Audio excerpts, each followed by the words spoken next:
The HCS FaZe Atlanta Major is presented by AMD.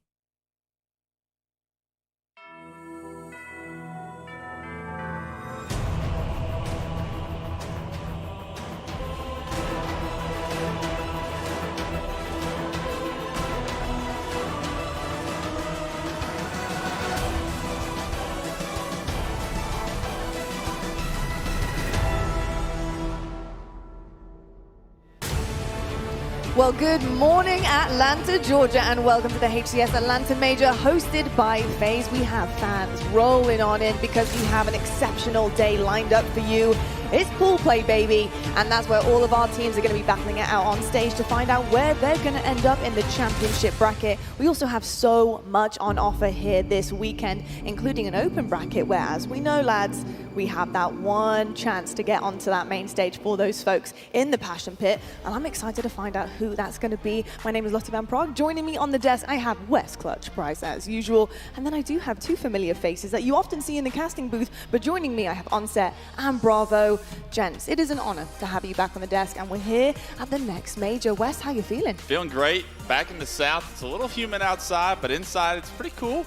And we got a ton of competition. I've been practicing in the mirror, my FaZe up signs, just to make sure I do it right for the camera. But I'm excited to get this competition underway because if it's anything like we saw in London, there's going to be upsets everywhere. In those series, just about every one of them went the distance. So competition's going to be great this weekend. It certainly will be. And speaking of, Onset, we've had two different majors now with two different winners. It's our third. Are we going to see a third different winner? Hey, it's very difficult to predict, right? And that's the beauty of Halo at the moment. The margins are so small between our top teams, and not just our top teams as well. The chasing pack is getting closer and closer, it feels, every single time that we see teams take to that main stage. So I've got a feeling it could be upset city here in Atlanta. I had that feeling last night, kind of put it out there. I was like, I can see some surprises happening this weekend. I did see your tweet, and I was like, ooh, we'll have to wait and see. Brav, despite who wins, though, it is getting awfully crowded at the top. It really is. It's crowded at the top, and guess what? It's musical chairs. The music just stopped, and there's not a whole lot of chairs left. It feels like within that top four, it's already pretty busy. You got Sentinels biting on the heels as well, and at the end of the weekend, there's going to be a few teams that are pretty happy, but there's going to be even more that are going to be upset that they didn't get into those final 2 or 3 spots. They certainly will indeed, but I tell you what, we have tons of competition left for you guys at home. Let's find out where we've been, where we're going. Of course, we've already had split number 1. That is done and dusted. Our two champions there, Space Station Gaming, take that first major after that incredible roster change coming in. You see Legends lifting up the trophy there. And Frosty in the second part of this split as well. FaZe Clan looking so dominant in London. Coming up, we do have the Atlanta Major. We are here. We are ready to rock and roll. And after that, SLC happening once again for Space Station's home turf.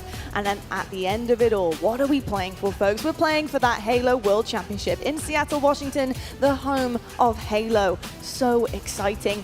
But what was very exciting, of course, was for FaZe fans. Looking at FaZe, looking how dominant they certainly were back in Quadrant's home turf. We saw a really dominant looking FaZe. What was it about this roster that just came to play that weekend? I think all the individuals were on fire, but it really was the energy that they brought to this tournament that made the difference for me. From the first listening you went in with this FaZe roster that weekend. You could tell that they were a team on a mission, and that mission was first place, and they looked damn good doing it.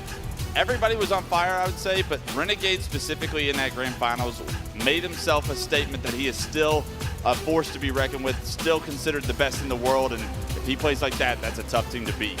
I think a big key word here for this roster is comfortability. They weren't that comfortable with the metal shift. And Onset, looking at them now, I think they figured everything out. And that's really scary, I think, for a lot of teams to know that FaZe individually have figured things out, have worked out how they want to play and how they want to come together. And that's, I think, what was on show in London and potentially here. Yeah, I agree with you. I think FaZe looked the best that they have in quite some time. And it almost felt like there was a separation for the first time in and amongst that top three. When we're talking about SSG, Optic, and FaZe, it's usually a game, a kill or two that separates the series, but this was the first event where it really felt like one of those teams had dominated an event from start to finish, from the first bullet fired to lifting up that trophy. And I think that's terrifying, right, for the rest of the pack. But it also now means, of course, that FaZe have the target on their back. And going back-to-back is so difficult in this game. And the likes of Optic, the likes of Space Station, and that chasing pack are going to want to be there on that main stage on Sunday, and they want to be the ones who are lifting the trophy. They certainly do indeed, especially in front of their home crowd on their home turf. We do have a little head-to-head here, the FaZe duo, an unlikely one. If you have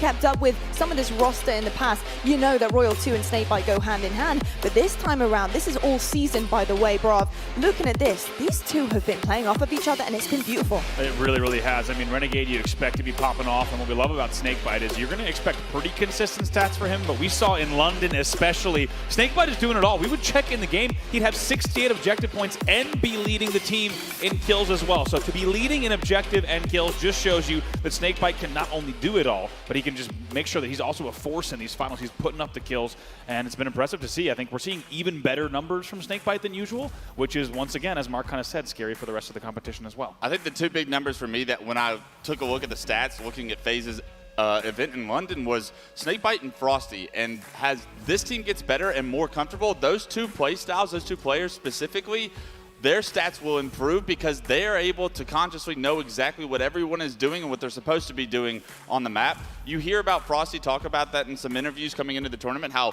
this is the most comfortable this roster has ever felt. And for FaZe to continue to find ways to get better, even after winning a world championship, that is scary for the competition. It certainly is, but also a scary consistency coming out of one of our teams, unfortunately in the wrong place of second, getting silver, is Optic Gaming. You can't deny that they are a phenomenal team. They're getting certain things done. They're just not getting the foot over the line. Let's talk about this roster as a whole. I mean, Onset, coming into London, things were looking really promising. I think they got all the way to the end. They just faced a FaZe Clan that were just more hot and off the mark. I think it's interesting to talk about Optic, right? Because when you look at the bigger picture, it's been a good season for them. It's been a great season for them, but we're talking about Optic, and Optic will always be judged by championships, not consistency of second places. So a lot of pressure maybe on the shoulders of this roster coming into this event. It's stage one is get to Sunday, stage two get to the grand final, but then can you get over the line? That's what a lot of people are looking at this event. Can Optic lift that championship again, or is this going to be a second place curse that they're kind of thinking about as something that plays on their mind going into that Sunday? Things have been really close with Optic Gaming. I think every single series that they've gone into has been really down to the wire, and I think that just shows you how great this roster really is when it comes to a decision, a play, a kill, and it really does come down to that with our top. Is there a mental factor coming in for this team right now? We've heard some rumors, we've heard some things on streams, Clutch, you know, just to quickly talk about it, but the mentality of this roster, how do you think they're feeling? Yeah, you hear the rumblings of Formal and what the future beholds in him, and I have zero worries or concerns about how Formal is going to play at any tournament. He's been doing it for so long, and he does it at the highest level, right? But when you hear that amongst your team, you got to wonder where the mindset is, because as a teammate, I want my teammate to need it as much as I need it, to want it as bad as I want it.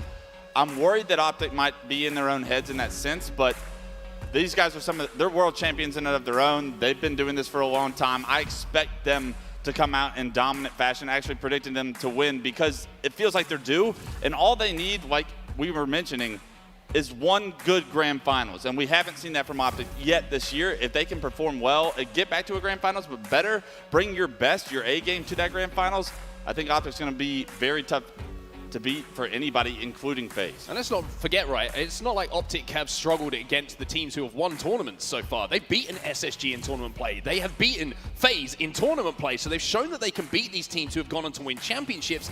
It's just about that final. If you're there, can you get over the line? So Optic fans, I'm sure, are going to be hoping their boys can just go a little bit further this time round. Now, the future of one of our teams is usually written in the stars with the astronaut as their mascot, but unfortunately, the Big Dipper was what we saw from Space Station at the last event, and fourth is not good enough, Brav. And these guys, they're going to be coming out for blood here. They need to prove a point. They really do, and I think rarely would we say this about the quality of SSG players, right? You don't really think of them ever as underdogs or players who need to prove much of anything, but with how low they placed in London and also the underwhelming performance overall, it wasn't just fourth, it was a bad fourth, right? This was not the performance that they wanted to have.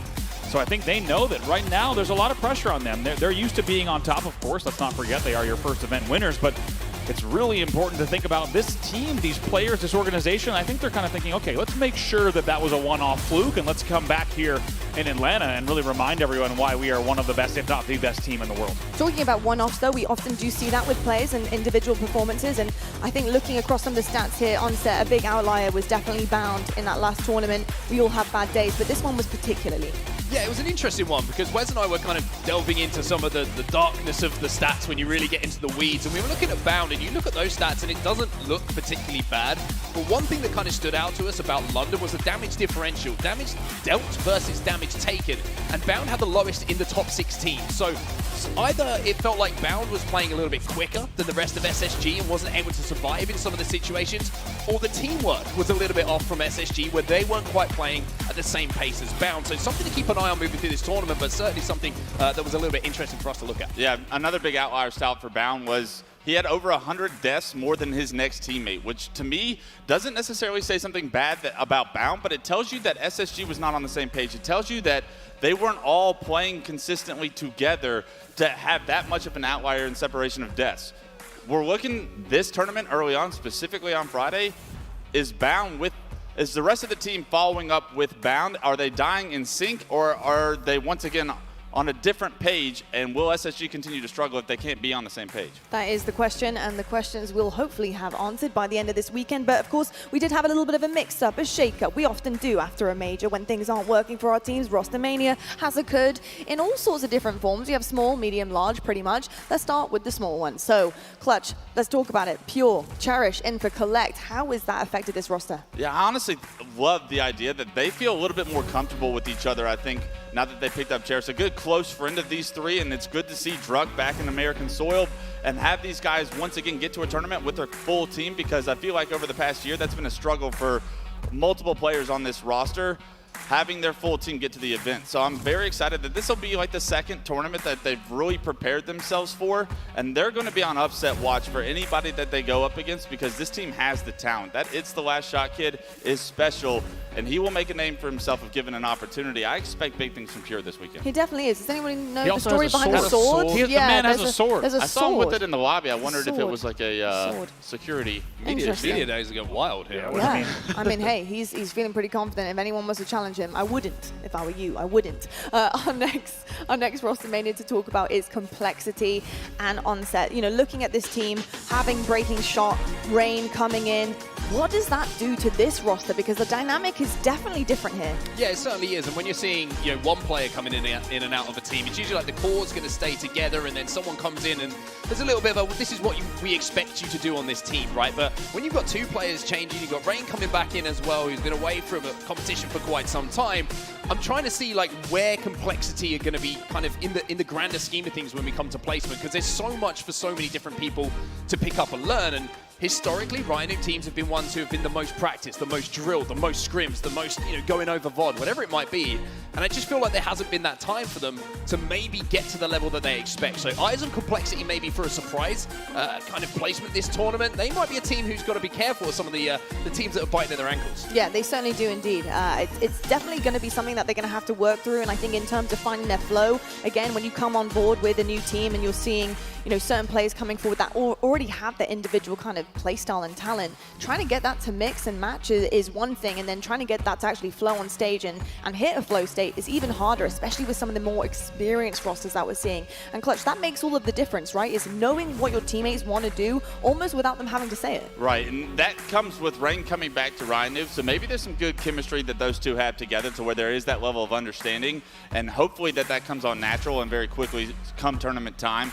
Big question mark for those teams. Breaking Shot has an opportunity to probably on the best team he's ever been on as well. So if he's got skill, and Ryan Noob's been very good throughout his career of finding these young players that have a ton of skill, I'm excited to see what Breaking Shot can bring, because there's a reason that these three guys decided to pick him up out of their pick of the litter. So we'll see what Complexity can bring. I think that they have the potential to upset teams. I also think that they can get upset by a lot of teams. High ceiling, low floor. We'll see from Complexity where their tournament takes them very quickly, I think. We certainly will indeed. Moving on, though, we got Bittersweet Gaming and Brav. This is a pretty big one. This is entirely like new roster. I'm excited to see where they kind of place in and what they're capable of. Yeah, Descendant, King Nick, Manny, Collect. Excited to see what they could do. Of course, King Nick was not in London, so to be able to see how he bounces back. Mark and I were looking at this roster quite a bit because we're going to be taking a look at them later on the B stream, and just talking about how there's a lot of potential on this team, and specifically players that have been given big shots and haven't necessarily converted on those big opportunities. You think about Collect, you think about players who've been picked up by big organizations and maybe didn't exactly match what that organization or team needed at the time. Excited to see what this team can do. We've seen a lot of kind of scrappy teams come together. This is an example of one that could go deep in the bracket. Yeah, a lot of talent on this team, but I see it as a team that has a lot of desperation coming into this tournament. Big tournament for these guys and their careers because they have had their shots, and none of them have really gone according to plan. Yeah. This is a tournament to say we do belong inside the top 8, inside potentially the top 6. I mean, they have skills with those top players, but they've never been able to put it together and have the right tournament. So the fact that they're all combined in the same team, that desperation can feed a lot of motivation going into these games. I'm excited to see them as well. Well, shall we talk about pools? I know right now we don't have the assets to kind of, back us up here, but we'll talk you guys through it. It's not a problem at all. We do, of course, have 4 different pools here, and breaking things down, the 4 have been pretty interesting. When we were discussing this, talking behind the scenes before we come here, we do our homework, folks. We were thinking, oh wait, where's the pool of death? This is actually pretty evenly spread out in terms of competition. If I was gonna have to choose one though, it's just gotta be the highest kind of, I guess, process match, one that means the most in this pool, and that's Pool C. What do you make of that? Absolutely. I couldn't be more excited for Sentinels to get their chance against Shopify Rebellion here on Pool Play on Friday. Sentinels tournament, or their year so far has not gone according to plan, and they have suffered from poor seeds ever since that first event and what transpired there. So I'm excited for them to have the opportunity to take their seed back, what is rightfully theirs in my opinion. They've been the 4th place team really all last year. They were always the gatekeepers of that. Now Shopify have made a name for themselves in Sentinel's demise, but now Sentinels and Shopify in the same pool have the opportunity to duke it out and settle who is that next team that's going to take a threat of Big 3. The crazy thing is as well, you've got Cloud9 in that pool waiting, and if you're a team who's just gone through that series, Rebellion or Sentinels, and you come out on the wrong side of that, and then you have to play against a Cloud9 who took FaZe to a Game 5 in London, have shown all season long that they have upset potential, you need to lock back in so quickly to make sure that all of a sudden you're not looking at a pool play and going, look, we've got to beat the open team here and kind of cross our fingers that everything's going to go right for us. You've got to take the initiative in those series. You've got to make sure that you're on your game because there's a lot of slip-ups that can happen there. Now, talking about Shopify Rebellion, I think a team that we definitely need to talk about a little bit because for me personally, watching the kind of Sentinel showdown that happened, I was really upset that Shopify weren't in that. They have been so good. They've been dancing with the top 3 in London. That is no easy feat. To break that big 3 up and kind of push one down, you've got to take down some of the best that we've had in a long time in the season. Shopify Rebellion, what is it about this roster that really clicks, bro? I think they're the real deal. I think there's a lot of teams that have come up. Let's think about rosters over the past few years of Halo Infinite, right? G1 has a big breakout top 3, and everyone's like, is this team the real deal? They were not. Shopify comes back, and it's like, whoa, this team places top 4, and I think Mark and I were talking, there was a fork in the road for Shopify, right? Do they stay in the top 4? Do they make it the big 4? Or do they kind of start to exit to top 6, top 8, where they historically have been? Instead, they place top 3. So I think these guys have proven that they're the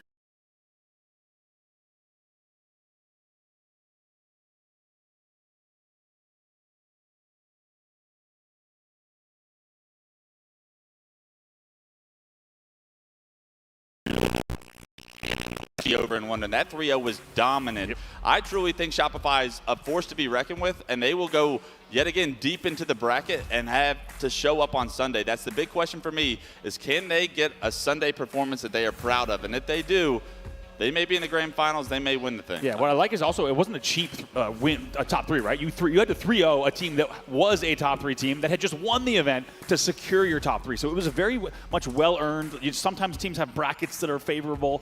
They had to earn that one with a 3-0. It was big. Yeah, I mean, we'll get into some statistics a little bit later on, but there's 2 outliers on that team as well, Suppressed and Cycle. And we'll kind of talk about it a little bit more, but when you're saying, like, this team's great, this team's good, like, where are the series going, how are they performing? When you get stats that are outliers in a tournament, which 2 of the players from Shopify Rebellion have, that tells you that this isn't just a scrappy get-to-the-Sunday performance. This is a team who's performing and excelling when it comes to those big series. They certainly are excelling indeed. I'm really excited about Shopify Rebellion. I really do think that they proved something in London. Like you said, the Sunday. The Sunday was where I was like, oh, goodness me, if you could have just replicated what you did the past 2 days in London on Sunday, this could have been totally different. I think that it could have been a different grand finals. You just never know. It's that hump that they have to get over, and I think that comes with experience. I definitely think it comes with experience. I remember like my first championship Sunday being deep into the bracket, and it did not go well either. It went a lot like their Sunday did, an 0-6 performance where I think we had beaten a team that came back. I think it was Triggers Down, you were coaching. It was not pretty. But that experience you learn from as players. So the big question is how quickly can these guys learn from that and conquer those demons? And I think for some people it does take an entire season. Maybe it takes multiple years. Some people only have to go through it once. So I'm excited to see Shopify once again this weekend with an opportunity to make right of what the opportunity you had in London. And you know that that's been on the back of their minds ever since, is we have to wake up on Sunday, all 3 days actually, and come prepared to win a tournament, because that's what they're capable of. I mean, the crazy thing is, right, we talk about how Sunday is so different, and I don't think you actually feel it until you get there, right? And it's so different to play an Optic Gaming, a FaZe, a Space Station, whoever it might be on a Sunday, on comparison to a Friday or Saturday. It's just a different intensity. They know that they're 1-2 series away from becoming a champion, and it's a completely different mentality and headspace you have to get yourself into. Shopify have to learn to Sunday. You call it the Sunday scaries a little bit, because it's a different environment completely, and they've got the talent. I think, like Wes has said, it's about experience, being there a few times and learning how to get through those big series. Well, this weekend will be another one under their belt in terms of experience. I'm excited to see what they've got. I'm also excited to see this schedule, folks. What is coming your way on Friday of your Atlanta Major? Space Station versus Quadrant coming up first. Optic Gaming take on Pure. Shopify Rebellion, they'll see Cloud9. Optic are back once again, going up against ITV Esports. Shopify Rebellion find themselves on the main stage again, but against Sentinels. And FaZe Clan, your hometown team, going up against Complexity right at the end of the night. Where can you guys catch all of this action? Great question. 2 different streams on Twitch and YouTube. And what do you get for watching? Well, let me tell you, folks, plenty of things. We do have Twitch drops for you. Make sure you are watching the entire weekend. There's so many different things here. We've got the Extermination bundle to look forward to as well. But look at all these goodies you can get in-game in Halo Infinite. Do you know what? Don't worry about the how many hours. Just watch the entire weekend. Trust me, you want every single one of these. You can also watch your co-streamers and get special things as well. We've got the Go Milk, and we also have a Cherry Bomb, I think, skin there as well, which is really, really nice. So make sure you guys are watching, tuning in, and catching all the action with our co-streamers, us, on all of the broadcasts to get your hands on all these Twitch drops. I do have something very exciting to show you as well. If you're a fan of all of our competitive teams, if you want to support your favorite ones, then check out this Extermination bundle.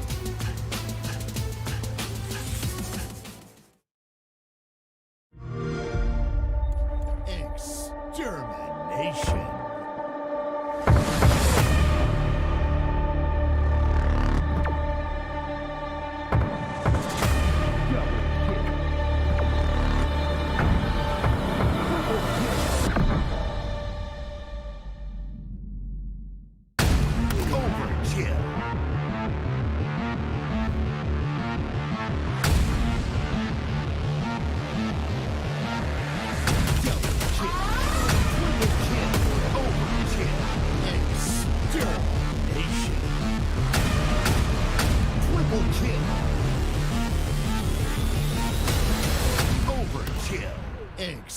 Extermination.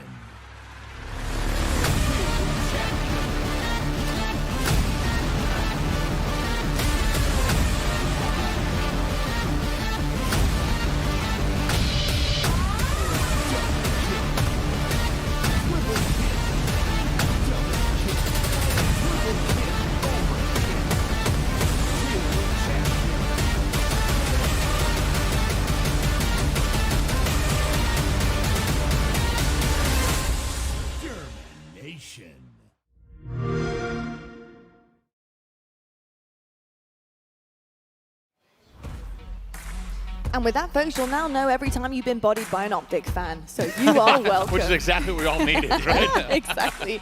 Incredible way to support your teams and your favorite players in competitive Halo. So please do check those out. Absolutely incredible stuff. Well, this brings me on to our first matchup of the day, which is going to be Quadrant versus Space Station. And Quadrant, they are ready to go because they put on a show on their home turf in front of their home crowd. Can they do it again? Let's meet the boys.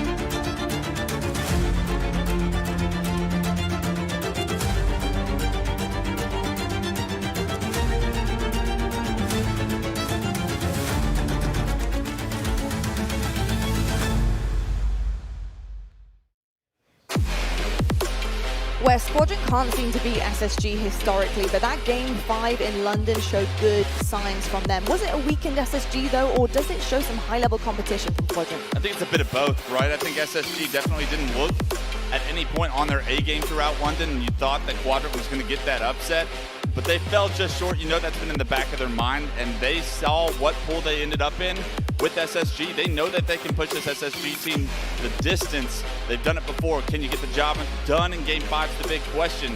But this Quadrant team, I think, is going to come into this tournament off of boot camp for the past week, ready to go. And no better way to kick off your tournament than with an opportunity to make right of the wrongs that happened over in London. So I'm very, very excited for this series. Yeah, let's see this rebound for sure. And Onset, you know, looking back at London, they had quite the crowd. They had some fans that showed up and turned up for them as well, including trumpets too. But obviously none of that here is a different home team. And Quadrant, is that going to alleviate pressure for them? Or honestly, did that crowd kind of add something for them? Oh, it's an interesting one. Firstly, we don't know if the trumpet's here. Okay, they might Could turn be a up. trumpet Might be in the waiting building. for We haven't Sunday. seen it yet. They might be booking that flight for Sunday if they get there. So let's wait and see for that one. But as far as the crowd is concerned and playing and the pressure, and it can go one of two ways, right? I think you're right. It's like expectation. That's probably the first event where they've had a crowd who expects them to win every series, who wants them to win every series, and it's a different type of pressure to just going into a game and playing the way you want to, right? But at the same time, it gives you a huge amount of momentum, adrenaline. But I think that series against SSG is an interesting one for the crowd, right? Because they're behind them, they're 2-0 up, everything's great. But then all of a sudden the room gets very quiet when it goes to a Game 5, and it's like, oh my God, the anxiety starts to kick in, and you know that maybe you're going to let this one slip, and let it slip they did. But I think Wes made a great point, right? This is righting the wrongs that they will feel that they let slip through their fingers in that series against SSG. And I think the boot camp is massive for them, right? This is the first time I feel we're going to see Quadrant practice fully as a new roster. They have the opportunity to play against some of the best teams in the world. They've had the opportunity to go over all of their strategies, not just playing against ITB week on week in Europe and not really having any level of competition. So Quadrant are here, they're ready to play, and I think there's no better time to play an SSG than first game up on the main stage. Brav, keys to victory, one word comes to mind, especially playing Space Station: composure. It really is, especially the fact that as long as they play their game, right? We're going to look at the series layout later. As long as they play their game and try to get to the games that they need to, they should be looking okay. And I think especially just to jump off the back of also what Mark said in terms of keys to victory as well, just the fact that you have to like looking at them clutching up and finding the games they need to win. But man, SSG coming off of that, I mean, just such a tough bracket for them, and just in terms of how the matches went, right? They lost so many games they should not have lost. Not only is this a chance for them to get redemption from that series, but also they need to remember, if they can win the mental game against SSG, if they take Game 1 here, because how many Game 1s did SSG lose in London? It felt like, actually, now I think about it, every single Game 1 they lost. So now there's an opportunity to get in SSG's head here. We don't normally say that about the quality of player on SSG. They're not usually head casing. Guess what? Quadrant takes Game 1. This thing could get really interesting really quick. It certainly can indeed, and for folks at home, could be very interesting to see some of your favorite fans dueling it out against Quadrant Space Station Gaming. Let's meet them.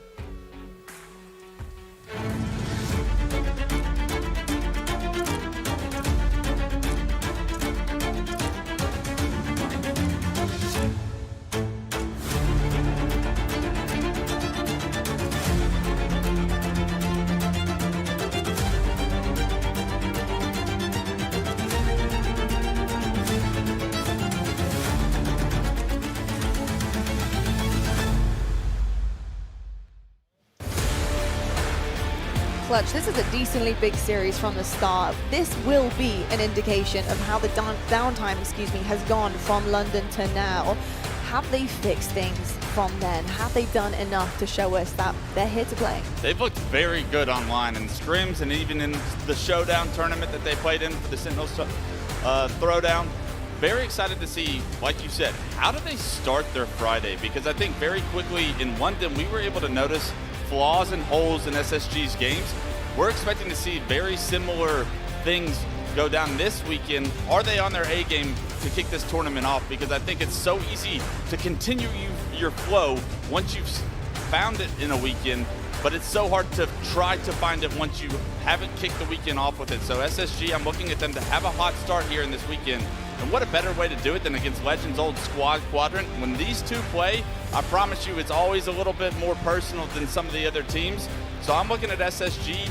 We picked up Legend, and Legend left this quadrant team. What is Legend going to bring to this series that makes the difference for SSG and his decision in the past? That's a very good question, because our head-to-head is going to be Legend and Snipe Drone here on set. Looking at the two, both can step up when it matters most. Both so imperative for this team to win. Yeah, both huge momentum players for their teams. If they're going to win series, then both these players have to perform at their highest level. And one player who certainly performed at what almost felt like a new level, there was an aura about him in London, was Snipe Drone. You saw the Miquin tweet. He was like, I had a bad dream that I was walking on Nest Bridge and got 5 by Snipe Drone. It's like, yeah, that's exactly what happened. And you saw his KD there. I think it was 1.26. That was the second best of all players in the top 6 at London. So he was killing everything in London. And I just feel like just from watching scrims, just little things like that, when Quadrant have been playing some of these big name orgs, big name teams in North America, when there's a 1v1 against Snipe Drone and you ain't got first shot, players are backing down there. There's a level of respect for the ability that he has, and the same thing can be said about Legend on the other side. He's a game changer for SSG. He's been playing well all year, and he's going to want to beat Quadrant more than anything. Yeah, also, we got to talk to Snipe Drone in the hotel just a few days ago, and just seems like he's in high spirits, high energy. He knew how well he played in London. You could just tell he's kind of bringing that momentum, that confidence into this event as well, which is exciting to see, and we'll see if he can make it happen here. It certainly is. Another thing exciting to see is the series layout, because as you know, a lot of our pros, they really do put a lot of weight on how their series is going to be looking and where kind of the swing moment might be for some of our underdogs too. Looking across this onset, what are you making of it? All right, everybody, let's get into the stats. Let's do some map records. This is what has happened in 2024 so far for both these teams who have had the same rosters as well. So we've got some good data. First one you can see here, we've got CTF Forbidden to kick things off. SSG 1-1, Quadrant 0-1. So no surprise to see it's a little bit kind of, I wouldn't say a popular game type for either when it comes to wins. It is one of the newer ones, so people trying to get their heads around it. Map number 2, though, favors SSG. They have a 3-1 record on Slayer Recharge. Quadrant tied up at a 2-2. Oddball, that goes in the favor of SSG as well, a 3-1 record for them, 1-1 for Quadrant. Live Fire King of the Hill, 1-3 for SSG. And you might be thinking as a Quadrant fan, great news. Well, unfortunately, they haven't won it yet this season, so they're 0-1. But if we do go to that game 5, it's a 2-2 record on Aquarius Slayer for SSG, whereas Quadrant, they are 2-0. So the key to this, send it late if you want to win it. That is the key. Send it late. They need, on this Quadrant side, they need to win one of those first 3, right? And it has to be, as we talked about, Wes, you and I were talking about it has to be that Forbidden CTF. Because then once we get to games 4 and 5, the map records start to not only go to more of a 50-50, but they start to favor Quadrant. So really, I think, Wes, we're looking at that game 1 as the Quadrant game they need to steal. Yeah, I'm looking for a Quadrant to be able to try to set the tone early in this series. We saw how Shopify beat SSG. They did it on a Game 1 Forbidden CTF where Mental went absolutely insane. Who from Quadrant can step up and set the tone and put SSG on their back feet quickly in this series? If Quadrant want to get to a Game 5 like they did in London, I do think that Game 1 you have to circle as a must-win. All right, folks, well, this is it. This is time. This is the HCS Atlanta Major, and your first series starts right now.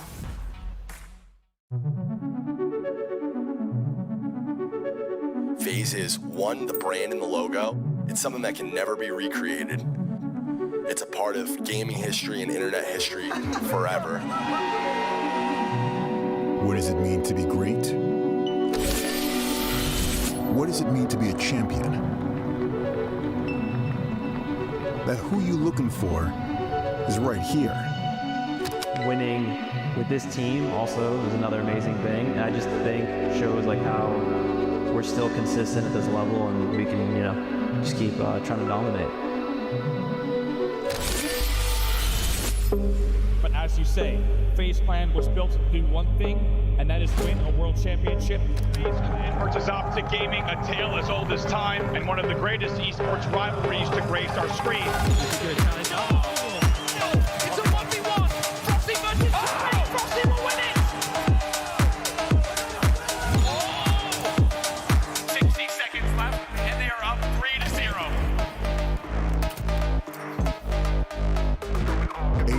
HCS Major Atlanta, hosted by FaZe Clan.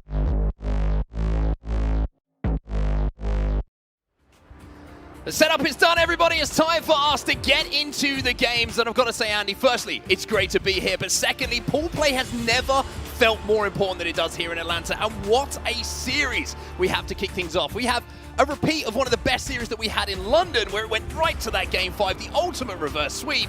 Is it going to be Quadrant who get revenge, or is it going to be SSG returning to a little bit of form here at the start of the tournament? That's the question. We never get a pool play series like this to start the day. You always have to play more of an underdog story when you're looking at round ones of pool play like this. Instead, this is a redemption story, right? This is an opportunity that Quadrant will have thought about for so long. Many, many months, many, many weeks, and many nights of scrims have led them now to this rematch. And to know that this was always waiting for them, right? To always say, we let it slip away in London, and now we get our chance. Match number one, day number one at the tournament. It's pretty exciting for Quadrant. SSG on their side, it's a completely different story. They need to remind everyone why they not only want one of the best teams in the world, but we're defending champions going into the last event. 100%, and I think Wes used a great phrase that is going to be synonymous with a lot of teams today, right?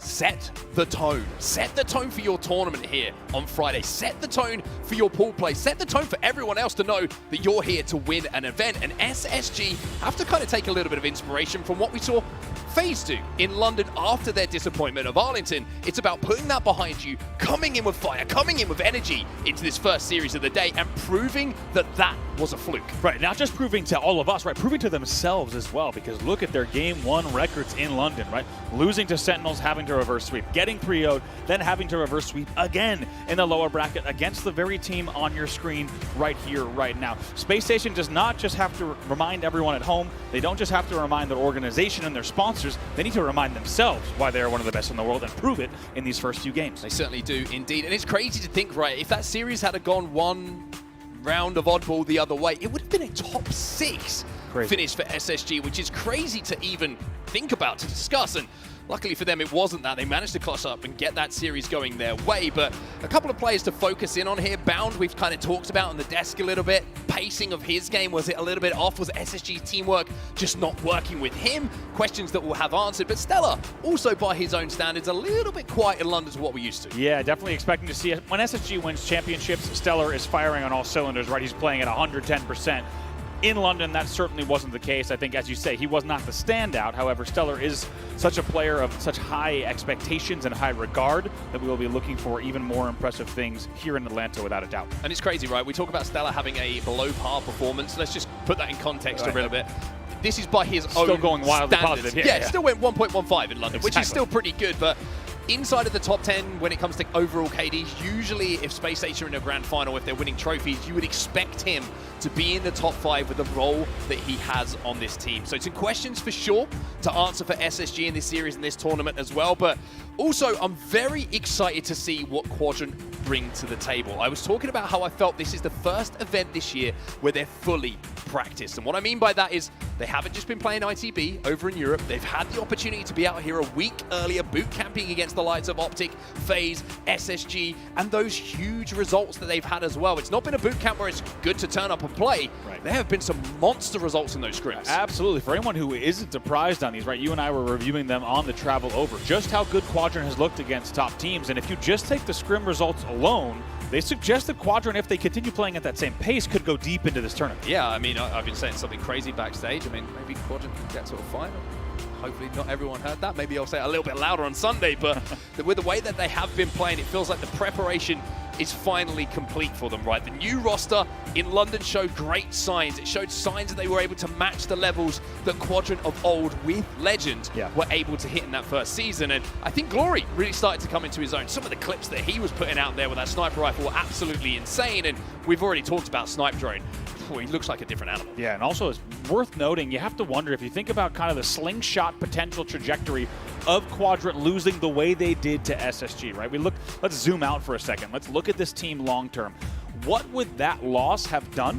And the hunger it would have created, what does that do if you really look at their kind of slingshot trajectory? Maybe their highest of highs are even further now just because they tasted that, right? There's players and there's teams throughout Halo history who have gotten so close to things. For example, just missing pro bracket, just missing top 3. Things like that can create a fire. And the question for Quadrant is, what do you do with that? What do they do with that energy from London? Do they let it become now fuel for them to be the best team they can? I think it's a great point. You know, you talk about what fuels your desire to improve, to get better, to make sure that you don't go through that feeling again, right? And it's experiencing it for yourself, being in those disappointing positions, being in those heartbreak series where you're the team who has to leave the tournament.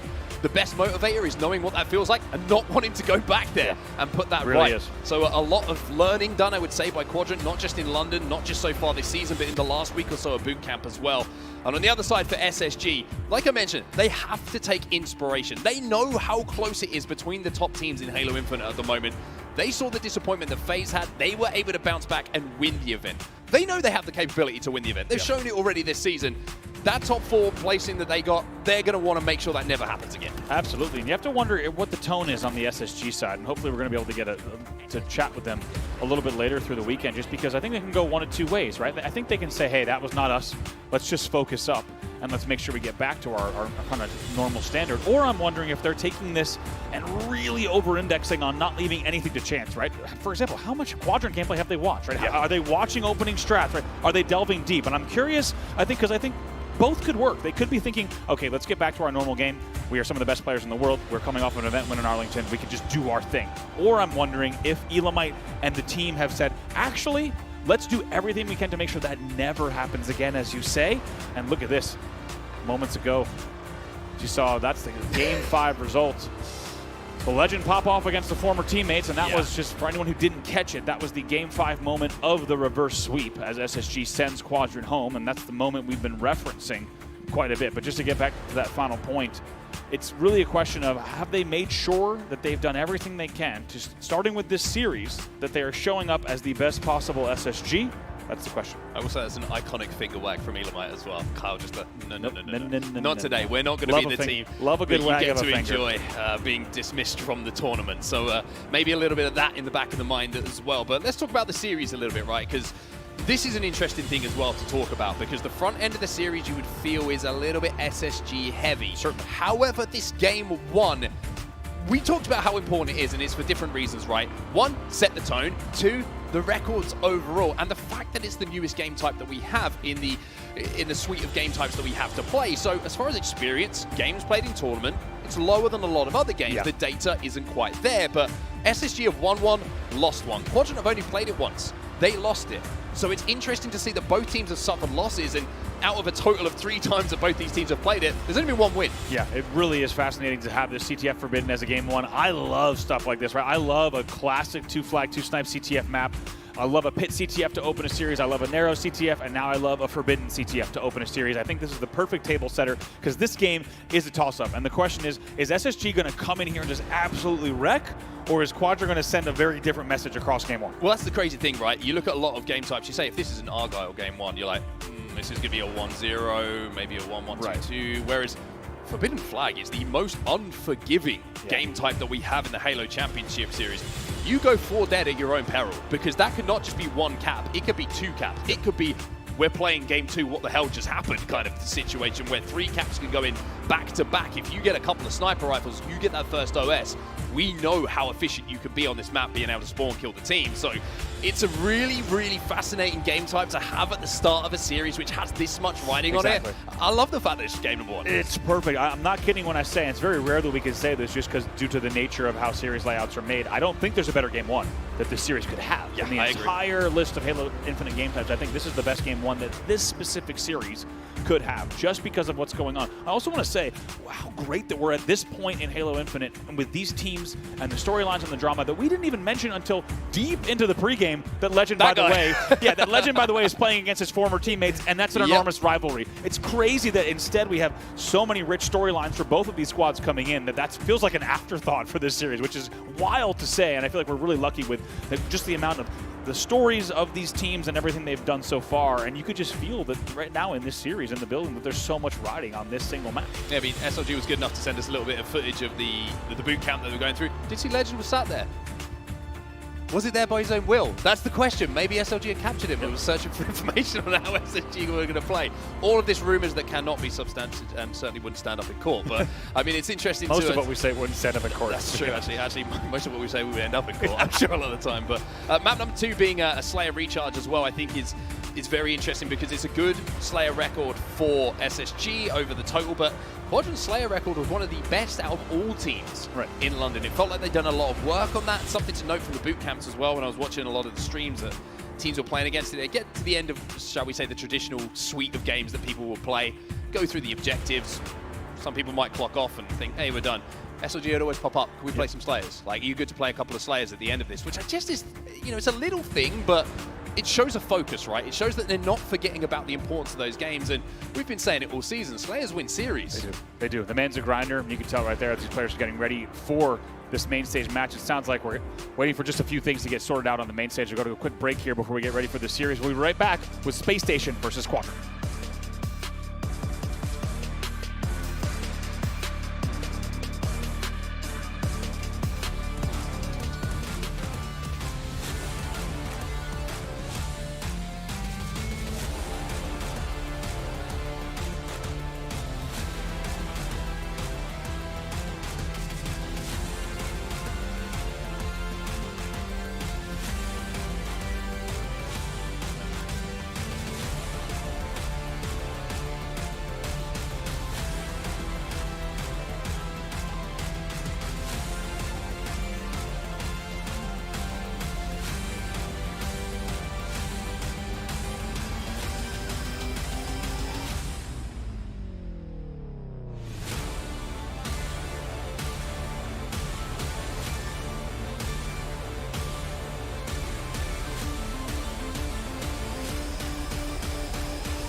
Before Snake might have something to say about it. Oh, what a Snakebite up the ledge.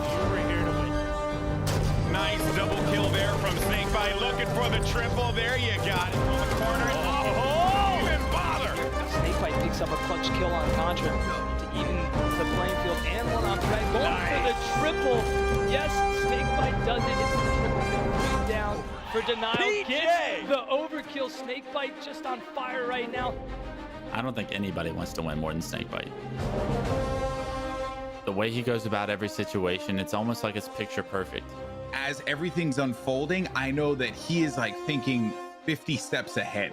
And it doesn't matter the game, H5, H3, the dude is unreal. He's not afraid, like at any point in the game. He's that guy to just walk at you.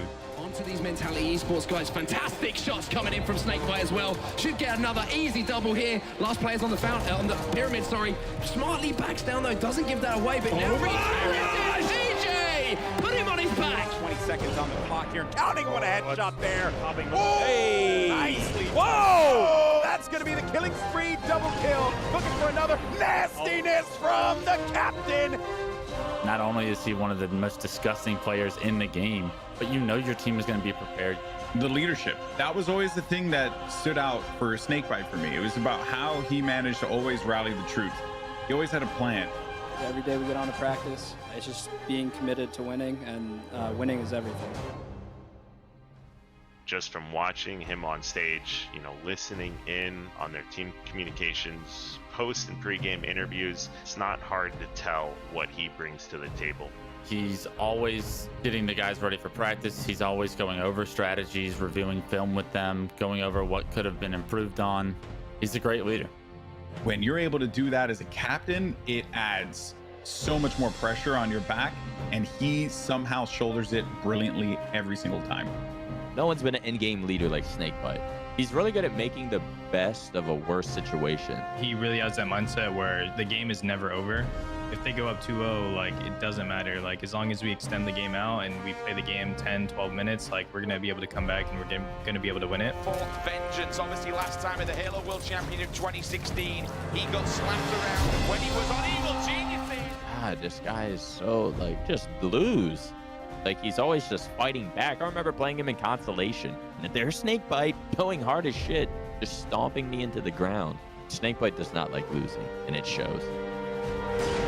Into the distance, takes down Reliable, hits the double there for the killing spree. Two BRs locate themselves onto him. Ares gets taken down again, and a running riot for Snakebite, 15 in a row. This man is unstoppable. I'm very appreciative to have him on my team.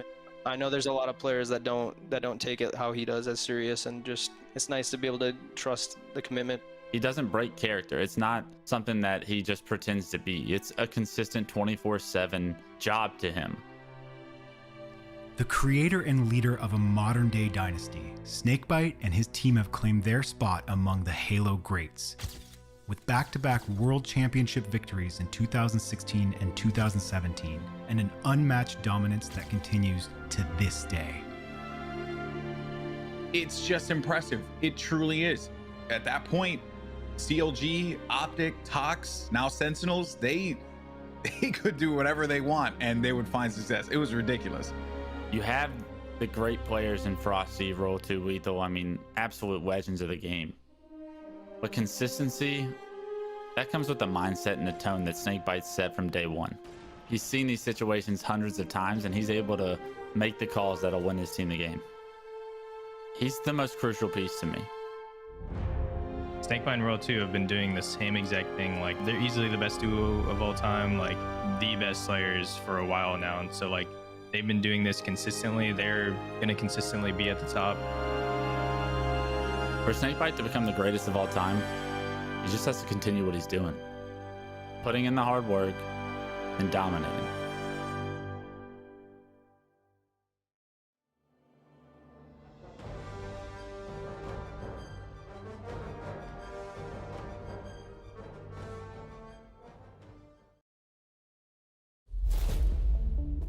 In Halo 5, there was an incredibly individually skilled player. His name was Bound, but nobody had ever seen his face. Nobody could find his name, could find where he lived, knew anything about this kid. Bound was a mystery. He was an enigma. Nobody knew what he looked like. Nobody knew anything about him. Honestly, that kid could have passed me in the street. I would have never known it was Bound. I would have never known that he would be a future superstar. I mean, it was just a name that you were always hearing about, whether it be in FFAs, whether it be up-and-coming player. He was always the name that was kind of discussed. I think maybe one person had ever seen his face before he went to a LAN event. He was so good at Halo that it really got people wondering, who is Bound? I don't really know why he was staying so hidden. To not have a Facebook, a Twitter. He was just using like Spartans as his like profile pictures and stuff. I just remember thinking like, when is it going to be that definitive moment that Bound finally makes a leap onto a pro team? You know, when you do that and you're a man of mystery, everybody talks about you, right? And everyone has speculation and stories. Some random guy from Ohio with the craziest movement, the craziest mechanics. Bound, take 2, Mark.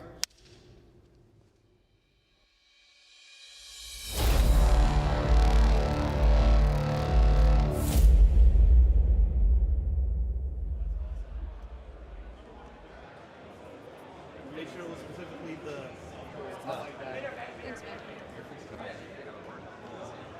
Waiting for the right time to compete at my first event was more so just like trying to figure out like what I actually wanted to do in life. When Halo 5 was on the circuit, I guess you could say, I was in high school and I didn't really like look at video games competitively as like an option.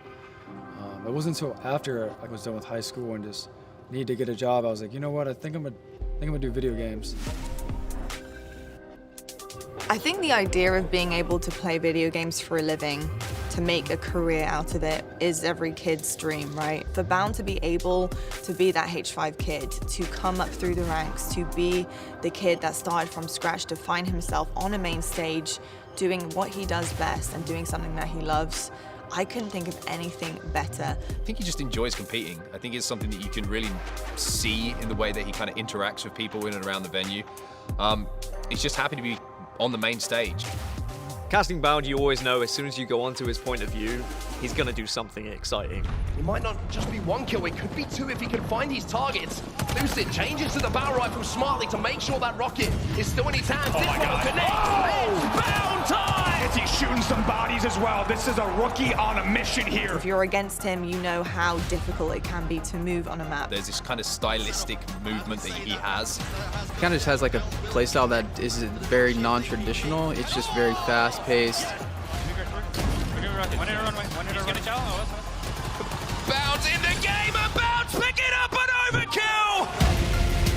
It's his unpredictability. He's just very, very good at closing space, whether it will be in an offensive way to pick up kill or move an objective, or to escape and just be a nuisance for other teams to try and find. The other team never really know where he's going to be, what he's going to be doing, and I think that that's a scary prospect. He is such a tough kill. That man moves around like a spider monkey. I've always just had like natural aggression in game, and I've never really like ever thought to not push. I feel like when I'm in my zone and like I'm in flow state, like that is what my playstyle just comes off as. And most like other players just try to live too much when they can probably do more on the map, just going out there and dying. Sometimes it's good to die, I feel like.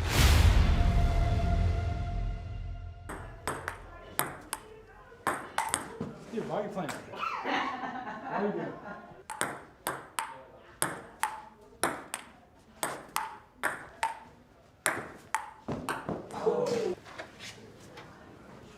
Play.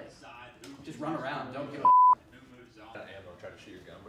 If you've never met Bound and you only know him from like Twitch or like online basically, I guess he's kind of controversial. Like he's like an aggressive troll, I guess would be a good way to describe it. I'm the best player in the game, dude. Shepard!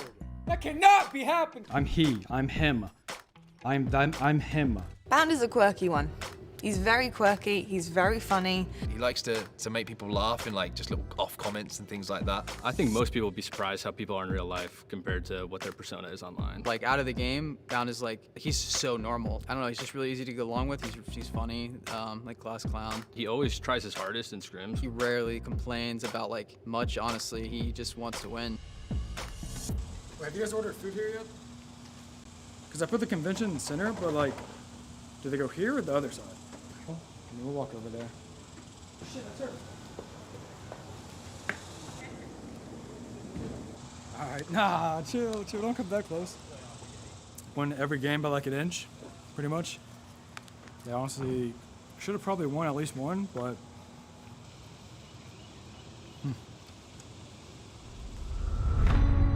Playing with the team I'm currently on, it's a blessing. These guys have all won LAN events. They're super, super humble. Eco, Stella, Penguin, these guys are absolutely phenomenal. So for me, a win is inevitable. How he fits in is a very interesting question because he came in to replace Renegade, who is widely regarded as, I don't think anyone would argue, as one of the best players in the game. And Bound was picked up as a young up-and-comer who had a lot to prove. People need to remember this guy is still relatively new. People will remember this moment of Bound being on the cusp of winning as the initial signs of the greatness to come. I definitely have something to prove just because I feel like I'm on a team that has won. I replaced someone on a roster where they did win twice. On this lineup, I feel like he's willing to learn and he is the playmaker for them. He is allowed to go and do what he does best, which is opening up the map, picking up 1, 2, 3 kills, dealing damage because he knows that his teammates are going to be there to back him up. So I think he's the catalyst for all things good for Space Station. With the way Bound has looked in scrims, I can tell he's hungry. I can tell it's only a matter of time before he gets that win, even if he has to will his team forward, even if he has to be that main guy, which, let's be honest, as of right now, he already is that main guy. People view me as some superstar type player, and I feel like I'm definitely capable of doing it. The next step for him is to go on and win a championship himself. We're definitely striving for Bound's first win. I think Bound deserves a win. I think Bound sees himself as the greatest of all time by the end of his career. I think he's going to continue to push boundaries, and he is a special player that I can see lifting a lot of championships going forward. Yeah, I feel like we've been close so many times. I mean, there was Worlds, and then even this the last event, the way we lost, like, it hurts, but like I know that we're still capable. We just get so close every time, and we just have to put it together one time. I think we have it. Halo is my life. It has been for probably about 10 years. It's pretty much all I thought about since middle school. I didn't plan it to become a pro. I just thought of it one day, and here I am. So after gaming, I guess we'll just see where it takes me.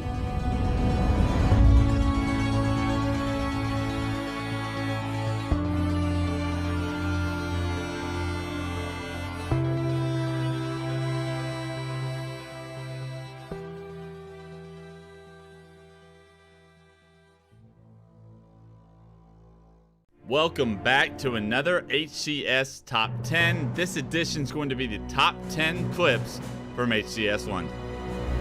Coming in at number 10 to kick this off, it's going to be Precision. Cloud9's trying to take over the A stronghold. Elimination bracket round 2 is where you have to step up. The young gun finds himself a double, drops bottom elevator, the player's weak, so it's an easy triple. Head on a swivel for the overkill, and Precision takes down all of Cloud9. At number 9, it's Royal 2, FaZe Clan versus Cloud9. Cloud9's actually up 1-0 in Royal 2, trying to make a play. Got a couple of plasma grenades and a repulse in his back pocket. The first stick is great. The killing spree double kill perfect, and the triple is clean. You know he wants the overkill, but he doesn't get it this time around. Coming in at number 8, Mindfreak versus Proton Gaming, and Rice is a mouse and keyboard young gun on the scene, trying to make a play into blue. Finds himself to double the snap onto the triple. It's not perfect, but Rice gives himself a triple kill and a clip in the top 10. Here comes number 7, Mighty's at the start of the tournament. ITB trying to create an upset against Shopify. He's able to get the first kill on the cycle. We switch to his point of view. The second player drops down catwalk, a bad mistake. Mighty's with the grapple, going to find himself top white now, able to get the triple kill, and the overkill is right in front of his face as he takes down all of Shopify Rebellion. Here at number 6, Barcode on Native Gaming. The first kill onto Snakebite's Queen. The body head shot onto Frosty for a double. Spots roll 2 out for an easy triple kill to give Native Gaming a 10-kill lead. Coming in at number 5, Bound for SSG. It's against BH3. Bound's got the Quantum in his back pocket. He's already popped it once. Finds himself in a difficult fight, decides to pop the Quantum again, but you cannot run from Bound. He tracks down this first player, finds the kill before he can get away. Now he's got his eyes set over towards the pit. Finds the player into the tunnel, knocks him to no shield. It's an easy killing spree for Bound. Bound turns around, a 3-shot melee for the easy double as Bound pursues the triple. Finds him outside Big Door. It's not the prettiest shots, but the overkill right behind him makes it a top 5 clip. You already know it wouldn't be an HCS top 10 if Frosty wasn't featured. He's playing his life back blue, waits for Septify to go right by him. It's a killing spree for Frosty as he gets a free kill on the Sep. That opens up the floodgates. Here comes the double, the triple, and Frosty has caught all of Cloud9 off guard. The overkill as he pushes the spawners is an easy kill for him, and he even spots Septify spawning top glass, but can't take him down. Coming in at number 3, Septify on Cloud9, up 1-0 against FaZe in pool play. Can you extend it to 2? Right now he's got repulse to work with, but Frosty's in his face. Frosty Quantum's back as he throws a plasma, and it gets carried with him for a double and a big play out of Septify. Here at number 2, we have something special for you. It's a 2-for-1 clip. FaZe are going to be retaking Optic Gaming's hill setup. Right now it's in Snakebite's point of view. He finds himself a triple kill as Formal can't stay alive. Snakebite's actually going to drop the snipe for Renegade right here. Great objective player, great awareness and leader to understand you have to set your players up for success. What does Renegade do with that snipe? The first player bottom middle, Renegade puts it to use. The second player in house, again a double. The body head shot from Renegade can't quite get the over, but the drop of the snipe pays off big for FaZe. What beats that second clip? Well, it's a man from Ireland, and you're asking yourself, what does Ireland do best? It's drink beer and rip faces. Glory finds the first, the second as he drops bottom middle. That third player's coming off spawn, and he denies any chance of Proton stopping that cap.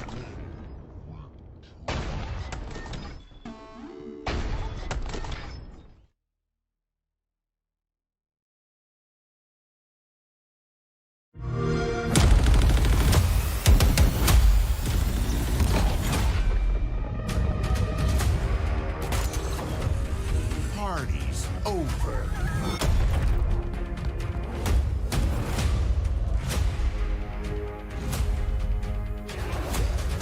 Belong to me. Satisfactory.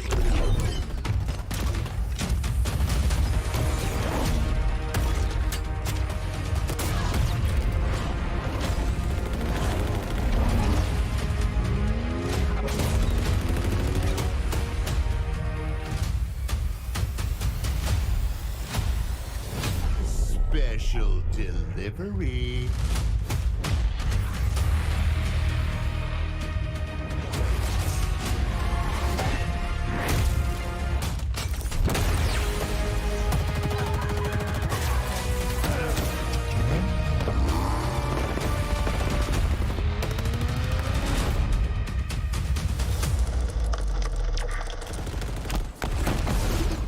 Betrayal.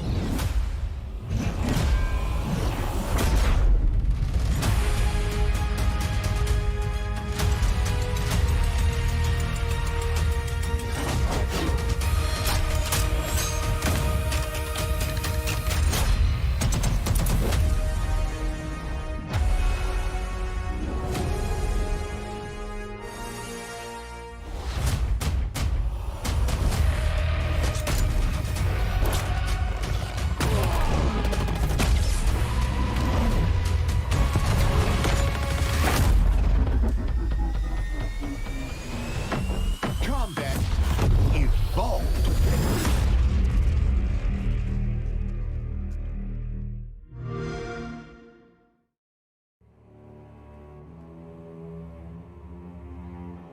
Here picking up another kill, helping out FaZe, and that lines up the no-scope.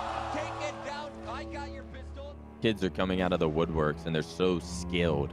Even these like young kids that are coming out of nowhere, they're still not being able to beat lethal. Make this flag a little bit easier to run for Snakebite, but Snakebite was taken down. But it doesn't matter when you end up getting an overkill.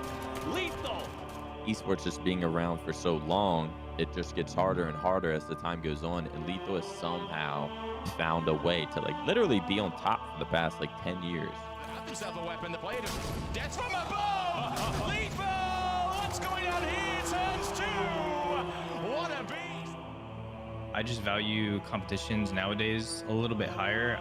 He was winning before, and he's still continuing to do it and play at the highest level. It is a testament to how good he is. Every generation sort of has their players. Like at first it was Ogre 2. Then it sort of became the Roy and Lunchbox show. It's turned into, I think, the Lethal show.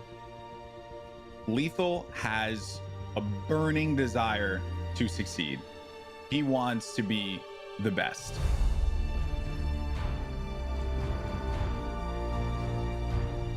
Very quickly, we are going to be saying that Lethal is the greatest Halo player of all time. His accolades speak for themselves, but the longevity that he's been at the top and dominated across multiple games cannot be contested.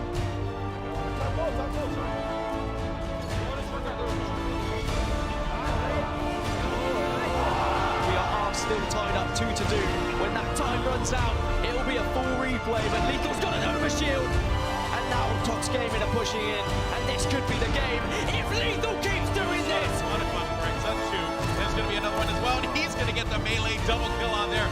And Lethal putting on a show. And he's going to get the triple kill as well. Lethal on a tear. Oh, and that's he kills his own teammate just because he can. With tournament victories in multiple Halo titles, including 10 event wins and 2 world championships in Halo 5, Lethal is the undisputed king of modern era Halo. When it comes to Lethal, what comes to mind is probably perfect Halo.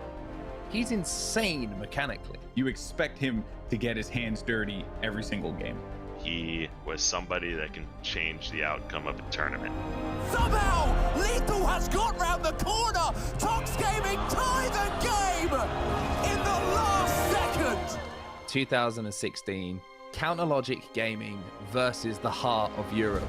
They had 3 dead, and they were running flag, and I remember it like it was yesterday. Look at this. You've got Buck controlling the spawn over here, but they spawned over on the pink side of the map. They did not block the pink spawn right there. I would have loved to see the run. I would have loved Lethal picking up the trouble. And the overkill from Lethal. And to this day, I don't know how. Not only because of the fact that it was Lethal doing something unbelievable in-game, but also because it broke so many hearts of people who were rooting against him. And I think that's always been something that TJ has thrived off as well.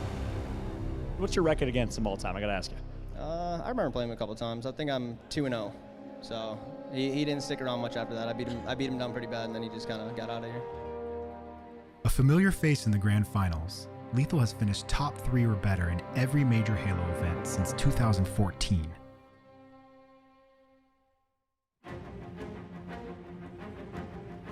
If you have to look at accomplishments, being a 2-time world champion has to be it.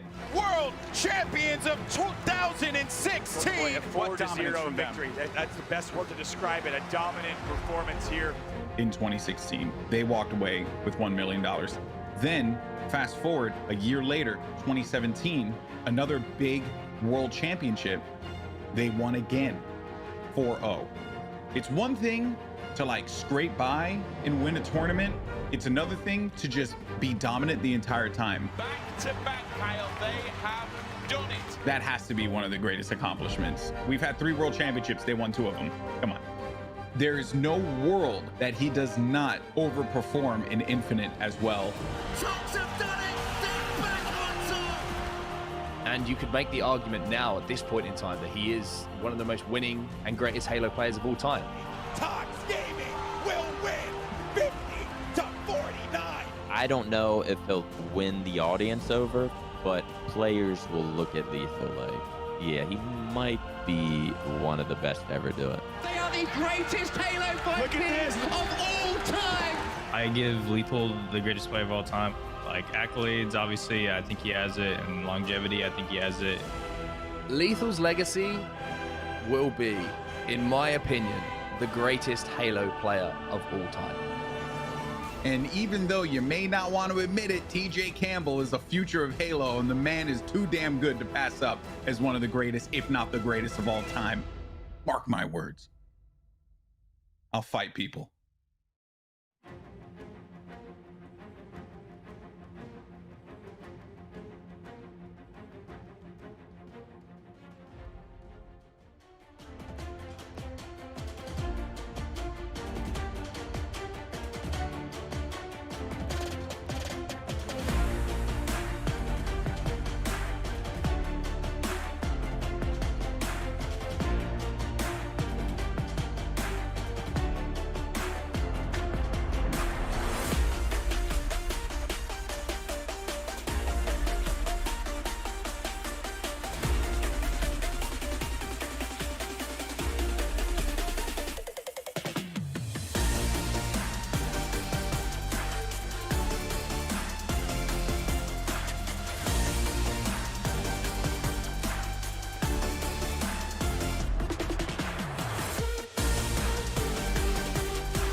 hitting big shots. I am such a fanboy of him. Coming in, and it's an overkill.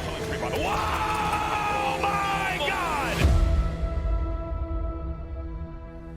Yeah, I remember I'm like 10 years old. My brother's the only one with the Xbox, and I'm like having to go into his room while he's sleeping. I'm setting my alarm as a 10-year-old for like 2 a.m. And I'm going into his room, playing from 2 a.m. to 4 a.m., playing Team Snipers with no sound, no mic, nothing, just on his account, in the dark, and just having so much fun.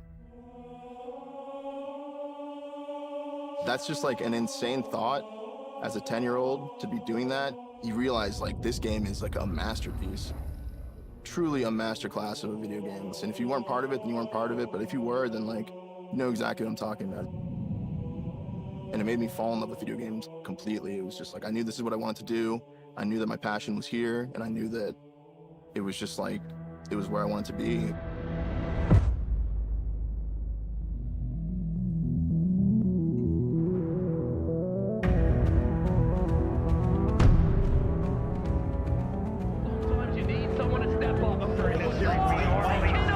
I think they call Formal the multi-FPS god for a reason. One of the best shooters, one of the best teammates, and one of the best champions, I think, to ever hold a control.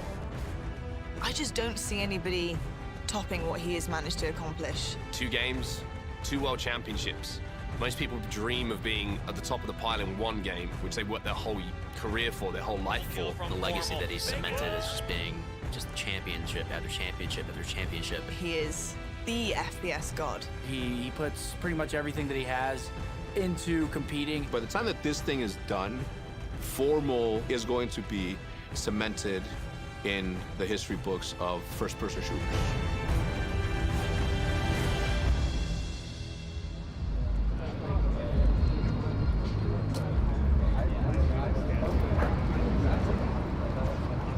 My first event was MLG Anaheim 2009. I went when I was like 13 years old. I didn't do too well, but like just the experience of like an old MLG event is just like something that if you didn't experience, you just didn't experience. Walshy is down there. Look at your fans! Earning the right to call themselves champions. You know, growing up, you see all these people like T-Squared and Walshy and Ogre Twins, and you kind of just like, you want to be them. My first event was definitely a disaster. I got kicked out of the hotel I was staying in. A couple buddies of mine were throwing stuff out the window at the Marriott and ended up hitting a security guard with a milkshake. So before we know it, there's banging on the doors and security guards are kicking us out. My dad has come get me. It's just a complete disaster. And safe to say I wasn't allowed to go to another event for like a couple years. What's these? That's when I like went to like our side and like shouldered it and went to their side. My very first interaction with Matt, I think he like sent me a friend request and I declined it. And then he sent me a message and he said, why'd you decline it? And I said, I don't know you. And he said, well, get to know me. This rando kid Formal who I'd never even heard of just kept killing me over and over. I remember matching this kid online in the MLG playlist, and he was always just very noticeably skilled and noticeably a nasty sniper. When you were watching his POV, it was just this insane consistency of reticle placement. When he was sniping, it was always on the head, and he would always snap on and just hit really, really solid shots. Doing that as a child is crazy. It was very clear from the beginning he was built different. As he started to succeed, started to win events, he realized that this might be a place where he could do some real damage. And it was unheard of for such a random name in the sense where it's just some online kid to come and make such a big splash on the scene. When you see Formal on the server, it's a problem. Let's go. Over. Tag. Tag. Trust.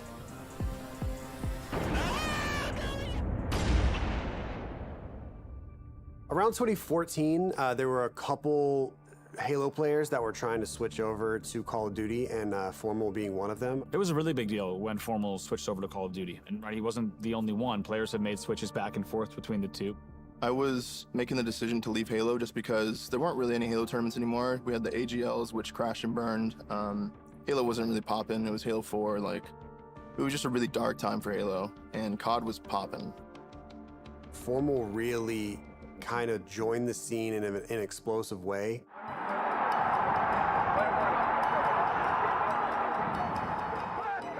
The fact that he's able to switch titles so easily is almost unheard of, but I honestly, I would even go as far and say it's impossible. He seemed like, I don't know how to word this nicely. He seemed like he had just all the confidence in the world. It's just like a whole new scene. They didn't really have any respect for me because I was like a Halo pro. But I mean, like slowly but surely, you see me just like start getting better and finding new teammates and just like slowly climbing the ladder. Formal was at the time playing for a team called the Envy, and he sent me a DM. He sent me a DM and says, I heard you guys were gonna make a roster move. And this was year 2 of him switching from Halo to Call of Duty. And within a month, he was on the team. Arguably the biggest roster move in COD history, Formal and Crim6 joined Nadeshot and Scum. That team, they won so much that we kind of all got used to it. Once I joined Optic, it was like, yeah, it was for real. Everyone knew who you were. If you stood still for a little bit, there would just be like a line forming, and then you would have to like sign, so you get trapped for like hours. I don't know if it's like the online era of COD that's kind of like been the final, like, you know, the thing that drained me, like, final, but it's just getting on and scrimming every day. It's just like not it for me anymore, man. And I might just need a break from it for a little bit. Yeah. And I mean like a year break, and maybe I'll want to do it again. Because when you're on Optic and like you're going to a champs, like all eyes are kind of on you. Everyone wants to see you fail, you know. Anytime you lose, it's like, yeah, they let you know it. So it can definitely eat at a person. Towards the end of his COD career, he just wasn't in love with the games as he once was. And it really, you could tell. Nothing was going my way, no matter how much time I was putting in, just like wasn't really making a difference. I was losing the passion, and that whole year was just like horrible. You learn a lot about yourself, and you learn a lot about like, you know, what exactly you want to keep doing. If you're gonna keep doing it like this, then what's the point? And that's kind of where I took a step back from Call of Duty in 2021. I was kind of realizing like I was not really like a detriment to my team, but I definitely wasn't the best version of myself. And I realized that I lost the passion for COD and just kind of needed to take a break and just kind of find myself again.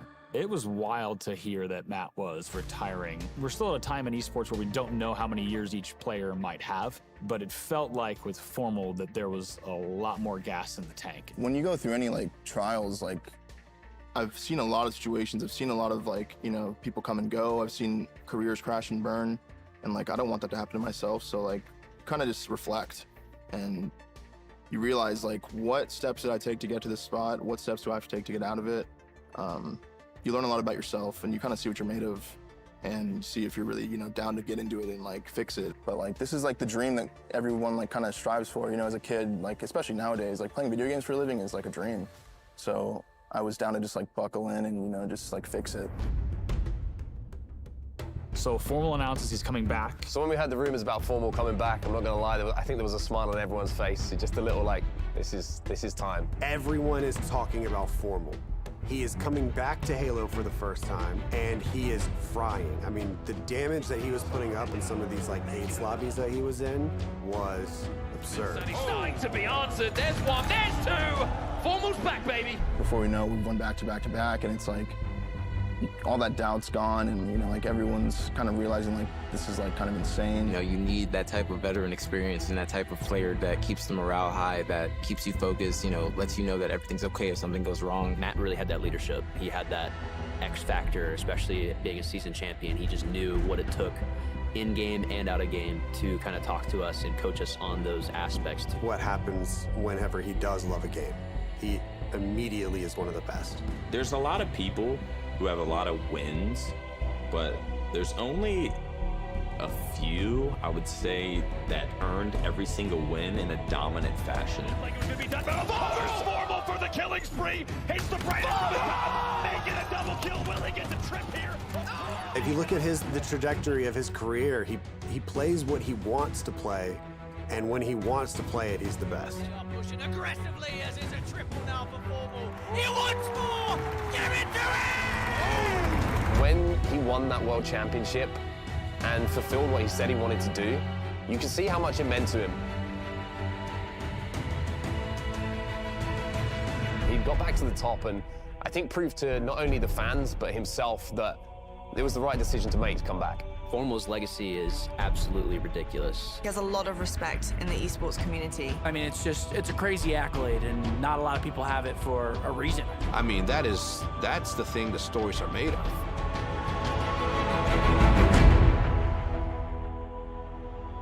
Halo is always gonna have a special place to me just because of like the years of like 2007 to like 2011. It was just like, it just felt like a dream. It felt like I was living in fantasy land, like I was just off in La La Land by myself, just like living every day to like the fullest, like in Halo. Like, it sounds kind of weird to say, but it was truly just like a really impactful time in my life. And I think for a lot of people, Halo has been that foundation as an FPS for 2 decades now, essentially. And I think that's why Halo really just runs deep. It's obvious to me how much Formal loves Halo and how dear it is to his heart. You know, even after he switched over to another title, he came back to Halo because it's really like his one true love when it comes to esports. You know, Formal and Halo go hand in hand. What this whole journey has done is just given purpose to my life. I've always, appreciated these times, even in the dark times and the bad times. You still appreciate what it is, and like I wouldn't want to change anything for the world.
Hey, welcome back everybody to the FaZe Atlanta Major.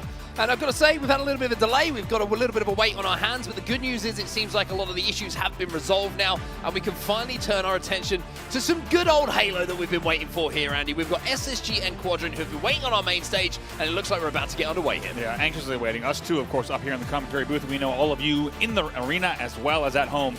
Excited to see this match finally get underway. If you didn't catch the pregame, a very, very good and important game number 1 is coming up. It's Forbidden CTF. It is indeed. Now, we mentioned how important this first game of the series is for a number of reasons, right? But one of those reasons is the record of both teams on this particular game type. And it's a 1-on-1 result for SSG, so they're kind of 50%. Well, they're exactly 50%. Even my maths can work that one out. Well, on the other side of things, Quadrant yet to win it. 0-1 for them. So it's a little bit of a coin toss game type, and we know that it's the newest one in the suite of game types that we have. And maybe there's not a huge amount of experience from any of the teams in the Halo Championship Series when it comes to Forbidden CTF, but that gives an indication that with the rest of the series and how the records are looking, it's an opportunity to strike first for either of these teams to get that advantage before we head over to Recharge. Yeah, there you see that CTF Forbidden on your screen there in game number 1, and cannot wait to get into it.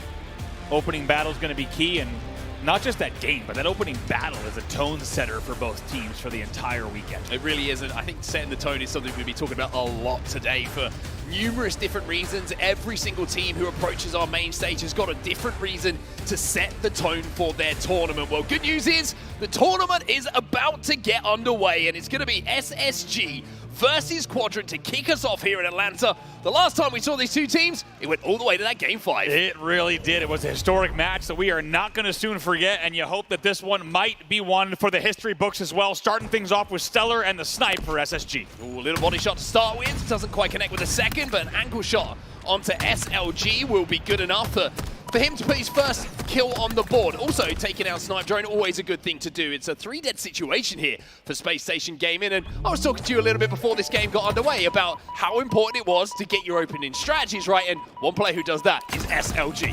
Really is. That man will spend a lot of time watching your VODs. You better keep your VODs on lock, because he will be in them and in the back of your base whenever he can. Seek a man on your screen here. We'll see what he can do for Quadrant. Couple of shots coming in. Bound's going to win that 1v1 though, which is going to give a little bit of a foothold here at least to SSG inside of their base, but constant pressure keeps coming in from Quadrant, and you can see one man you don't want on your snipe tower, in your snipe, in your nest, is going to be Snipe Drone. What a performance this man had in London. It really, I mean, putting up enormous numbers that, you know, even he was really, I think, very, very impressed with and happy with. He's been a household name in competitive Halo for a very long time, but when we got to catch up with him earlier, he knows he played well in London. He's going to be looking to repeat here in Atlanta. One thing that I loved about what Snipe Drone actually says when we caught him is like, yeah, it's good to play well, but we didn't win though, did we? And that's pretty much what the mindset is now for Quadrant. It's not about performing and getting deep into tournaments.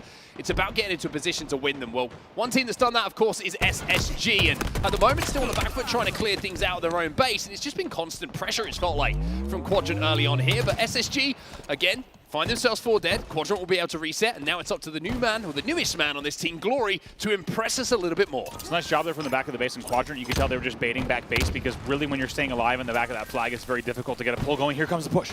2 players. Good communication coming in though, and you have to wonder, is he going to play for the kills? The plasmas didn't quite do as much damage as maybe Glory expected in that situation. It's a good little bit of usage of space from SSG to make sure they didn't take that damage and turn into an easy double kill. Went for the insta. Turns out it was a finsta. Unlucky there. A little fake insta, not really catching as much as he needed there. Much damage, as you said. If both of those grenades had hit perfectly, he probably would have gotten a flagpole. Instead, it's Legend now with the overshield on the push. Overshield goes to SSG, finds one cleanup, should be able to get the second as well, and now Quadrant finding themselves in a little bit of a sticky situation inside of their base. Glory goes off the diving board, but unfortunately goes off the deep end, and Legend is hunting for more. Can't quite find the kill onto Snipe Drone, but Stella's going to be there to get that kill, and now surely they're going to look to get that flag moving. They bought a lot of time though, didn't they? Look at Snipe Drone on main there, and also just like, how about Glory sitting there with the Hail Mary stick? Somehow bought them time as well. They get a lot of damage, but they're trying to run this flag early. There's only 1 kill on the board. We'll see if they can get this. Somehow they do. They really didn't have to kill. Look at this, Legend. They actually were down a man. It was 3v4, so this could be dangerous. On numbers alone, that pull was not really a textbook pull. Let's see if they can hold. Last 2 players from SSG are still killing inside of the base as well, which is allowing SLG now to be in a position to take a 1v1. Can he get the return? He just about manages to do so as Stellar comes in to clean up those players, but a little bit of a let-off there, you would say, for Quadrant. SSG had a really good opportunity to strike. Really, really interesting there, and I think a lot of people might have been thinking the same thing that I was thinking on that pull. Actually, as Legends pulling, they lose Stellar, and there's no kills coming in for SSG, and they still try to force that run, and now Stellar is they're still paying the price from that skill rotate. Oh man, Stellar almost does it, but they're paying the price. It was 3 dead, and now a Quadrant flag will be run, so this really could be a bad domino effect. Let's see how it plays out. Yeah, next set of kills is important. If it goes the way of SSG, they should be able to secure this return. However, you've just seen what happens on screen when you give this man a sniper rifle. Glory with a chance to set up top mid here and pick some heads. There's another one onto an ex-Quadrant teammate, and this is the man that took his seat. And the flag is still running. To quote Wes Clutch Price, all they do in Ireland is drink beers and take faces. And Glory knows how to do it well. We'll see if he can hit another one. Finally, he's taken down, but is the flag going to go? It looked like it would have been coming around the back ramp right about now. Yes, Sika about to round the corner, and the flag does go in. Quadrant will put the flag on the board, and it's a big dagger here. We talked about how important that first flag was going to be. SSG, in my opinion, with a really, really careless run. You don't run that flag. You don't force it when you're in a 3v4. They are still, minutes later, paying the price. Now Snipe Drone has the OV as well. Quadrant with the early lead and the early control. Glory pushing forward as well. You saw it was a little bit of a 2v2 after that flag did get capped. And the 2v2 was won by Quadrant, which allowed them to then get that overshield and keep this pressure on. And having control of the nest, having control of the snipe bridge is such an important position on this map, and Glory is holding it down. SLG's up the map. You can see he already wants to give that flag a little bit of a pull, get that one running as well, with Seeker picking up kills, and Glory picking up another. There's a chance for Quadrant here with SSG, 2 in the death screen, to maybe secure a second flag. 2 dead for a moment. What's Glory do here? Looks like he's going to think about a pull. Going to get a touch there. Was 2 dead. It's still rotation there, so probably 3 dead in the end. That flag will now be ran. Glory's going to be back ramp. Very nice movement as well. This one could go. Yeah, this one should go. Space Station staggered on their spawn. 2 of them just spawned inside of the base, and it's just a case of hitting the slide, making sure this one goes home and doubling your advantage. And Quadrant, with yet another kill going to Glory here, it's 12-7 as they put that second flag in. Not kidding when I say it's really, we're still seeing the dominoes fall from that pull that we saw from SSG. It has been constant control. Finally, SSG gets 3 dead for Quadrant. 6:26 left on the clock, so still a lot of time to play with, but they need to change the trajectory of this game and do it now. Questions about how quickly SSG start tournaments. Well, at the moment, it's been a start that's been very impressive from Quadrant. They're the ones who have the lead. They're the ones who have taken the initiative. But with 2 dead, 3 dead, maybe even 4 dead, Snipe Drone is last alive, who's trying to get in a position to do some damage. That flag is already halfway across the map, and it looks like SSG are going to answer back here. Legends should bring this one back. We'll see in just a moment. That flag, yes, indeed, it does go in. So SSG finding some footing here, and they're looking a lot better now, still with the overshield, and they could easily back-to-back cap here, maybe playing the long game slow and steady. Still 2 dead. Here, oh boy, last second. Big damage comes in there. It looks like one of those shots at least might have been a snipe, and that will slow things down for just a moment. Quadrant can breathe yet again. I think SLG managed to pick that snipe off. He won a 1v1 inside of his own base and managed to collect the snipe as it just came off of the spawn, and does sound like doing that damage was enough to stop that flag run. And how important could that be, right? Because it looked like everything was set up for success for SSG to look at tying this game up at 2-2. And undoubtedly an Arresto momentum there coming in from the side. Hiko answers back, though, with a counter snipe killing spree of his own. But SLG does well, as we said, to stop the momentum there. That could have been very dangerous, and to be honest, not always a snowball-y game type. Flag being ran here. It was 3 dead for the side of Quadrant. Back of the base spawners. And guess what? Hiko's going to be ready for him. Yeah, the scariest thing is here, you don't really need to hit too many shots. It's the presence of the sniper rifle, right? If you can hit a couple of bodies, great, but knowing that you can't peek, knowing that you can't overextend, means that Quadrant have got to be so careful. And even though the flag will go home, it's worrisome moments here for Quadrant as they find themselves 3 dead yet again with SLG as the last alive. However, he had 1 sniper bullet, and he's now got a few more, and he managed to put 1 to use to at least let Quadrant get some sort of purpose on the map. Feels like for Quadrant fans, it might be deja vu all over again. SLG will burn an extra shot, but he will eventually fall down.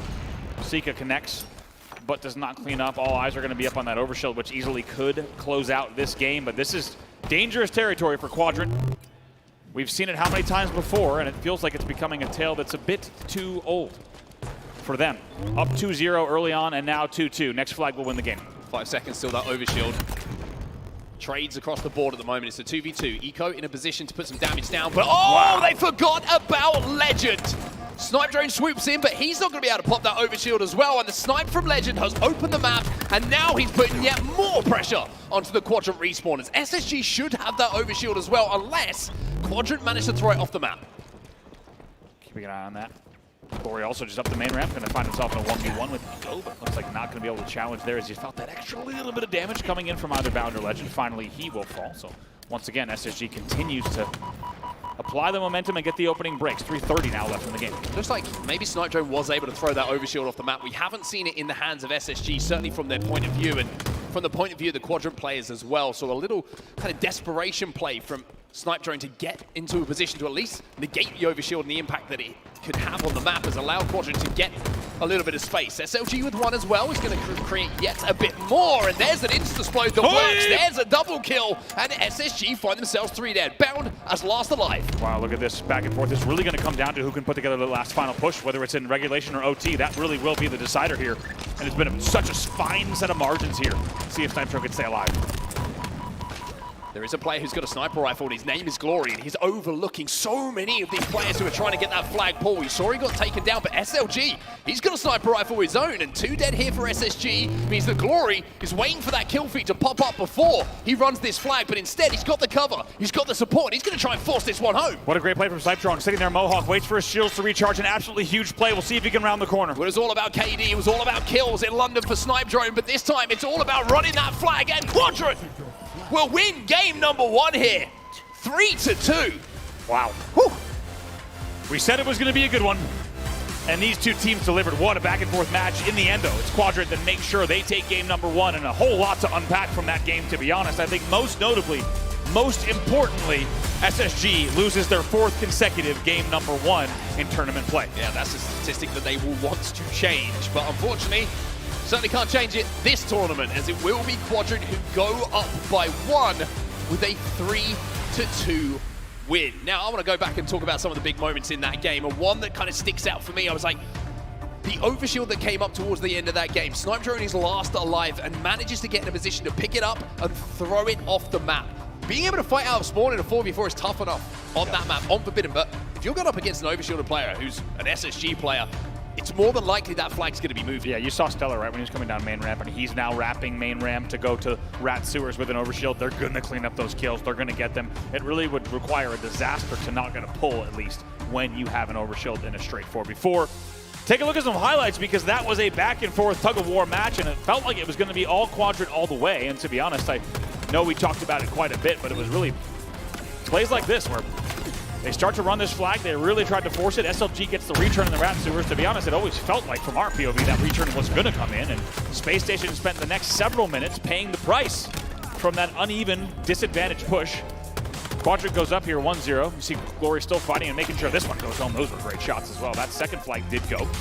You'll see here in just a moment as Glory's going to be the one to wrap the corner, and then things changed quite a bit after there. They certainly did. It was SSG who managed to wrestle at least a little bit of momentum back to get that first flag on the board, like you can see on the score here. Eco hitting some nice snipes, but not only the game-changing moment for me is when the game is tied up and that overshield goes off the map, Quadrant win that fight, but then somehow or other, it's not just one snipe they get hold of, it's 2 as that final flag starts to move. We saw Glory get taken down, and in my head I'm going, SSG have done what they needed to do to take the snipe out of the hands, they can fight on the footage.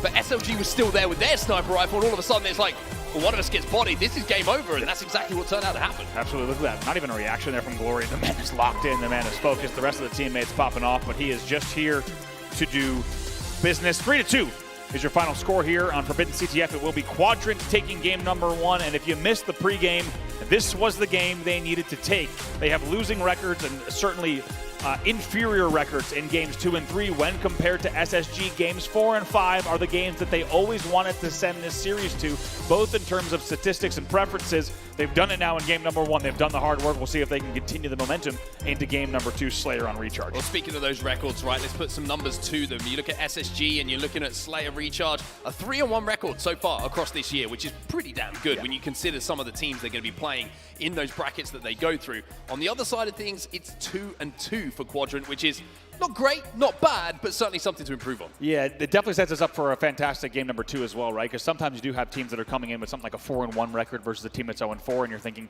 this one might already be written. However, for this one, it's definitely another opportunity for Quadrant to bounce back. I think in terms of the overall story and the tug of war, of the series, it's going to be interesting because on paper, this one should be an SSG win. We should go into game 3 tied up 1-1.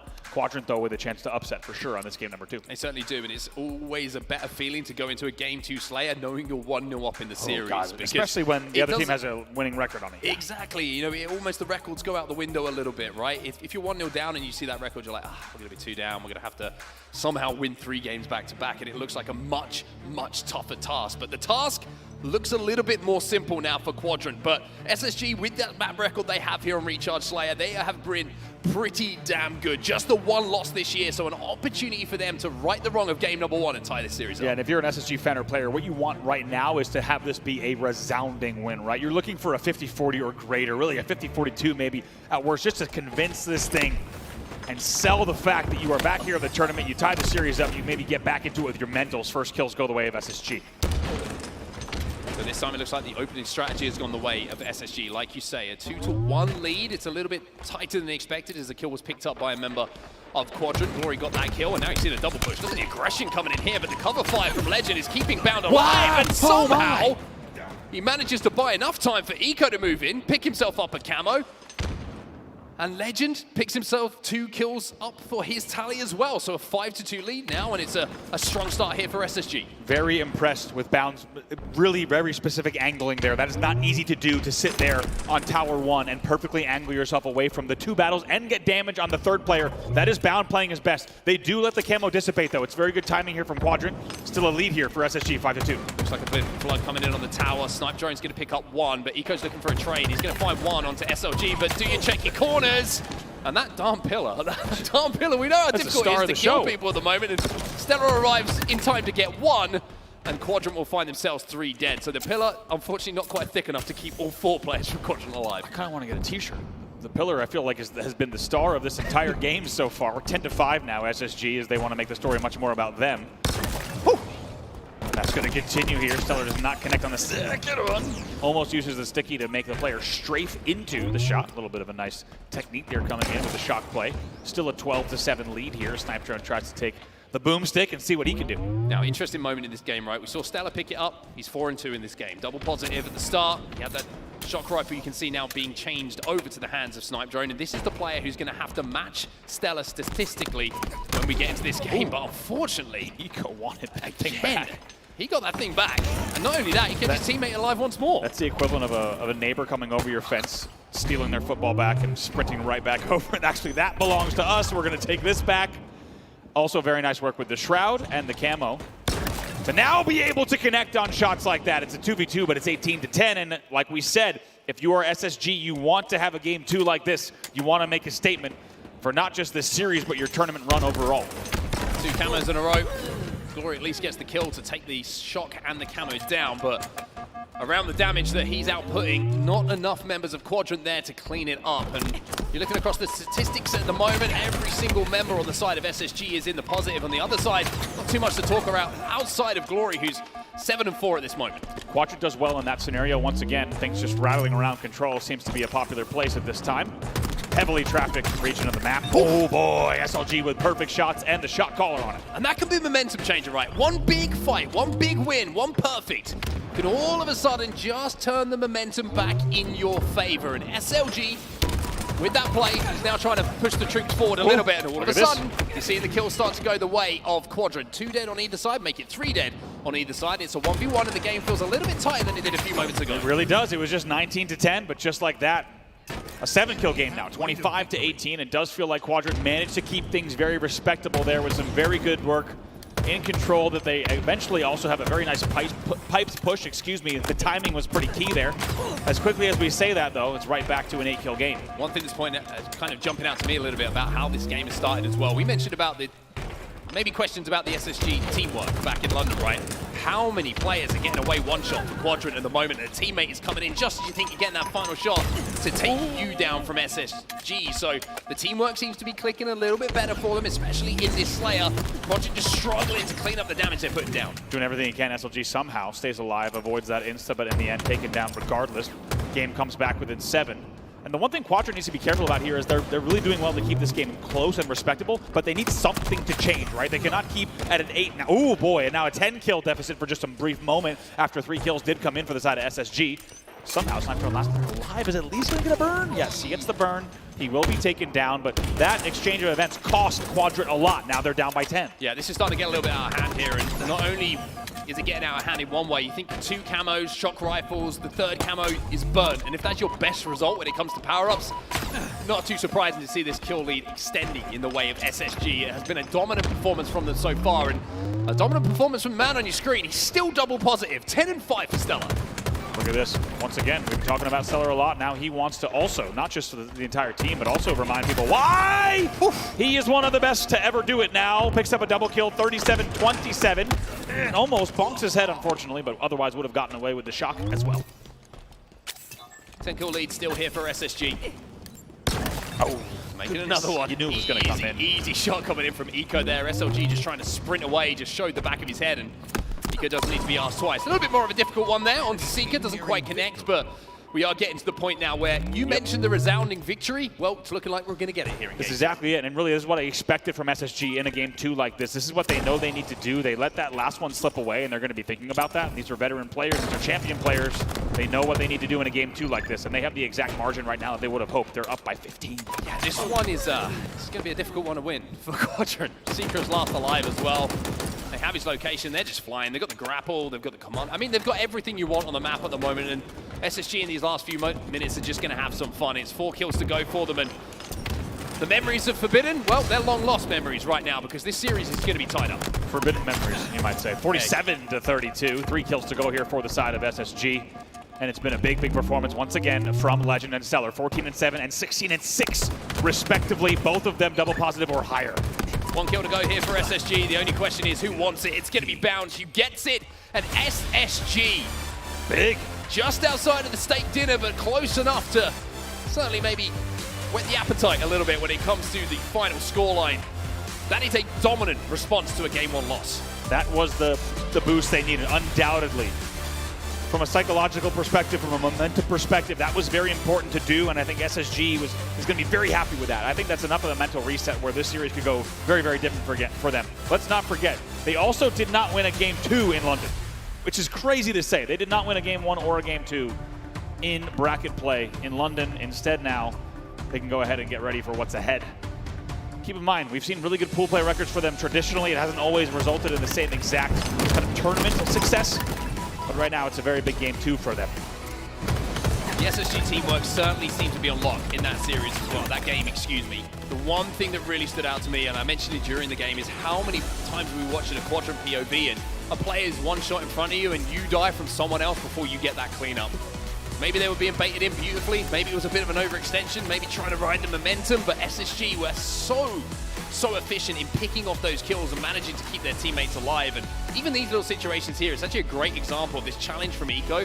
He knows he can challenge because on his POV, he knows that Bound is coming in who's going to do damage. So even though he's down a shot, he knows that total damage output in about 1 second time is going to outdo what he can receive. So those little things, the teamwork starting to click there for SSG, and a worrying sign for Quadrant to see that happening and that response in the series. It is also, let's not forget Stellar's numbers there. You might have caught him 16-6. Pretty good. Talked a lot about, very, very good. We talked about how we need to see Stellar firing on all cylinders this event. We didn't necessarily see that in London, which is rare from him.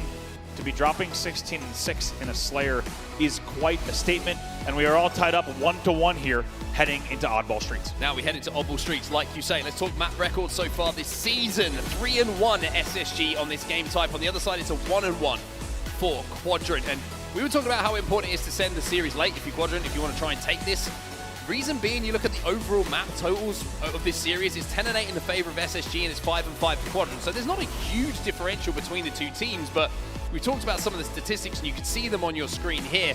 The Team KD is something to keep an eye on because winning games is great, If you can do it without getting a huge amount of kills, it shows your efficiency. And Space Station very, very good at keeping that oddball away from their opposition. Yeah, these are your HCS London stats on your screen here. And Quadrant there with a leading in the KD as well as the round win percentage. But interestingly, Space Station overall 3-1 in their record. As you said, they will come into this game type with that winning record.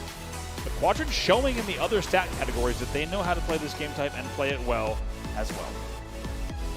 So this is the first time I feel in this series this is like a balanced game type, right? We're not quite sure who has the advantage in this one. SSG maybe have a bit of an advantage when it comes to map record, but you can see from those statistics that Quadrant are in a position to certainly give this game a real fight. And opening strategy has been important in both games so far. You think about the first opening strategy, it was Quadrant who managed to convert pretty soon after their opening strat into a first flag cap. The opening strategy from SSG was won in that game number 2, which gave them that camo, gave them that opportunity to extend the lead. So let's see who wins this one as we head into map number 3.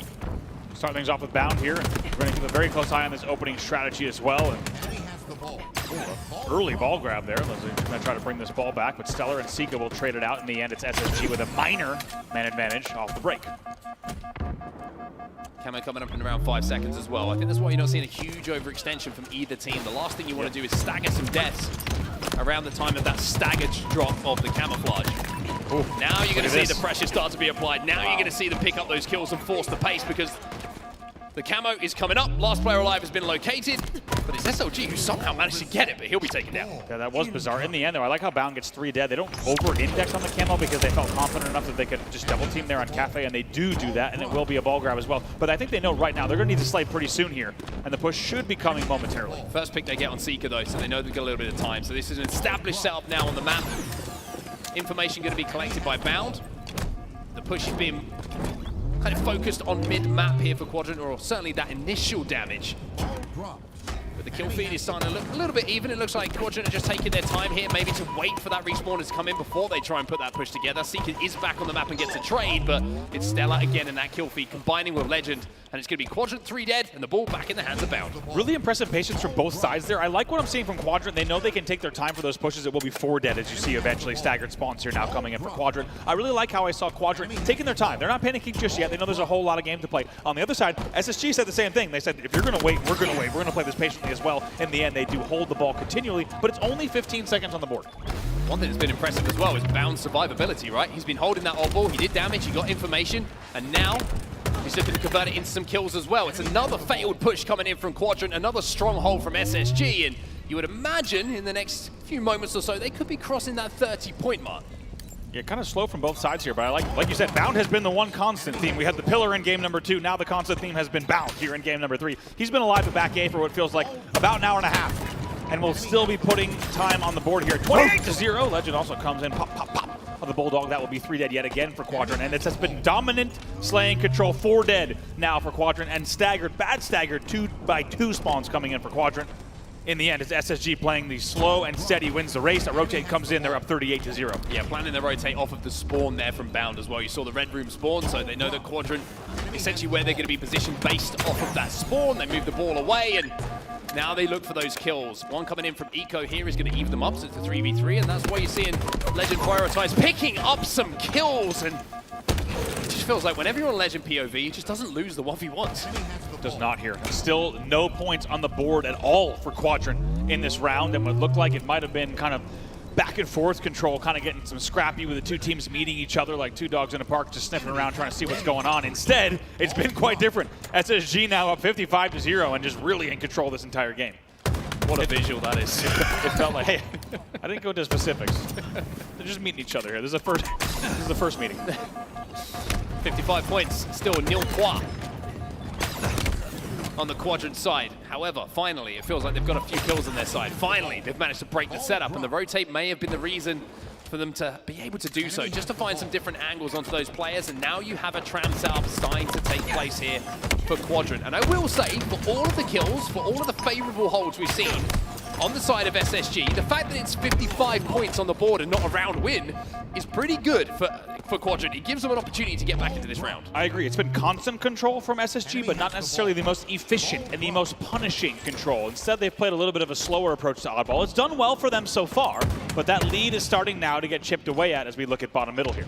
Camo coming up. You can see some nades going in. Stella's trying to flank, but he's going to be sniffed out here by SLG. No connection, a little bit of a whiff. Wow. But somehow manages to trade the other way around. Eco picks up yet another kill. Yeah, that looked a little bit funky to me. It did, yes. Somehow that comes in the end, though. 3 dead. Sika is your last player alive. He's going to be bottom middle. They should be able to just pinch this in the L. There will be pressure from A-Gen here, though. We'll see if they can make a camo grab still.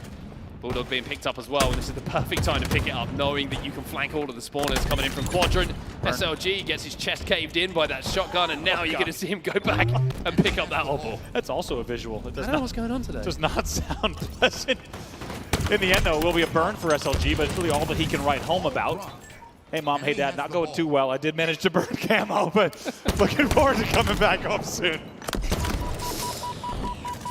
Well, we're having fun up here in the booth. At the moment, Quadrant aren't having too much fun in this round. I mean, you're looking at the stats at the moment. Only one player in the positive, and they are getting sandboxed hard right now. They had the Stalker, they had the camo, they had the shotgun, and at the moment, it's difficult to fight up against that. Last player alive is going to be Eco, though, but Snipe Drone's got to be careful because there's a woofer around the corner. Snipe Drone somehow gets in there. Eco was doing a little bit of screen watching, trying to watch those C-stairs. In the end, he does get taken down 73-20 now. And Quadrant knows that they need to have some very convincing holds and really no gaps in the armor if they want to close this round out still. Snipe Drone picks up that Bulldog and says, hey, it's not quite so nice when it's on the other side of things. Is it Space Station? Manages to pick up the simple kill, and the first hold that we've seen with some element of success here on the side of Quadrant. Look at the ball just teetering. Finally, it goes down the stairs. This might be a little bit... Oh, Repulse comes in as well. Gets flown into the L. Snipe Drone, the only player down on the map for just a moment. So slowly, Quadrant is clawing their way back in this one. SSG is going to want to close this out before Quadrant gets another 20-point hold, without a doubt. It's one of those rounds that you might look back on at some point as something that really shouldn't have slipped through your fingers if you're Space Station Gaming. But Quadrant playing to the final whistle here in this round, and they still have that oddball in their hand. Something to keep your eyes on a little bit as well is that camouflage, and it's going to go the way of SSG. And this is a real opportunity now for them to not just break the setup, but get that ball back for that final hold. Love that play from Stellar. Instead, he goes bottom middle, cleans up the kill top A, does not get into tires. The last thing you want to do with camo when you don't know what's going on at tires is to jump through that windowsill, get back whack, get ninjas. All sorts of nonsense can happen there. So really veteran play there coming in from Stellar to make sure he comes away with the camo and the kills. Clearing out some space as well for his team. Glory taking down the no shields. Ball in the hands of SSG once more. It's Eco who's picking up what he's hoping is going to be this final amount of time for them to close out round number 1. However, he gets taken down. Stella's now in a 1v1. Last player alive, and somehow not only manages to get that kill, but stay alive long enough so that the push can come in almost immediately from the respawn in SSG. Amazing from Stellar, sitting in the back of tires. I tell you what, if he had any more steps forward, he would have gotten hit by that plasma, but instead he knew that he could stay in tires.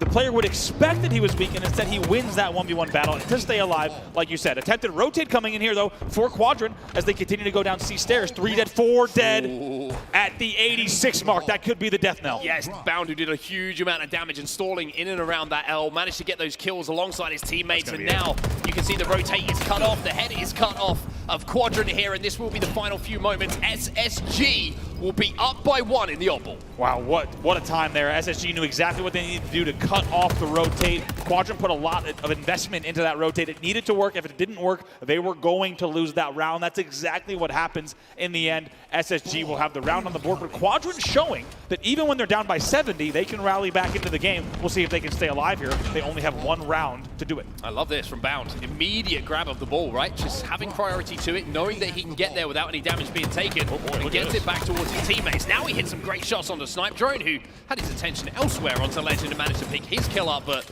just that kind of thing. I think it's sort of like almost a mental little battle going there, saying, hey, you're down by 1 round. We just won the last game where we slapped you about a bit on the Slayer. Come and get the oddball. Also, to bring it top tower, but then drop and kind of fight the player that's going to be pushing bottom middle that expects that you went bottom A, right? Snipe Drone's expecting the ball's going back A there. He's not expecting Bound to double back against him. So like you said, a little bit of non-traditional openings in oddball, which we'd love to see across all game types. Bound stays alive with camo in hand as well. And once again, it's the same exact strategy. Take a look. Only a few points on the board. SSG is going to play slow and steady here as they pick up more and more kills. Still 2 dead. One thing that's certainly noticeable in this game so far, and the previous as well, is the power-up control and how it felt very, very one-sided. Camos, shock rifles when we were on recharge, and now you've seen the Bulldog as well, just constantly in the hands of SSG, and this is making this fight even more difficult for Quadrant.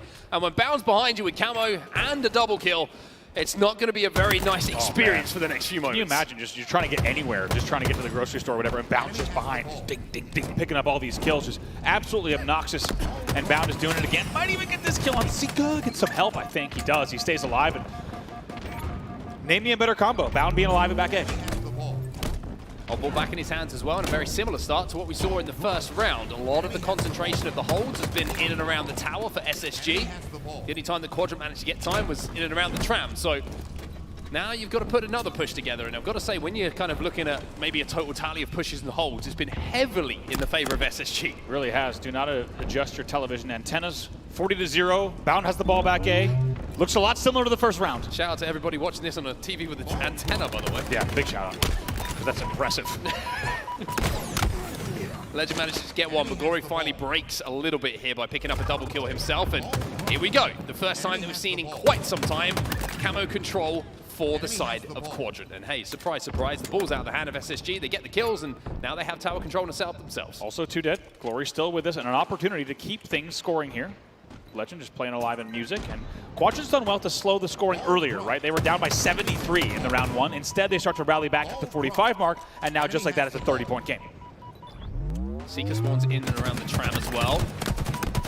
Bound trying to peek. Glory going to challenge. It's a peek battle. It's a little look through the window of the bars of the PD to see if anybody wants to be released a little bit early. Bound is going to be, unfortunately, still a Very nuisance. nice. And finally, a little bit of patience there from Glory to not overextend and give him a trade opportunity. Means he gets that kill. Quadrant back into this round as well. Yeah, really well done there from Glory. He got the extra burst into Bound right before he went to caution door. That was the difference maker, able to then clean up the shot. As you said, very good patience. And just like that, we now have a tied game here at the 45 mark between Quadrant and SSG. It's a big comeback from Quadrant off of another SSG early opening. Beat down from SLG, excuse me, takes down a member of SSG. That is extremely difficult to string I've been together. thinking about it the whole time.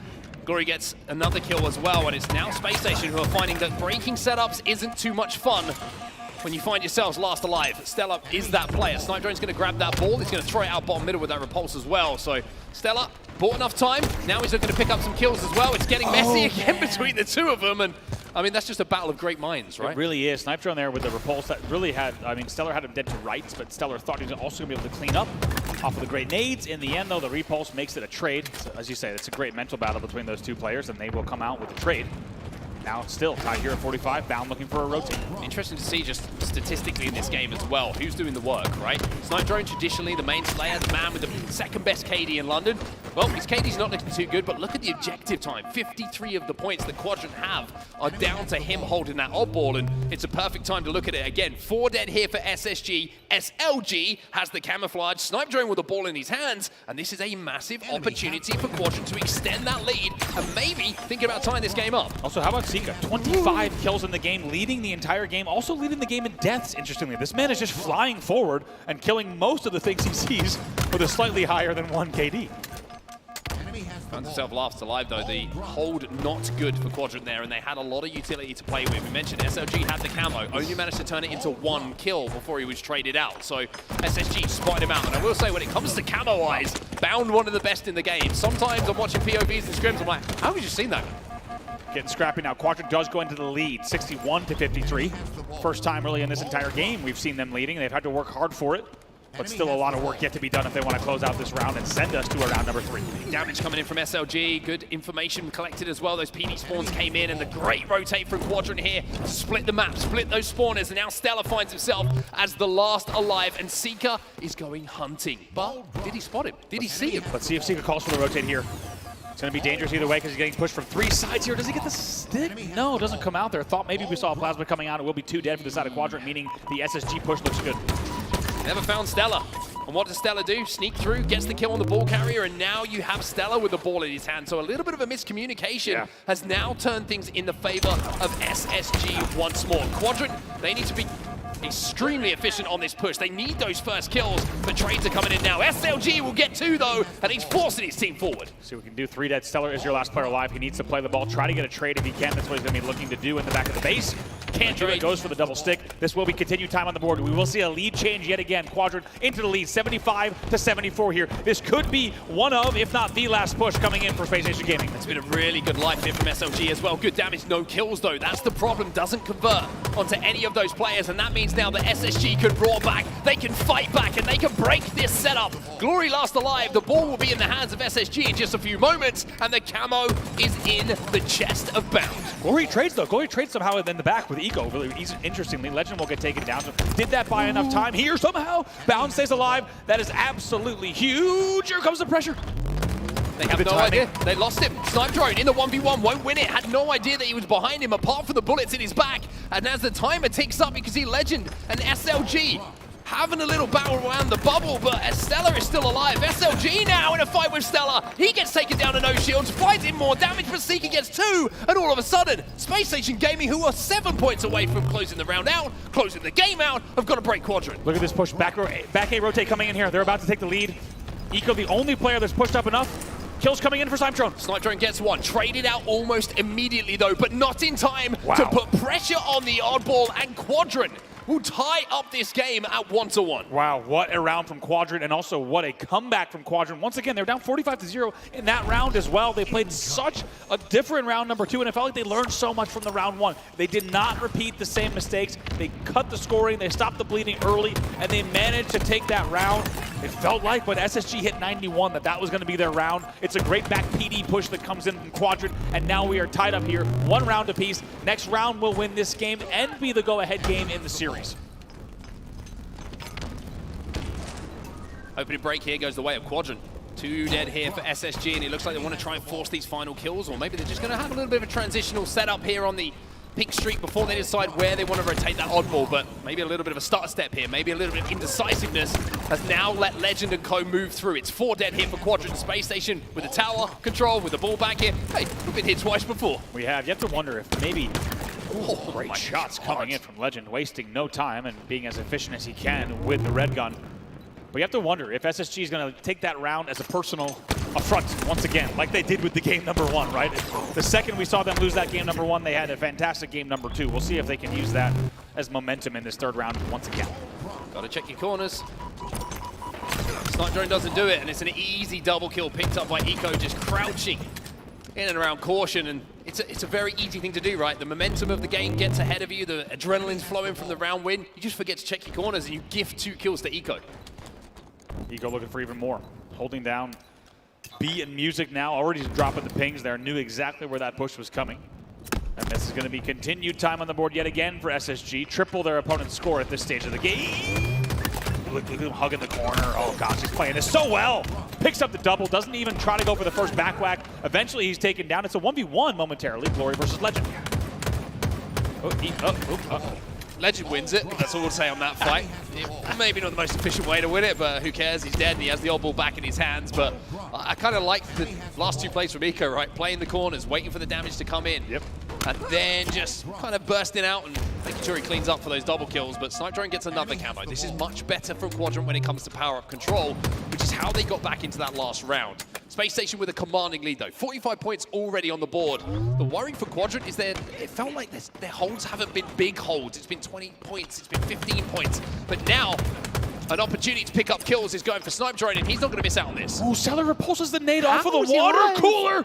That was wild to watch here from Snipe Drone's POV. He's got to be thinking, what on earth happened in there? Finally, he's taken down, but during all of that time, the ball does rotate, and it's now 39-45. It's exactly what we saw in round number 2. Quadrant comes back from a 40-point deficit, and we are essentially tied up here at the mid-game. And they're winning their individuals all of a sudden. Snipe Drone picks up his kill onto Stella.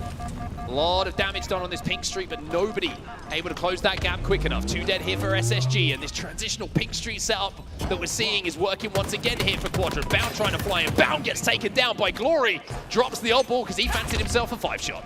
Stays alive with the repulse as well. Let's see what he wants to do. Probably pick up another kill if he can before the rotate, but instead he's going to go right up the C stairs. It does not take damage doing so. Very, very nicely done.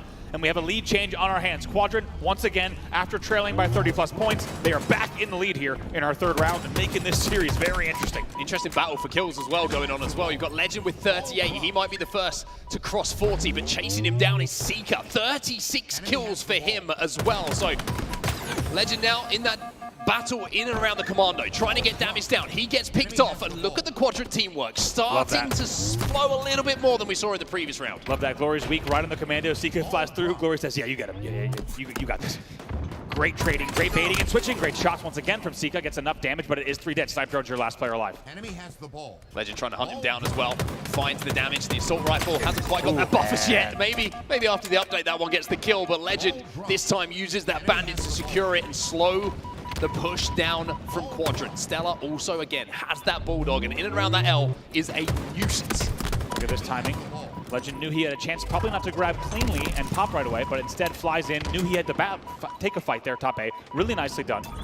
They get 3 kills, by the way, back-to-back off of all this, and as a result, you'll probably see a lead change here any moment because this timing on these spawn rotations is so favorable for SSG, and Legend is just toying with them, picks up another one, it's 2 dead. SSG now in the lead, 72-67. It's a triple kill, and it's the easiest one of Legend's career. He just walks around the map with that camo, picks up 3 kills without response after the damage is done by his teammates, and now we're in the last chance to live for Quadrant. SSG have been holding this whole time, and again, it's the first pick that comes in for SSG. I mean, he doesn't even need to take that fight. He has no business taking that fight from caution into back A. That is a high-risk fight that normally you wouldn't take. 3 points to go. This is going to be it. 3 dead here. Glory just coming off of respawn, and SSG will turn the series on its head. They're up 2-1 after winning the street softball. Convincing closing out of that round there. We might have been tied at the 50-point mark, but it's all SSG that just closes that out so strong. Great power-up control. Really great angle control. Timing on the spawn rotates was a pain in the side for the side of Quadrant. It was really great control over those last few minutes of play. And as I said, just when you're seeing players like Legend take battles like that from plants into back A, that's a battle you would never take, right? That's a confident win to close out that game as well. They will end your game number 3 with a score of 2-1 in terms of rounds, and now go ahead in the series 2-1. 2-1 indeed, and I've got to say one thing that stood out to me, I mentioned it in that game, was the camo control, right? It felt like whoever had it would go on a little run, but it felt like SSG were able to maybe chain 2 or 3 sets of kills together off the back of it, and that was what gave them a little bit more of a commanding lead and more of a command in their holds in general. It felt like it was 30, 40 points every time SSG got it, whereas Quadrant not able to put just as much time on the board. But Quadrant gave it a good fight in that one, but SSG class just started to show through, especially in the end of that last round. Couldn't agree more. I think also what we just saw is just the fact that SSG is, right, they bounced back in a big way. Let's not forget, bracket play in London. They had never been leading in a series coming into this number of games, right? They had never been leading 2-1 at all in the last 3 times we've seen them in bracket play, which is crazy to see. So it's simply the fact they're putting these difficult wins on the board. Quadrant is pushing them in each of these games with the exception of game number 2. The round that we just saw in Ball was really closely fought, from Quadrant. Obviously, game number 1 went their way, so Space Station proving that they are not going to crumble at the first sign of a mental check, right? They're doing well here. They've turned the series, as you said, back around, and they now lead 2-1. Interesting to talk about what we're going to see next, though, right? Because this is a game tie, but we mentioned sending it late is going to be the opportunity for Quadrant to win the series, right? Now we get a little bit later in the series. We are into game number 4. They've managed to get here at least. And it's an interesting one when you look at it statistically, right? Because we're heading over to Live Fire next, and we're heading over to King of the Hill, which interestingly isn't a good game type for either team. Yeah. SSG's record on this one this season is 1-3. Not great. On the other side of things, only been played once by Quadrant, and they didn't get the win either. So it feels like nobody really comfortable on this one. It kind of sets us up nicely, right? Because we're not quite sure where this game could swing. It really does, right? If the Netflix producers had a hold of this script, this is exactly how they would have written it, right? We said if Quadrant takes game 1, this thing gets interesting. SSG takes 2 and 3 as expected, and now Live Fire King of the Hill is probably the biggest toss-up statistically, as you said. Anyone could take this one, and obviously Quadrant needs it to be their game to force a game 5. It's interesting that King of the Hill has been the weakness for both these teams as well. I think it kind of leans into their play style, right? They like to be active, they like to be taking space, and King of the Hill is more a game of kind of holding your angles, right? Waiting for the damage, doing some damage, and protecting in and around a certain objective, which almost feels like counterintuitive to the way these 8 players want to play this game. They want to be fast, they want to be in your face, they want to be trading kills if they can. So an interesting game type to kind of separate maybe where the hard work has been done in the time between these 2 events for these teams. Absolutely, Al. Looking forward to seeing who pops off with that snipe, because you look aside both sides of this stage, there's players who are now poised. Picking poison. Exactly. They don't know exactly who it might be yet, but you can bet they're going to be ready to hit the shots when it counts. guarantee we're going to see some fantastic sniping in this one. As we said, such small margins in this game and between these two teams that you're going to see some pop-offs between these two teams without a doubt. 2-1 now in favor of SSG as we get ready for that game number 4. So a chance here in this game for SSG to set the tone for this tournament, right? If they beat Quadrant at 3-1, it's a resounding win in my opinion. I think it's a very, very good sign for them. On the other side of things, if it goes to a game 5 and Quadrant send us all of that way, is that something for us to keep our eyes on moving through the tournament? Is that a tone setter from Quadrant to say, right, hey, we're here to beat the team that we can't beat. And if we manage to get to a game 5, if we manage to take this series, then they're a contender. Yeah, I think both are true. I think if we get to a game 5, it's already quite a respectable result for Quadrant, and they're going to remind everyone that they are here to play. If SSG gets to a game 5 here, personally, I don't think it's right where they want to be. Right, I think they're going to be happy if they go to a game 5 and win, of course. I don't think if you really talk to the SSG players, talk to Elamite, you talk to the org, they did not intend to go to game 5 here either. Let's take a look at some top performance stats between Legend and Glory. I mean, look at those stats coming in from Legend. They are insane. A 1.39. A 1.39 is what the illegal guy, in most states. What the guy who complains about his teammates in matchmaking puts up. He's like, dude, I got a 1.39. Where are my teammates? How have I lost this game? That's essentially what a 1.39 will do for you. 71 kills already in the series for him. On the other side of things, when your top performer is still in the negative for the KD, that's a little bit of a worry here. They need to pick the kills up. Yeah, they definitely do, and I think we saw that really catch up with them in Oddball. We just saw Legend and all of SSG just really controlling the rotates. It felt like, once again, they had control the entire time. Quadrant had a few breaks, which led to good holds, but when you really looked at the kills category, it was all SSG all the way, and unsurprisingly, is Legend leading the way. So here we go then, map number 4 of the series. Interesting note as well, if this goes to a map 5, the record is heavily in the favor, so far this season, of Quadrant. So SSG will know that. They will want to get this series done. They will want to close out here with a statement 3-1 victory over a team that was talked about as being a potential upset team at this event. It's a massive opportunity for both teams here and a real pivotal moment in this series. I think we learned a lot from SSG and just looking at in terms of what they did in London and realizing, yeah, when they're being forced to distance in these matches, we should put a lot of stock in that, right? And I think we're now forced to do that with how close the margins are in Halo Infinite.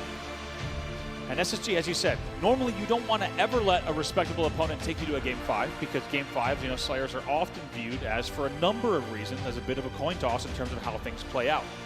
However, to now know that your game 5 is actually your opponent's best record in the game type entire series and one of their best Slayers, period, now that's worrying. And there's a big pressure, more than usual, I would say, in this game 4 on SSG. It's almost as if like SSG just have a hand on their shoulder. You know what I mean? It's like, we gotta win this one. Yeah. Otherwise, we're gonna have to have a conversation. I don't know who the person is behind them, by the way. I think it's Elamite. It could be Elamite. No, I do know. No, I'm just Don't do me like that. Let's go. No, there's some SSG overlords without a doubt that they come out the back slowly. They got the dark suit on. It's like, hey, black cape. I don't know why they're wearing capes in my head. They're wearing capes. No.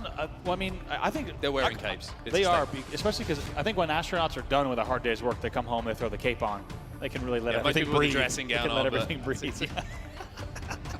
I do think, though, we're into the game, Never which smell I'm an excited empty to see. Spacesuit is what we're trying to say. Anyways, Quadrant versus SSG is where we find ourselves, and an opportunity here to close out the series for SSG. How do you go to the bathroom that thing? Legend now holding at B right away. And going to put some early points on the board, and also the kills are coming in as well. That will now be a 3v3 to fight through the rest of this hill. Yeah, interesting here, isn't it? When you get the spawn inside of the garage, you usually have better access to this hill early on, and it's kind of a fight in and around the camo for the team that's spawning over on the tower. So it's kind of, we'll have early time. You might get camo if we win that fight. Usually the first hill goes your way, and it's looking like a very strong start here from SSG. And hey, Eco's got a sniper rifle, and if you're going to challenge, which you need to, he's going to shut this down. Sika grab, I believe, on the camo, if I'm not mistaken. We'll see.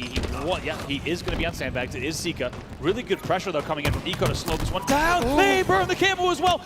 Big plays here coming from Eco. Eco hits the body shot, which slows down the entire sandbags rush, even though they had camo. Simply hitting that body prevented the entire push. It shuts the whole thing down. It shuts camo down. 1-0 in favor of SSG. It's a fantastic opening. I don't want to, I mean, I hated that push. I have to say, from Quadrant, sending 3 players on the sandbag with your camo player. Right. 1 grenade, and damage is done and the whole push is slowed down. You've got to just take a few more seconds there to work some angles and get some damage down. It felt like a kind of all-in, all-or-nothing push, and it was a very, very simple job for SSG to take those players down. Quadrant now find themselves 3 dead again. It's been a very strong start here for SSG. Already halfway through capturing this second hill as well. And Eco's, he's still got the original snipe. He's still got 2 bullets to play with. Jesus, crazy. Boy, right away. The body shot's going to slow down the push yet again. Eco somehow is going to probably stay alive here in the end, finally taken down. But look at how many points are on the board. It's still a man advantage coming in here. The push has to come, and it has to come now. Stellar going to wait and bait. And this hill should get wrapped up as well. It's going to be 2-0. Quadrant, time to wake up. Space Station, more than happy for them to stay a little bit dozy as they're 2-0 up, and that's almost 2 perfect hills if I'm not mistaken. Quadrant haven't even stepped a toe in the hill and they've been broken again on the rotate. Oh boy, this could be a very, very different series in terms of the way that we remember it, both us watching as well as the players on the main stage, because up till now, it has been a fantastic series and closely fought from both sides. This one looks a bit different. Enemy team took the hill. Well, finally, it looks like some kills have gone in the way of Quadrant. 2 to their name. The push is coming in and around the scoreboard and the camo. Snipe Drone's got a QT to play with, so he can get in and out, but he's going to have to get in and a little bit active when it comes to this fight, because Eco has managed to get himself in a position to get that camouflage. And when you're 2-0 down and you finally got some sort of kills on the board, some sort of feel of control, knowing there's a camo player running around just makes you feel all sorts of anxiety. Look at the kills on the side of Quadrant, and look at Bound and Stellar combining right now for 15. Bound and Stellar alone have more kills than the entirety of Quadrant. 4 dead yet again. This has been one-sided, to say it kindly. SSG will continue scoring. Yeah, you're saying look at the kills on the side of Quadrant. I'm looking at it going, what kills? There's barely any to talk about at the moment. SSG have just been steamrolling in this game number 4, and look how relaxed. I was going to say, for a second, Legend looked, but then his eyebrows raised as he had his head removed. Yeah, eyebrows raised and then promptly removed. SLG able to connect on a few kills there. Is this the moment that they can slow things down? The game is still certainly within reason. However, they need to do it now and make sure this 3rd hill does not slip away. Almost. Good, strong push coming in from Stellar there. Took the individual battle. Both players no shield, but it's the headshot that connects this time from Stellar, and now he's got a sniper rifle. It feels like the first time we've seen him with this weapon in his hands in the series, and he's already hitting bodies. Connects there on the key door. Gonna just hold here from window. Quadrant needs to make a push happen. They need to make it happen now. Legend gets 2. No push going to happen. Unfortunately, it's going to be more time here for SSG, and it's looking like this might be 3-0, and it feels like in the time that we usually have 1 hill capped. Wild here from SSG, and I think if you're an SSG fan, this is exactly what you wanted to see. Easy double team here to close out the hill. It will be 3-0 coming in from SSG. They look like a whole different team. They might not have had the best record coming into this game time. Let's not forget 1-3, going up against a slightly similar record for the side of Quadrant, but SSG showing that they're going to throw that game type record out the window. They're going to also start to change the direction of that record. And also, speaking of direction, Bound flying straight at the hill. I mean, that's a great sign, right, for SSG. We were talking about is the teamwork working when Bound is flying forward. He flies forward there with half shields, does some damage, teammate cleans up that damage over his shoulder, keeps Bound in a position to now be a nuisance in and around the tower. Gets yet another kill. So SSG, that we've seen numerous examples of the teamwork looking like it's on point in this series, but I've got to say, it's 4 dead. It's an opportunity here for Quadrant. The only good thing here for Quadrant, the one small kind of minute, minuscule thing they can take away is there's 3 minutes 20 left in this game. They've been beaten that bad so far, kind of smacked around, that at least they have time to get back into it. Exactly. SSG's been that efficient that there's a lot of game time left, but Eco's able to grab that. They find themselves 4 dead, but off the back of that, they're fine with it because they do get the spawn to grab camo. Let's see if Quadrant closes one out. Eco trying to get the kills first. Let's see if he drops. He's just doing damage, and look at the time that he's got. You know, he gets damage down, he stays alive. Quadrant don't know where he is. Let's see 2 if they dead. force this. Now he has the info here. Let's see if they force this. I think Snipe Drone might want to try to get a few kills here and drop right in the hill right away if he can. Look how much time they have. Eco needs to make sure they don't drop in the hill at all. They get it. Interesting set of plays there, yeah. Eco's still alive, still causing all sorts of problems here for Quadrant. Quadrant just had no idea, and the communication just didn't seem to be there.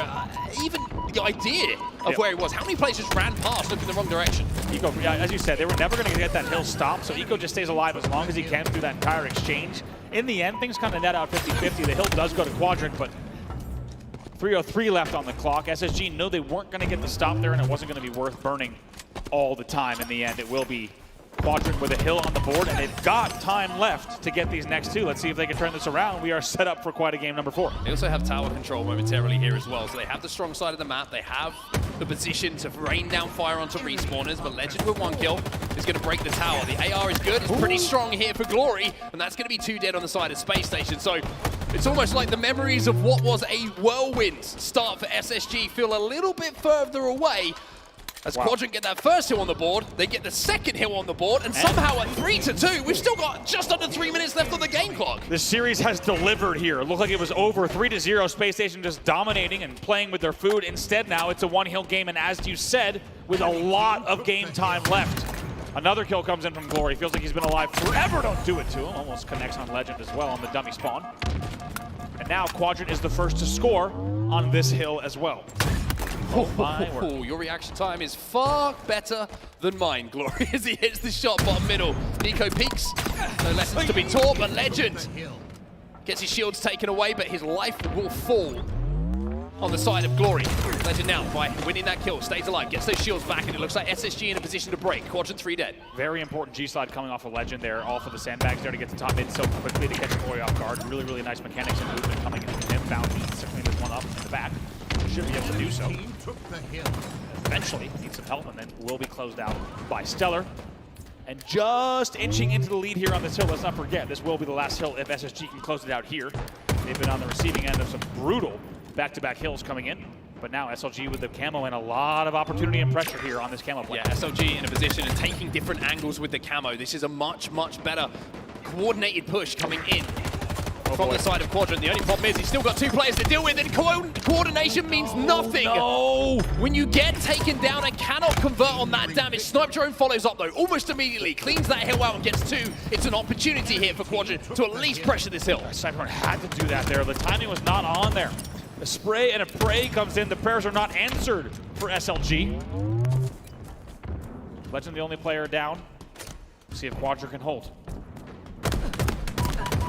Big shots coming in from Eco. Feel like he did a little bit more damage onto SLG than SLG did in return.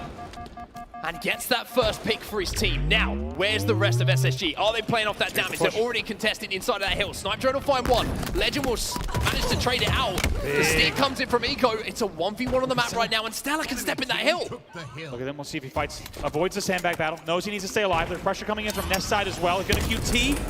See what we can do. Look how close this is at the bottom though. Quadrant just a few moments away from winning this game, but can you imagine? Being annoying is all that Stellar's doing. Buys enough time for his teammates to get in position for Glory. Glory somehow got a kill, but Legend will clean it up. And SG, as I catch my breath, will close out that final hill. SSG win the first series here in Atlanta, 3-1. And I've got to say, it was nervy ending there, but overall, the performance was very, very impressive. Wow, Quadrant wishing desperately they were fighting for another hill right now instead of exchanging handshakes on their side of the stage. What an unbelievable final play there from Stellar. He QTs, and in QTing, not only gets the kill, stays alive long enough for the help to come in, then it comes 4 dead, back and forth at the end. And it's SSG who closes it out, and we talked about their clutch factor, the importance of them needing, in terms of keys to victory, them needing to clutch up, avoid the game number 5. They do that. I think for SSG and their fans, maybe it's a moment, take a breath, realize, okay, we're here for the long haul. We don't have to panic just yet. For Quadrant, though, a respectable performance on the board yet again. It's respectable, but is it any different from what we've said before, right? Is it beating SSG? No. Is it performance we're going to talk about moving forward? Never. Probably not. It's an SSG win at 3-1, and when you look across the series and you think about the big moments and the big games, SSG never really felt like they were out of control of that series. You look at game number 2, right? Game number 2 was a dominant Slayer response to losing game 1. Then you look at game number 3, 2-1, yes, in on board, but like it just felt like SSG were really in control of it. Electric start in game number 4. Quadrant fought back, but the lead, maybe the time, just not enough for them to get back into that game. So SSG fully in control of the series, in control of their own destiny, it felt like a lot of the times there, and that's why the series score ends up at 3-1 the way it does. Also, how about Legend? Right? How about the numbers? We just saw from Legend. We'll have to get the full stats from the series because they're going to be even better after that game as well, but it sounds like we have Blaze on the stage with an interview. Guy, take it away. Thank you so much, Onset and Rob. Atlanta, show some love to Space Station Gaming. They come out into the pools and they get it done. Bound, last time we saw you play Quadrant, it was in their home turf, it was London, and you guys were almost about to get 3-0, but you came out with one of the cleanest reverse sweeps. After that first map of you guys losing, did you kind of feel that coming back, you know, how they wanted to play here? Honestly, the first map was kind of just a throwaway. We were on main stage, you know, we're trying to warm up for like 2 hours, just had like so many difficulties, whatever, so we kind of just brushed that off quick and just look forward to the next matches. There you go, okay. Now you guys are able to win this in that 3-1 fashion. You know, maps 2, 3, and 4 look totally different than that first map. But, you know, coming into this event, you know, you guys didn't have the placing in which you won at the last event, okay? You won event number 1, you get 4th in the last event. What did you guys want to kind of work on coming into here? I think we just need to go back to playing our game, not really worrying about too much what the other team's doing, just kind of just play our game and make people, you know, try to like suffocate from how much we're like just running at them and shit like that, so. Yeah. There you go. And you know, when it come down to your individual performance, it wasn't one of the better events than which we've seen you have. Did you kind of shoulder some of that blame onto yourself for the squad on that performance there? Yeah, 100%. I mean, last event I knew for a fact it's probably the worst event I had in my career so far. I kind of just want to blame it on the sleep a little bit. I remember I was waking up at like 5 a.m. The sun was coming up at 5 a.m. I felt the jet lag for sure. So, yeah, last event was definitely my worst event by far. So I'll take the blame for that one. All right. Lastly, what do you want to say to Space Station Gaming fans that's been supporting you, man? I don't really see too many out here. So they out there somewhere. There they go. There we go. Love the support as always, and hope we win. All right, y'all. That's gonna do it for me and Bound on the stage. Lot, take us away. Thank you so much, Blaze and Bound. Space Station Gaming, they get it done. And I just want to say, by the way, considering we have casters on our desk, well done, boys. Nice first cast. We normally don't get to chat right after. Normally we have to go somewhere else. This is good. We get reprimanded usually after. It's good. We now get to talk to you about what you just, you know, have been taking us through.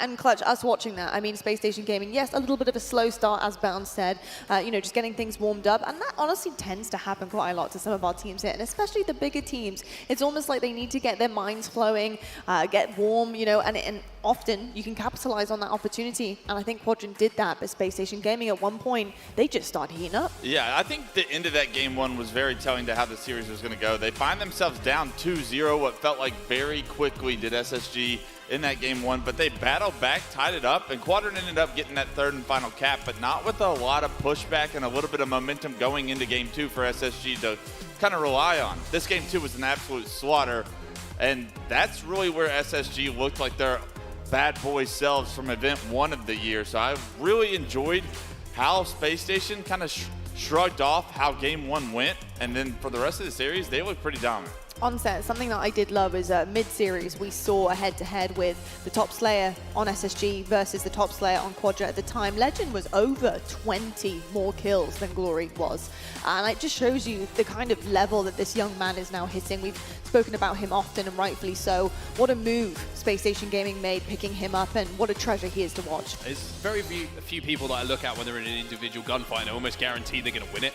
And I feel like throughout Halo history, you look at the likes of Roy, you look at the likes of Royal 2, and you're like, you're in a 1v1 where they have an advantage, you just know they're going to win it. It just feels like the same kind of situation when you see Legend in a 1v1, right? How often do you see Legend on the receiving end of getting 5 when he has an advantage? How often do you see him not convert the kill that he should get or get embarrassed? It just doesn't happen. He has this kind of ridiculous, scary kind of consistency in his shot and the way that he takes his individual fights, and that's why he ends up with so many kills. He's got this confidence and this ability to just know if he has an advantage, he wins them. Yeah, I couldn't agree more. I think when you think of the Roys, the Royal 2s, the Legends of the world, you always say, when you find yourself in a one-on-one, you've already lost. So figure out a way to get out of this situation. Avoid one-on-ones with those guys because they don't miss. Legend took over this series, and that was the dominant SSG that I wanted to see. That live fire King of the Hill, they capped the first 2 hills, and there weren't 30 seconds of neutralized clock gone, and that was one of the most impressive things I've seen. And that Quadrant team is a very strong team, so SSG looking right.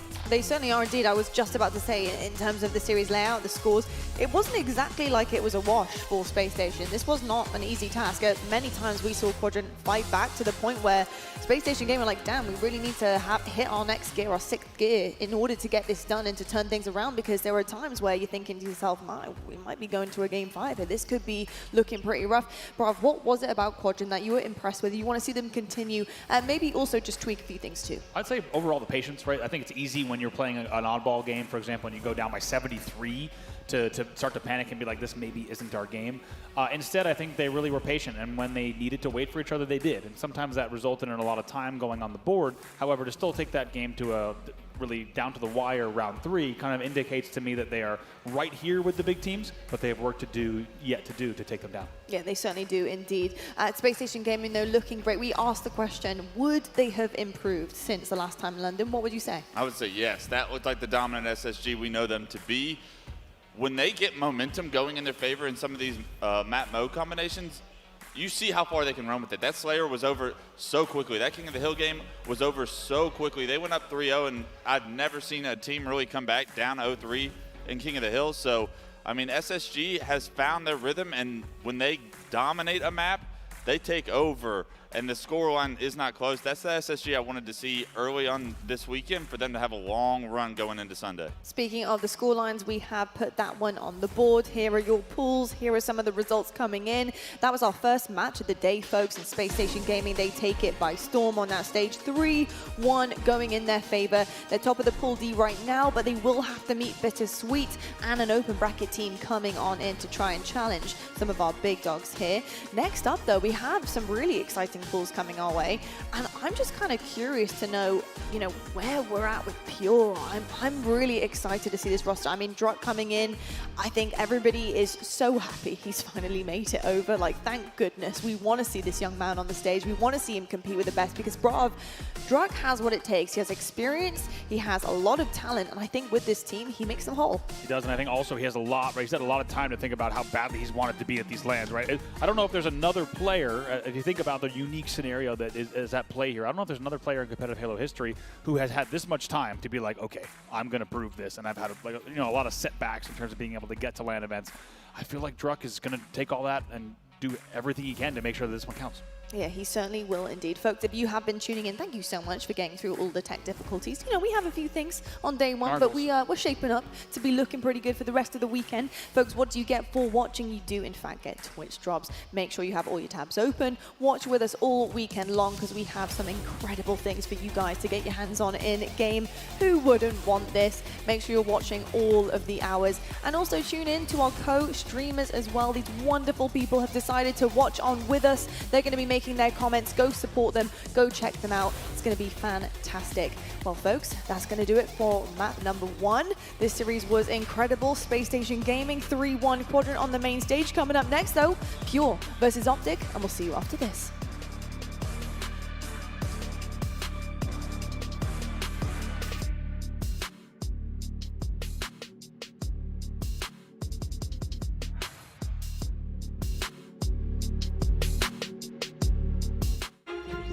This is the world's most advanced processor.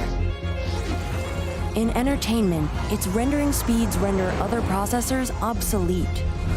It drives the future of autonomous driving, powers cloud services for billions,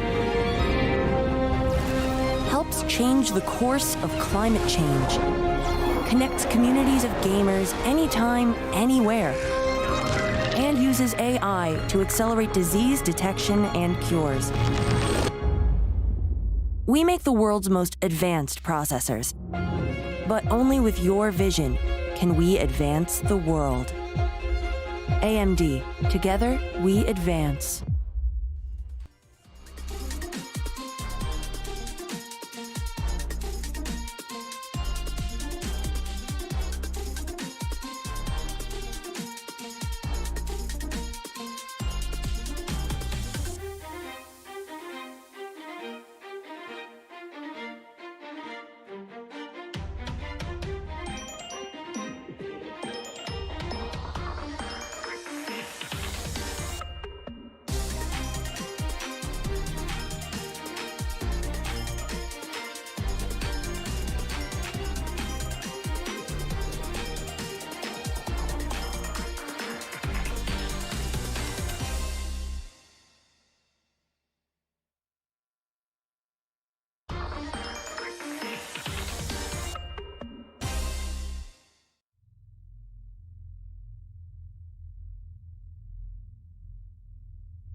Hello, folks, and welcome back to the HCS Atlanta Major, live from Atlanta, Georgia. Joining me on the desk this time, I have the one and only Why Not Be Casting, Tony Rose. Lovely to have you. Looking fresh, may I add. Loving the outfit. You're showing me up today, to be honest. Not even close. Yep. Not even close. Well, but I appreciate the gas. Out here in my backyard, I had to do it right. You already know. You did, and you certainly did, sir. I've got the wonderful Gaskin, of course. Lovely to see you, as always, Dan. It's always a pleasure. Thank you very much. Yeah, it's nice to be up here. Nice to get on the desk and do a little bit of analysis with you as well. I know, I've missed you. And of course, the Irish Fiend at the back there. We've got Shozy1 in the house. Hello, Shoz. Hello, excited to be here and excited for the tournament as a whole. I know, it's going to be absolutely wicked. I mean, what a first game that we had there. For a second, I was thinking Quadrant, my goodness me, you really have been putting that work in to go up against Space Station and catch them off guard. Map number 1, and honestly, keep the fight in it as well. They have the dog in them this weekend. I think they're only going to get stronger, so excited to see what Quadrant do with that. And Space Station Gaming, on the other hand, looking absolutely fantastic, and the growth from London is certainly there for the Space Station fans as well. But moving on, we do have Pure versus Optic, and I'm really excited to talk about both of these teams. First and foremost, though, let's talk about Pure, and let's meet your team.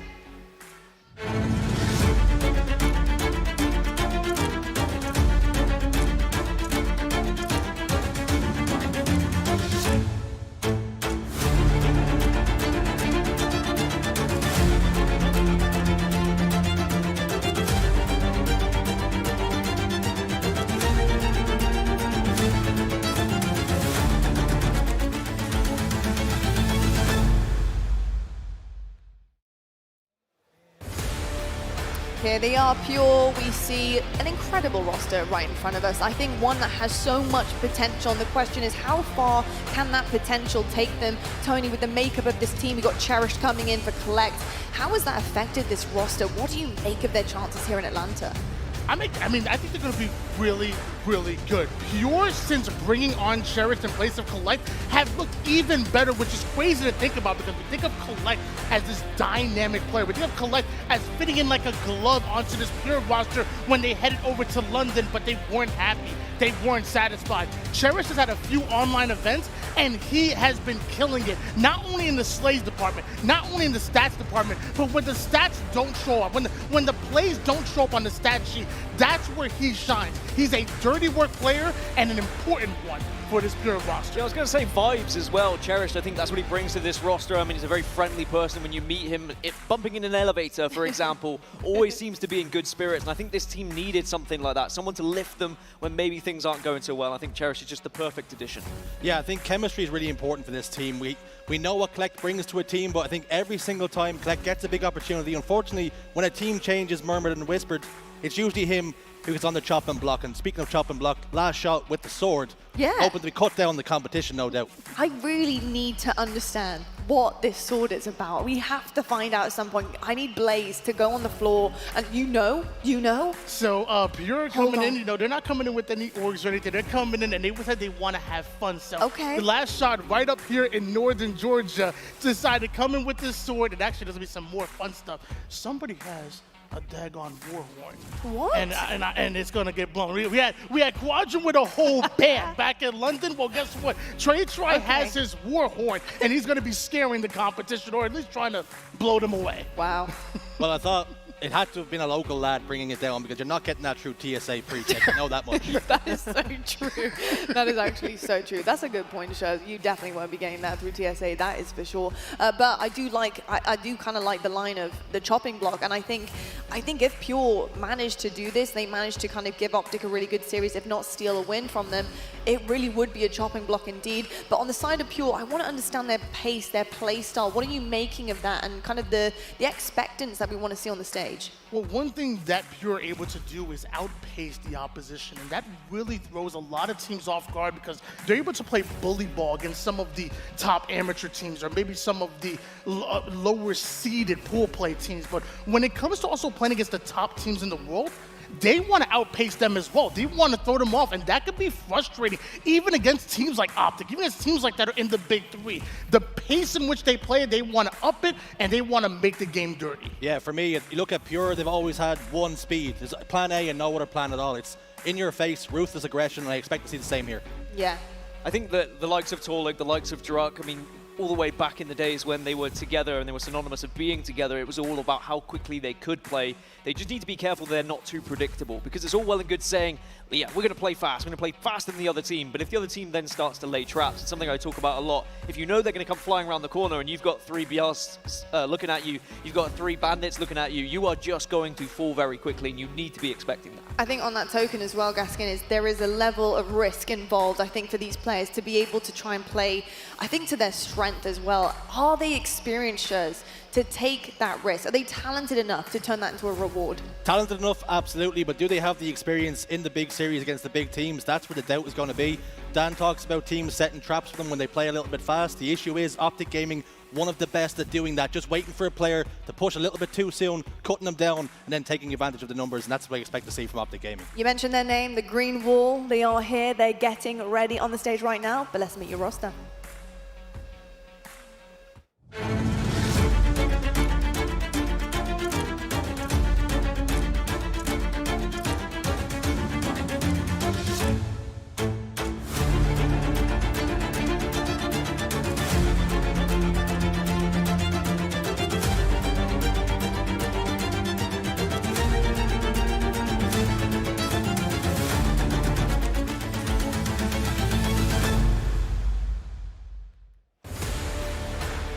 Expectations for Optic Gaming are high right now. They need to start off hot here. They are the most consistent team that we have this season, but for all the wrong reasons. Their second place is not good enough for them. For how talented this roster really is, only gold is going to suffice. Tony, what is missing right now from this puzzle? I think they just need to dig deep, and everybody needs to have great games together. Like, I've been seeing plays be made by Dead Zone where he's going absolutely off, respectfully, and he also another dirty work player. We've seen games and series out of Formal, out of Lucid, but I feel like it's like one at a time. I think they all need to step up together, and one person that I'm looking at especially is Big Game Trippy. After that grand finals, him tweeting that out, him kind of putting himself on blast a little bit, but really taking accountability is important to me. And I think it's also important to himself. He's gonna come in here motivated, and I'm definitely looking at what Trippy has in store for us. Gaskin, I really do think that they need to build on things a little bit more after this roster change, and pushing Dead Zone on this team has actually provided some kind of different dynamics for them. Things still seem to be clicking with them, but how long do we give them until that gold comes? How long do we give until a change needs to come away? How long are we giving Dead Zone? I mean, it might not even just be Dead Zone. I know that's not what you're saying, but ultimately that's where everyone's eyes will be trained on, because when there's a new player added, that focus is going to be there, that expectation is going to be there. Dead Zone was brought onto this roster for a reason. It was to win, and I think if FaZe weren't in the picture, Optic probably would be winning. But I think the issue for Optic Gaming is beating FaZe. They only lost to FaZe in London. The playstyles just can't quite get past FaZe Clan. And I think Optic need to look at that. Is it a lack of firepower in the department? Have they lost something that little bit extra? Can Dead Zone maybe step up in that department for them as well? And the answer is yes. We've seen Dead Zone do it before, and it's not all down to Dead Zone, of course. We know that. Everyone else should know that by this point. If Optic can all fire on one cylinder, if they can play like a team, which we've seen in online performances, we've seen in the past, they can get victories here today. Yeah, I think for Optic Gaming, it's really a case of this team, they always speak about brick by brick, but this org was founded on winning championships.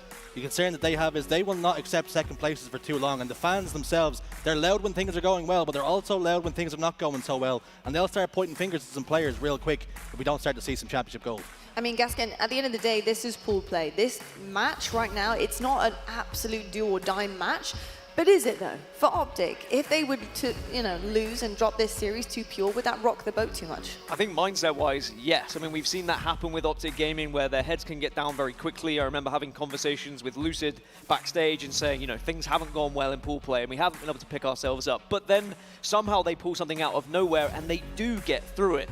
I think what's important for them is if a one map goes wrong here, say it doesn't matter if we lose one. I think they want perfection. That's the issue with Optic Gaming. That's the issue with most teams. People want to 3-0 some of these teams that are in the top 8, that are in the top 12, and they expect to be dominating them. When that doesn't happen, suddenly things don't look as good. And it wasn't that long ago before we were talking about Optic Gaming being this team that's resilient. When they're down by 2 games in a best of 5, they still have the ice to come back and win it. So what I want to know is what has changed in that team? What has happened in the camp that the attitude is almost completely flipped?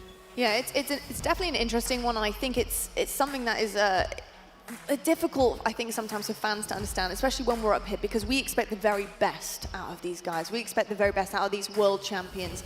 And I think when things aren't exactly peachy for them, we have a lot to say and we have a lot of questions, because often they are the most talented players in the world, and often they are winning championships. That is what we expect from them. That's what their fans expect. So there are always going to be question marks, especially the higher up you get. The closer to the top, the more questions that are asked. And Optic Gaming right now is just about how they want to start off this tournament. For me, they have to start off hot. I don't want to see mistakes. I want to see a really, really incredibly firing on all cylinders, like you said, Dan, roster that is ready to go here in Atlanta. Do you think we're going to be seeing that based on what you've seen from the kind of lead up of London to Atlanta here? I think we are going to see a better Optic. I think they're going to continue to get better and better. Once they brought Dead Zone onto this roster, this team has gotten a little bit faster, but also a lot more efficient as well. And that's one thing that I've really enjoyed about watching Optic Gaming. I said it before, not only can Dead Zone step it up in the stats department, but also he's another dirty work player. He's one that prides himself on doing the plays that come outside of the stat sheet. I think Optic are going to get better and better, but the question is, will they win? Do you know how I know Lottie's a good desk host, right? Talk to me. I said firing on one cylinder. Got the expression completely wrong. And then she said, oh, you said firing on all cylinders. Does firing on one cylinder just mean that one player is playing really well? I think I tried to change the expression to make it sound better, and I've learned a lesson, a valuable lesson here today. Thank you. Dan, trust me, the amount of times I've said things that just are not English, don't worry about it, it happens. But something that does make a lot of sense to you, Dan, I do know, is of course the series layout. And I want to ask you about it because I want to know who this truly benefits. And I think when you're looking at an underdog match like this, with Pure technically being the underdog here against Optic Gaming, there are going to be benefits for both sides. Both are very talented. Who you got? So we don't have as much statistics on Pure, just London, basically, from Reversal Purify. I think that Slayer Solitude is going to be the main focus here. If we can see Pure take a win, which is actually the only victory they had from London on any of these maps and modes, then suddenly the series layout does get progressively worse for Optic Gaming. It goes from really solid, King of the Hill Recharge, one of Optic's best. You've got Stronghold's Livefire, another really strong for Optic Gaming. But CTF Aquarius, Slayer Recharge, they are 50% win rates so far this season, which is definitely a target for Pure. Saying, okay, if we can get into Game 4, if we can get into Game 5, Optic Gaming are certainly beatable here. I don't know how much we're putting on, how much credence we're putting on this, but they did have a really tight scrim. It was online just about 2.5 weeks ago. And I will say, Pure looked very good. After 12 games, split right down the middle, 6 apiece. We did see Pure win a very tight King of the Hill Recharge. We also saw them win a very tight Strongholds Livefire. I will say it's online, it's scrims, but it's the most recent matchup that we've had between the two. Yeah, people will always say that online doesn't mean much, but it definitely means something. So if they're able to go the distance in these scrims and take some of those closer games, I would say absolutely. And Dan speaks about how Game 2 is so important in this Slayer. That Pure squad, they are Slayers, they are cold-blooded killers, and I can expect them to win that Slayer. And it's Solitude as well. You think about, Halo 5 and how Plaza was and how some of these guys were, they kind of pioneered the way to play at that speed. When we came into Halo Infinite, we were all talking about, Druck and Torlik holding hands, running around corners, drop sliding, curb sliding, and it was brilliant to see.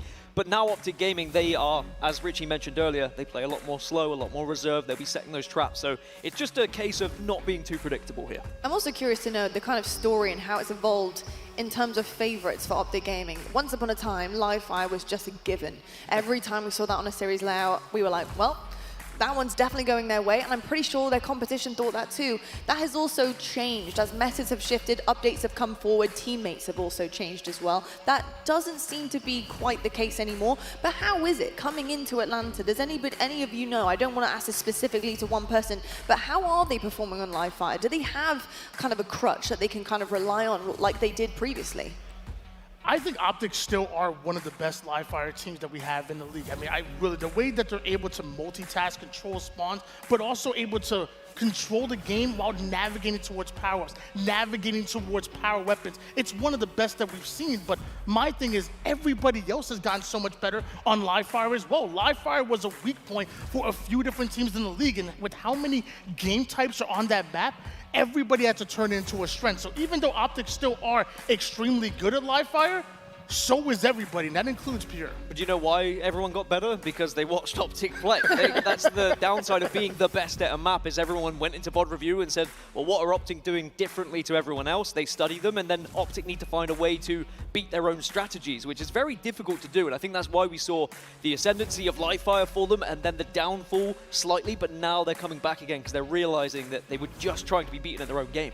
Well, it's something that we've spoke to Snakebite about a lot, right? Of course, when they lose tournaments, they go back, they watch VOD, and what's the first thing you work on? You work on your weakest game type. So what gets neglected a little bit? Your strongest ones, of course. Livefire for Optic Gaming was a guaranteed win for so long, so perhaps it was put in the back burner, and before you know it, teams have closed that gap, and that's perhaps what we've seen with Optic Gaming. That's actually a very solid point there, Shaz. You're a smart man. I do some words sometimes. You do.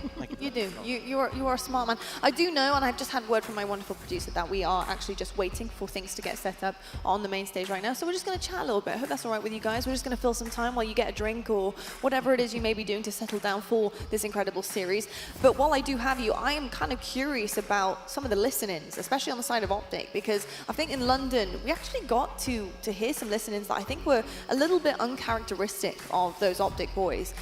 Maybe frustration, a little bit of attitude maybe, and it kind of, I think, set the tone for what was happening for them, and I think as a team. And I'm curious to know how much weight, Dan, do you hold on those listen-ins, especially this weekend? Not as much as Clutch does. I will say, I always hear Wes saying, you know, we're going to learn a lot from Optic Gaming depending on how that listening goes. He says it for a few teams, but I think he is right that we do need to kind of be a fly on the wall. Is it, you know, motivating speeches coming from people? Is it upbeat call-outs, or is it negative ones? Is it a, oh, I just died down long haul? Or is it like, oh, I died long haul and there's going to be someone else there, there's a double kill that's potentially there? Those little things can really kind of change how you're feeling as a team and how you can motivate your teammates as well. Yeah, I think energy is really important, right? And one thing that we do get from listening to Optic Gaming is when things aren't going so well, silence can be deafening, and you can see the energy drop, and you can see the communications taking effect, and you kind of know they're not feeling it, and that can happen to them. It certainly can indeed. While we are waiting for things to get cooking on that main stage, some chefs in the kitchen up there, we will be looking right now at the B stream to see what is happening here right at the beginning of a series. Of course, we do have interference, strongholds happening, and as per usual, a lot of sways happening. That B site is always being to start this series off, because I would assume that they are heavy Whoever has B underdogs is coming usually in into a pretty good spot, but ascending baseline and complexity. Tony, what are you making of these two? I'm excited. I want to see what Complexity are really made of. Like they brought a team together, and they're kind of changing the meta, the way teams are built. Like, I feel like ever since FaZe came together, it's like, how do we put 3 slayers? How do we put 4 players that can slay out like crazy? And that's kind of been the new meta of making a roster where Complexity are kind of changing it up a bit. You have 3 players that can slay out, but are more known for their communication, more known for their support, more known for their comms and their leadership. And I want to see how that plays out. Complexity are definitely going to be well prepared. Now the question for me is, what kind of firepower are they going to bring in? Who's going to be flying? And on the other side, you've got Ascending Baseline EU, which a lot of people won't know much about. They have a place in pool play because of the success of the likes of Quadrant, the likes of ITB, which has allowed another European team to get into pool play. You've probably seen the likes of Moze popping up here and there. Sunrise and Bastos have made it to a couple of events as well. And Millsy, just absolute grinder of a team, right? These guys have been sweating matchmaking, what feels like forever, ruining the hopes and dreams of Englishmen who queue up to matchmaking at 2 a.m. and you get destroyed by some of these guys. And I think, you know, a game type like this, to be able to open against Complexity, is the perfect opportunity to cause some sort of an upset. It's a mapping mode that people aren't as practiced on because it is one of the newer ones. So I think that Ascending Baseline are really going to put on a show for us here. Yeah, I think I want to highlight a player on Ascending Baseline. That's going to be Millsy.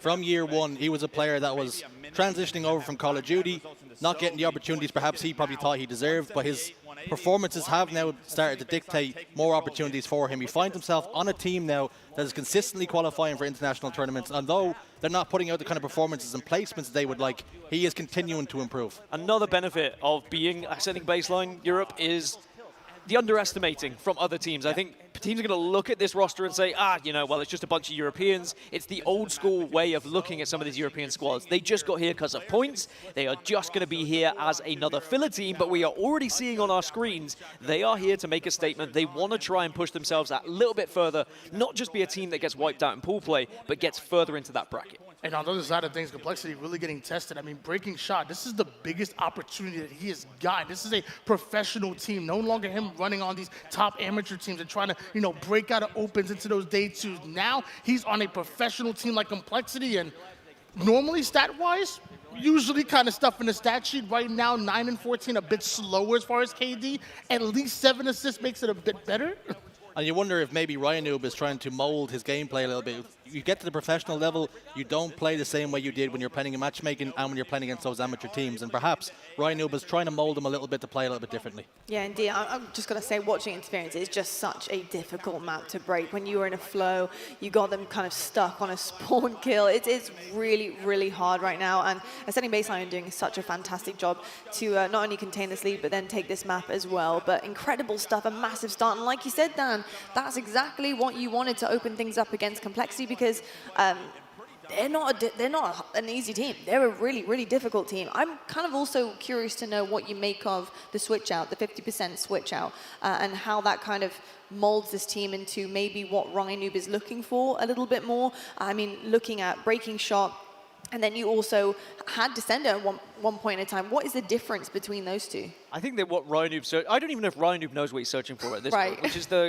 he's been through a lot of hardships. He's a bit like Bono from U2. He still hasn't found. There's been so many things that have gone wrong for Ryan Noob, and I think he's constantly trying to pick up the pieces, and it seems like maybe this is his not final attempt, but another attempt at trying to get something going, trying to reestablish a team that can break back into the top 6. And I think that maybe Complexity were forgotten about after last event, and people are maybe disregarding their chances here in this tournament because of that. They are a team that can push to the top 6, but worryingly so, seeing them losing to Ascending Baseline. It is not a team that they should be losing against. That's no disrespect to the Europeans.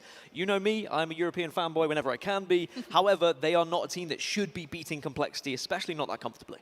Yeah, I think a concern for me is how much time off Rain took. Of course, he perhaps didn't get the sort of team opportunities that he would have liked, so decided not to play instead. Ryan Noob eventually comes back around and picks him up, but has he had too much time off? Is getting back into the swing of things and competing again just going to take a little bit longer for him? Yeah, indeed. I think Rain as a player often gets kind of overlooked, and I think it's now his time to shine. And I think joining Complexity is a big move for him. What do you make of Rain in terms of the kind of underrated nature that we see from Rain, often not talked about as the star? What does he bring to the table? Well, that's the funny thing is that's exactly what he is. He's one of the more underrated players that we have in our league. In fact, I mentioned Dead Zone a few times. Now I'm mentioning him again. And I remember listening to a conversation with him. He said that a lot of teams need a player like Rain, but don't realize it. A player that is unselfish, a player that does have excellent communication, not just calling out positioning, not just calling out after they die, but small talk while the action is going on and can take a leadership role. And one thing I like about this Complexity roster is, although they lost that one game, you have all 4 players that do that. All 4 excellent communicators, all 4 well-prepared players. Like we said, though, where's the firepower going to come from? And will it come consistently? Right now, down 0-1. That is definitely the ask. And I think also going back to the conversation about risk versus reward, I think for a player like Rain, it's so important when you do have risk takers and you do have multiple of them on your team, sometimes it doesn't go to plan. And I feel like players like Rain are the kind of safety net. They are the player that's able to kind of just squeeze you out of a difficult situation. And I think it's really important, like you said, to have somebody like that. I mean, you just can't go wrong. Rain is that type of player for me, along with the likes of Snakebite, Dead Zone, Eco. There's so many that you could name. And yeah, I personally think it's super important in terms of the dynamic. Yeah, I think there's always players in teams across esports or sports in general that you know exactly what you're going to get every single time. You're going to get consistent performances, 7 out of 10s every single time. You might not see the cutting edge, putting up the flashy stats and hitting those snipes, but you will always get the right plays made at the right time, and he won't make the mistakes which is perhaps what Rhino's after. I think that Rain, it's positioning on the map as well. I mean, I think it goes with his personality and with his style that you're talking about, just being there as the safety net.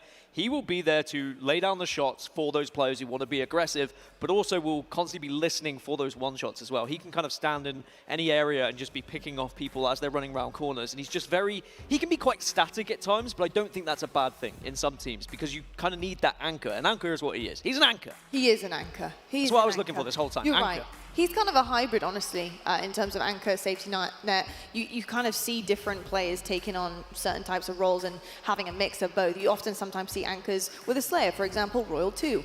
You see him often posted up. He loves the tower position. He loves to be at the back and just peppering shots and getting those kills, but also likes to get in the mix as well. So having those hybrids, it's really interesting to think about how Halo Infinite has kind of traditionally taken those roles that we've seen historically in Halo and mixed them up a lot. And I think that's a lot to do with equipment, util, how much there is available on the map, and seeing players like flourish and start to become, I don't know, a new version of themselves is pretty interesting considering how many vets we basically have on, on the HCS broadcast, which is incredible. And as I am talking your ears off, you probably can tell we are filling a little bit, folks, so please do bear with us. We do have some things happening on stage. We're making sure all of our players are feeling really nice, comfortable, cozy before they draw blood from one another on the side of the stage. But we do have the map order just in case you are just joining us. Welcome to Atlanta, folks. Welcome to your next major here at the Halo Championship Series.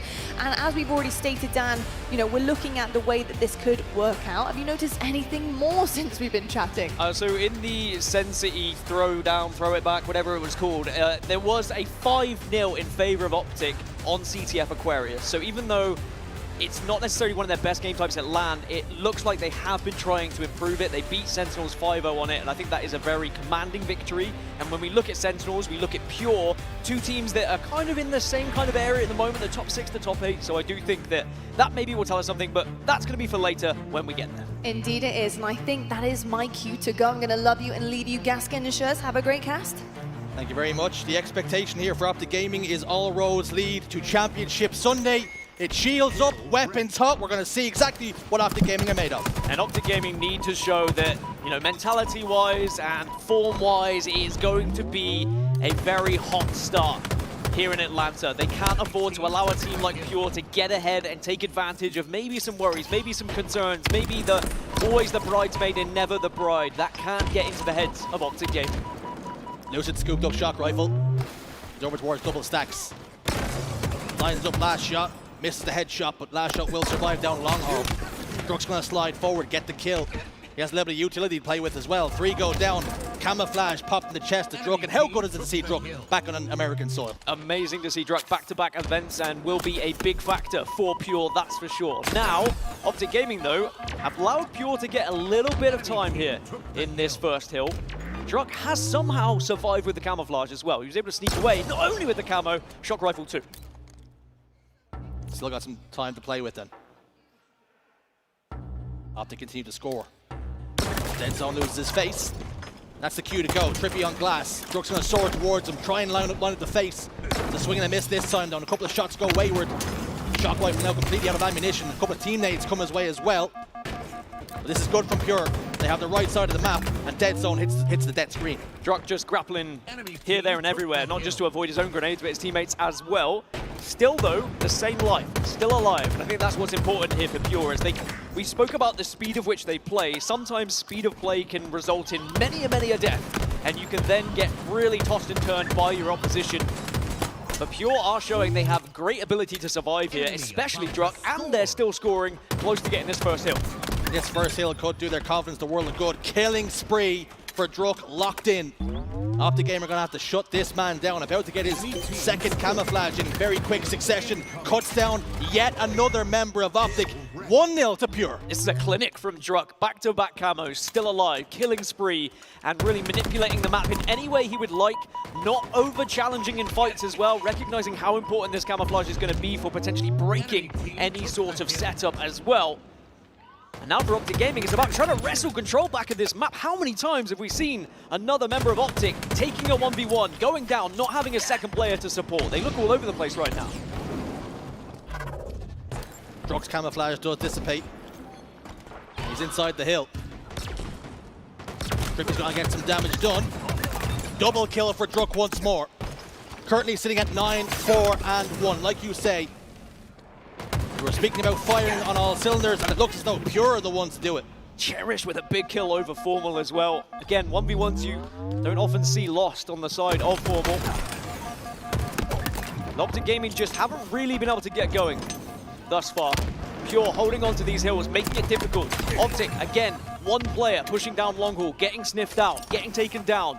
And it's another kill going in favor of Pure. And this could be another hill going in favor of them, and it could be a 2-0 lead unless we see a big break here from Optic. Our Optic just asleep at the wheel right now. Talik asking all sorts of questions, as is Druk.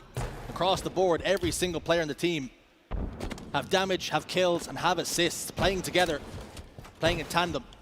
So now move over towards tower. Remember what we heard Tony say on the desk as well. This desk, I'm still here. It was a scrim recently where Pure were able to just edge out a victory on this map and mode against Optic Gaming. Even though it is one of Optic Gaming's best, they're 4-1 so far this season. Pure showed that they can crack them, they can break through that armor, and Optic Gaming will know full well that Pure are here, they're ready to play, and they need to answer back soon. It was 4 dead for a moment for Pure. Optic Gaming have an opportunity, a chance perhaps, to take control of this game. It has well and truly been beyond them so far. Formal sitting up towards top elevator, then firing shots out from the catwalk. Talik's going to back him down, and he's down to just a single shot. Will take him out. And Talik has camouflage again. Pure are on top of those power-ups. Statistics-wise, it's Formal, it's Druk, the two players standing out at the moment with the amount of kills they've been able to get, but the camouflage control has been everything for Pure. As you mentioned, is Lucid the next to fall, and that should allow a push for Pure now to break this setup. Optic Gaming looking like they're close to getting their first point on the board, but it is not quite there. They can't fully commit to this one. They almost have to give up a little bit of space, allow Pure to push, and then try and catch a couple of players off guard, which they do. We were speaking to Snipe Drone, before the tournament started, and he said when you're playing against these big teams, they are not beaten until they are in the ground. And Optic Gaming are another one of those teams. Pure have got to make sure they can keep matching this pace. Don't allow Optic to even get a toe back into this game, because otherwise they will be able to rip that game right from beneath your feet. But Pure, they didn't really allow Optic an easy hill. They probably could have decided to set up for next if they really wanted to, but they said, no, look, we can take it. There's still enough time here in this one, but now 3 are dead, and now Optic Gaming looking more likely to put their first on the board. Dead zone, not comfortable in the hill. Just trying to block some spawns, perhaps, looking for some enemies. He's done so successfully, cleared them out. And Optic Gaming should and will get this hill. Pure are giving it up, and they're starting to rotate and playing blue instead. Perhaps that is what they needed to do. It's what I was mentioning before, but I think just because of the amount of time Optic had left, it just was a small opening for Pure to potentially have the chance to get one back in their favor. But now that movement and the setup for the next hill hasn't really benefited Pure just yet. If they can get an early pick here, then maybe, but it's a good push from Optic Gaming. They are starting to link up a lot better now. It's less individual pushes. Maybe they thought that they could kind of match Pure in a way where there's a lot of individual fights happening, and they say, look, we need to lock it down. We need to be playing more like Optic Gaming and less like individuals. Maybe that's all Optic Gaming needed to do. Try and suss them out, figure out what Pure were going to do, and maybe perhaps, like a learning robot, starting to sense some patterns. It's one thing that all the top teams do very well, is adjusting on the fly to the playstyles that they are going up against. It might be a difficult early start. You might lose a couple of hills, but all it takes is one call from one of these teams to say, well, this is how they're beating us. This is what we need to do to change. And that's one thing that some of the teams around the top 8, the top 12 really struggle to do. They don't have that plan B to fall back on.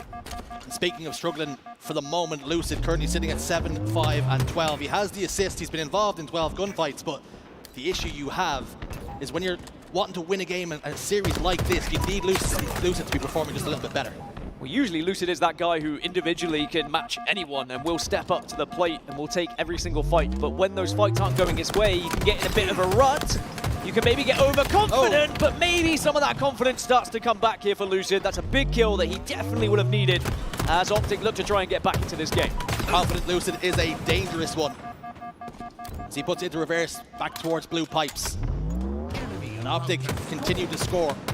In and out of the hill they go, but now all of a sudden the game clock starts to be a problem, as we are down to within a minute. And of course, remember, every time a player steps inside that hill, the clock will stop. That 5th hill was going to be a tricky one as well. And I wonder whether Pure even believe they could try and play time here on this fourth hill. It's not an easy one to do. 45 seconds to try and hold them out. I don't think it's going to even be an opportunity. Optic aren't even going to play that game. They're not going to entertain it whatsoever. Instead, it looks like we're going to be tied up. It's going to be 2-2 then, with 45 seconds left, and we're going bottom mid. We're going to have a scrap here in map 1. Interesting as well, when Pure were in the ascendancy, they were outslaying Optic Gaming by 8 kills. That has now been cut away. Pure only outslaying by 3, so it's been cut down by 5. The camouflages have played a part. Lucid looks to have a bigger influence on the game right here, right now. Yeah, a lot has changed since camouflages have gone in favor of Optic Gaming. Now, because overtime can go into effect, probably will go into effect, you don't need to desperate this hill at this point. But Lucid saying, well, it's free time, and it's 3 dead for Pure, and Optic have come right back into the game just when they needed to. It was a slow start. It was maybe an early morning for them that they didn't really want to have to do. But now it seems like everything is working out how we would expect, right? They've woken up fine. Back to your regular scheduled programming for Optic Gaming, it would seem. The coffee just taking a little bit too long to kick in as far as they're concerned, but they are now in the ascendancy, they are now in control. We're all tied up for the moment, but Optic look the more likely to score. Yeah, 3 dead again for Pure and Optic now. It's just one last set of slays, and game 1 will be going in their favor, so one last push here for Pure. What have they got? They have to get the opening pick. It's coming away from Talik. Got a player inside. Cherish gonna drop in, but he's making a meal of that kill. Trippy gets a double. Big game. Trippy scores the hill. 3-2 to the green wall. 23 seconds then for Pure to try and do something. Enemy team took the hill. There's only one real chance here to try and hold it. If Optic can hold them back and get all 4 dead, then who knows what could happen. Time running down then. Trippy's gonna step towards the hill. Hoping, like you say, just to play time. Last shot's desperately trying to fire. Peek and shoot, while trying to take as little damage as possible. He's done so successfully. He's kept himself alive and is still alive until this moment. Lucid shuts him down. 20 seconds left in the game. Optic Gaming trying to take this victory away. Let's jump into a quick listen in at the end of this game and see how they are coming. Literally a bullet. One shot. They're gonna spawn long all here. There's 2 guys long. One shot long hall, 2 shots. 5 seconds, guys. 5 seconds. Do that. Let's go hell, maybe. Bottom tower. I'm watching it hell. Nice. Yo, good shit, guys. Good ice, guys. Tommy, let's go. Good game. Nice. Nice plays bottom mid, Joey, at the end. Thank you. Only thing I needed to hear there was good ice. And that's exactly what Optic Gaming have been missing in the grand finals. But in game 1, in that series, they're looking good. They bounced back. I just thought it was in Dead Zone strength. I think good ice. Great ice here in the arena here in Atlanta. It is warm. Exactly what I needed to cool me down. But wow, what a response that is from Optic, because at the start of the game, it didn't look like they had woken up. They were really struggling, very much running as individuals, losing those fights, losing those 1v1s, and Pure were kind of lapping it up. They were more than happy. They were saying, oh, we are breezing through this one. But as we mentioned, Optic very good at adjusting on the fly, recognizing what was going wrong, started to play together a little bit more, and it was a comfortable comeback in the end. We speak about confidence for these teams, and for Pure, it was going so well in those opening 2 hills. You spoke about how important the Slayer is going to be. Do you think that they look back at this game as one that got away, or perhaps maybe they just ran out of steam? I think it's always got to be one that got away, right? When it's essentially a reverse sweep in that particular map and mode. But at the same time, they're going up against Optic Gaming, so that's almost to be expected. I think that a team like Pure will be happy that it was as close as it was, but later when they start to digest everything and they start to look back, they'll say, okay, maybe we gave that one up. Because in the moment, you just kind of play it at face value, you play what's in front of you. You're probably not thinking we just got reverse swept. They're just thinking, oh, well, it was 3-2. It was pretty close against Optic. Let's focus on the positives right now. But as I said, later on when they start to check those VODs, maybe they will think that this was a throwaway. And something that many teams will probably do when they play against the big 3, when they play against Optic Gaming, when you go that close in game 1, you perhaps say to yourselves, listen, we went really close, and unfortunately I just don't think Pure are the kind of team that care if they went close. The result is all that matters to them. You still see positive vibes on the side of Pure, still fist bumps, as they know they did come close, but close is not enough against Optic Gaming. As up next, we've got Slayer Solitude. We mentioned it briefly. I said that I think this is really going to be the map for Pure. If they are going to win this series, they have to win this Slayer. If they do not win this, I think we might be looking at a 3-0. We mentioned Lucid and how perhaps at the start of that game he wasn't performing very well. We talked about Cherish being the latest addition to this team. Having a look at their stats, Dan, on Slayer matchups from HCS London. Is there anything you're seeing jump off the page? I think that the introduction of Cherished, I mean, we spoke about what is he going to bring to this roster is, I said good vibes, but it seems like he also brings a pretty successful KD as well. I will say kills do generally bring vibes as well, wouldn't you? I think that for the most part, yes. Unless you're the only person getting kills and everyone else is struggling a little bit, then I'm asking, how are you getting that many kills? Or you being the one getting killed? Are you baiting everyone else? That sometimes becomes the question. Certainly in matchmaking, doesn't happen very often in the HCS. Well, let's have to see if Cherished and indeed Pure can bounce back in this game number 2. And you spoke about how it was going to be a swing game, Dan, and how if they were going to push this series a distance, this one was going to be important. This is going to be a big one for Pure. If they are going to win this series, has to be here for me. Optic have lost a couple of games so far this season on Slayer Solitude. Pure did actually win one in London as well. So it is one of their better maps and modes that they have in this series layout, if not their best in the series layout. Has to happen here, has to happen now. Otherwise, you go into Stronghold's live fire, throwing away a King of the Hill recharge, arguably, and then losing one of your better game types. Suddenly your momentum, your belief, it's all going to start to disappear a little bit. This one's important, particularly for Pure's hopes and dreams, of course. These two teams currently share a pool with ITB. We know what ITB like to do. They like to go three-way ties. So maps can be important. Map wins can be so as well. So Pure will hope they get this Slayer. I'm not sure ITB like the three-way ties, but they certainly do seem to happen very often. And they don't usually come out on top in those three-way ties as well. It is very disappointing for them every single time. But Optic won't want to be involved in a three-way tie. They'll want to make sure they are able to 3-0 Pure, get the job done, and then go in and try and take out ITB in the same manner. There's ITB tweeting out this story this weekend is a redemption. Pure looking for redemption in map number 2 of this series. Unfortunately for them, I'm hearing shock rifle shots pop off, and it's not in the hands of a Pure member, it's in that man Formal's hands. 7-1 already, and if you're on the Pure team here, you're kind of looking around asking, well, who's going to make the difference? Who's going to step up, make a play here to try and get us out of this rut, out of this spawn trap? Well, it's not going to be Tulik, because Formal rips his head off, and now suddenly it's 10-2. Fight on dry away, Druk's going to continue to jiggle peek. Bounce up and down, trying to maneuver his hitbox just a touch. Formal does not give a damn and puts him in the ground. Quite far into the ground as well. I think that's the worry here for Pure, is they are being pummeled. 12-3 already. And Solitude can be like that sometimes. If you get caught on the spawn, if you have staggered spawns in particular, then the other team can really start to pinch you, prod you, punch you. And sadly for Cherish, he had an opportunity there to take down Formal, but not able to hit those final shots. This is, I'm going to be honest with you, Shurs, this is looking like it could be more than a steak dinner. At this point, they're going to be whining and dining, and this is the full menu. My concern is the image that's popping to head is Hulk fighting Loki. That's what's looking like here. Because they're getting smashed into the ground, and they've got to try to stop this pressure, but Formal is in no mood to slow down. When I said Pure needed to win this game, right, and it was going to be the most important game in the series, to then come into it and to see a 15-kill lead already, that's when you start to think, okay, Optic Gaming are clearly, there's a class difference here between these two rosters that maybe wasn't on show in game 1 in the early stages, but once Optic get going, it's a killing frenzy for Formal.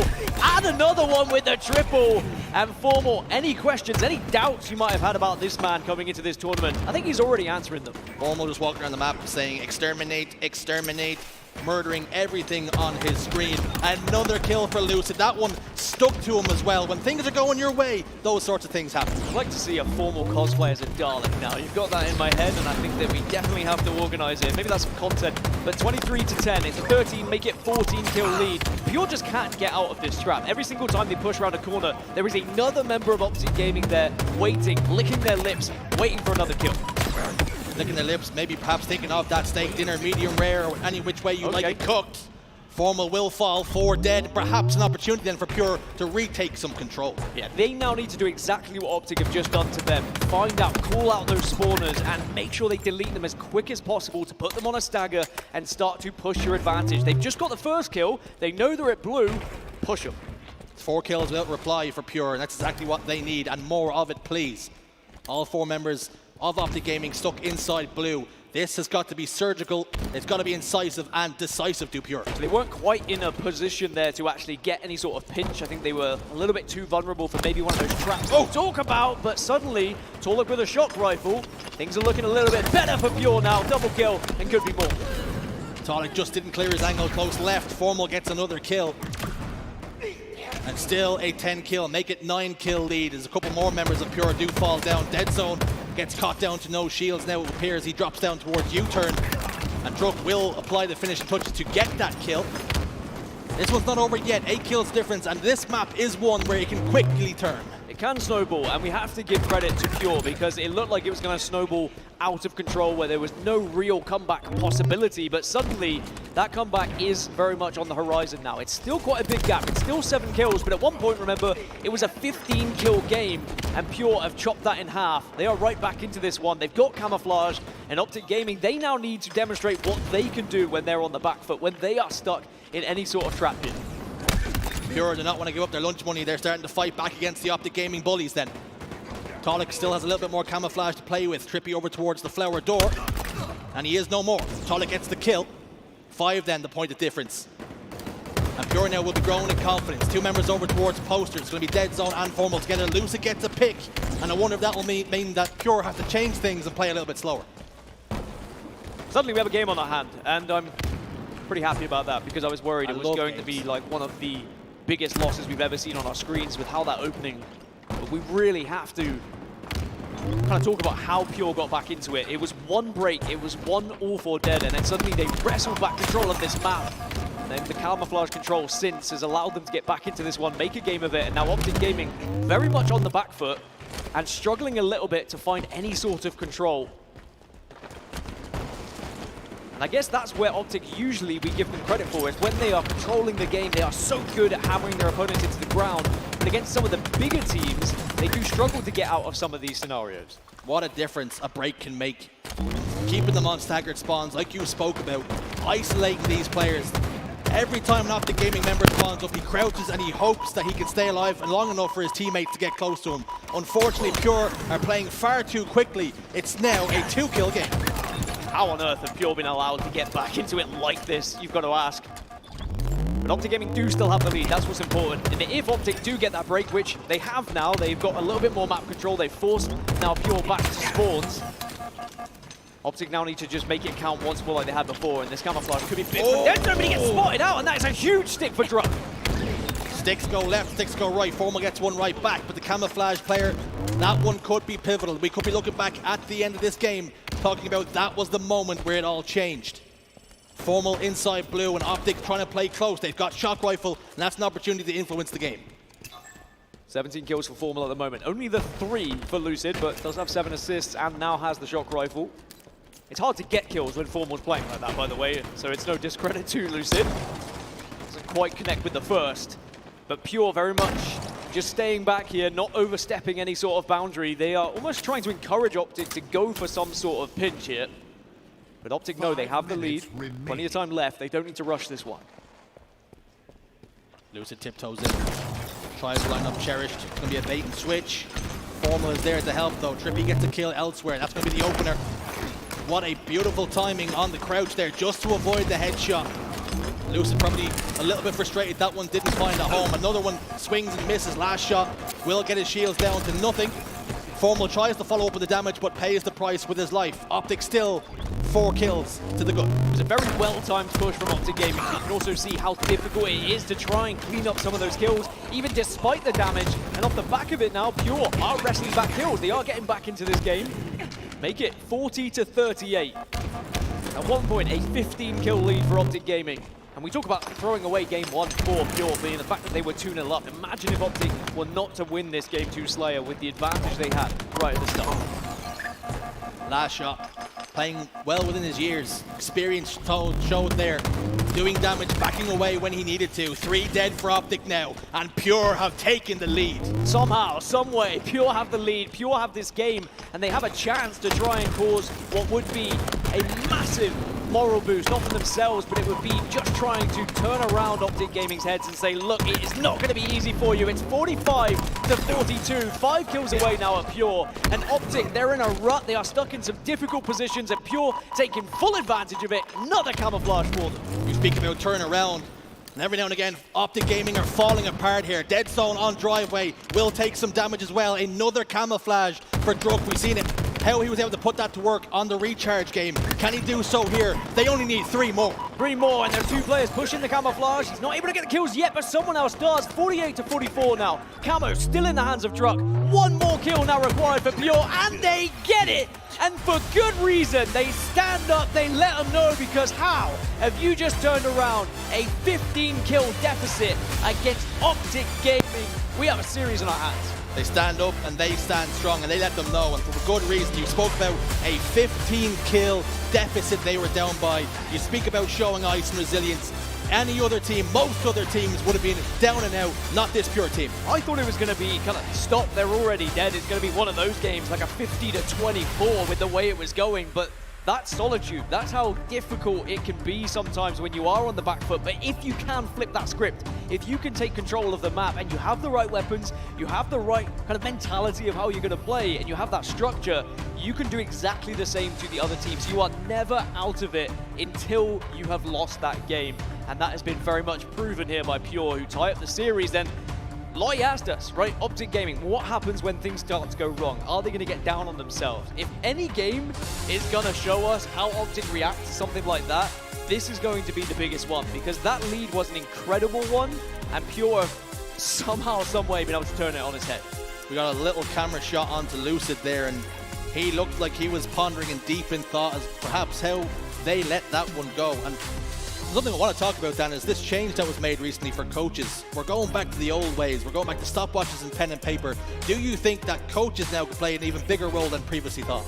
I mean, there's still quite literally a timer on your screen, so players, I still don't think sometimes... Humor me, Dan! But yes, I do think that coaches will always play a massive part, not just to call out timers as well, but just a constant reminder to make sure, hey look, let's prioritize this camouflage. I know you can see it on your screen, I know you know it's coming up in 15 seconds, but where are you to try and get that camo in 15 seconds? Are you actually thinking about it and where you're positioning yourself? Now, you spoke about how for Pure, they really wanted to be able to push this series to a Game 4. We are getting bare minimum just that. CTF Aquarius will now come into play, but up next, Strongholds on live fire. Another thing that Tony brought up just earlier, during scrims, Pure were able to just about edge out Strongholds live fire against Optic Gaming.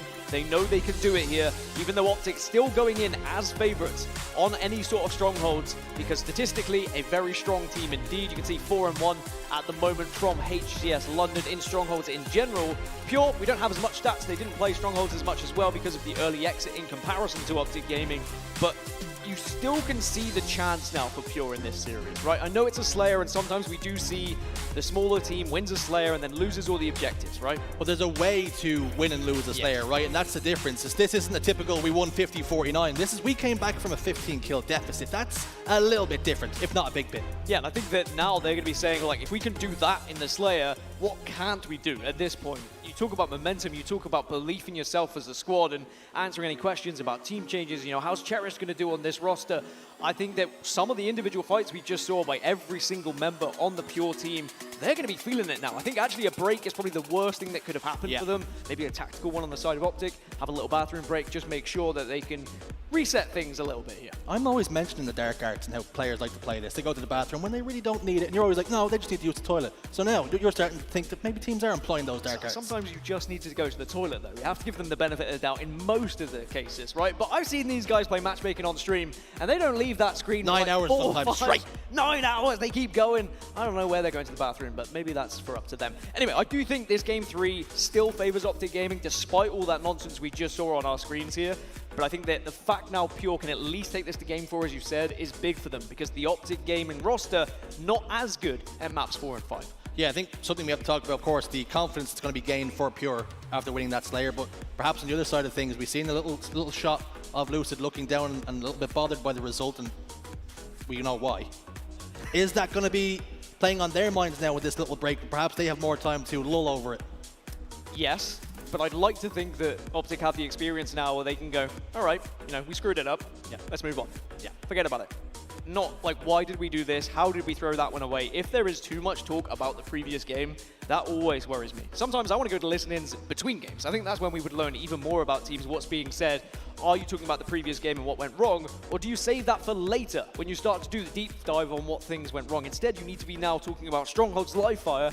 How do we make sure that that doesn't happen again? What are Pure good at when it comes to Stronghold's live fire? We already spoke about it on the desk. Speed is everything for Pure. They like to be moving around that map very quickly. On the flip side, Optic Gaming look to have a little bit more structure, which can be achieved in Stronghold live fire as well. So I think that this is going to be a very interesting matchup between these two squads who are going to have very different playstyles and different approaches. Yeah, let's get into the intricacies of maybe the Stronghold's live fire and how the meta has developed and shifted over time, or perhaps Quadrant were actually the ones who led the line on that. It's with this Strongholds game type, they've always been good at it, but of course, it tends to benefit the team that likes to play fast, stay on the move, and keep going, and that's exactly what Pure are. Yeah, if you can stay ahead of the opposition team, you keep moving. You're like, okay, well, they're going to be capturing C. Let's make sure we're grabbing A, make sure we're grabbing B. Okay, they're moving around to A, we move round to C, and it becomes a little bit of a merry-go-round. The cat and mouse. It is, and all it takes is one player to say, actually, I don't want them to try and beat us here. That one player challenges two people, then suddenly you have the map advantage. You say, okay, now this is our opportunity to really wrestle and take control of the entire map because they've given us the chance, because they've been the first ones to cave and say, I want to take the fight, rather than playing the race game around the map. 4 players on the side of Pure, back in chairs, getting ready to lock back in after that game number 2. When they're riding high off that, they're probably disgusted afterwards. We were down and out in that game, we're back in this thing. Yeah, you saw the reaction from Druck, certainly in the PIF as well, standing up, a little yell, because those are the games that you dream of, really. The games where you are down, you're out, everyone thinks the game is going to be done and dusted, and then you get back into it. 50-49s are the only thing that really are going to be better than that 49-49, and then you get that final kill, and that's when the dopamine truly hits.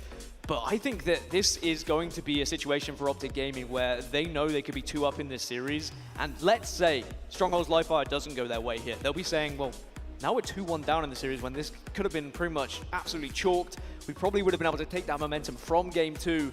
And it was something that Lottie was asking us about, like Optic Gaming, what happens if it goes wrong here in pool play? Is it going to be that detrimental? Now, let's say they do lose this entire series, there is going to be seeding implications that can happen because of that. Suddenly you're going to have a more difficult run in that winner's bracket as well. So all these things have to be considered in the back of your head. But first and foremost, you need to be thinking about game number 3. Camera just on the Pure boys there, and you can see Talik looking towards his teammates, and he looked as though he was barking instructions, maybe trying to give them a little bit of motivation. It is important for them just to stay calm here, because if they lose an early lead here in this game, that could be even more detrimental to the cause. Yeah, there's 2 ways it can go, because you want to stay calm, but also if I'm the leader here, if I'm a coach here, I kind of want to keep the excitement from my team. I want them to be playing fast. I want them to be kind of yelling at each other with callouts here and have that momentum on your side, because I think as soon as you start slowing down and matching the pace of Optic Gaming, that's when Optic will take advantage and they will start beating you, because Optic are better at playing that way. We know that. Optic have come second to every tournament so far for a reason. I think it's a point of interest that we can talk about. Game 1 was exactly that. Pure had that hot start. They were playing at that pace, and all of a sudden they slowed down and matched Optic, and Optics flipped the script and changed the destination of that result. Now as we load into Stronghold's live fire, what is it you're looking at from Optic, from Pure? Is it simply controlling those power-ups, but Pure have been doing a very good job of? I think Optic need to not be embarrassed after that game 2. I don't want to see them come out and try and do what they did in game 1, where they're taking stupid individual fights, saying, I'm the better player, I know I can beat this 1v1. Keep playing as a team, put it behind you. But if you're Pure, I think it's the other way around. You challenge. You do stupid stuff here. You take risks and you try and take Optic out of their comfort zone. You speak about taking risks and making maybe some dumb plays. Druck comes out off spawn, throws a grenade off the wall beside him, and perhaps didn't do the damage that he would have liked with it. And perhaps that's something Optic Gaming weren't expecting. Out of nowhere, blindsided by the grenade, they hit him in the face, and now they're scratching their heads. But Optic are not able to get B. They finally do get B. Okay, I was a little bit worried for them. If they play for B, don't secure B, then suddenly things aren't going to look good for you. Instead, though, now they get B, they get time on the board, and they get the camouflage to work with. So a great opener from Optic Gaming, something that, you know, we've spoke about many a time. Live fire has always been home for Optic, and their starting strategies are always solid. Camo sniper rifle can really be a deadly combo. And that's exactly what Dead Zone has here. Last shot inside B, and they've got B and C now in control. Last shot looks as though he's not going to be long for this world, trying desperately to delay his death. He has done, and long enough for Tolic to pick up a double kill, and Dead Zone's in big trouble and not able to have the influence he would have liked with the camouflage and indeed that sniper rifle. So Pure taking the lead and going for total control here, but Trippy and the rest of the squad now spawning over towards C. So it's not going to be an easy trip cap for Pure, and just being able to catch that first player opens things up for Optic. Hold on. The push, but Cherished, we've seen that a few times already today, has been able to win a big 1v1, but thankfully other members of Optic there to clean it up. Formal there just to spare the blushes of Trippy. We're hoping that's not an indication of things to come. Dead Zone will die over towards Sandbags. Struck over towards Green, helping his teammate Last Shot, just trying to keep it in their control, but here comes the Optic Gaming push. Trippy steps inside, starts to convert it. Got members positioned over towards Tower, and they will take control of B and C and back to scoring points. Points on the board, but Pure with the lead, and I think the momentum definitely has carried through into this game with the confidence of the way they've been playing, but they just need to make sure they don't get overconfident with their pushes. Some odd positioning that has caught out a couple of Optic Gaming members here and allowed for Pure to push through, but it looks like they're not going to be able to achieve getting B, and this is good from Optic, playing and outplaying Pure at their own game, saying, look, if you are going to be rotating over towards that area, you've left us an opening to grab A ourselves, and they do just that. Optic Gaming capitalizing then. Triple cap has meant they now take the lead. C is just being converted now by Pure, looking for an unorthodox setup in A and C, leaving B open for Optic Gaming to spawn over towards Green. Lucid's gone bottom middle, Formal instead decided to go towards C and Tower. That can be an important place to control, but unfortunately for him, runs into the two members of Pure and gets cut down. Optic still have A and B though, so it's not too much of a concern. Lucid just trying to play a thorn in their side for Pure, and very much a bigger thorn actually. He's a stick in their side right now. Not able to pull him out just yet. Looks over towards B then. Cherished will win that gunfight with the help of Last Shot. Formal's got sniper rifle then. B has not been converted yet. It's good news for Optic Gaming. You can see Trippy trying to get over there and make the reset. Last Shot's going to challenge B, will now be converted. This game is back and forth. Oh, I love that from Druck though. They knew that attention was going to be over towards B, so it's his opportunity to flank over top middle and try and get eyes on anyone who might have been watching it. And he's been rewarded with a sniper rifle, but not for much longer, as Optic Gaming ensure that he does not get away comfortably with it. Cherished wins another 1v1, this time against Dead Zone. You spoke about how important it is and how he continues to do that, and that's exactly what Pure need, because Optic Gaming still have B and C in their control. It's going to be a 1v1 now, and using that dummy to try and stay alive is Cherished, but Trippy comes out on top. Big chance to get a couple of kills that really could have swung the game there for Optic Gaming, but just with the surviving here from Dead Zone could have changed everything, but A was being taken control of. B currently in the hands of Optic Gaming. More. Well, that's one way to get back on the map. You won't be able to use that one again, though. I hope he realizes that. Unfortunately, he doesn't need to. Avoids himself a little splish splash in the drink. Trippy on Sam Bags, putting down some damage over towards Green. Last Shot desperately trying to stay alive, jumping to try and avoid the splash damage of the grenades. Unfortunately, unable to do so. Cherish now over towards Tower. Down bottom middle he goes, looking and hunting for a player, but finding nothing but air. Camouflage is going to be up in 20 or so. Don't you wish you had a pen and piece of paper to track that camouflage? I really did. They banned the phones from me as well. Like, it's just across the board. None in the building. No donuts either. 105 to 74. And Optic Gaming have a small margin to work with here, where they can just maybe a couple of kills don't go their way and allow Pure to get aggressive. But sometimes you want to invite that pressure. You actually want Pure to try and make a play, because then as soon as you get one of those kills that you're waiting for, you can then regain map control and sometimes even get trip cap on the back. It's almost like a matador luring in the bull, right? You want them to bite the little bit of bait that you're giving them. And for them, it's 110-275. Optic Gaming still in the ascendancy here. Now have turned A in their favor, so they will start scoring again. And for Pure, it's about trying to break this setup. Formal starts to rotate once again towards Tower side. Sitting on Nest, gets a kill. Him and Lucid combined to put down Cherished. But Deadzone and Trippy are in the respawn screen watching their teammates try and defend C, and they've done so successfully. Yeah, we spoke about out-rotating a team when it comes to Stronghold's live fire, but it's hard to out-rotate a team like Optic when they kind of stay static at times, and they will just hold down, lock down 2 of these Strongholds and say, look, how are you going to rotate? Out-rotate us if we're not moving. An important kill for last shot, but again, good cleanup from Optic Gaming. Communication is definitely on point right now. No one is really able to get away from Pure. Sometimes that's how games can get away from you. If you allow those one-shots to suddenly survive, get bottom middle, and then challenge you elsewhere, and maybe your player's not really expecting that to happen, the game gets turned on its head. As I say that, Pure are getting back into this one. Suddenly, they're only 10 points behind. You say that, but it did go 3 down for a moment, and Druk making himself a very difficult kill with that Quantum Translocator. He is eventually taken care of.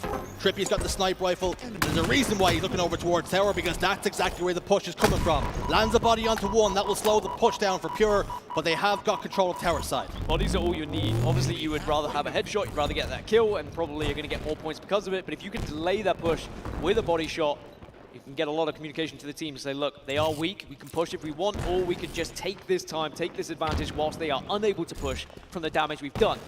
Meanwhile, Trippy's the only one alive. So even though he got those body shots and he forced Pure back, Pure actually used that advantage to say, look, we know the sniper's on one side of the map, so let's make sure we all push the other way here. I have to say, I'm more of a gentleman with the sniper rifle. I like to shoot shots to just scare people. I don't like to land bodies or headshots, just like letting people know I'm there. That's all I'm doing. Sometimes it's enough. Sometimes it's enough to change the direction of your push. But look at this, it's 3 all in control for Pure, and all the points are starting to rack up as they get right back into it once more. It's a big kill for Cherish just to shut down the Optic push, and they're on the hunt. You can see Cherish listening to call-outs, looking for those one-shots, does get a big perfect as well. Deadzone pushing forward, claiming space for his team, gets a kill as well to work with. Talik goes down, and now Deadzone has the opportunity to convert B. Trippy's won a fight over towards C. How big could that be? Lucid's got the camouflage, and all of a sudden pieces starting to fall in the green wall's favor. A very small victory it was for Pure in scrims on this map and mode, and I think Optic will have memories of that. And with it being this close, I think it might come down to the wire here, because it's been very back and forth. Camouflage, though, is always going to make a big difference, and Lucid has a chance to make it count here. Sadly, does not make it count, as Cherish just catches him from behind. What have Pure now got in the playbook? What page are they turning to flip this result in their favor then? Because right now, Optic Gaming are heading towards that 250-point threshold, already at 185 and climbing then. Lucid wins another fight. C is now being converted by Pure, but B is also going to flip. Lucid's got some trouble, he's got some riffraff to clear out, and he does so successfully. And that one kill from Lucid, that was the difference maker, and that's what Optic have been able to put on the board several times already this game. It's just one player left alive, and getting that one kill can just keep you scoring. It can keep your team on top, and it's done just that. B still in control, Pure unable to get any sort of control from the push that they had, and now on the back foot, Deadzone gets aggressive. It's going to be C in their favor. It's going to be an A spawn now, and a chance to get a trip cap, and a chance to get big points here for Optic Gaming. Last shot, performing heroics over towards B. Will it be enough? Lucid comes over the top middle, putting damage down on the Druk, wins that fight as well. A snipe rifle to work with as well over towards back green. Talik gets a kill on the Formal. Lucid then playing this one a little bit slower, waiting for the call, waiting for the communication, hits the shot, gets the body. It was a triple cap for a moment, and it's starting to hurt and really starting to pay off for Optic Gaming. We saw an amazing comeback from Pure previously in the Slayer, but I'm not sure Optic are going to allow them the chance here. They have a lot of control of this map, and the sniper rifle in the hands of Lucid as well. All it takes is one headshot, and this could be game over, but the nade does shut him down. 2 are dead on the side of Pure. Is it just too late now? It's one last desperate attempt over towards B to try and keep this game alive, and A is also being taken by Pure. Hold on, this one's not just done quite yet. Triple cap would really be exactly what the doctor ordered for Pure. These two teams only separated by 6 slays, but it's what Optic Gaming have done when they've had those numbers advantages in their favor. It's been Pure playing from the back foot for most of the game. Trying to get this camouflage now is Druk. The important thing here is Pure are scoring.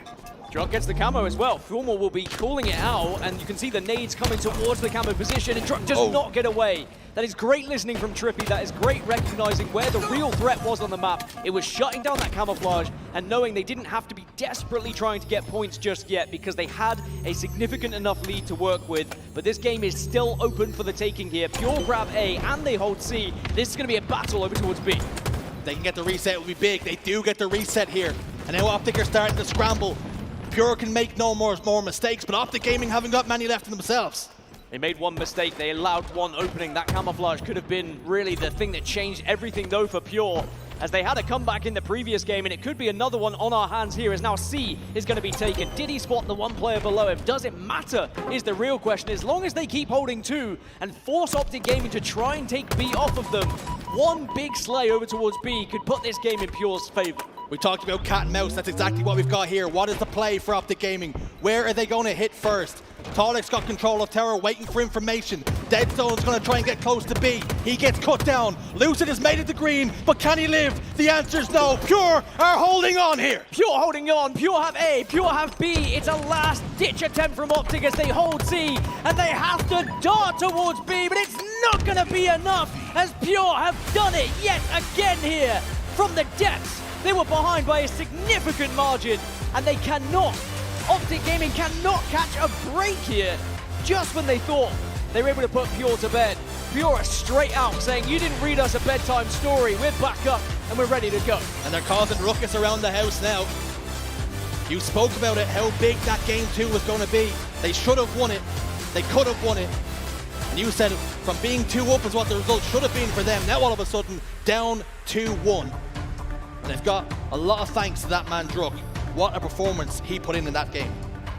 This is concerning for Optic Gaming. Yes, it's just pool play. I know we say that often. No, it's only pool play. Still got the brackets to come through, but what are we learning here from Optic Gaming? Very dejected at the moment from what we're seeing as well, and even though we'll give Optic credit, they are a team that can come back from anything, not just in one particular game, but in a series in general. But to be ousted like that, back-to-back games when you had an incredible amount of control, not of the game just by the scoreline, but also the map control you had as well, to be turned on its head and not to have an answer. It's almost like Pure are just timing this to perfection, just peaking at the right moment every single time here in these games. We speak about keys to victory, Dan, and how important it is for teams to do X, Y, and Z. What I'm starting to learn now for Pure is if they're down by a massive margin, that seems to be when they start to play their best. It's almost like they learned a lesson in game 1 where, they were ahead, they took advantage, they looked like they were going to take down Optic, and then Optic were the ones who were able to come back into that game. And Pure said, well, actually, what happens if we just start slow? Maybe we'll let Optic Gaming think they have the better of us, they underestimate us, they get too comfortable, and then whap, they're back into it. And I'm very impressed from Pure. Honestly, even if they were to lose this series 3-2 now, I think the rest of the tournament, we have to keep an eye on Pure and what they can achieve, because if they can do this against Optic Gaming, think about what they could do against Sentinels, against Quadrant, against Complexity, right? Pure go from a team that we're expecting to be around the top 8, suddenly we're thinking, well, maybe this is a team that could be pushing themselves further into top 6, and God knows, if you beat a team like Optic Gaming, that's how Quadrant started to get their one-up in this scene, as they were taking down teams like Optic, found themselves into the top 4, into the top 3. This could be the start for Pure. You spoke about for Pure doing something a little bit unorthodox off the start, and again, I think the turning point in that game and in that series is Druk's grenade off the door frame. That's the one that turned the whole game on its head. It was all a master plan, because they were like, they're grenading themselves at this point, right? So it's going to be an easy game, surely, but the next map mode is going to be CTF Aquarius. It's going to be game 4. We can look at some of the statistics from London. A 3-3 record for Optic Gaming, a 0-3 record for Pure, which is concerning on Pure's part. However, I will say CTF Aquarius has been a very back and forth game for Optic Gaming. Sometimes they look dreadful on it, and then other times they look incredible on it. There doesn't seem to be an in-between. And right now, with the form that Optic are in, I'm asking myself, which Optic are we going to see here on CTF Aquarius? There is an interesting thing you told me before, is whenever we play rock, paper, scissors, you say, I'm always going to pick rock. Always. And eventually you will change it. I just don't know when it's going to come. Pure are down 0-3 in the stats on this map mode combination. Is it now their time to play a paper or a scissors? They say, we purposely thrown every single CTF this moment from this point just to try and disrupt a team. Well, for Pure, this is their opportunity. This is the chance for them to make their tournament in this game right here, right now.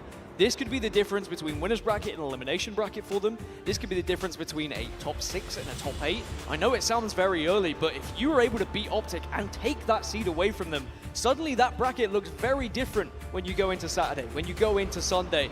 And I think they know. They have Optic very much on the ropes here. A 6-1-9 is awaiting them. Many teams have had Optic Gaming on the ropes in the past. Yeah, question now remains, can Pure be the ones to put them to that sword? We're about to find out here. Optic, like you say, almost down, almost out, but they've managed to beat the 10 count before. Are we going to see the Optic Gaming that 5-0'd Sentinels in the online tournament recently in CTF Aquarius? Or are we going to see the Optic Gaming that barely struggled to get a flag out of a base at previous LAN events as well? I don't think there's an in-between right now, and I think it's do or die here for Optic Gaming. And what a moment this is for Pure to try and get our first upset of the tournament right in the early days here on Friday. Last shot then, this is exactly what he would have been dreaming about when he won that FFA World Championship all that time ago, forging his career, making his mark on the competitive scene. And to do it against Optic Gaming, there are a few bigger names in the esports industry. What a story that could be for him here.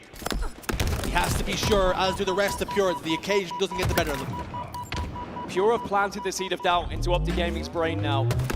But is that seed going to grow? Do Optic start to think, well, maybe this series is going to get away from us? If we can't manage to get the games done when we have a 15-kill lead, when we have a 60-point lead, then what stops us getting the job done in CTF Aquarius? As now 3-4 go down for Optic Gaming, and that flag is on the move.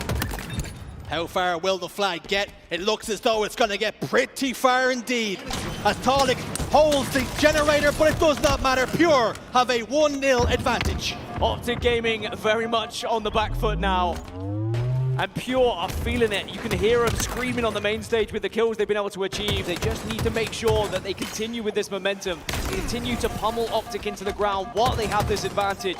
As Lucid has to rely on someone else to get the kill there, had to instead go for the reload. And Optic Gaming 1-0 down. I mean, what a start that is from Pure here, shows. Just a little point on reloading the bandit. Sometimes when you're in a fight, Dan, it can really feel like you're reloading a musket at times. And I've been in that fight all too many times. 2 down, make it 3 down for Optic Gaming once more. Last shot surviving on the front base. The flag continues to move here. Desperately trying to stop the flag was Formal. Unfortunately for him, unable to do so. The return will come, and Pure are moving their second flag in. Is there anybody to stand in their way? Dead Zone will try, Dead Zone will fail. Pure, 2 to the good. 2 to the good. What are we seeing now? We've had it before. Optic Gaming struggled sometimes in pool play. Well, they'll get taken to a game 5, but they'd be down in game number 4 here. Just shows Pure are here to play. We finally get back-to-back tournaments for Druck, and he has very much welcomed himself back into the scene in quite an emphatic fashion. What a story it could be. Lucid, though, position top middle, a little bit of overshield left to play with, and Optic Gaming have a flag of their own on the move. And could they put themselves within 1? Yes, the answer comes through. 2-1. One thing you do have to be careful of if you are Pure is counter-cap City is very much a possibility when you have players like Dead Zone on the map. Dead Zone can move that flag from one base to another in a very impressive speed, a very impressive fashion. And if you take your eyes off it for one moment, allow him to creep through, suddenly that flag could be back at the opponent's base just like that. But now, Pure do get 2 kills, and they're moving another flag here to try and make it 3. Formal on the front base, doing a lot of damage. Cuts down last shot as he desperately tried to push that flag a little bit more forward. And perhaps patience was the thing that needed to be called upon. That push that looked as though it had some potential is now completely evaporated. We'll get the return, and no worry for Optic Gaming on that particular push. But now, Dead Zone pushing into Gen, and there's going to be several players waiting for him here. And Pure, I mean, the teamwork, the chemistry that we're seeing from Pure, it was something that was brought up on the desk. The chemistry of this roster, what's going to happen, the change with Cherished coming into the equation now. How are they going to be feeling? How are they going to be approaching these games? The vibes are very much high for this squad right now. I think they genuinely believe this is their moment. This is their chance to take down Optic, but Dead Zone with a double kill to say, well, maybe that chance is going to happen just yet. Can't get too complacent, though. That's the concern, that's the worry. Dead Zone pushed over towards the flag. This could be a huge 1v1 if he can get it. Optic to stay alive instead and continue to be a thorn in the side of Pure. A potential point of note, though, is now Optic Gaming's flag is being pulled. Trippy's in the respawn screen. Talik takes care of business back home, and now we can turn his sights back towards Optic Gaming's flag.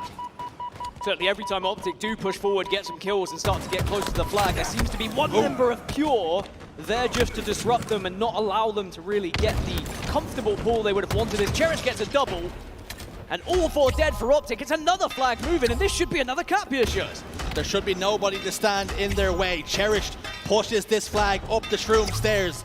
No damage taken, and Pure 3-1 now, the score. Well, we've seen comebacks from Pure, back-to-back comebacks when they looked down, when they looked out. You could argue Optic getting close to that position themselves. Can they do what Pure did to them previously here? What have they got left in the tank? Do they even believe they can do it right now? Because they are struggling to take map control in a game where typically we have seen them absolutely dominate a map, being able to pinch those spawns, run those flags flawlessly. They have not had those chances here because Pure are keeping this a very, very pacey game. Wind very much in the sails of Pure, and they're riding the waves like Captain Jack Sparrow himself. Loose it down bottom middle. One single bullet will take him out. His shields now will start to recharge, and he can continue to fire some shots over towards Talik.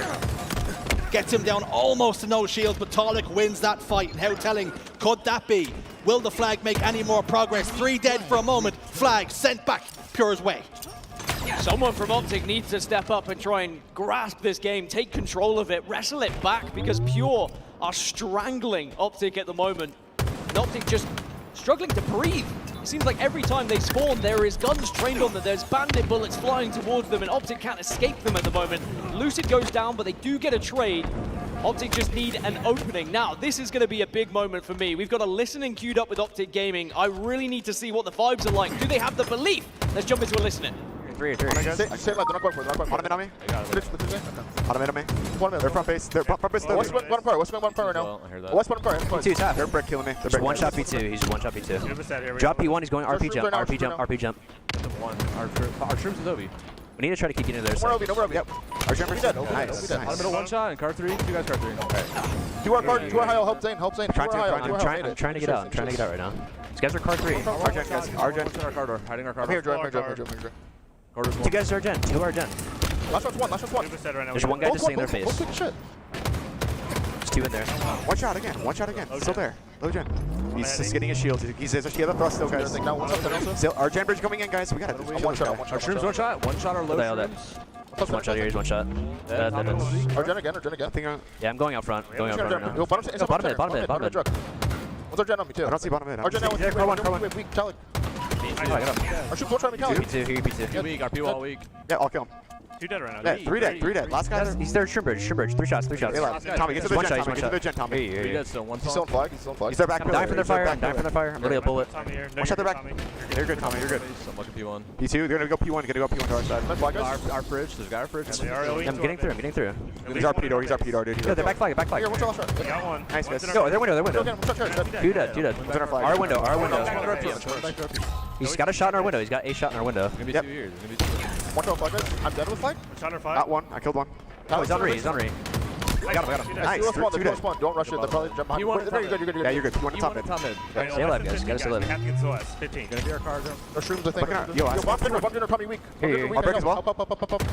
Top shields. One shot. Our brick, 2 shot, guys. Our brick, 2 shot of brick. 1 shot of brick. He's P1 side. P1 absolute. Our P jump up, absolute. You're still West. Sitting our pick jump. So much cherish. Absolute pick jump. Cherish. 2 shots. Yep. OV guys. OV. Well, the belief is certainly still there for Optic Gaming as they get right back into the game. It's 3-2, and one big thing I heard, we have to be getting this overshield, but they have not achieved that. Torlik's got another one, but it is still a close game. It is not done quite yet for Pure. Flag captures can do quite a lot for your belief as well.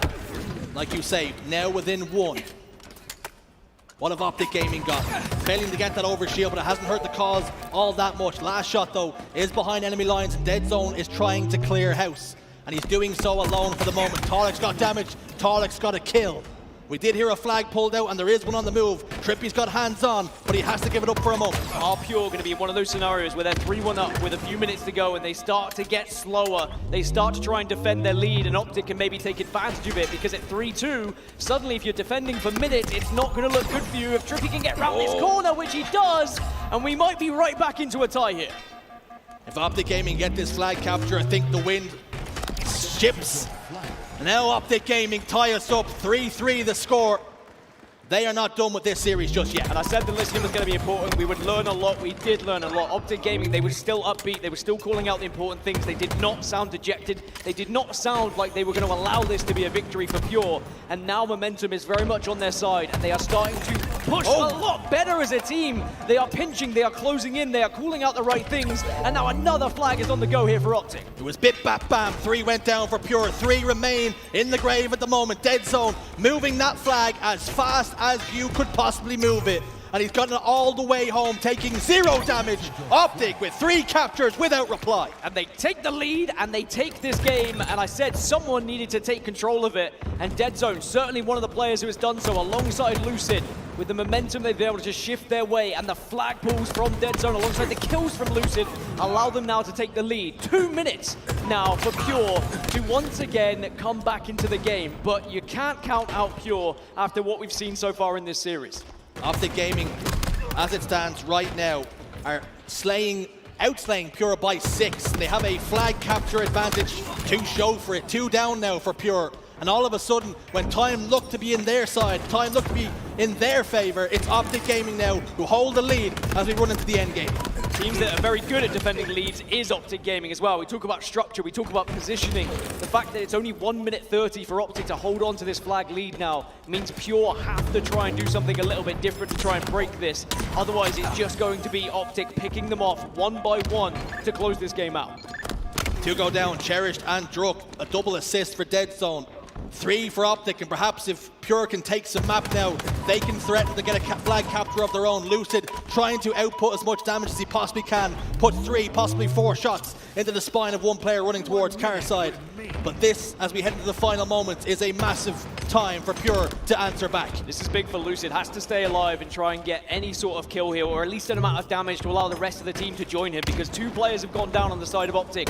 Lucid, though, is in a position where he can disrupt this push for Pure. It's one last opportunity to get the toss, and they do get the flag out. Only 1 member's gone down of Optic, and I don't think Pure will be able to run this one. Flag is out, but it's not on the move. Trippy, more than aware of that exact point. 30 seconds remaining. You hear the in-game announcer, 30 seconds remaining. Dead Zone and Formal combined to pick up a couple of kills. One last chance for Pure to get forward, get slays, and get a flag.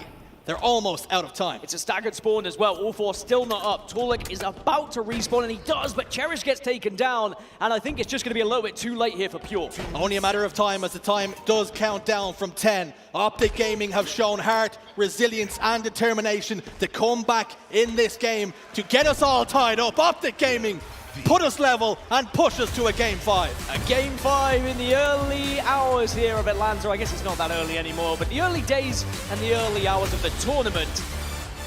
What a series it's been so far. Just when you thought maybe it was coming to its conclusion with a 2-cap lead for Pure. But Optic have shown that resilience that you were speaking of. They've shown that they are not going to be pushovers, and they are not going to allow themselves to get dejected, and they have shown why they are previous world champions. You spoke about Optic Gaming sometimes on Aquarius, sometimes maybe good, sometimes maybe not so good, and I think we've seen that all in one game. Down and out it appeared by 2 caps, 3 won the score, but out of nowhere, a flurry of 3 unanswered caps, and they're right back into things, and now we head to a shootout. But last time we were in the Slayer, it was Pure who came out on top. It was Pure who came out on top, but I guess we can dive into the stats of that in a second. I just want to touch upon the listening, right? We went in at a good time because Optic were down by 2 flags, and we could have joined the listening, and Optic maybe accepting the defeat at that point. You would have heard it, maybe some of the call-outs would have been a bit negative, but they weren't. They were still very positive. There was still a very clear plan. They knew that they could still get back into this game, and I think that sometimes is the difference with some of the bigger teams, is no matter how far they are behind, they're always going to believe, but that's what Pure have also shown in this series, which is what tees us up for the perfect Game 5 on Slayer here, because no matter who takes the lead, you can't expect this to be a victory either way. No matter who takes the lead or how much that lead seems to be, Dan, neither one of these teams are down and out in the game, and neither team have been able to be separated after 4 games of Halo, and we've got one more game to play, Dan, to settle this little squabble here in Atlanta. I will say it is somewhat worrying that neither team has been able to hold on to a lead, because if you were playing against a FaZe Clan, for example, are they going to be able to give you that same opportunity to get back into a game if you're down by 15 kills, if you're down by 2 caps, 60 points? That's usually why you see FaZe actually close out games in emphatic fashion.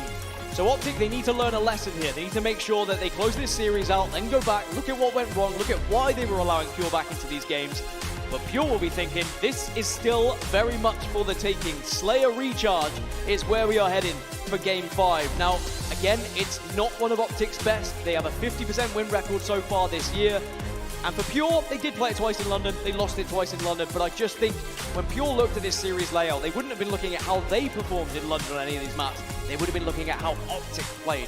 Where are Optic's weaknesses? Where are their strengths? And they would have been saying, as long as we get to game 4 and 5, we have a chance. This is their opportunity now.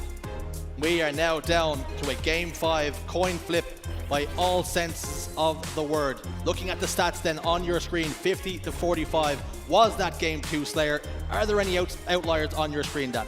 I think damage-wise, Formal doing what we would expect, but 19 kills, still not able to get that victory. I think Lucid we would expect more of as a player. A KD of 0.36 for Lucid in any game is not something we were used to seeing in any series of Halo Infinite, that's for sure. But I think Pure will look at this Slayer and say, okay, well, if we can shut down a couple of these players, maybe if they can just shut down Formal, this might be a bit of a breeze. But it is going to be Slayer Recharge, which typically can be a very slow-paced Slayer, which you have to kind of lean towards Optic as being favorites with their playstyle. But at the same time, if Pure get control and they keep that pace at a speed that Optic aren't comfortable with, the win is definitely there for them. You speak about Slayer on Recharge, sometimes it can be a little bit more methodical. Do you think that now favors Optic Gaming, particularly with how that last game's result went? Yes, it does, but will it actually turn out and be that way? We'll have to find out. It's game 5 here in Atlanta. It's Optic Gaming versus Pure. We love series that go all the way, and we'll have to see whether Pure can come out on top or Optic are able to wrestle this one back. Camouflage for Trippy. Druk is put away. Cherished is about to join him very quickly, tries to do the wiggles, but Trippy spares his blushes, gets the kill, a double at that. 1 kill advantage, Camouflage already starting to play a little bit of a part. Yeah, Camo has to be the priority here for Optic Gaming. You heard, certainly in the listening earlier as well, that Optic Gaming are focusing the overshield in the previous game, but weren't able to maybe get it. On the other side of the tournament here, on Bravo, it's ascending baseline EU versus Complexity. And Shurs, correct me if I'm wrong, that's a 49 of 43, but it's in favor of Complexity as they will close the game out, and they will win 3-2 over there, but a fantastic effort from Ascend baseline. Wonderful performance from Ascending baseline. Nobody would have given them a prayer in that series, and they pushed it the distance, went to game 5, and were just 7 away from victory. Heartbreak for them, but now our attention turns back towards the big one on the main broadcast. Pure against Optic Gaming, nothing to separate them after 4. It's the 5th game, the shootout. 2 kill advantage for Pure here, 9-7. Are we going to be able to see anyone really pop off with a camouflage here in game 5, which could make the difference as well? It's an early lead for Pure as running straight into a remote detonation there. Shock rifle in hand as well for Druk. Now remember what we saw Druk do previously on Recharge. It was an entire lifespan of 2 camouflages and a killing spree, really showing how you can survive on this map and make yourself a big influence as well. Pure just starting to pull away here. Druk puts 1 in the dome, almost lines up a 2nd, and they have a 6-kill lead. And they'll be quite noticeable that they almost they came back from a massive deficit in game number 2, and they will not want to allow Optic Gaming to get themselves back into this one. Currently with a 4-kill advantage. You spoke about how Druk got a camouflage, some more kills, and another camouflage. Well, it's back up and it's on the map. Yeah, lead seems to mean nothing in this series, so you almost have to take it at face value of we aren't going to know what's going to happen until we get around 45 kills or so between these two teams. But what is important is you stay within that 5 realistically. If you are either team that's behind, you don't want to allow too much of a lead because you don't want to give yourself too much to do. Yes, it's happened already once, if not twice, maybe even 3 times so far this series. That doesn't mean you can consistently come back in that manner. Lessons should have been learned by these teams right now as Druk does run in, walks straight into dead zone, but he has support and Druk gets away. Trippy back blue in a 1v1. Stands Druk face to face. Trippy comes out on top, reversal locked in. That could be big. Pure still have a 2-kill advantage now. That lead has almost been cut completely in half then. Cherish spawned over towards bottom elevator, throws a grenade down to try to deny some space. Will take that fight on. Cherish gets shut down and a perfect kill for Trippy. Those are the fights that we're used to seeing Optic win. Those are the fights they weren't winning in some of the previous games, and that could be the difference maker for making sure that you do take the lead. But Pure still holding it, or they did, until we get a what are you doing moment from Druk as well, just popping himself out. Sadly thought he could maybe slide and challenge. And it's given Optic the chance to take full control here, but actually maybe it opened things up. Maybe by putting yourself out as bait, allowed a couple of members of Pure to escape a potential spawn trap there. He slid, he challenged, and that challenge was accepted by Trippy. Now on board with Cherish then. Outputting damage, but unfortunately for him, damage coming his way as well. He hits the respawn screen, and a kill goes in the favor of Optic Gaming's column. Fight then towards Pipes. Dead Zone wins this fight. All the 1v1s down, they're going Optic Gaming's way, but they're still down by 1. This realistically is just another series for Optic Gaming, but for Pure and for some of the members in particular, this is arguably one of the biggest series of their careers. And the opportunity, maybe one of the biggest opportunities they could ever have to try and shut down a team like Optic Gaming as well. For the likes of Cherish, the likes of Last Shot, they will be hoping that they can topple Optic Gaming here and have that memory, that fond memory. For Drock and Torlik, we've seen it before, they have been up there with the big boys, and they still hold a 2-kill lead over Optic Gaming as the game slows down ever slightly.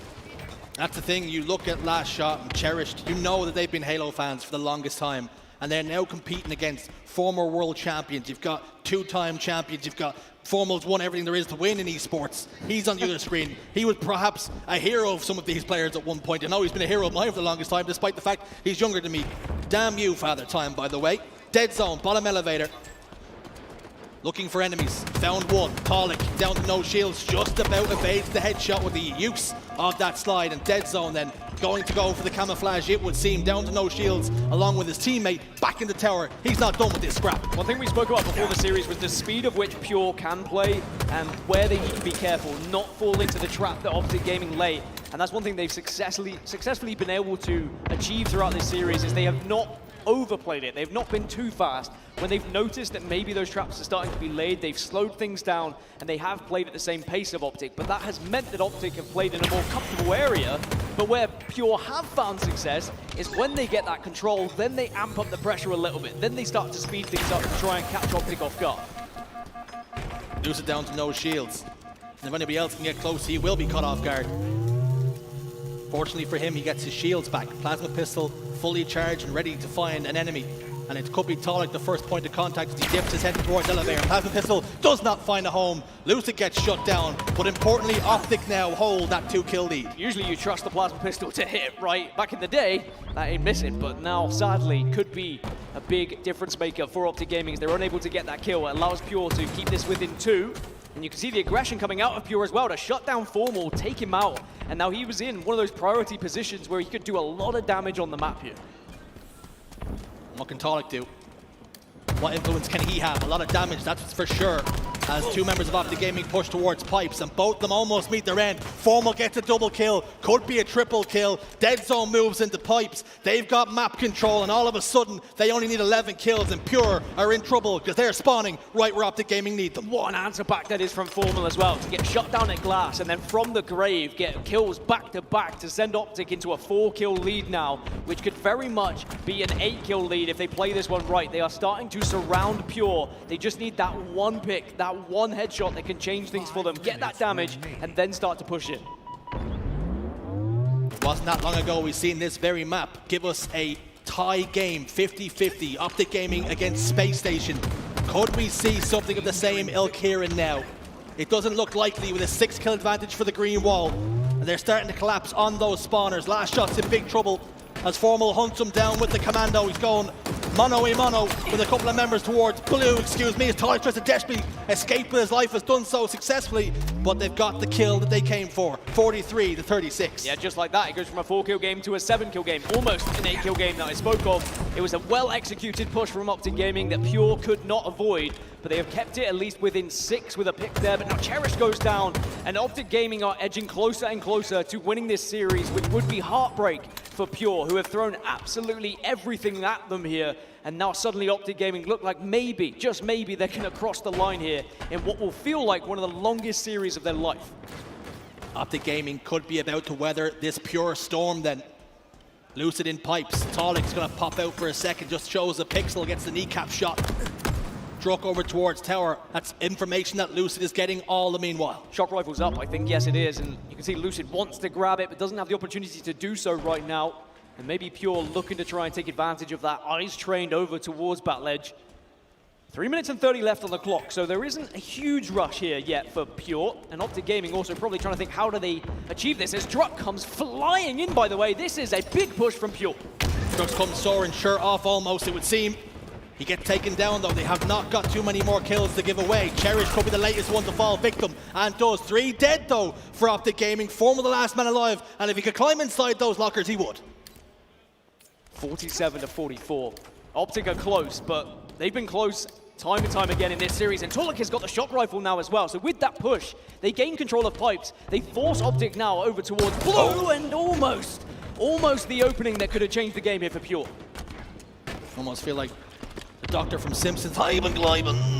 Torlik backing away, cannot find the face on the trippy. Optic get 2 more kills. They are within 1, and all of a sudden Torlik is scrambling. He's put it into retreat. Last shot's over towards Batledge. The opportunity was there for Pure, but have they fumbled? 1 more kill for Optic Gaming. They're playing it patient, they're playing it slow. Pure cannot afford to step a toe out of line here, because Optic will take full advantage. Torlik now running with his tail between his legs as they try and hunt him. Torlik almost caught offside. We get VAR out to confirm it. Torlik in towards Blue, then it would seem. Lucid happy to play this one patient. They know they only require the 1 more kill. Torlik puts down damage with the shock rifle, tries to find the face onto Lucid, but it's nothing more than a warning shot. Lucid pushes forward, Drux in big trouble, down to no shield, desperately tries to tuck his head, but Lucid takes the scalp. Lucid takes the game. Optic Gaming win 3-2. And Optic Gaming will survive. That will be the key word here. They were troubled, they were beaten, they were knocked down, and the comebacks were everything from Pure. But Optic somehow, someway will survive what was a very back and forth series. But ultimately, championship mentality is, even if you are not playing at your very best, you still get the job done. That's exactly what we've seen from Optic Gaming there. They were rocked, they were wobbled, but they picked themselves up from the canvas more times than I can count in that series, Dan. We talked about resilience, Optic Gaming showed it, and on the other side of things for Pure, it's dejection. They put so much into that series and they come out with no reward. Yeah, it was kick out after kick out, wasn't it really? Just when you think Optic are down, Pure seem to have them on the ground, seem to have them pinned, and suddenly Optic come out of nowhere and say, look, we're not going to roll over, show our bellies at this point. We're Optic Gaming for a reason. We have come second for the last 2 events for a reason. We're not going to allow a Pure to take us down, right? I do think that Pure are going to look at this one and say, is that the best opportunity we're ever going to get to beat a team like Optic? It was right there in front of them. They were 2 caps ahead on CTF Aquarius, not able to get the job done. They were several kills ahead in Game 5, not able to get the job done. It is going to be a tough pill to swallow, but a lot to learn.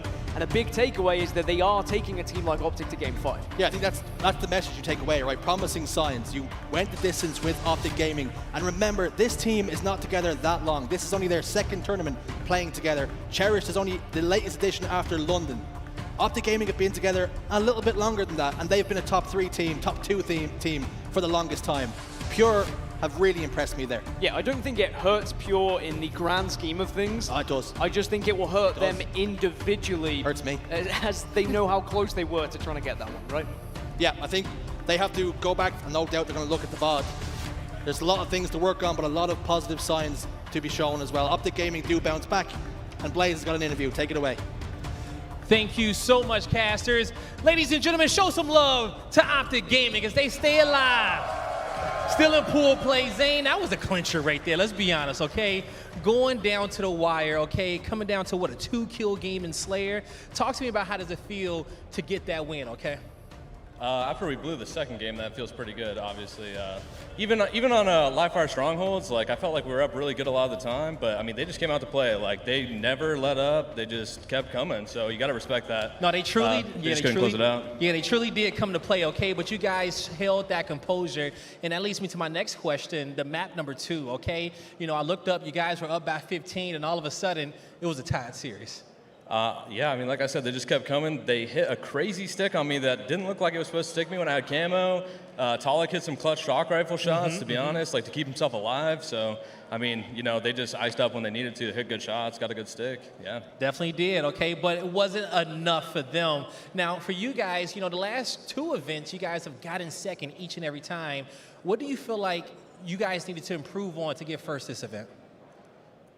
I mean, honestly, like just putting it, like all the pieces together. They're all there, just putting them together and just coming out to, honestly, just play. Like, just come out to play. All right, there you go. Lastly, what do you want to say to the Optic Gaming fans who came out to Atlanta and who's at home watching you guys cheering for you and who's happy for the win?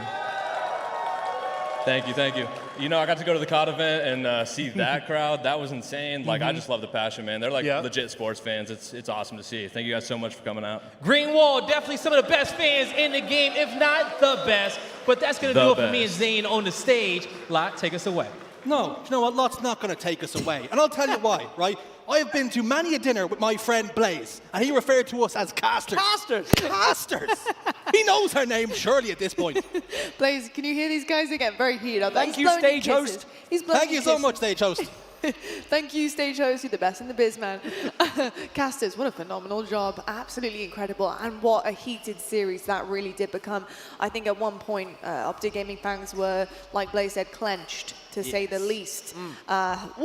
Tony, we were kind of discussing things as they were unraveling, and it really was two back and forth teams who are fighting basically in a tug of war to see who would edge it out on each map. Going to that game 5, it was impressive to see what Pure were able to do. We'll talk about Optic in just a second, but Pure right now is on my mind because what an incredible achievement so far. They have set a bar very, very high, and for me, that player has to be Druck. Druck was phenomenal that entire series. He made so many different game-changing plays. He really was that game changer. I love that you use the word game-changing plays and game changer because Druck was a game changer here this series right from the beginning in that game number 1. One of the reasons why they were up 2-1, one of the reasons why they were in that game to begin with is because of how well Druck played. Same thing in game number 2, you know, when they were getting slaughtered for a bit. And the only player that was neutral or positive at times was, again, Druck. Willed his team forward, even down by up to 14, 15 kills. End up winning that game just again and again. Druck was absolutely lights out to keep his team within the actual series. Until the end, I will say last shot did his thing, but eventually Optic did theirs and came out with it. They certainly did. I think what was so impressive, I think, for me about Optic Gaming, Gaskin, was the fact that we saw something we haven't seen too much of from them in the entirety of their season and the entirety of their different rosters that they've also had as well, which is the resilience is coming forward, but it's coming from a different place. It's not against some of the top teams that we have here. It is having to find that and having to dig deep throughout the entire series, something we're not used to seeing, but knowing that they can do that, having that basically in their wheelhouse is pretty impressive in itself. It is, but there's two ways of looking at it, right? Yeah. Why did it happen in the first place? Right. I think that's going to be the biggest concern for Optic Gaming in the way that they look at themselves and how far they expect to go in a tournament. They should be 3-0ing any team in their eyes, right? They should be winning championships. They should be the team that's on top.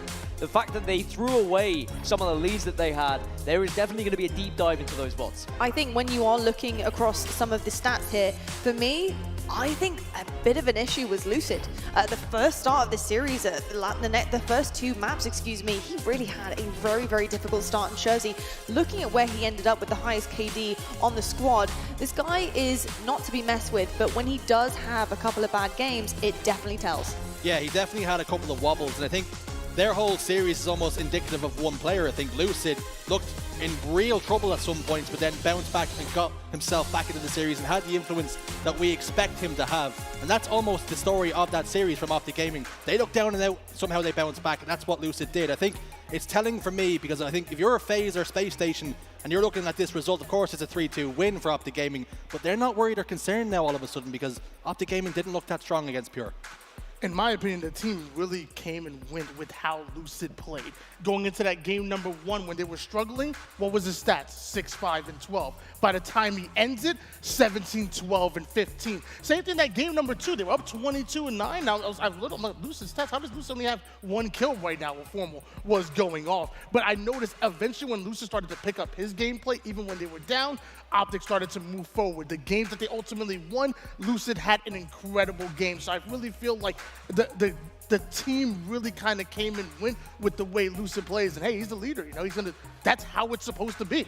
Yeah, indeed, he's a big part of that puzzle piece for sure, the whole picture of this squad. And when he's not playing his very best, I think his teammates need to start to recognize that they need to pick things up. And I think, unfortunately, when that's not happening for the entirety of the squad, we will see them go down a few maps. But the fact that they do have that resilience, that something that they've had pretty much from the start of Halo Infinite is resilience. They have been that squad. It's impressive to watch. I know it wasn't exactly the hot start that they had wanted for the tournament, but they got the job done nonetheless. It was a game 5. We've seen a lot of our big big three go through game 5 kind of starters on a Friday. It happens. You know, they got to wake up. Wakey, wakey, Optic. Your fans are here. They're watching you. I know you've got some more left in the tank. And I also know that they are here to play and to try to stop that second place finish and gain upon that. But impressive stuff nonetheless. And I just quickly want to ask you, Gaskin, about Pure. The ceiling that they set for themselves right now, the bar is very high. I think going up against Optic Gaming, no matter how they're playing, is always going to be difficult, as we've seen proven. They won the series, right? But Pure are looking so good. Do you expect them to grow throughout the weekend? Yeah, I think they will. I think the initial reaction is going to be a bit downbeat and frustration that they threw away what was one of their best opportunities they'll get to beat a team like Optic. But I think once the dust has settled, they'll say, we just took Optic to a game 5. We are looking like a team that can compete not just with Optic, who are a top 2 team, but suddenly, what can we do against Sentinels? What can we do against Complexity? What can we do against the teams that previously were ahead of us, that have beaten us in the tournament prior? And I think now we're looking at a team that has to be up there in the conversation for top 6, if not more. Yeah, I think it's also important to know for Optic Gaming, right? It's a results-driven business, and at the end of the day, they've won 3-2 here. They can limp out of this series and really analyze what went wrong a little bit later on. Perhaps when they're dissecting going over VOD, they can look at where their mistakes were made, and perhaps this little falter in performance has come at the best possible time. We're still in pools. Yeah, we are still in pools. Speaking of, that's led me on so perfectly, Shows. You're the best. Let's have a look at the pools right now. The scores are in. Let's see some of the updates that are coming forward while we're looking at the main stage matchups. As you can see, Pool B is where we were at. Optic Gaming, they do take that one. It was a battle, though. 1-0 in their pool currently. Pure will fall short here. They'll be playing ITV Esports, very soon. And then, of course, our open bracket teams will be decided. On the other side, Pool A, we did manage to actually catch a little bit of that game 5 in the middle of our series. Complexity, they edge out Ascending Baseline, which Gaskin, Ascending Baseline taking them to a game 5. What is happening? I know, I'm surprised. I will be honest. I think they're sending baseline. It's very easy for the third European team that comes through on points because of the performance of Quadrant and the performance of ITB. We've seen a few teams that are just here for a holiday at times, I'll put it bluntly. However, it does seem like this roster, they mean business, they put the practice in, and yeah, they'll be frustrated that they lost in a game 5, but they also took Complexity to a game 5.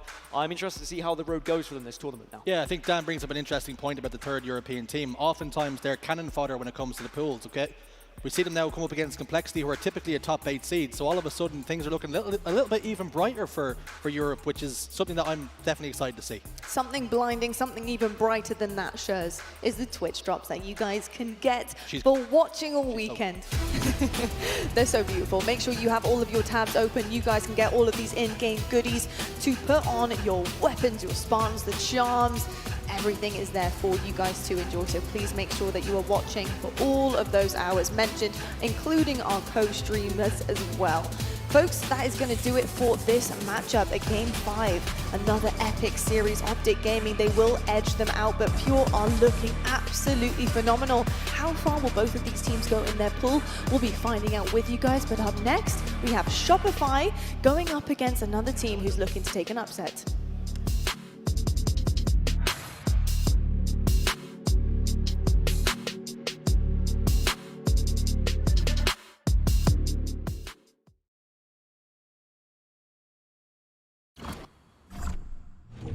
I've got you under my skin. I've got you deep in the heart of me. So deep in my heart that you're really a part of me. I've got you under my skin.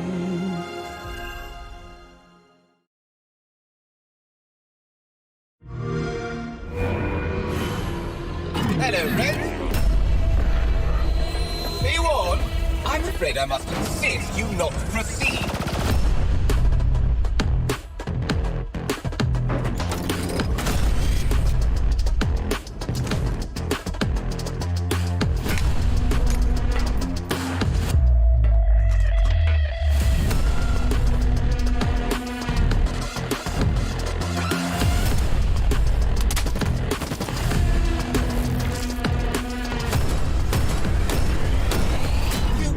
Survive this encounter. You are making me angry. No! Ugly! The task is done. Now, clean up.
Hello Spartans and welcome back to the HCS Atlanta Major hosted by FaZe Clan. Before the break, we saw Optic Gaming go all the way to a Game 5, but they do win, they secure it, they take down Pure in doing so, and they will edge at the top of their pool right now. But they do have a couple more teams to face to find out who is going to be right at the top of their pool.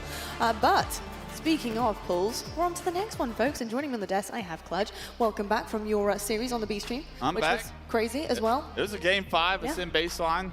Ended up going up 2-0 on Complexity, but Complexity battled back and ended up reverse sweeping him. So first series I got to cast, Game 5. I thought the tournament would be crazy, full of long distance series and whatnot, and first one I get to see in person. Yeah. Bang, and apparently I missed a banger on the main stage You as did. well. Yeah, absolutely did. I mean, Tony, you can attest to that. It was getting heated over there. It really was. Let me tell you, there was multiple moments where we thought that Pure were actually going to come out and win and upset the likes of Optic, but come on now. You know Optic going to clutch up, they advance forward, and we'll see more up here, I'm sure. Indeed, they do have the eyes. And speaking of skating on over to our desk, we have Active. Tim, welcome. Lovely to see you. Oh, it's so good to be here. There have been some close matches, and Onset tweeted about this potentially being upset city, and I'm not going to lie, I see upsets all around here. Indeed, there could be some tears. Who knows? It could be happening. There's certainly a lot of rain here, and it's just about to get wetter, that's for sure, if we see some upsets. But speaking of, let's move on to our next matchup, which is Shopify versus Cloud9. And again, I think a big match, to be perfectly honest with you. I'm excited to see what Cloud9 are going to be able to do against Shopify, who really have just been growing since the season have really started here. So I'm very excited about both of these. But let's talk about Shopify Rebellion first and these Rebels to see what they're going to be coming and bringing our way. Let's meet your team.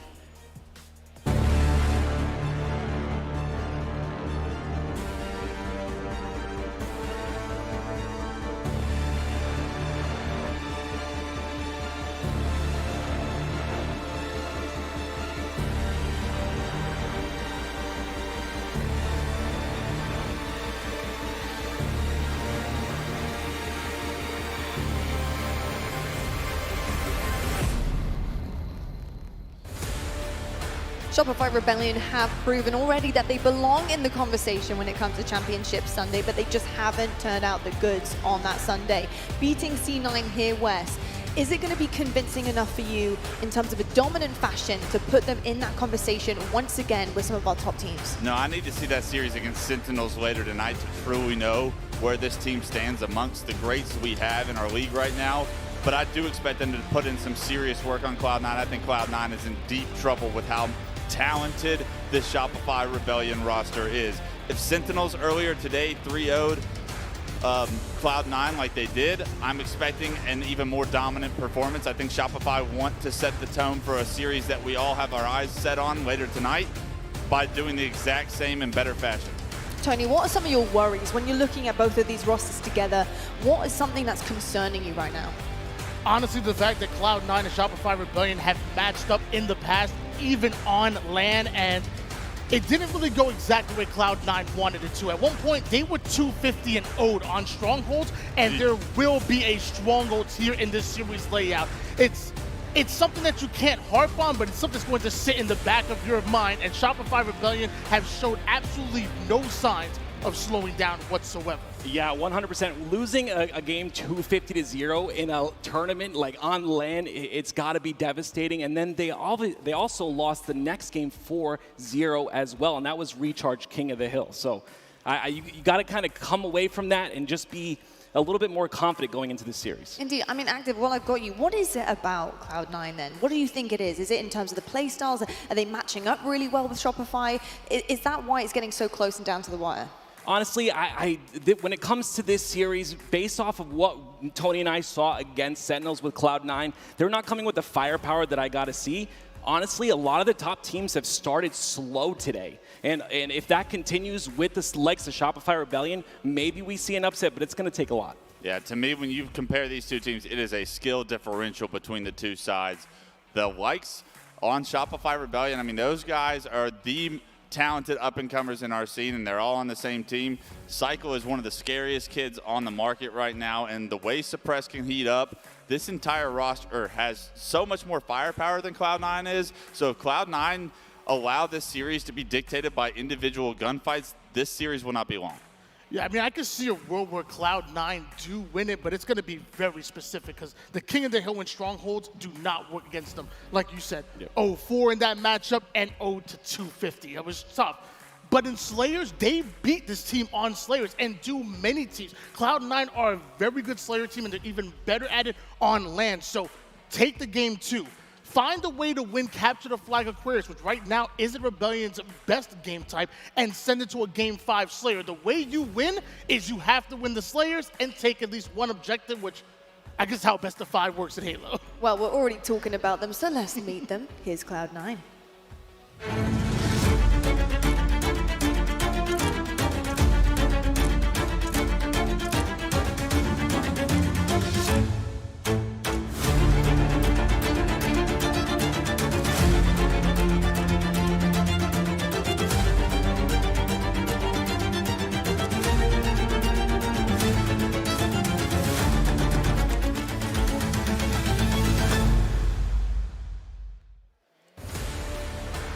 Cloud9 is a team that has a big upset potential. They get very close to the top teams, often going to game 5s, but they don't take it over the line.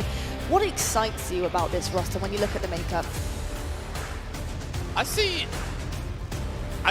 good composure across the board when I look at this team. I think their ability to play off of each other is something that a lot of the top teams have, that a lot of the 6 through, I'd say, 12 teams don't have. I think this roster actually has like good Halo knowledge and discipline and how to play situational Halo at a very strong level. It's the individual skill that I need to see from them, the individual plays that they need to be able to respond to, that Shopify are going to be making. You have to balance that out with some individual plays of your own, and you got to be on fire if you're Cloud9 if you want to try and steal this series away. Cloud9 have some really talented individuals, that is for sure, especially looking at their roster. But Tony, I think right now, maybe they're lacking just a little bit of teamwork. Would you agree with that? Is that something that maybe they need to clean up on?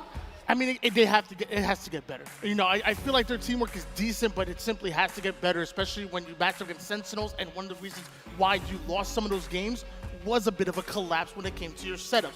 Was it a lack of being able to break a setup of your opponent? So at some point in time, you got to lean on that teamwork, and you have to figure out how do you get your breaks? How do you get your slays? And it's going to lean on that teamwork. I think teamwork is really important, and you talked about game 5s, right? FaZe was a game 5. They have the potential.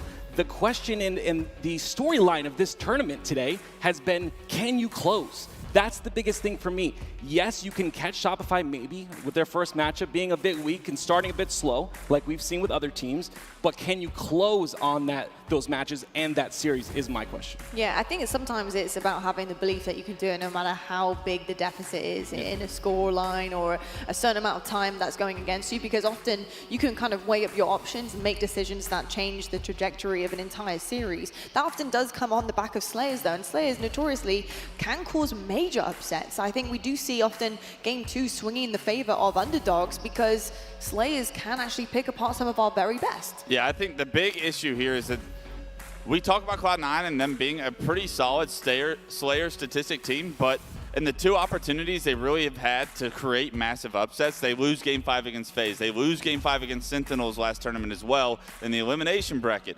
Both winnable series, both series where if they were able to pull off that game 5 Slayer, we would talk about this team in a completely different light.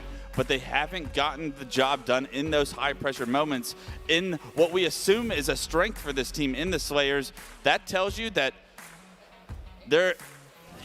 choking or clutching is usually like a dynamic that you define as your team. And if it happens too many times in the wrong direction, that can start to define your team, and all of a sudden you start to feel that as another weight going into another big Game 5 potential series. Indeed, and talking about potential, we have the potential to see some pop-offs today as well. Our head-to-head, Suppress versus Sab. And Tim, I got to ask you about these 2 individuals, why they're right now being compared, what makes them so good, what makes them game changers for their teams? They're both all-around players, but Suppress is the one for me that I really have to focus on. Not only is this guy an all-around player, not only does he have that clutch potential that Clutch was talking about, that Wes was talking about, but he's also got good vibes. And, you know, I don't think we talk about that enough. Having a teammate on your team that just brings that positive energy, brings those good vibes, especially when things are not going well, which, you know, sometimes they don't. It's just a great addition to the squad. Yeah, certainly is indeed. And you're right, chemistry is so important on these teams. You want to play for each other, you want to win for each other. That's really how it works. When you're feeling good, your entire team starts to get into a flow state, and it really does come from that mental attitude 100%. Let's have a look at our series layout though, because I'm very curious to see where we're going with this. And Tony, I want to know what you're making of our map order and how that's going to be looking. We're actually starting things off with King of the Hill on Recharge. I do feel like this map number 1 is going to be huge for Cloud9. I think they need to get ahead of the game, and in order to do so, you need to take down this first map. Here's the series layout. Yeah, I mean, I feel like it's going to be huge for Cloud9, but maybe not in the way that we want it to be, because what ended the series back at London, or will kind of start the series here, King of the Hill. You lost to this team 4-0. You have to figure out a way to get a win either on this King of the Hill or Strongholds. I trust you on the Slayer, but I feel like we need to see something different on this King of the Hill and that Strongholds, the first 2 objectives of the best of 5. Yeah, honestly, you got to start strong on King of the Hill, and we talk about Slayer all the time, but the biggest thing is, again, in this tournament, we see the storyline is slow starts from these big teams. If they can catch Shopify Rebellion starting off slow, and they can maybe flip the script and start a new narrative from that last series that we talked about, I mean, I think they can ride that momentum through the Slayer and then into Stronghold's live fire. It could be their best chance. When I see this series layout, the one thing that sticks out to me is we have 3 maps with the shock rifle, and everybody on Shopify Rebellion makes plays when they get that weapon in their hands. When you have those asymmetrical maps predominantly throughout the series, and there's only one snipe on the map, you're not really getting an opportunity to pick yours up off spawn. Cloud9 have got to dominate the story of the power weapons if they want to stay in this series and push it the distance. Those shock rifles, I promise you, if they get into the hands of Suppress, Psycho, Mental, that game is going to be so much more difficult for Cloud9 to stay around and try and push longer. Those are so many asymmetrical individual snipe maps throughout one series layout that I worry that we might not see Cloud9 with the power enough in their hands to have a realistic chance of creating this upset, so they have to have their eyes on the prize there.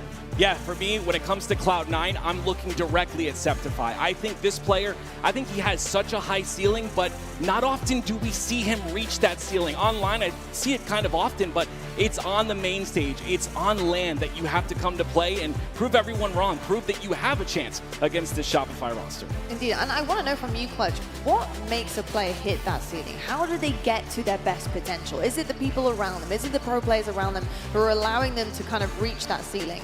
For me, it's all about comfortability and understanding. You hear Frosty talk a lot about it recently with FaZe and their recent success. He's like, I feel more comfortable now than I ever have in Infinite because the team is on the same page. He's aware that there's unsaid levels of communication and understanding of what everyone is doing and what they're about to go do. And when you have that understanding, it's so much easier in your mind to start playing chess, and you're allowed to make better decisions yourself. When you're making decisions, assuming your teammates are doing something that they're not actually doing, that is where you find yourself overextending, getting caught out, not having the help that you assumed you were going to have because the sight line isn't being taken by your teammate that you thought he was going to take. When things like that start to happen, your performance as an individual starts to struggle. You start to question yourself, your decisions and whatnot. So I'm very interested to see how often do some other teams, how comfortable do these players look?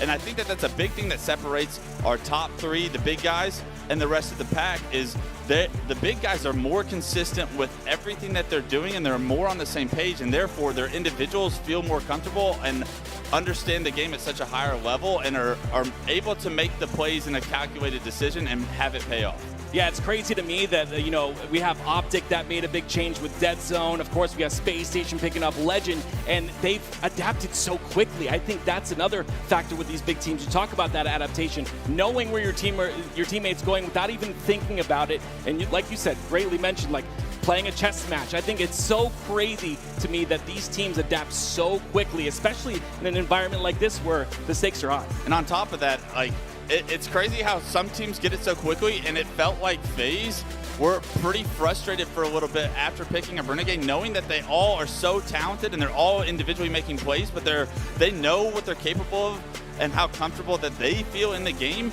And for them to be as strong as they are, world champions, and still say, I'm starting to feel more and more comfortable, that tells you the actual ceiling of a team like FaZe, because when they are already world champions, they're already winning tournaments, and they still feel like there's so much room to improve on, they know what the ceiling is, and I don't even know if we've seen that yet, but that's a scary reality that might be in the near future. You guys are discussing such an interesting point in all of that as well, which is you almost need a third eye as a really good pro player. And that third eye really comes with the fact that you're reading your teammates. You know your teammates so well, in and out, that you almost know they're about to make a play without having to kind of fill the comms with it.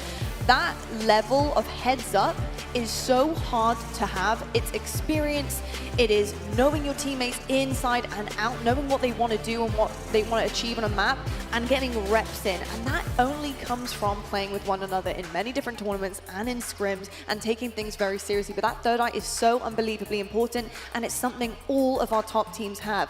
I do think that it's difficult for teams who are bringing in a couple of different players, are switching things up. It takes time to then rebuild that third eye. It's very, very hard.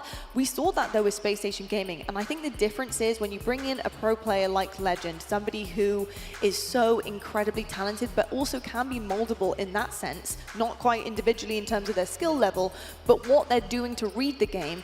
You got players like Eco, Stella, I mean, Bound is also young too, but they're able to help you. They're able to give you that experience that they have as veterans and push that forward onto you, and you learn things very, very quickly. I would say that's the big difference between, like, SSG is the perfect example because we saw what is a potential ceiling for them at the first event. But I also think if you look at the second event in London, they weren't all on the same page. I think the big word for me is consistency. How consistent are you able to reach that peak and that flow state where everything feels like you're working off each other perfectly? The teams that find that flow state more often will win more tournaments. And I think Optic, probably the most consistent finding their flow state throughout Halo Infinite so far. Even though they've walked away from just 2 second places so far this year, I don't think that they've hit that true level of flow, or they haven't all been on fire and been all on the same page. So they're going to be another scary team. But even the top teams, I think, have improvement to do with consistently being able to repro your ceiling, which then you hit that flow state of the understanding of, like, I know everything that my teammate is about to do, and I'm playing off of him perfectly, and he's aware of what I'm doing, and it becomes unsaid, like, levels of, like, teamwork that truly transcend your team to greater heights. It's funny when you guys use the phrase flow state. You know, I actually think about it like, you know, back when I played basketball, back when I played football, and when the game slows down in front of you, it just becomes easier. A lot of people hear the phrase flow state, but they're not sure exactly what that means. When you're playing at your peak, when the game literally slows down, it becomes at its simplest form. That's when you're truly in flow state. That's when you're on a roll. Call him buddy, you're on a roll.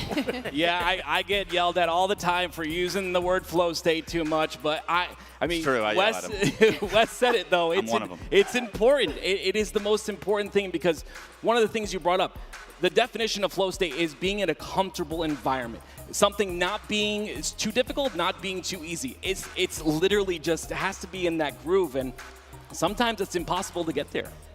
And that's why I kind of like the Shopify Rebellion roster. I feel like to bring it back to them, like they really do play for each other. They really have that brotherhood. So I feel like it's easier to get to that peak, easier to get to that comfortability or that flow state, like we said, because you have your teammates hyping you up. You have that camaraderie and whatnot. There's a reason why you see Suppressed and Cycle on the top 2 in KD, top 2 in KDA, Suppressed on top kills per minute every single time these leaderboards are coming out. It's because these players are so comfortable within each other and they're hitting that flow state more often. They certainly are indeed. Now, Wes mentioned it earlier, that Shopify Rebellion, the more exciting matchup is coming up, but in order to get there, in order to create that atmosphere later on, they need to show out here. A 3-0 dominance is going to be what the doctor ordered for Shopify Rebellion. Let's see if they can remedy things back from London, improve on it, and as I say that, we're getting into games, so it's going to be you boys casting this one. Have fun. It's time to find out who's going to come out on top. Will it be Shopify Rebellion? Will it be Cloud9? Pool play so important to set the tone here for the tournament. So important to get you a great seed when going into bracket play. We know what's on the line. So do they. Now it's time to see some Halo, baby. A very important game here for the side of Rebellion. Of course, Sentinels already beat Cloud9 in pool play. So now Rebellion, they want any chance at this next matchup today. They have to get through Cloud9, and they got to do it right now. We saw Cloud9 earlier. We actually got the chance to cast them on the B stream. I felt like they looked really good. They started off so well. They weren't able to finish off games. They weren't able to clutch it out. It ended up getting 3-0'd, but the way they had the lead in the beginning of those games, kind of crazy. Can you close? That's the big question here. If they start off strong, that is Cloud9 in this game number 1. Can you close? You can't let Rebellion breathe. And right now, Tusk doing a little bit of that, taking out Cycle there at the bottom of the stairs. Tusk played excellent in his first series. Looks like he's picking up exactly where he left off, 2-0 at the moment, and anchoring this gold side of the map for his team. Shopify Rebellion want to take over this gold side, but they gotta go through Tusk, and Tusk, he got a nasty BR. Yeah, such a decisive spot there on the bottom of gold stairs, right? He's stopping that cross from happening, also trying to stay alive. They understand how important he is. You see Soul Snipe taking him over, and also another kill goes in. That's 3 down for Cloud9. I see Suspector. He was trying to wait for that gold side push and end up getting shot in the back, forced to go over to where the gold side threw the needles, and looks like that's exactly where Shopify Rebellion want them, and they're simply gonna nade him out. Oh, great trade there by Cloud9, though. They take out 2 from the side of Rebellion. Are they gonna be able to get the space here on this hill? And you see that shock rifle's up as well. And who's gonna be able to grab it when 3 down go Rebellion? You have to imagine it's gonna be Cloud9, but Septify making sure that they clear out the final player on the A side before going in for that hill, before going in for that power weapon. That's teamwork, baby. Yeah, Cloud9 are so good at keeping this pipe side control. You've seen them consistently pushing forward towards it. This is going to be a very important side of control for this very first hill, and you see, they're already halfway there. So close. But again, we keep talking about it. It's about how you finish, not about how you start. So although Cloud9 has the lead, going 3 down is not what you want to see. And Cycle just barely missing out on that headshot, forced to back down. Teammates are there. Soul Snipe is in hill. Active Camouflage is coming up. Rebellion are controlling multiple different objectives on the map, and they're also winning gunfights just like that. Yeah, beautiful job. It's a 3 down for each side, though. So Cycle's going to scoop under bottom center and get that camo, but he trades that camo for a lot of hill time here. Will it be all the hill time, though? Cloud9 getting way too much, and the nades not doing enough damage onto Tusk. He may just steal this one away, but where did Soul Snipe just come from? The back smack out of nowhere. Yeah, great aggression out of Soul Snipe. It's Septify that has to get this kill. Jumps inside the hill, but he gets contested. That's going to be another one down for the side of Cloud9. It could be Rebellion taking this first hill. And when we talk about plays that don't show up on the stat sheet, those are plays right there. Soul Snipe falling from the heavens to get that back smack. The rest of Rebellion now picking up on it, but they weren't able to steal away the hill. Oh. Yes, they were. Well, Rebellion end up getting that hill, but they also go 4 down. So now it's Cloud9's opportunity to get that initial control and stop this push from the long haul. And look at the awareness out of Sabinator and Cloud9. He's pinging exactly where Rebellion is coming from. He knew they spawned over toward the glass side. He knew they were funneling them towards long haul. And knowledge is power here in Halo Infinite. There's a reason why Cloud9 have been able to hold Rebellion back and get 25 to 30% of this hill. It's because of that spawn awareness. Yeah, make sure you ping. You've set a button for your ping, ladies and gentlemen. A very important thing to use. I don't use it enough, but regardless of that, Cloud9 get a bit of time. They get halfway through this hill number 2, but once again, it's Rebellion that answer back. The thing for me, Tony, is we're only separated by 2 kills between these 2 teams. Right now, Shopify leading. The fact that you have a whole keyboard and you don't ping, that's a conversation for another time. I'm not even going to talk to you. 1-0 lead in favor of Shopify Rebellion, which switch gears towards mental. And now with 3 players of Cloud9, not only collapsing on him, but also grabbing a hold of that camouflage, Cloud9 look like they have the advantage here in this engagement. They're pushing forward. Yeah, Mental's the first one to fall, and I love how they double push him right there. Overwhelm him. Mental is one of those incredible individual players. Taking him out with 2 of your teammates is exactly what you have in terms of a recipe for success. It's 3 down now for Rebellion. And they're so close to taking their first hill are Cloud9. To be honest with you, it feels like they should have had the first one. And I'm sure they probably agree with that as the Shroud goes down and into the shadow. Suspector goes, tries to steal it away, but that is a split second that they'll eventually get Cloud9 on the board. It's a bit scrappy out of Cloud9, but it will work to tie the game here at 1. And honestly, that's exactly what Cloud9 need, especially losing that very first hill, Tony. Cloud9 tying it up here means that they still have wind in their sails to take this game. Tied up at 1 apiece. This is a swing hill. This is to decide who gets momentum here in this game. 2 minutes and 41 seconds on the clock, so plenty of time. This won't be the final hill. Both teams gonna have to pace themselves. It's gonna be a long one. Yeah, once again, they're pacing themselves into the face of Mental. They're making sure to shut him down. 5 and 8 so far in this game. And you see on the other end of things, of course, it's suppressed with a beautiful 14 and 8, but it's Cloud9 once again. Their scrappy play is working thus far. They've already got some progression on this hill number 3. I'm definitely going to keep my eyes out on Sab and Suppress right now, the leading slayers and damage dealers for their respective teams. And right now, Sab doing it all, not only doing the damage, but also getting the hill time as well, but eventually leads to a 3 down, making a full squad wipe. Rebellion take complete control. Yeah, Rebellion take the process step by step. They make sure to get that elevator control. Soul Snipe spawns there. They push towards the hill, and now they've deleted the entire lead on this hill that Cloud9 had. Camouflage coming up.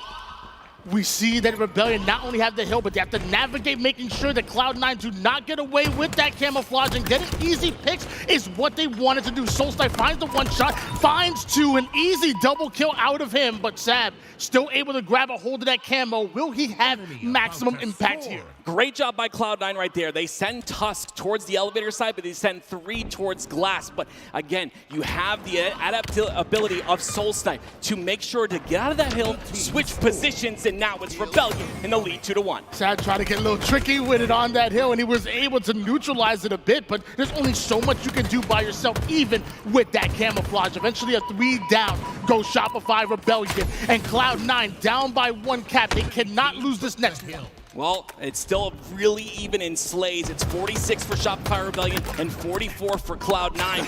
So that's not a factor here. It's that objective efficiency that we continue to talk about, making sure to prioritize positions on the map that give you easy access to the hills.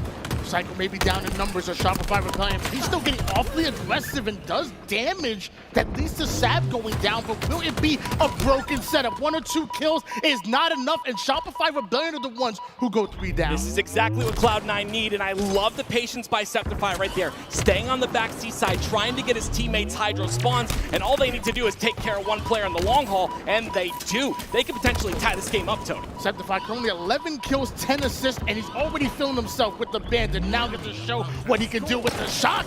Body shot off the Soulsnipe, can't quite finish him, and this is going to be a 3-man push out of Rebellion. Yeah, Wes talked about it. It's very important to have that shock rifle, but also use it correctly, right? Get those kills with the shock, and you see, unfortunately, it's a missed shot there by Septify that could potentially cost them a little bit of this hill. It's going to be another push that has to ensue.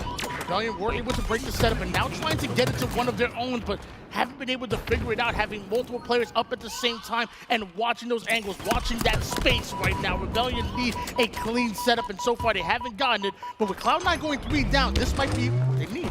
Yeah, and that camo is up as well. I believe someone ended up scooping that up, but regardless, it's going to be Suppressed, who can take that camo and utilize it. It's a single push through the long haul once again. If they spot this player from Cloud9, they could take him out and potentially close this hill out. 1 minute and 15 seconds on the clock right now. What happens if Rebellion are able to win this hill and it's 3-1? Yeah, unfortunately, they're going to have to, Cloud9 are going to have to try and rush through. They do go down Rebellion, that is. They go 3 down, so it's Cloud9's chance to potentially tie this up, which is huge for them, because like you said, if it went to a 3rd hill, it would be bad for the side of Cloud9. The moment we had that thought, Cloud9 said, hey, think again real quick. That's right. Tied up right now, and what might be the most important hill might be the hill that decides it.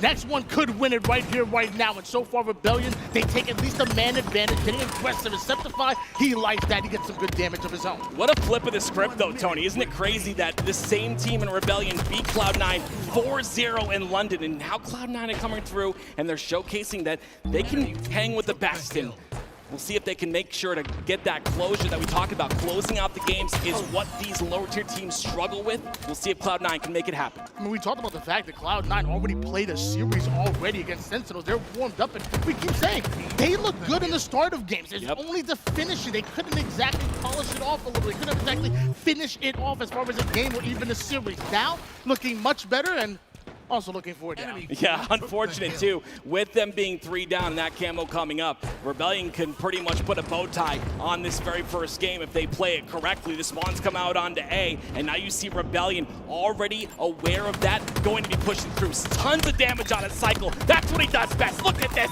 to double the killing spree. Cycle's on fire. Shout out to the production for catching that picture-in-picture. We saw that camouflage get grappled away, and it was mental. They're focused on getting the hill, but also keeping their eyes on the prize. They know resources will lead to kills, and those kills will lead to objective time. Excellent prioritization coming out of Mental. He still goes down. Yeah, Mental plays a dangerous game right there. He does bait out a shot from Tusk with that shock rifle, but him going down with camo right there could be difficult here for Rebellion, but Cloud9 do have that initial control. It's all about this back Hydro side. Soulsnipe understands that, and he gets one. Big stick out of Soulsnipe, and now both teams still fighting off of that back Hydro side, like you said. Tower side being controlled as well. Both teams looking to desperate into the hill, and now with 10 seconds on the clock, we're almost guaranteed to see a sudden at this point. This really will be a next cap takes the win, and it's so close. Yeah, I mean, it's trades back and forth for both sides. Like you said, we should see a sudden death here, but Rebellion once again have 3 down for Cloud9, and they could close out this hill. There it is. We see them jiggle peeking over toward the hill. We see Soul Snipe flying off of the top row to make sure to secure those kills, which eventually secures that hill. And that's a 3-2 win for Shopify Rebellion. My goodness gracious. I mean, again, starting off a little bit slow there, but again, they come through victorious. And this has been the story. Cloud9 not able to close out that first game. Cycle, 24 kills. I mean, an absolute incredible game out of Cycle. 24 and 15 out of the young gun. How many times can you be so close yet so far away from getting these wins? And mind you, these are big upset wins. We talk about the first series, we talk about that series against Sentinels, which would have been huge for them. Yep. This is now Shopify Rebellion. We're not talking about those slouches here. We're talking about 4th place back in Arlington. We're talking about 3rd place back in London. We're talking about some of the best teams in the world, and you're right there. Why can't we finish Cloud9? It's that experience, right? You've got to go through these types of times in order to grow as a squad. It's just right now, you were this close from making an upset happen against Rebellion. But when you have Cycle once again, doing what he did that entire game, you have a difficult task on your hands if you're Cloud9, Tony. You got to take that man out. It's so funny. It's the 1-2 punch that you see from Suppressed and Cycle. Yep. So good at getting that max damage that you love talking about. So good at picking and choosing when to be offensive and when to stay alive, when to curve slide into the action and make their presence known. I feel like Soul Snipe and Mens are able to play such great Halo because you have that 1-2 punch that Cycle and Suppressed are going to bring consistently. You know what's crazy about Cycle? You talk about the 1-2 punch, and I 100% agree. He's doing that damage, but he's staying alive as well. Imagine having a player who puts 3 shots into 2 different players, stays alive, and then can just re-push with you as well. I mean, Cycle's having a great series, as well as the rest of the squad. They're just playing phenomenal here. In that game, 45 kills, and let's see, about maybe 17 assists between the two. Definitely 2 of the most damage against that 1-2 combo. Just too good. Every jab needs a right cross, and that's what you got there with Suppressed and Cycle. Going to game number 2, Slayer Solitude. We had the script, I feel like. We talked about it. King of the Hill, although better than what we saw in London, not a 4-0, 3-2, but still a Shopify Rebellion win. We talked about Slayer Solitude, them having to win this matchup because having a King of the Hill and a stronghold in the first 3 games definitely went hard against Cloud9. If Cloud9 loses Solitude Slayer, I'm saying it right here. Oh, yeah. It's a 3-0. Oh, yeah. I'm saying it right here, right now. Yeah, it's going to be tough, Tony, because that Slayer Solitude, we talk about it time and time again. There is so much snowballing that happens on that map, right? You get that trap inside of blue, it's over. So if Shopify can start off hot here, it's going to be really difficult for Cloud9 to do anything. Shopify Rebellion, Cloud9, here in beautiful Atlanta. You know this is my backyard. You already know. Why didn't you invite me over? What? Why didn't you invite me over to your house? I like you. What do you mean? Oh. Okay. Yeah, you're mean to me. What do you mean? You always talk about that I'm not as high of a rank of you and that your mouse and keyboard is a harder input and controller aim assist. How about I invite you to my home?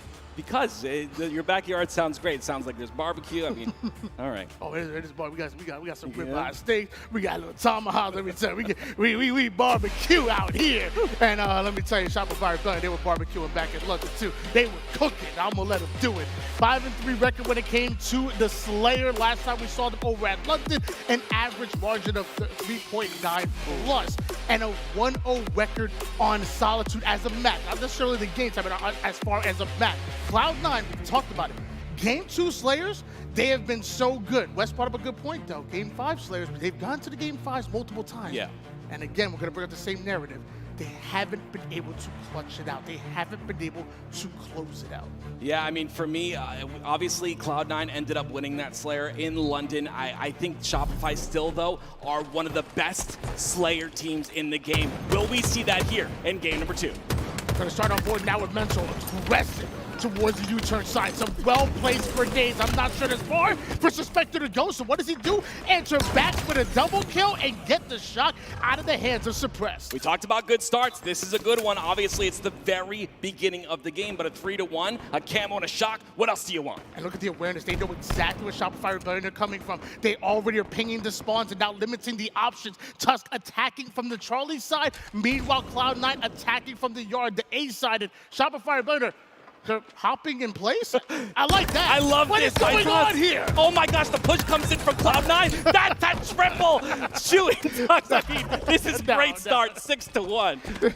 Are they standing still in place? What's going on? I think they're trying to give us a bit of a sign. Yeah, we need a show here. You know, we need to see a show. I mean, yeah, it's once you see them stand still, you know that something happened. But again, Tusk he's feeling good about that triple, right? You can carry that into the reset, maybe. You know what I mean? You get a triple, you feel good.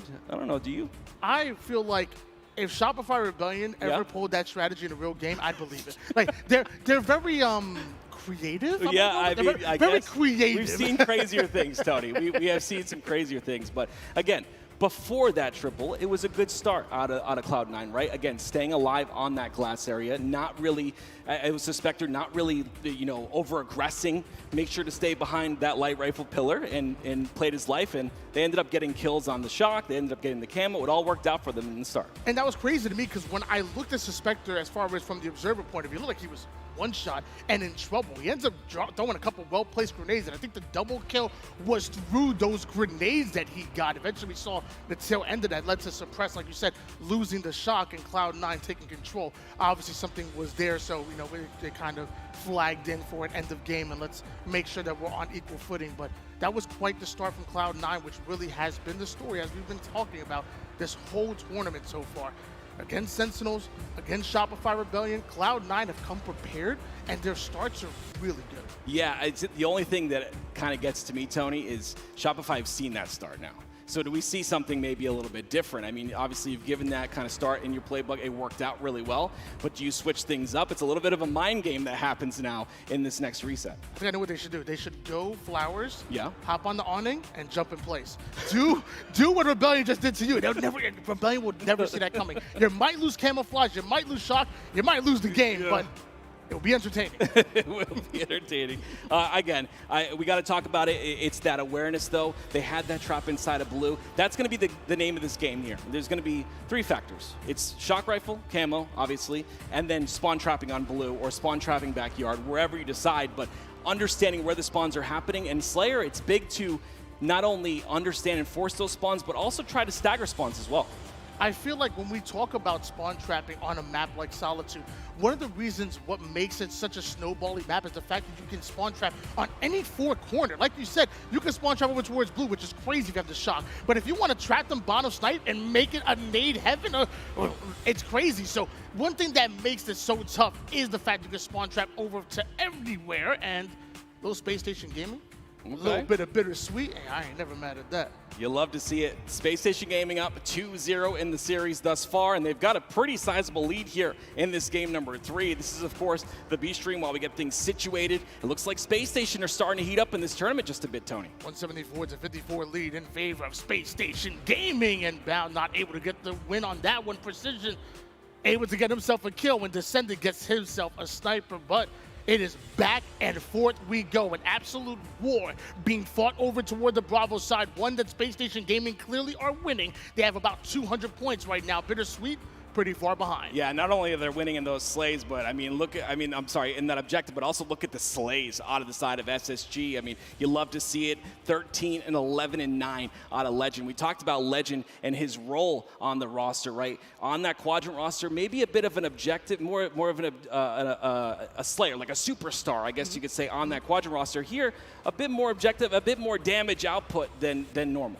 Yeah, I feel like SSG recognized the talent that Legend had, and we said, we want to bring you onto our roster, and we want to bring you onto our system. So you don't have to bear the burden of having to slay out at all times. We want you to do what the team needs you to do. If it happens to be objective, right, great. Be one of the best flag runners in the game. That's if right. they need him to be a damage dealer, well, you know Legend can do that. I promise you. They brought Legend to be a part of a system, because when it comes to SSG, one player is going to shine more than others on each and every game. But it's going to change over and over again. Sometimes it's going to be Bounce. Sometimes going to be even Eco will slay out in Fryo. So I feel like when it comes to SSG, it's more of the system as opposed to just having one singular outstanding Slayer. Well, we see a 3-0 there, Space Station versus Bittersweet. And, you know, again, you know, talking about SSG, I really love, again, that Legend comes in with such a high ceiling, and they're going to be able to lift them up even higher. But let's switch focus here back to the Cloud9 Shopify Rebellion series. Of course, it's going to be Cloud9 that start this game off. We got that new feature. They're going to start this game off 3-1, a little bit of a lead. Looks a little bit, a little tiny lead, there. yeah. Hey, man, you never know when it's close games like Slayer, and oftentimes that will be separated between 2 or 3 kills. That little bit of a lead can make a difference. We're going right back here to game number 2. It's going to be Solitude. You know, I got my start. We both got our start casting back in Halo 5, so we know Plaza remake a little bit. I hope we know it a lot of bit. Many reps as we had. Come on now. Absolutely. I mean, I'm excited to see this start here once again out of the side of Cloud9 and Shopify. Again, it's that little bit of a chess match to see if Cloud9's going to have the same start or not. Suspector takes that same position on the glass. Yeah, remember, Suppressed was the one who was able to get away with the shock. And we never exactly found out what happened to Camouflage. We do know Suspector is once again living here towards the LR side. He gets there and just stays alive, and it's kind of, you know, history kind of repeating itself a bit. It's going to happen again, and this time it's Septify who gets the Camouflage. And they kill Suppressed. Wait, is this deja vu, Tony? What's happening here? Regardless, though, 7-2. Cloud9 mount a little bit more of a lead off that 3-1 start that they had, and it's Septify with a shock rifle camo combination. When it comes to professional gameplay, this is the most deadliest combination in the game, but throwing it away is not what Septified nor Cloud9 wanted. They may be up as far as 4 kills right now, but you cannot rest on that. Yeah, it's just a bit of a communication issue, right? Tusk was flanking through the driveway, but unfortunately it was Septify who went in a bit aggressive off the rip and ends up dying and losing both. Look at where every reticle is trained on right now, that S1 spawn, and they're ready to trap them. Cycle and Rebellion taking their time with this, making sure that they take space, limit those options, and when it's time to strike, they all will do it at the same exact time. We see Suppressed able to take down Sab, a bit of a cleanup, and now Cycle with the drop down and the easy pick. That's what these players, that's what this team do best. Cloud9 did great there, though. They were trapped on that, on that bottom lift side, but they took the weakness of the setup, and they went for the one player on the bottom of U-turn, and because of that, they'll get that kill, and they'll still have a little bit of a lead by 1. Once again, Shopify Rebellion will take control, but like you said, still down by 1 kill. Switch over towards Suppressed. A side is cleared out right now. He changes his focus towards this Charlie side, towards this nest side of the map, because Camouflage is coming up, and they know Shopify Rebellion need that. Yeah, I love that. You know, Shopify's called one of the fastest teams in the game. They say they mimic their playstyle from SSG, but they slow down the pace when that camo's coming up. You see a bit of aggression there, and it's going to turn into a couple of trades. It's Septify and Sab who both go down. Camo's still up. 3 members of Shopify Rebellion now surrounding the Camouflage at the moment. Meanwhile, Soulsnipe forced to back out and out of the play. Tusk with the chase down. Excellent kill by him, but the cleanup comes in just as quick. 16 apiece, Mental with the camo. Yeah, this is going to be huge for the side of Shopify Rebellion. We didn't see Cloud9 do too much with that first camo. Now Mental has a chance to make some impact here. Let's see what he does as he sees all the members of Cloud9 and at least gives that information. As much as we give credence and credit to Shopify Rebellion, the ability to speed up the game, look at the patience that they've had multiple times during this game, waiting for their time to strike.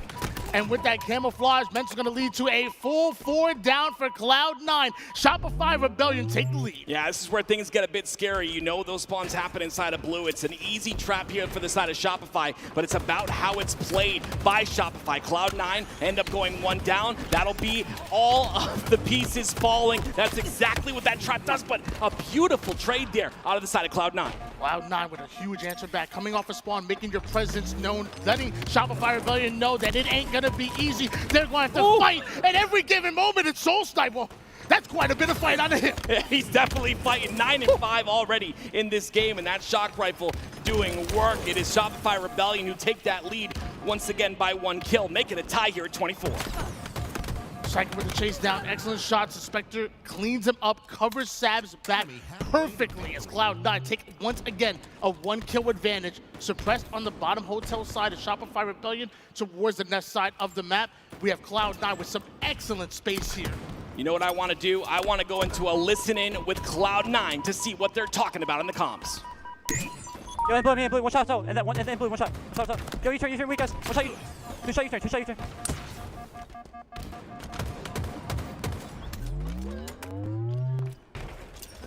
And German. That's one shot.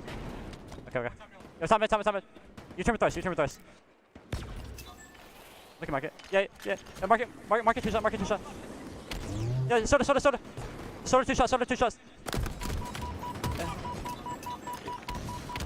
I hear that. Time it down. I hear that. I'm looking.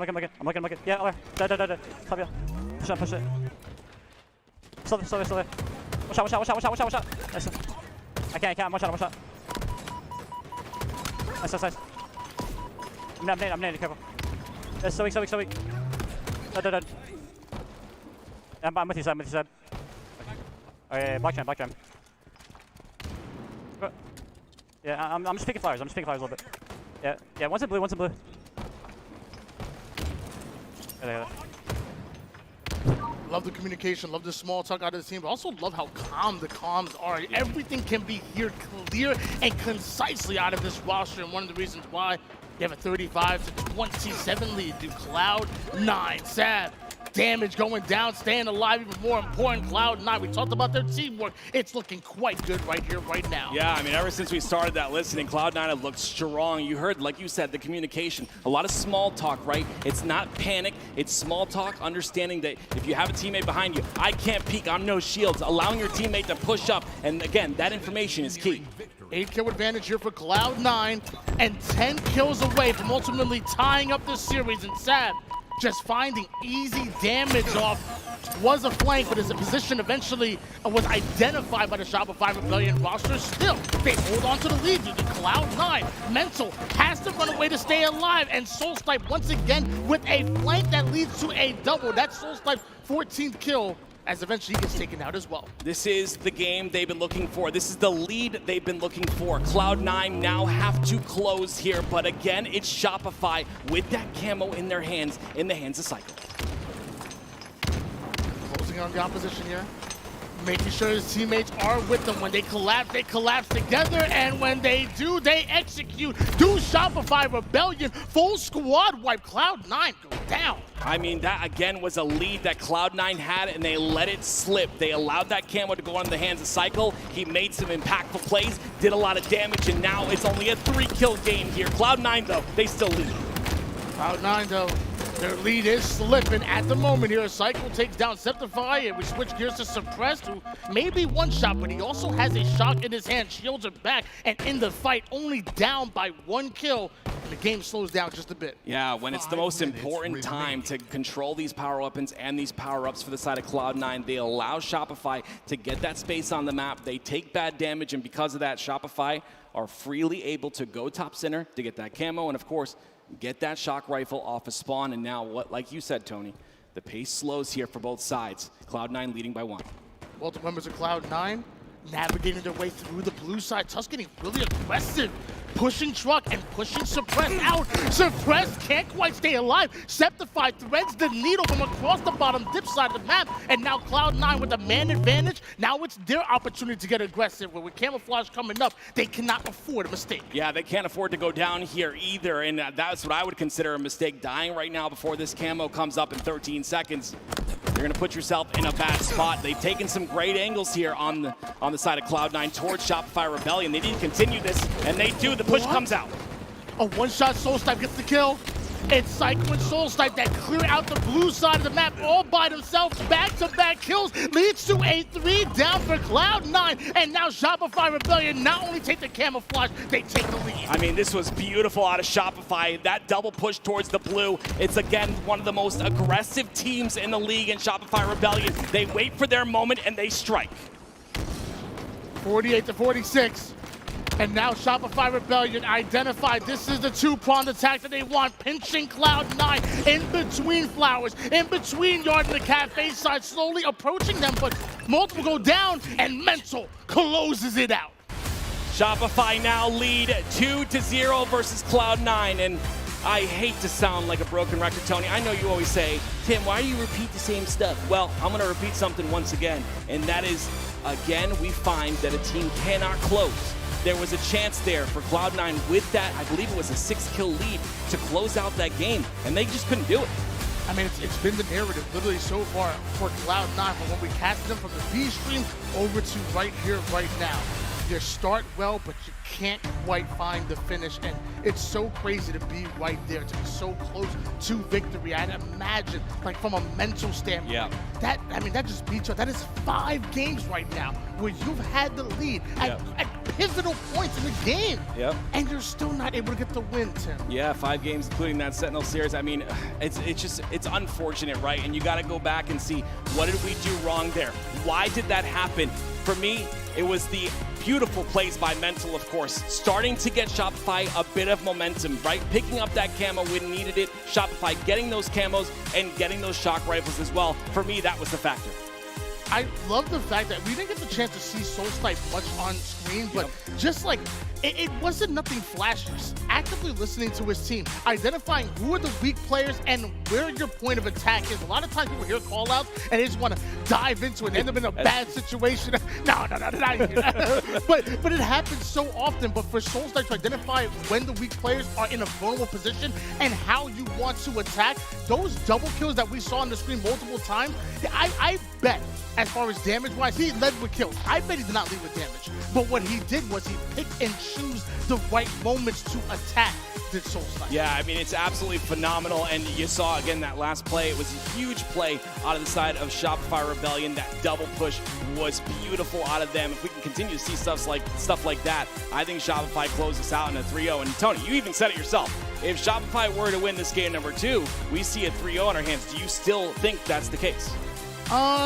I mean, I'm gonna stay with what I said. Okay. I will say I really enjoyed what I saw from Cloud9. Though I feel like, again, they fight tooth and nail. They do everything they can to put themselves in a position to win. They just need to find a way to get over the hump. Meanwhile, Shopify Rebellion, resilient, stayed true, and they pushed forward. And I'm looking at the stronghold battle between the leaders as far as their team in this particular game type.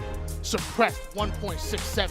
Suspector looking like he's ready to fight. We got Suppressor looking like he a shooter right now. Okay, I see you, but I don't want to mess with you on the side. Meanwhile, Suspector over here, he's ready to throw a hand. Yeah. I don't really want to get into battle with either one of these two. Me neither. A 1.67 out of Suppress is incredible because not only is he getting that KD, but he's also doing all that damage. Again, he's being those good vibes in a team that you like to see, and very important to have all of that. It's another all-around player. We have casted him for years, and we've always called him the glue player. Finally, he's found himself glued on a roster that is succeeding right now. It's actually crazy. Like talking to people, like outside of just like in the game, as far as competitors and whatnot, and just talking to anybody. I've never heard a single person say they've had a bad experience with Spectre. In fact, they were like, dude, out of all the pros, he's the nicest one to me. He really is that guy. Like if you want to grind games right now, everybody in the chat right now, if you want to grind games, DM Suspector. Oh no! Don't. There's a lot of people watching, Tony. Don't. He's a friend to everybody. DM him right now, and he'll do it. I promise. I don't think he wants that many friends. That's a lot of friends. But I think for Suppress as well, I think again, having that same glue player type mentality is so important for the side of Shopify. And I think if he continues that, and as they continue to grow, of course, it was Arlington. That was their first event together, right? And then they go to London. They've placed higher and higher every event thus far. My question is, if they take care of Cloud9, which, this series is nowhere near over yet, but if they do, are they going to be in that top 3 conversation again? I mean, well, like we said, they got better and better. So 4th place at Arlington, 3rd place at London. I can't do that must lead to a 2nd place here as far as in Atlanta. And that expectations continue to get higher and higher. And I will say expectations for this roster are real. Like, I feel like at Arlington, the ultimate underdogs and whatnot. Every match that they win into, it's like if Shopify Rebellion win it, it's great. Yeah. But the expectations were low, at least as far as the public eye. Going to London, they got a little higher, and they answered that. Now coming here in Atlanta, they're a household name at this point. Right. Nobody's sleeping on Shopify Rebellion, even though I was talking about it way at Arlington, but everybody thought I was crazy. I'm just saying, everybody thought I was crazy back at Arlington, but it's okay. What I'm saying now, though, nobody thinks it's crazy anymore. Now there's real expectations here on this team, and I want to know how they answer that. I know for a fact that they will, but I think there's still some naysayers saying, I want to see a little bit more Shopify Rebellion. I'm that naysayer. I want to see a little bit more. It's going to be tough. I mean, when you're talking about the fact that, you know, SSG, we would say, or I would say personally, that they had a fluke event. It was a fourth place finish at London. You don't expect that out of the side of SSG, but again, you got to look at both ends of the spectrum. Is it because SSG didn't play as well, or is it because Shopify were just on fire? I mean, both those things come into play. Yeah, I'm excited here. Still, series not over just yet. No, not over yet. It is 2-0 in favor of Shopify Rebellion. And we obviously did talk about the fact that in that King of the Hill, it didn't favor them back in London. Right. And kind of the same thing as Strongholds.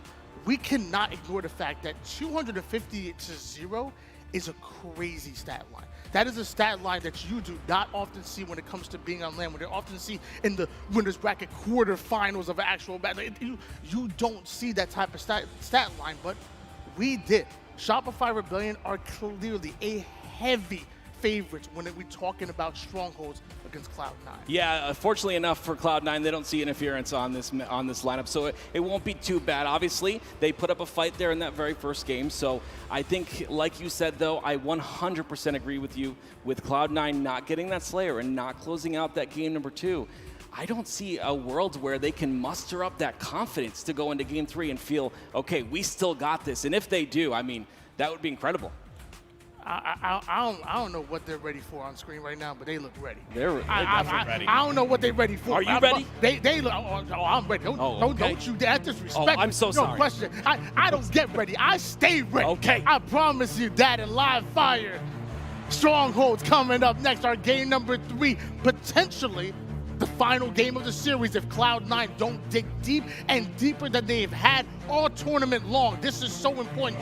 Falling 0-2 in pool play, that is not a position Cloud9 want to be in when we're talking about making it to bracket play on Saturday. Yeah, it's going to be really difficult for them. They're going to have to play through that lower bracket. So a very important series and a difficult one at that. We saw that Sentinel series. We saw it was very difficult for them against Sentinels, and we're seeing the start of this series as well. Shopify leading 2-0. Can Cloud9 put a score on the board? Camouflage going to come up on a bit of a delay here on live fire, so both teams really keeping their focus on objective and sniper for that first 30 seconds. And Cycle, he got that sniper, now he's keeping his reticle trained on Cloud9. Yeah, this is the man of the hour right here, one of the youngest players in the HCS, and he's 1,000 times better than me, which is kind of crazy, Tony. The talent is insane on some of these young kids, and it's going to be suppressed. A little bit of a veteran in the scene, trying to prevent this camo. It's Septify with camo in his hands. He's better than me. It's kind of crazy to think. Like, Tim, shut up. 7-3 lead in favor of Shopify Rebellion. Septify with the early capture over towards Charlie. And although they're sacrificing Alpha, Cloud9 still hold on to Bravo and Charlie and the lead. It's a 2-cap here for the side of Cloud9. This will be good for them if they can withstand the spawns that come out. But again, look at Shopify sending 3 through the cuts here to break onto C. Ooh, a little bit of a late jump there. Just staying over toward the top C side.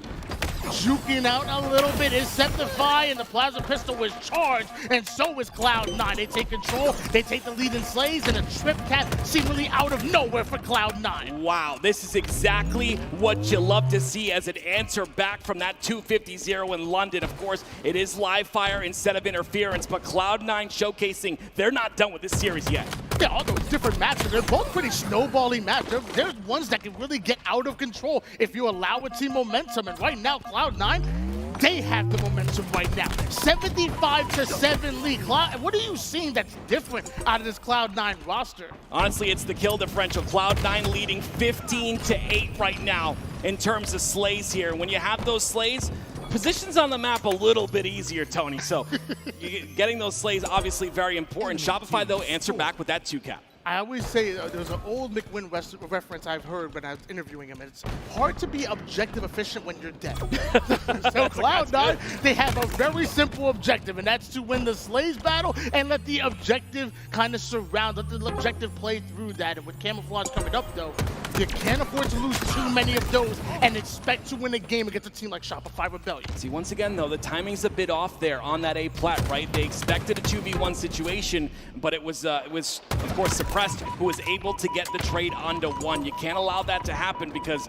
it gives Shopify this camo, and not only that, it gives them a double cap as well. 85-15 lead. Cloud9 do have control, but Psycho still has that camo and wants to make a play with it. Oh, a missed melee. Somehow Sad isn't still aware of it.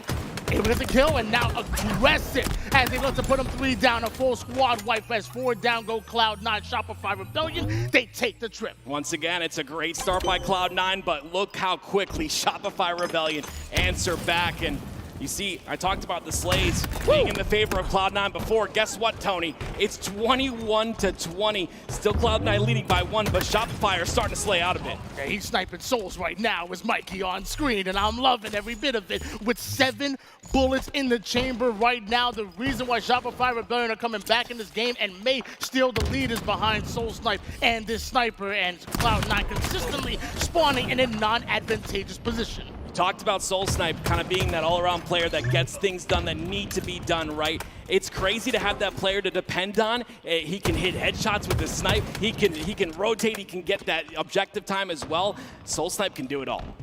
105-85 lead. Shopify Rebellion have stolen the lead, and now the question is, can they hold on to it as Suppressed?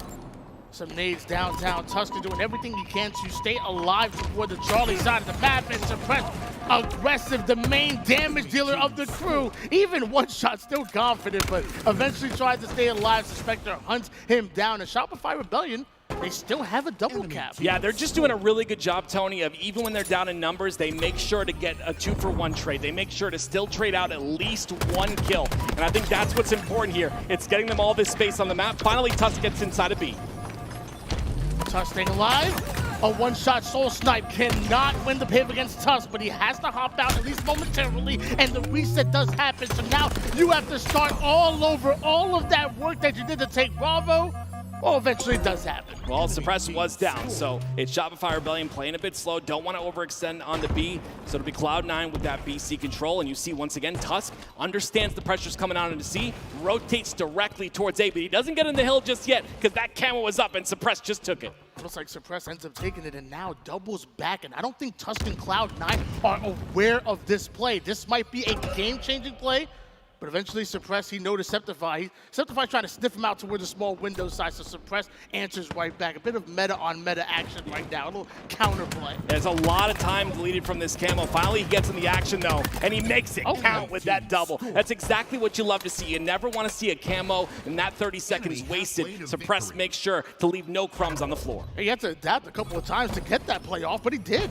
That's really big for them. The large reason why he has a 2.0 KD. Ooh. He reads the play so well, and that's another stick, another kill, and another 3 down for Cloud9. And another 2-for-1 trade, right? Suppress makes sure to get 2 before he goes down, and that's exactly what Shopify have been doing well this entire game. Suppress 15-8 thus far, comes off a spawn, already getting himself another kill, and not only that, he resets C.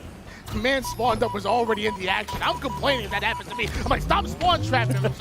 He doesn't make excuses. He fights his way out of his spawn right there and earns it. But eventually Cloud9 slay out once again. They grab a hold of Charlie, and now Shopify Rebellion, what they're doing.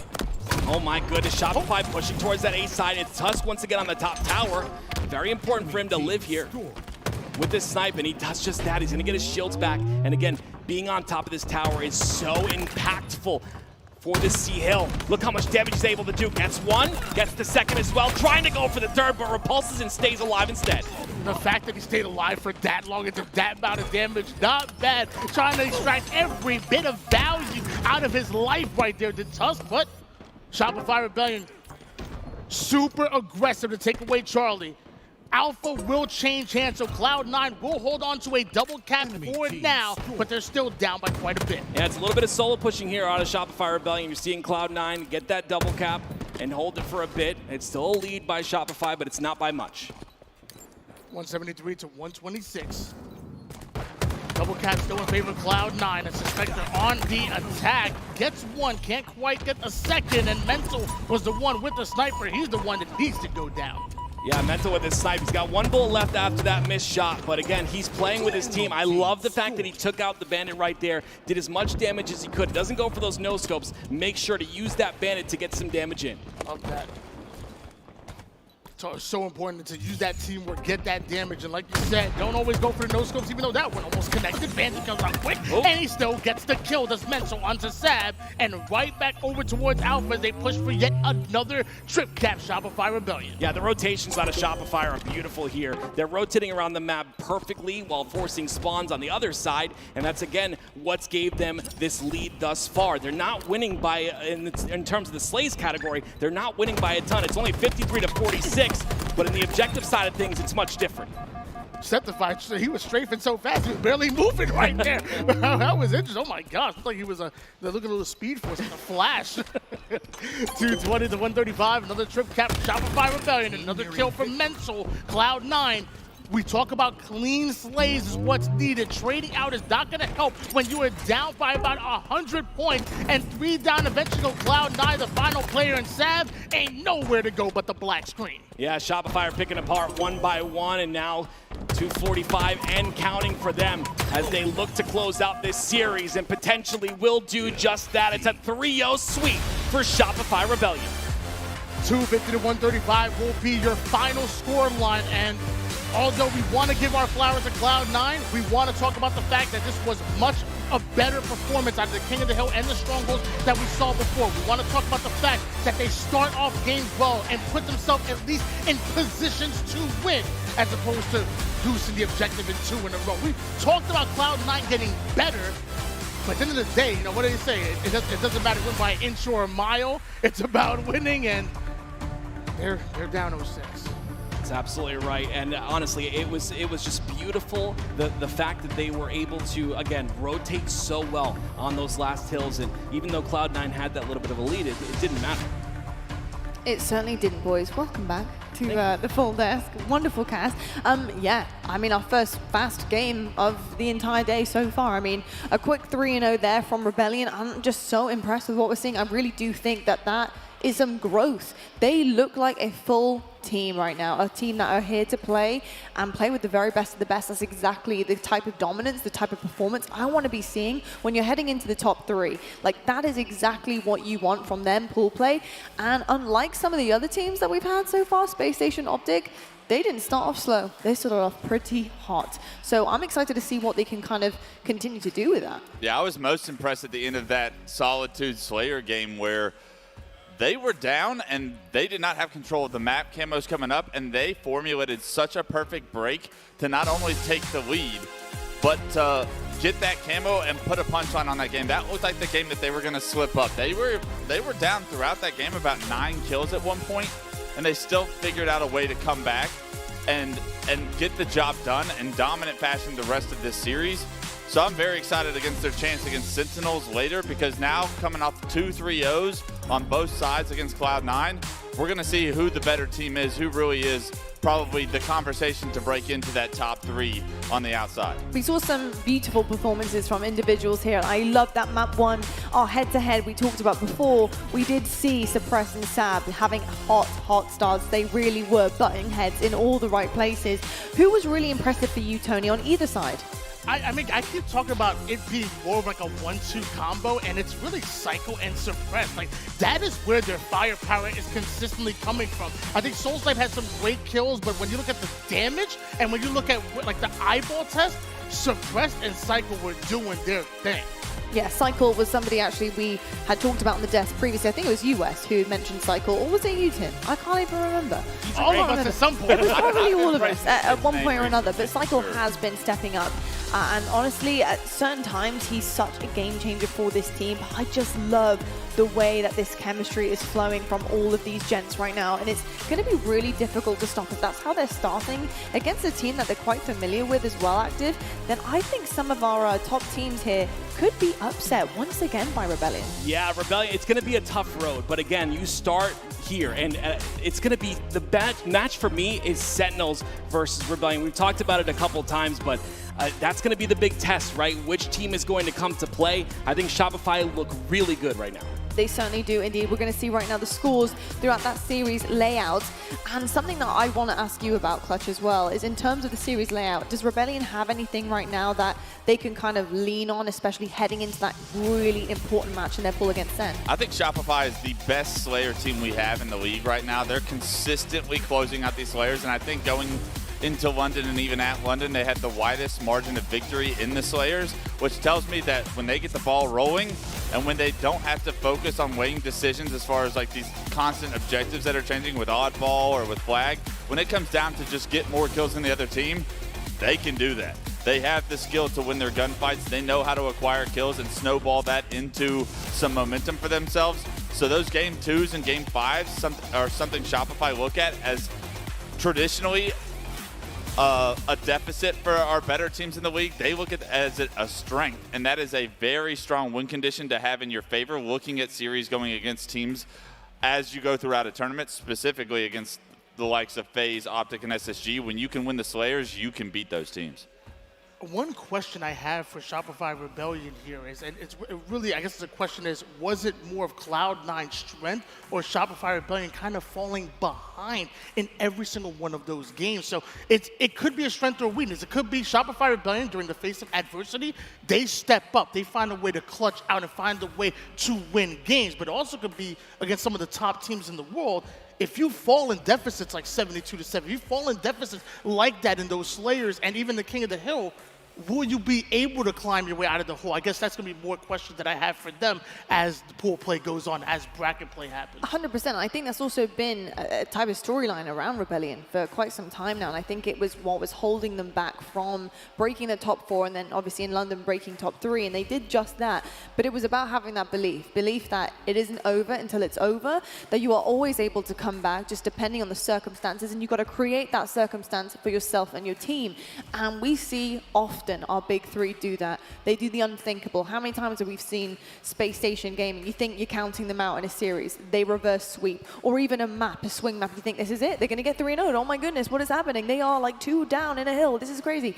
And they manage to come back. And it's that type of belief that I think separates the top 3 from the others and from the rest of the pack. There is many other things, I'm sure, but the belief is definitely a big one. Yeah, a big thing for me with Shopify is, do they set the tone early like they were able to against SSG in London? That was the big conversation that Soul Snipe walked away in the interview with. He said, Mental came out and set the tone for us early. If they can get ahead in series, they can stay in those series. They need that initial footing, I think, against the big dogs to show that we are here to compete. And I think now that they've even created that upset in the manner they did at London against SSG, this team is a threat to every single team in the tournament, no matter what day it is. Let's see what other teams are going to be threats in this competition. Let's take a look at our pools now to see what scores have been coming in while we've been on the main stage.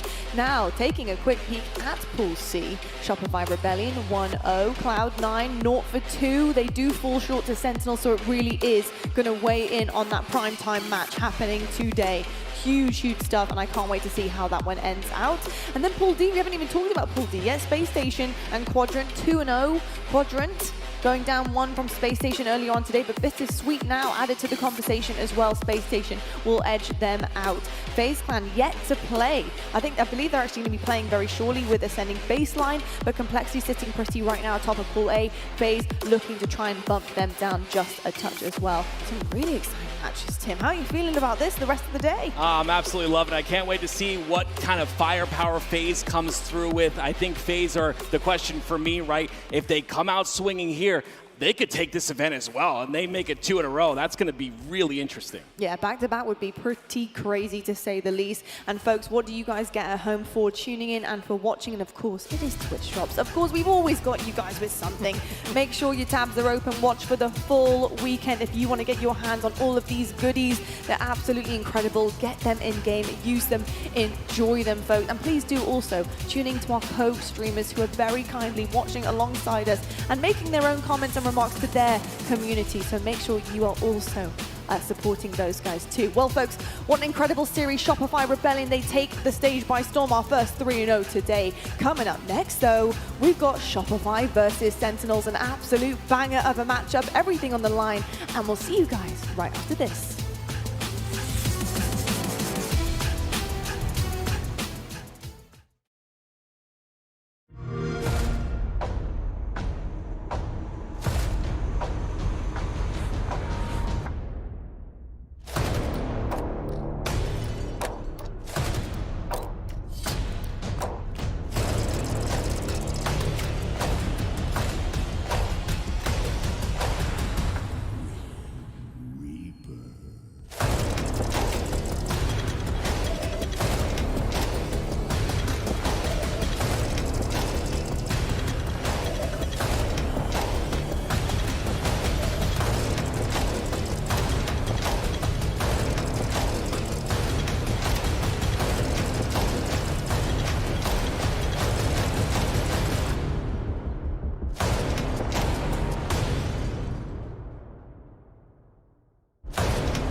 Hello, folks, and welcome back to the HCS Atlanta Major, live from Atlanta, Georgia, of course. Now, Halo Infinite's next big update comes out July 30th, and to talk all about the exciting goodies coming our way, I do have the wonderful Heinz and Unicheck, and of course, Clutch, as per usual. I never get called the wonderful, by the way. So you guys feel The very glorious, legendary, incredible Clutch. All right, relax. All right, okay, too much. Gents, lovely to have you on the desk, of course, and Unicheck, I got to ask you, what have you got stored for us? Because I'm so excited to find out. Yeah, so on July 30th, we've got FleetCom coming out, and it's going to be loaded with tons of cool content, including 2 new modes. We've got VIP and Headhunter. VIP, fully built in-house, loaded up with awesome stuff, medals, armor effects will be there. You've got a nice like first-person screen effect to let you know when you're the VIP. It's like VIP from Halo 3. You're going to love it. You guys remember playing it a bunch back in the day, right? Yeah, and then Headhunter, of course, a mode from Halo Reach. FleetCom, of course, kind of is a callback to Halo Reach. And you've got the same kind of mode where you're playing Slayer. You kill someone, you collect the skulls off their body, you go bring it to the zone, skulls scored, right? It's going to be a lot of fun. It's always that bad feeling when you have like 10 skulls in your back pocket. You got to get to the end zone, but you can't make it, and you get taken down, the skulls just pop out everywhere. All your hard work gets immediately erased, and then some scumbag comes by and takes them all and scores the points. Look what I found, yeah. It's all good and fun, though. I mean, just some nostalgic modes that we get back into the Halo scene, so well done there, and I couldn't be more excited just to get more variants and more game modes into the game. I do know that would be you to me, 100%. Oh, absolutely. I would just be watching you collect all these skulls, waiting for my moment. Yeah, you definitely would be. It'd be miserable, but I cannot wait to experience that firsthand with you especially. John, what else have you got sandbox related? Yes, so we've got a bunch of sandbox updates coming in the game. Some Bandit Evo Rate of Fire stuff I know we were talking about earlier off camera, but also I want to show some video footage that we've got of some weapons, including the Disruptor. This one is a fan favorite. Disruptor, damage over time, is coming back. It's going to be really cool, really effective. You'll see it in social. You'll also see it in competitive play. I believe we have a video for that we could take a look at. Yeah, the Disruptor is just such a cool gun, and it felt like it lost some of its identity when we took the damage over time away in a previous tuning update. So now we're bringing it back. And you'll be able to get 4 shots in, it queues it up, you can see it right there, a nice little sizzle, and then after that, your 8 shots, you take them out. Yeah, I love the idea of just adding the uniqueness of this weapon back into the sandbox. Something we had never seen really in Halo is that damage over time. So excited for that, and I also am very excited for the competitive side, that the damage over time no longer suppresses your ability to ADS or whatnot. So that's a very important piece that I felt like was frustrating from the competitive side when damage over time used to be in the weapon. The fact that we were able to have the best of both worlds now, I think, brings the Disruptor back in a healthy state for the competitive scene as well. It does indeed. And any other weapons that might be getting a little bit of an upgrade? We got a couple other videos I'd love to go through. We've got the Rebound Ravager. This one is super fun now. Previously not so great in PvP. Not so fun. Yeah, as you could see in this before video, it kind of bounces off the opponent and then does some splash damage near them, which makes it really challenging if you're actually shooting at the player. So to make it better, we took some inspiration from the Brute Shot from Halo 2 and Halo 3, and now it's going to behave very similar to that Brute Shot. Direct shots will blow up, bounce shots are back. It really just feels like the Brute Shot, but with the added bonus of the Charge Shot on this updated version is going to insta-kill if you hit it direct. So be accurate and you'll be rewarded. Love to see that. Personally, for me, who loves a Husky raid or two, that is music to my ears. Because every time I am gifted that wonderful weapon, currently, wonderful is a stretch. I'm not very good with it, and I'm like, damn, this is gonna suck. So I'm really excited about that. An incredible change there, John. Love to see it. Anything else? Yes, the Unbound Plasma Pistol. Speaking of Husky Raid and Super Fiesta, Unbound Plasma Pistol is also getting an update. This one went from kind of single fire, hard to track, to a burst fire, right? It'll start shooting 3. Here you see the before. This player's already no shields. I also realize we're shooting at me here, which is kind of weird. I'm just dying in these videos over and over again. But you see in the after, it'll Nothing weird about that. The after, you can actually finish people off now with the plasma pistol, which is great. But the most important one that I'd love to take a look at, if we could jump just straight to the next video, is going to be grenade jumping returning. The team put in a lot of hard work on this. We balanced and made sure that if you're on the ground, your feet will stay on the ground. You get hit by a grenade, that's totally fine. But if you decide to jump and you want to actually go for a grenade jump, you can now have some awesome jump theory creative plays and make these cool jumps like this. I cannot wait to see at a high level, people, are they going to take that risk to jump with the flag right there as you show it? It's a really big decision to make, and I'm excited to see how it plays in comp. Yeah, outside of just jumping, I think it adds a little bit of the floatiness back to the Halo sandbox that we traditionally have seen across so many different of the titles. So I couldn't be more of a fan of the idea that we're adding that floatiness back. And you have to calculate it from a competitive scene. So it will change things in combat loops if you choose to leave your feet. It certainly will. Hey, look, just watch it happen one time to save a game, to clutch up. And then the pre-nades are going to come in the base before. So you'll get naded by yourself and then naded literally just as you're going to be at the flag. There's going to be some crazy things happening competitively, I think, with that. Really excited to see what some of our pros will do with it. Yeah, I'm excited for that. Yeah. Me too. Now, in terms of points per match, what have you guys been working on there just to reap some more rewards for fans? Yeah, so recently we launched the exchange, and we got a lot of feedback on making it easier or to earn Spartan points so that you can go earn new customization content in the exchange. So with this update, next week on Tuesday, you'll get 100 Spartan points. You can see it right there. Per match, after you complete your first 2 daily challenges, you'll get 100 Spartan points, and you can start really earning a bunch of points to go use in the exchange and unlock cool customization content. We all love that. We love the aesthetics. That's literally fantastic. So amazing stuff that's been done there. And then obviously in terms of aesthetics, what comes to mind is of course Forge. Any changes happening to Forge? Yes, lots of Forge updates. I'll try and keep it brief, but campaign music is getting added. We took the entire campaign system, made it accessible to our Forgers so they can just plug in and activate it. I feel terrible for talking over the soundtrack right now, but I know we're short on time. You can queue up music. You can also queue up Steitzer voiceover announcers. We have 100 new campaign campaign tracks, 1,000 Steitzer multiplayer voiceover lines. How long did that take? And then we also, a lot of time. Super thankful to the team for actually putting the time in to actually go do that. And we also have like 500 new text strings that are going to be added for the UI and nav markers. So you can really make your creations feel super unique, super distinct, and feel like a developer made them. I love that. I love that. And the nostalgia is off the charts as well, especially with all the music added in. So gorgeous, gorgeous stuff there for Forge. Really excited to see what you guys come up with. But that leads me on nicely to one of my favorite things. And Richie Hines, this is over to you, mate, because I want to know what's happening with Ranked. Yeah, let's talk some Ranked. Obviously, we've heard some feedback about the pace of play. And one of the big changes with the sandbox changes John has mentioned is the rate of fire change for the Bandit Evo. So we're slightly reducing the rate of fire on the Bandit Evo, as you can see here.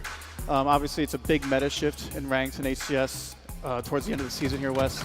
You played it a lot recently. What are your thoughts on it? Yeah, I think it definitely slows down the meta a ton. I think as an individual right now, you're able to take over in certain situations and make plays that are untraditional to the characteristics of team-based Halo. I think we're going back to a more subtle play style where your teamwork is going to be a heavier impact on the outcome of the match, not so much your individual lone wolf mentality that you're able to kind of carry with. So players are going to have to adapt, teams are going to have to adapt, and for something like this to launch with 2 majors still to play and that World Championship included, I think that this is going to be a massive moment where teams have to buckle down and really reconsider their play styles, how they go about the maps, the entire meta shift. So I'm excited to see who kind of prospers and who falls from that meta shift alone. I think another really important thing for a lot of our competitive community is, of course, CSR. That's all I hear about all the time on anyone's stream. So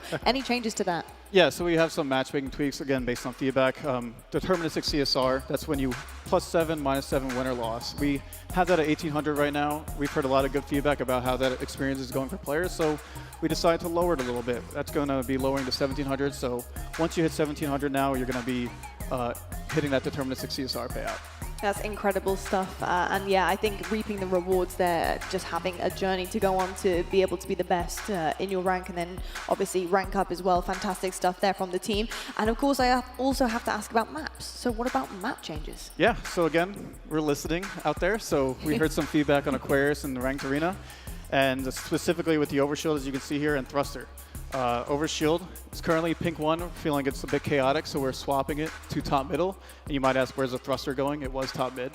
It's going to be right where Overshield was, pink 1. Love to see that. I think that makes a huge change, to be honest, to this Aquarius map. I think when the change came and it was down at pink, it really was a hustle, and you honestly only had one set of slays to get it done. You couldn't fight back for it, so the risk was so high, and it often kind of just didn't balance it as well. So I love this change. Yeah, a lot of the issue with it being pink 1 was the difficulty in not having a line of sight of where the enemy is coming from, because of those walls that are down bottom middle. When you can't see the enemy team throwing grenades or whatnot, it becomes more of like a rock, paper, scissors match as far as, am I going for this successfully, or am I strategically going to be able to acquire this for my team? I think with it being top middle, a lot more out in the open to all sorts of different angles and sight lines, you'll have to be more calculated with how you're getting these power-ups, and I think the competitive scene definitely vocalized the frustration with it being pink 1, so it's a win-win in my opinion. I think it will up the level of skill required to have success on a map like Aquarius, so excited for that for ranked as well. One of the things we skipped over, though, with the matchmaking changes was not only that the deterministic CSR is being moved down to 1700, we're actually having the team play where you're able to search with an entire squad, moved from 1600 up to 1700. So I'm also excited about that. I wanted to throw that in. I get to play with the boys a little bit longer. Exactly. The fire team limit changes. We heard the feedback. You can only play as a team of 4 at going to 1600 right now. Yeah. We're going to raise it up to 1700. So now you can play as a party of 4 up until 1700. And then also the deterministic CSR kicks in at 1700. So once you get to 1700, you're in the it kind of feels like you're in the big leagues now. It's like, okay, you got to buckle up, play solo duo, and probably good to start matching pros. Oh, well, do you know that's great news for me, because I need all the help I can get with my teammates. I got you. I can play with you a little bit longer now. Yeah, just a little bit longer, and then there's a cutoff. But I do appreciate that one as well. Any other refreshes coming through? Yeah, so we have had Ranked Slayer out for a few months now and as a permanent player along with Ranked Doubles. And we've been using that time to see kind of the data on how it's playing. So we made some map updates, as you can see on the screen here, to Cliffside, Forest, Illusion. So coming next week, you'll see some map refresh in that playlist. And on top of that, with that refresh, you have the ranks resetting across all ranks playlists. So if you had a bad season, now it's time to recharge, regroup, and start up again. Why are you looking at me? I know. You had a bad season. I had a bad season. It's just a bad season. That's all right. Rub it off. We talk about it all the time on the desk. Bad games. I had a bad season. All right, it is what it is. But there's a refresh coming, and I am here for it. But I love that, folks. July 30th, that will be coming your way. If you are in this arena, though, you can test this out right here, right now, all weekend long. So make sure you go and get your hands on it, just to give it a feel. Let us know how you think. I mean, it's going to be absolutely incredible. Some amazing changes coming forward. They are listening to you, and we are here, and it's just absolutely amazing to see Halo Infinite continue to kind of move forward and grow there. And Unishek, on that note, I just got to ask you, is there anything else you'd like to say to the community? Just thank you for all the support. This year has been pretty crazy, but I know we started with an announcement of, hey, we're working on future projects. I also want to make sure people know we are continuing to support Halo Infinite. As you see with this update, we're trying to do as much as we can, where we can, while we still have teams working on various projects here at the studio. But very excited for FleetCom to arrive next week. New modes, new Forge updates, weapon tunings, right? We're taking our time, and we're showing that we care. We want to make sure we're listening to the players, right? That's where all these updates come from, and I'm just excited for the future. Buckets full. Thank you so much, gents. I really appreciate it. Unishek, Heinz, thank you. Enjoy the rest of the show, because day one has been absolutely wild so far. Folks, we're going to head to a quick break right now. But when we come back, we have maybe the prime time match of today. It is going to be incredible. All on the line, down to the wire, Shopify versus Sentinels, right after this. I've got you under my skin. I've got you deep in the heart of me. So deep in my heart that you're really a part of me. I've got you under my skin.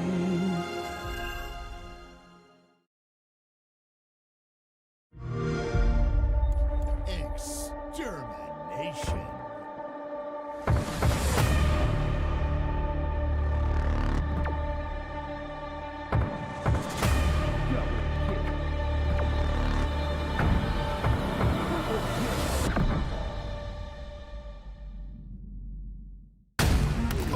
kill.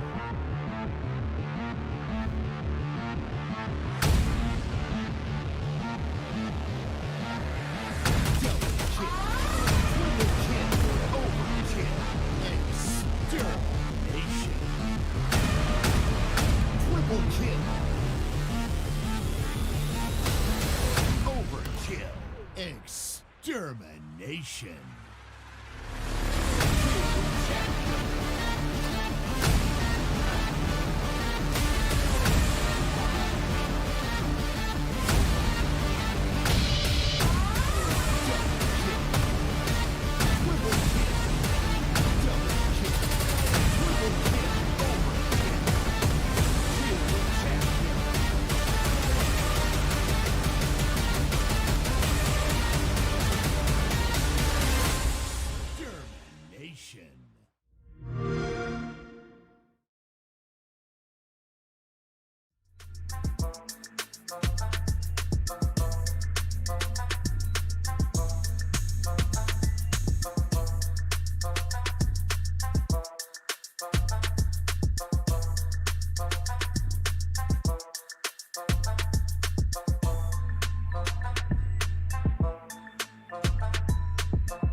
Hello Halo fans and welcome back to the HCS Atlanta Major, hosted by FaZe Clan.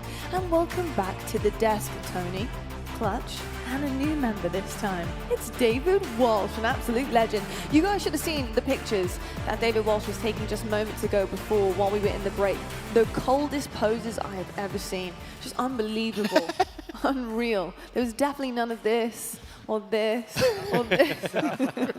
None of those. They will not be coming out anytime soon. Don't worry about it. Anyway, Dave, how are you? I'm doing well. Happy to be up here. Good. Good to Lovely have to have you. Lovely to have you. Looking fantastic as always and sounding fantastic too.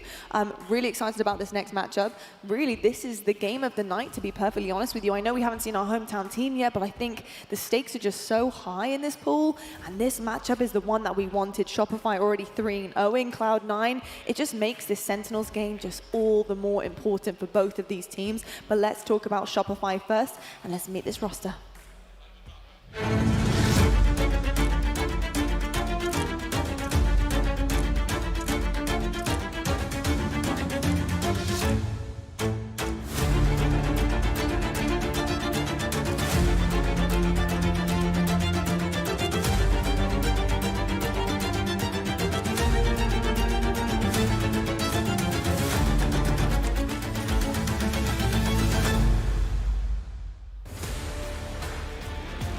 Now, the scrim results between these two indicate a very close matchup. This is a huge series for both of these teams, but it might just be bigger for Rebellion Tonally. And I'll tell you why. They didn't play Sen back in London. They actually didn't have to fight a team that are honestly more close quarters to them and their skill level and their ceiling. So this is a huge deal. What do you want to see out of this team? I want to see Rebellion do exactly what they've done in a lot of these online tournaments. And even though the scrims are closed, the online tournaments have favored Shopify. Rebellion, they've beaten this team a few times already online. Now it's time to convert that when it matters most, and that's LAN time. Last time we saw these boys on LAN, it was a third place finish. It certainly was indeed. And Wes, when it comes to the individuals here, who needs to be stepping up, who needs to perform to be a difference maker in the series? To me, I have all eyes on Cycle in this series. This kid is next up. The big deal, the real deal. And if you watched his gameplay throughout all of London, he is something special to watch. And I literally was thinking to myself the other day, I go, who does he remind me of? And if you start paying attention to Cycle, Dave, I promise you, he's got a little Pistola in him. The way that he maximizes his damage output and refuses to take damage at times only reminds me of a player to Pistola's level. And I think that that is the ultimate compliment you can give a young player like Cycle. I was about to say, Walshy, that is a huge compliment for sure for Cycle. Do you kind of see that same kind of characteristic coming in from him? I'll have to keep a closer eye on that because, like you said, you rarely ever compare someone to Pistola just because there's just so many things that player did right when he played. You know, staying alive, max damage, max everything when he was playing. So I'll keep an eye out for it, but I can't give him that accolade. Yeah, just yet. I wouldn't expect you to, but I promise you, I'm onto something here. I might be cooking. I like that. I like that. Wes, what do you see when you look at these two teams and how they match up? For Shopify, what do they need to start capitalizing on to maybe get a head up, a leg up, in this series? Yeah, I think when Shopify are in control of the game, it's going to be very difficult for Sentinels. The pace of play is very similar from Shopify to that of SSG, and I feel like Sentinels traditionally struggle with the style that SSG plays with. When they play so fast, it's very difficult for Sentinels to get off of their feet at times when they have the world, like the weight of the world on their shoulders, it feels. I think for Sentinels, they need to find ways to slow down Shopify. So if Shopify are playing their game and at their pace, this could be a very difficult series for Sentinels. They need to slow down Shopify. I'm trying to speed things up here to get onto the main stage. We're going to head to Sentinels, and next, they're going to have to take down this Shopify team who are looking pretty hot right now. Let's meet the Sen team.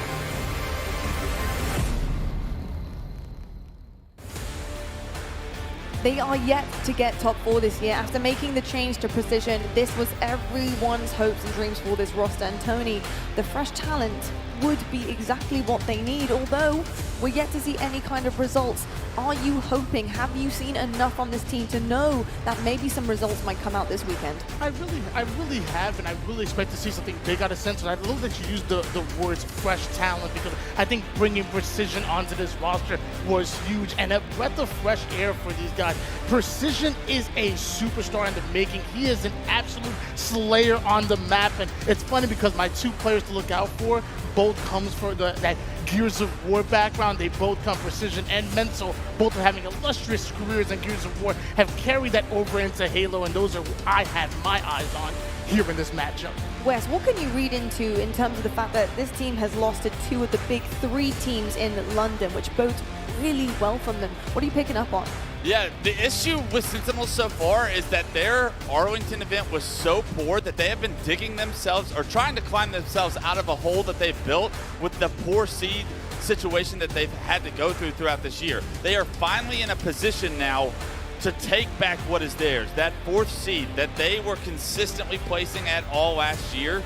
I think that this is the series where they turn their entire season around, and in order to take the seed, they have to do it from the newcomers that have really stolen their spot in that top 4, and that's Shopify.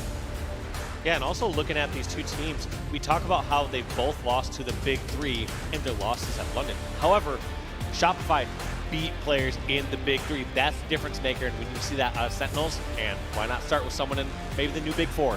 Yeah, exactly. I love that, the new big 4, and 100% I think Shopify Rebellion are trying to cement themselves up there and doing a good job so far. Cycle versus Falcated, the star matchup for this series, and rightfully so. I mean, you're looking across their KDs, they're so elevated, they're looking so good, and when these two are going to be button heads on the main stage, anything is possible for each of these teams if they're performing well. Well, kind of the same reasons we talked about Cycle, the kind of the same things that Falcated brings to the table as well, an ability to put out max damage, but minimize the amount of damage that he's receiving. Falcated, very similar to Cycle, has great positioning, has great awareness on the map, knows when to get aggressive and when to stay alive. So I think they're both similar in that way, and that's why we see such large KDs out of both of them. I always expect a lot out of Falcated, and I'll tell you why. He kind of came up at the same time as Bound, and Bound made a lot of noise. He is this really big personality, and I think Falcated kind of got drowned out a little bit by that, but not necessarily in his gameplay. He is a phenomenal individual player. Falcated is the one to watch for me. I think every time he's on his series, on the screen, he's always putting up numbers and incredibly heads-up gameplay, and I love that out of him. He might be quiet, just don't let him get drowned out. I want you guys to be fans of Falcated too. I also do have my eye on one other player on Sentinels, and for me, Wes, that's got to be Boo-Boo. Boo-Boo for me is the X-Factor player here. When he comes out, this team will win, I can tell you that. Yeah, when I watch Sentinels play and they are winning series like this one in front of us, it's because Boo-Boo finds his flow, finds his comfortability, and impacts the outcome of these games. There's times where I watch Sentinels and Boo-Boo tends to be off the page and is struggling statistically. They cannot have Boo-Boo get lost in the noise and not be able to find his flow in this series if they want any chance of beating a team like Shopify. And here we go, gents. It's over to you, Walshy and Clutch. Enjoy it. Let's get after it, Dave. Game 1 is going to be CTF Forbidden. And if you can remember the last big series Shopify went into and saw CTF Forbidden, it was that SSG series in London where they were able to take it 3-0, and it was off the back of an unbelievable performance from Mental, and that's exactly who we're kicking this one off. And guess what? He's headed to that S7 already. Yeah, going straight for that snipe, and let's see how he decides to play it. He gets it a little quicker than the other players on Sentinels. Now it's decide, is he going to try to just deprive them of their own sniper or just back up? And it looks like Hut is on the menu here for Sentinels. They are going to try to put some pressure on Mental, easily holding them off and getting that pick. Shopify lose the first 2 players, but are quickly able on the back of that Mental's S7 to even the numbers out. Unfortunately for Shopify fans, Lethal was able to get that overshield during this. Fortunately for Shopify fans, they were able to take care of Lethal before he didn't even able to get into the Shopify base. Mental is still under heavy pressure, however. 4-on-2 situation with Shopify being up, but Boo-Boo is in their base creating a lot of havoc. Yeah, this is not how Mental was expecting or hoping to use the sniper rifle. He's having to use it quite defensively. He's now able to push out of his own base, out of his own half, but only 2 bullets left. Look at the situation, Dave. Sentinels never picked up their snipe. Now it's getting picked up by Shopify as they're coming off respawn on the side of Sentinels. The flag is being pulled. They're able to take down Cycle, who was the flag runner, but they have so much work to do if they want to continue to stop this cap because Suppressed is in their hut with snipe still. And you have to wonder about that play there from the Sentinel side. It reminds me of like the OG Halo 2 play on Sanctuary CTF, where sometimes you would kind of leave your snipe, go charge the other side, and try to go for an all or nothing where you might end up with both snipes. The downside of trying that here in Infinite is that the other team can see if the sniper was grabbed or not. Yes. All of a sudden, they know if something goes right or in their favor, they can just go over, scoop up your sniper rifle. That's such a good point. That icon over the power weapon reveals whether or not it's picked up or not. So you can't really strategize and assume where the enemy snipe is. You know exactly where it is. Suppress was putting that snipe to work, but he's been taken down. He was on a killing spree to start this game off 5-0. Setting the tone for Shopify is massive. Suppress is doing a great job. But as you see Precision trying to push into the enemy base, he runs into everyone on Shopify. They sniff out that flank, and now they take numbers back in control. Even though they get the numbers for a second, all these members of Shopify just stuck in the back. I like this position from Boo Boo. It seems like an open or exposed spot, but not if all the members of Shopify Rebellion are stuck in the back near sewer side. Sentinels were able to get that second overshield. Boo had it momentarily. It was a race, but it might have been enough to get this flag on the move. Boo knocked to no shield. Nobody on the map is dead yet. What? Boo continues to live. He turns the corner, goes up the hill, and now this flag is nearly going to be capped. 2 people go down for Sentinel, so he will find pressure. Boo goes, takes the risk, gets taken down at the doorstep, and we'll see if Sentinels can get this cap. The touch comes through from Shopify, so they will not be able to get this cap until a return comes through. Unfortunately, Sentinels have overextended. That risk from Boo does not pay off. The return comes through, and now Shopify with the counter cap opportunity quick. That is a heartbreaker. Boo and Sentinels played that so right. They did it correct 95% of the way, but they just didn't get the slays up until that end, and because of it, you might see a counter cap. Looks like it's being recovered and back on neutral grounds. Back and forth these teams go. Suppressed now with the flag up the move. He gets taken down as it tries to go up the ramp, but unfortunately, he's not going to have any success there. He gets taken down. Cycle now trying to fight out of his base. Sentinels look like they have an advantage in map control. And there's going to be that first flag going on in. Looks like a player was stopped once again. Can Shopify close this one out? The answer is maybe no. Someone just killed right at the end as well. That flag getting recovered. Or was I just recapping that previous one? Maybe it's a replay. I thought we saw one going across the map. Just a bit of a replay there, but there is a flag on the move, however. Lethal's got a line of defense set up. He's able to do so much damage to these players. Boo with overshield anchoring the other side of the map. Sentinels are going to be able to punch this cap in with all 4 going down here momentarily for Shopify. So not only do Sentinels get the cap, they also maintain map control, and look at how aggressive Boo wants to be. He wants to potentially turn this into a double cap. Boo obviously very comfortable in this front courtyard area. He knows how much of a nuisance he can be in this spot. If players aren't clearing out quick enough, he knows within a couple slides, he can toss us all the way towards sewers and no damage to him.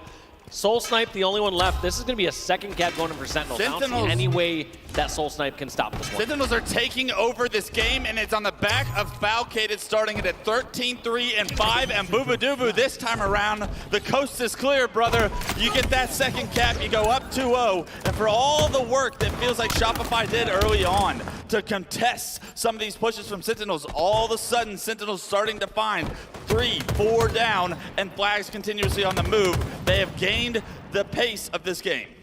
Look at this, Lethal just once again blocking these spawns. Think about every single time you've seen Shopify stuck in their base. It's not like they're stuck in their base in a decent position near Snipe Hut. They're always stuck towards back flag, towards suicide. They have no good options on where to push.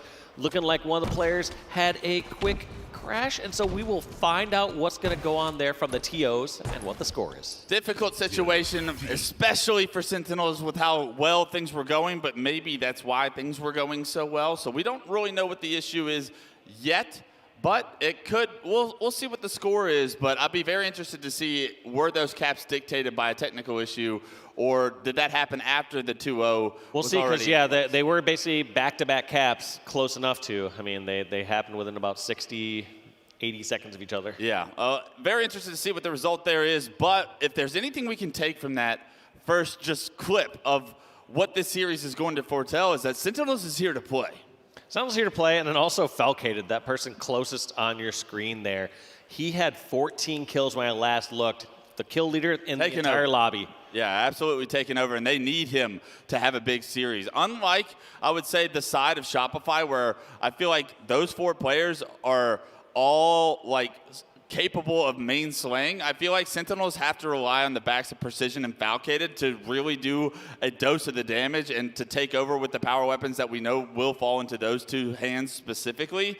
So it's good to see the main slayers for Sentinels stepping up early in the series to literally set a tone that we're here to play. Yeah.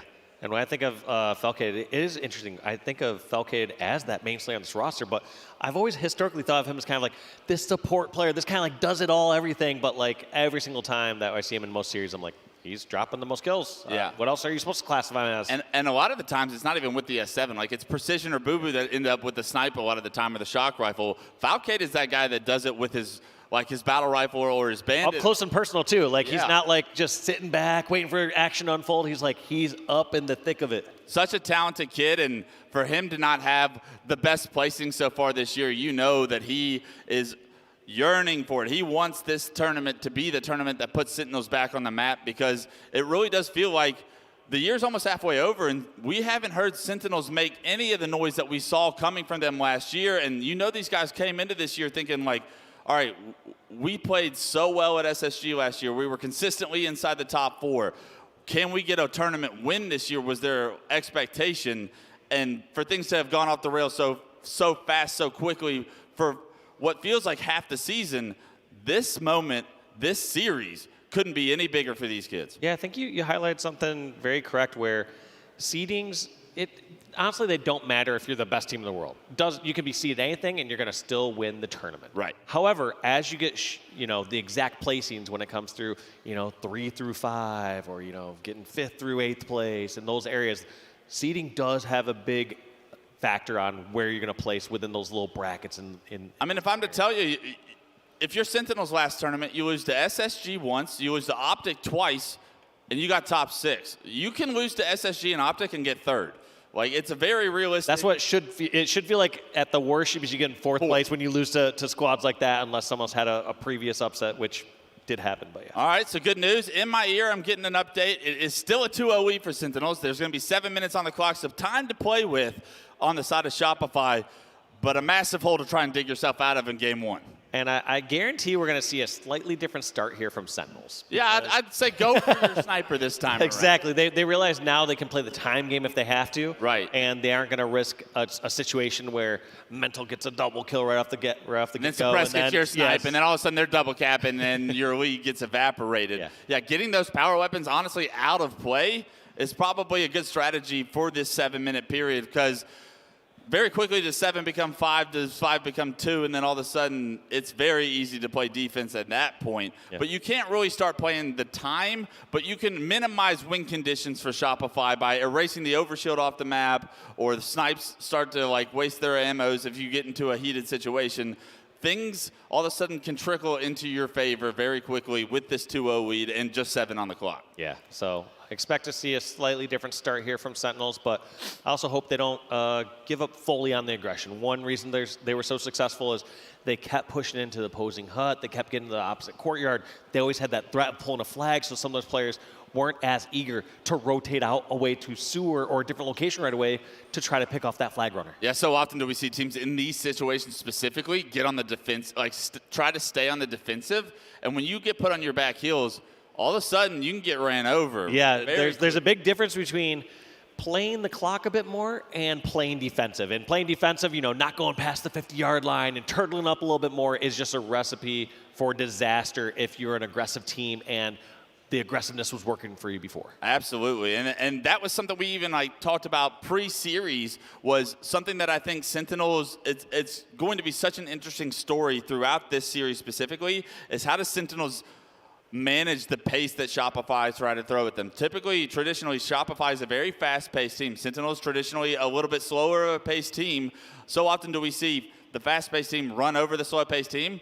But if you're able to methodically break down some of the pace that they're throwing at you and catch people off and gain a numbers advantage and then flip that aggression on its head, that's where I think Sentinels will have their success. It seemed like they were doing a They seemed like they were doing just fine. Yeah, it almost seems like it was working to their benefit. It almost felt like they were waiting for a quick kill and then they'd go flying. So I think the tougher part for that defensive team is knowing when they have to get aggressive and when they start to make a play. But while we're waiting for them to In the Kick it off meantime- on main stage. Let's take a look over on the B station where we got Ascend Baseline versus FaZe. FaZe up 2-0 and looking comfortable here in this game number 3, up 175-77. It's the B station, and it's a beatdown, it looks like. FaZe Clan up 2-0 on Ascending Baseline and looking to get the 3-0. It looks like 175-88. And Snakebite and Renegade picking up right where they left off from London. Two of the best to do it at that tournament. There's a reason they walked away champions, and those two were clicking on all cylinders all weekend long. We haven't had a chance to see FaZe yet this Friday, so it's good to see that those boys are clicking on all cylinders. You know that they want to defend this hometown tournament. Yeah, from what we're seeing so far, it's looking scary good. Couple reasons. One, you saw a trip cap there from Ascend Baseline. And then secondly, it got broken pretty quick there from FaZe. So the time where Ascend Baseline should be getting back in this series and bring it back a little bit, it got squashed immediately. Yeah, absolutely. I mean, you'll have moments and lapses where you go all 4 down and the team will look like they have control, but how much control do they really have? Because right now, Frosty has control of the snipe, and this is where it could get ugly. Frosty has several clips with the repulse snipe. I'm interested to see what kind of highlights he can potentially bring us. He finds Millsy. That's the body shot immediately cleaned up by Snakebite there, and as Frosty just patrols top mid, he's going to be an absolute problem to deal with here as the Sim Baseline go 3 down. Yeah, and still not able to flip one of those strongholds. Looks like they're finally getting A, but there come a couple more kills in the favor of FaZe. Frosty gets a pick. That's 3 down, and Mo's the last one alive. How quickly does he just line up that no-scope? Oh, there's someone in C, dead. Still now just back tower. You know Frosty's not probably too concerned with transitioning any strongholds or whatnot. He just wants to have his fun with the S7 as he's in a very comfortable position in this series and almost rips Snakebite's head off right there as he hits the body onto Millsy. Another assist. And unfortunately, I think we've seen Millsy, the only player that Frosty has seen with this snipe, and he's been taken down 3 times. Yeah, and there's just that comfort knowing when you're on one of these top squads that you aren't having to rush, you aren't having to panic as much. You know your teammates are buying as much time as possible. You know they have the best comms. And so you see why Frosty is so calm and collected here. He's not just jumping out and forcing a play. He's just comfortable. He can sit back tower and do anything he wants. Letting the game come to him and doing a good job of that right now. Very rare miss right there with the S7. As Camo comes up, another head gets ripped off, and you can best believe FaZe Clan will be able to get that Camo as the kills come through. Once again, 3 down. Last player alive spotted. No shield on the cuts, and they're going to cut off several different angles. He decides to double back, and into Frosty's reticle he goes. Down he goes back to the death cam, and now multiple players spawning over at green, not where you want to be, as Frosty continuing to farm Ascend Baseline as this game approaches 250. Jeez. Look at that. Predictions for where the spawner was going to be after getting the picks at back green. Going for the trip cap. This one is going to be a FaZe 3-0. I don't know about the scores in the other games, but if they're anything like this, FaZe is looking scary good here on Friday. Yeah, and they have the first seed, a traditional easy pull, because you have the benefit of being the 1 seed playing the 8 and the 9 seed. So FaZe not truly being tested, I would say, on this Friday, but nonetheless look dominant in that scene. Optic Gaming, however, on Charlie, playing ITB Esports, and they're up 2-0. And ITB, a team that has showed a lot of promise throughout the season so far, but a team that also let us down pretty bad that Saturday morning, getting 3-0'd by the LATAM team. And when that happened, their tournament was over in London, and they want a rebound performance. It doesn't look like they're going to get one against Optic here. No, I mean, we're going to have to see if they're able to close out this round here, because, I mean, when I was thinking about this match coming up between ITB versus Optic, I assumed ITB had to be licking their chops. They're like, all right, look it. Pure took them to game 5. They came back on a game where they're up 17-2 in a Slayer. That's an Optic that you want to play on a Friday, but looks like Optic have found their groove a little bit more. But going back into this Streets oddball, let's see where they're going to go. You do see ITB has won a round of oddball, and this 3rd round is very close. So if they are going to keep this series alive, they're going to need to figure out a way to make this differential, this 10-point differential now in this oddball erased. They're going to need to take the lead and win this game 3. And to beat Optic on Streets oddball, I would say that gives you the ultimate confidence, because this is a very strong game type for Optic Gaming traditionally. Yeah, Optic always being strong on pretty much every oddball. I feel like they've probably historically had the best rotations out of any team. I think that's a lot due in part to trust around Lunchbox and having him as a great coach there. Enemy team nearing victory. And there goes that ball one more time over towards bench, trying to buy a little bit of time there. Trippy taken out, but ball does not continue. Yeah. And that's going to go right back into Trams. Mike's going to say thank you very much. It just stopped on the top step of the stairs. If it just rolled that little further. He's not getting that. But unfortunately for ITB Esports fans, they're able to get that ball back into Tram. Unfortunately, here comes Formal and Trippy. He's able to take down Formal, but there's too much firepower from Optic. And with that, 3 go down and 14 points needed. With those respawners spawning on the opposite side of the map, they may not be able to impact the outcome of this game. Optic Gaming looking like they're going to close it out here as Trippy still full shield, 97, 98, 99. That's Optic Gaming 3-0ing ITB Esports over on the Charlie station. So we just saw the results there on the B station and the C station. Yeah. We just got to find out. That's action ever. We need the main stage to get back in action, and you know, the longer that this goes on, the more Sentinels have time to cool down. And I feel like when they started that game 1 off so hot, I would want to get into game 2 as fast as possible. Finish game 1 first off, I guess. But get into game 2 as fast as possible, because when you're feeling it, there's no reason to get up. I'm not going to the bathroom. I'm not changing anything about what's going on right now. As for the side of Shopify, they get an opportunity to kind of catch their breath and say, hold up, I know what... Let's take a moment. Let's talk about what went wrong there. All right, were we doing too many individual pushes? How should we have done this? And yeah, like you said, they get to go back to the drawing board just a little bit and try to figure out what went slightly wrong. Because once you're on that main stage, it's generally just minor adjustments. You don't have time to go back and rewrite the whole playbook. Come up with a game plan. Yeah, all right, instead of doing it this way, let's try this. You know, it's not like one of those Disney movies where you're drawing up a new play at the end. It's literally. Best man's over there. All right, next time they pull our flag, I want you going to the snipe, you under the tunnel, you. 3, 2, 1. You're gonna hop up our plat, shoot the guy on top. No, not at all. But I do think something that some levels of value that can be found are like, how was the communication? Was something off? Were we a little bit hectic? Do we need to calm it down, or do we need more energy? Like we can't start a series. Yeah, like if you're starting too flat, it's like, all right, Flat. guys, you know, it's their last match of the day, but they got to step it up. Yeah, an opportunity to rebound, recollect, and get back into the match. Unfortunately for Shopify fans, they will find themselves down 0-2. Sentinels will have that advantage here in game 1. 7 minutes, I believe, on the clock. A 2-0 lead. The power weapons and power up will be up at the start, so maybe a saving grace if Shopify is able to take that and put it to work quickly. If they can get 1 cap on the board quick, all of a sudden the time is irrelevant. We got a good amount of time still to play with, but you need that first cap in order to show promise that this game is still winnable. Yep, and look at this battle going over towards this top Center OS. Falcated, our kill leader last game. Let's see how he starts off this second half. Ooh. Gets assassinated, suppressed. That's 3 down for Sentinels. Mental on the move. Overshield, not quite sure where it happened, but the flag now on the move with 4 down for Sentinels. This could be that quick cap that I was referring to. Yeah, this is the start that you're hoping if you're a Shopify Rebellion fan. Mental coming back, seeing nothing in the sewer, knows where the push has got to be coming from. Got to be coming from pistol, got to be coming from flag plat. There's cap 1 within 45 seconds. Now all of a sudden what felt like maybe an unwinnable game 1, almost a matter of just a fact, is erased. Shopify now right back in this game 1. 1 cap to go, 6 minutes on the clock is plenty of time, and Mental with Snipe has 5 bullets in hand, 2 players in front of him. A teammate joins him, and let's see who can win this 2v2. Good old-fashioned 2v2 over in the snipe hut. Mental has the snipe. Is he gonna go for no scopes? Yes, he hits it. Can he get this finish? Valkated being such a difficult kill. Finish comes on through by Cycle. They finally clear out their snipe hut. That's the #1 spot Sentinels have been acquiring and holding.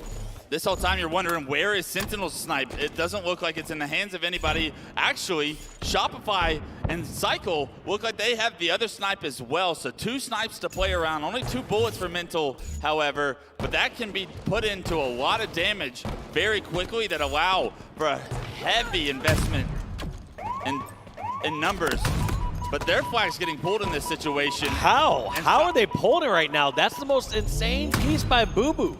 I don't know how you grab that with 2 snipers in the snipe hut. Well, none of these players are actually hitting the shots they need to stop Sentinels from advancing on the map. So although these players are playing their lives. They're not getting the job done as far as approaching the map and having any sort of map control. This flag's still down in the tunnel, and Precision's just going to go for it. Cycle can't move, still in his hut. Falcated, in the meantime, has picked up Overshield, and Falcated's been able to take down Cycle. There will be multiple members of Shopify trying to stop the cap, but it won't happen, and Sentinels will take advantage of Shopify turtling in their snipe hut and get that final cap and say, this comeback is not happening today, and they will take the series lead 1-0. Good on Sentinels for them just to keep that composure and close it out, and also to stick to their game plan and know when they can and can't pull that flag. I think if I was in Boo Boo spot, I'm a very objective-oriented player. I don't know if I would have ever risked to grab that flag knowing that they had 2 sniper rifles over towards that side. Someone just to peek out at one moment to body shot you and end that run, but you got it all the way towards sewers. I think it was such an interesting dynamic going on because your 2 snipers aren't really in a position to find an angle on the flag carrier because they are being, the angles that they can take are being watched by the members of Sentinels. So the second you saw Cycle there try to pop out and maybe shoot the flag guy, he was immediately under pressure, taken down to no shield, and had to play his life once again as that flag continues to get on the move. It's very concerning that you almost fell asleep into your hut on the side of Shopify. You thought you were in control, but Sentinels actually playing the macro game outplayed Shopify in that situation, and that is why they are the Game 1 winner. They take the series lead here, and what a big moment for Sentinels to jump out and take an early series lead against Shopify Rebellion. Are we seeing Boo Boo in his new objective era? Is this his new summer objective Boo Boo we're seeing out there? Is that one of the new HCS kids coming out? Look good, feel good, run the flag, play the ball, Boo Boo. I love it. And honestly, when you see macro plays like that in Halo, that gets that's where you know you're outplaying the other team, and that's a great feeling for Sentinels to find themselves in, when almost like the deck is stacked against you, but you know you have the trump card. Nothing more frustrating when you feel like you have the better position or better weapons, and all of a sudden you're like, why aren't we getting time? Or how is our flag being pulled? Yes. Those are the moments of pure rage and pure frustration. For sure. Couldn't agree more. And we're going to take a look at the series layout here. And we got Recharge Slayer coming up for Game 2. It's Streets off ball for Game 3. And if Shopify start to rebound off that performance from Game 1, then we will see a live fire King of the Hill and potentially an Aquarius Slayer to end this one. But as we take a look at Game 2, where our eyes will focus next, Dave, what are the standout dynamics that you're looking for as to dictate who's going to win this Game 2 on Recharge Slayer? I mean, Recharge is definitely one of the slowest Slayers that we got, so it's going to definitely slow down quite a bit. And as you were talking about before, it felt like Shopify may be a bit more comfortable and it's faster. Sentinels went slower, but I don't really know. I mean, at this point, they can all play at any pace of those. It's going to be who gets some of those entry slays or gets some of that entry damage and then collapses in, right? Yeah, I think that camouflage is going to play such a pivotal piece to how this Game 2 is dictated, how the pace is dictated, because if Boobadooboo can find himself with camo like he so often does, he is so good at controlling the pace of the game and impacting how much the team can move around the map and how much information they're going to get without being punished. So that's a big storyline to watch here. As you know, his eyes and his focus will be on that camouflage. Who from Shopify will contest him for those camos? And will it come down to the battle, that bottom mid scrap battle that so often is chaotic, and who can thrive in those chaotic situations? One thing to note, Sentinels in that online throwdown tournament that they threw lost 4 Slayers by 5 kills. A total of 5 kills. You do the math, that was 50, 49, 50, 49, 50, 49, 50, 48, Dave, and that is unbelievable. You figure even with randomness, one of those times you ice those up, but no, clearly just things not falling in their favor. Can they change the story on how the Slayers have treated them? They lost 2 Game 5s last tournament in London, 50 to 49, I believe. Optic and SSG both beat them in those Game 5s. So can Sentinels erase the storyline that their Slayers are their weak point? Here we go, underway, 1-1 to kick it off, and Precision is the player to watch as Lethal picks up a double in the kill feed. Precision head on a swivel, doesn't even have to deal damage to have the lead here, but Suppress gets away with the first camouflage. But also such a great play there by Precision taking the route he did. by deduction, he was able to help find out where members of Shopify were.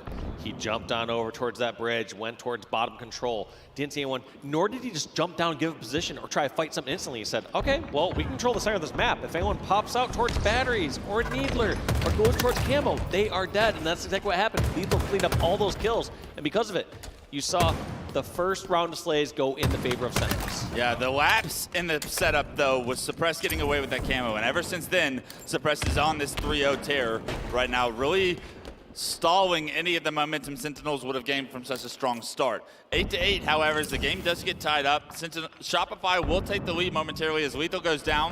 He starts the game off strong at 5-1-2, but Suppress, still not having a death to his name, continues to increase Shopify's lead to 2.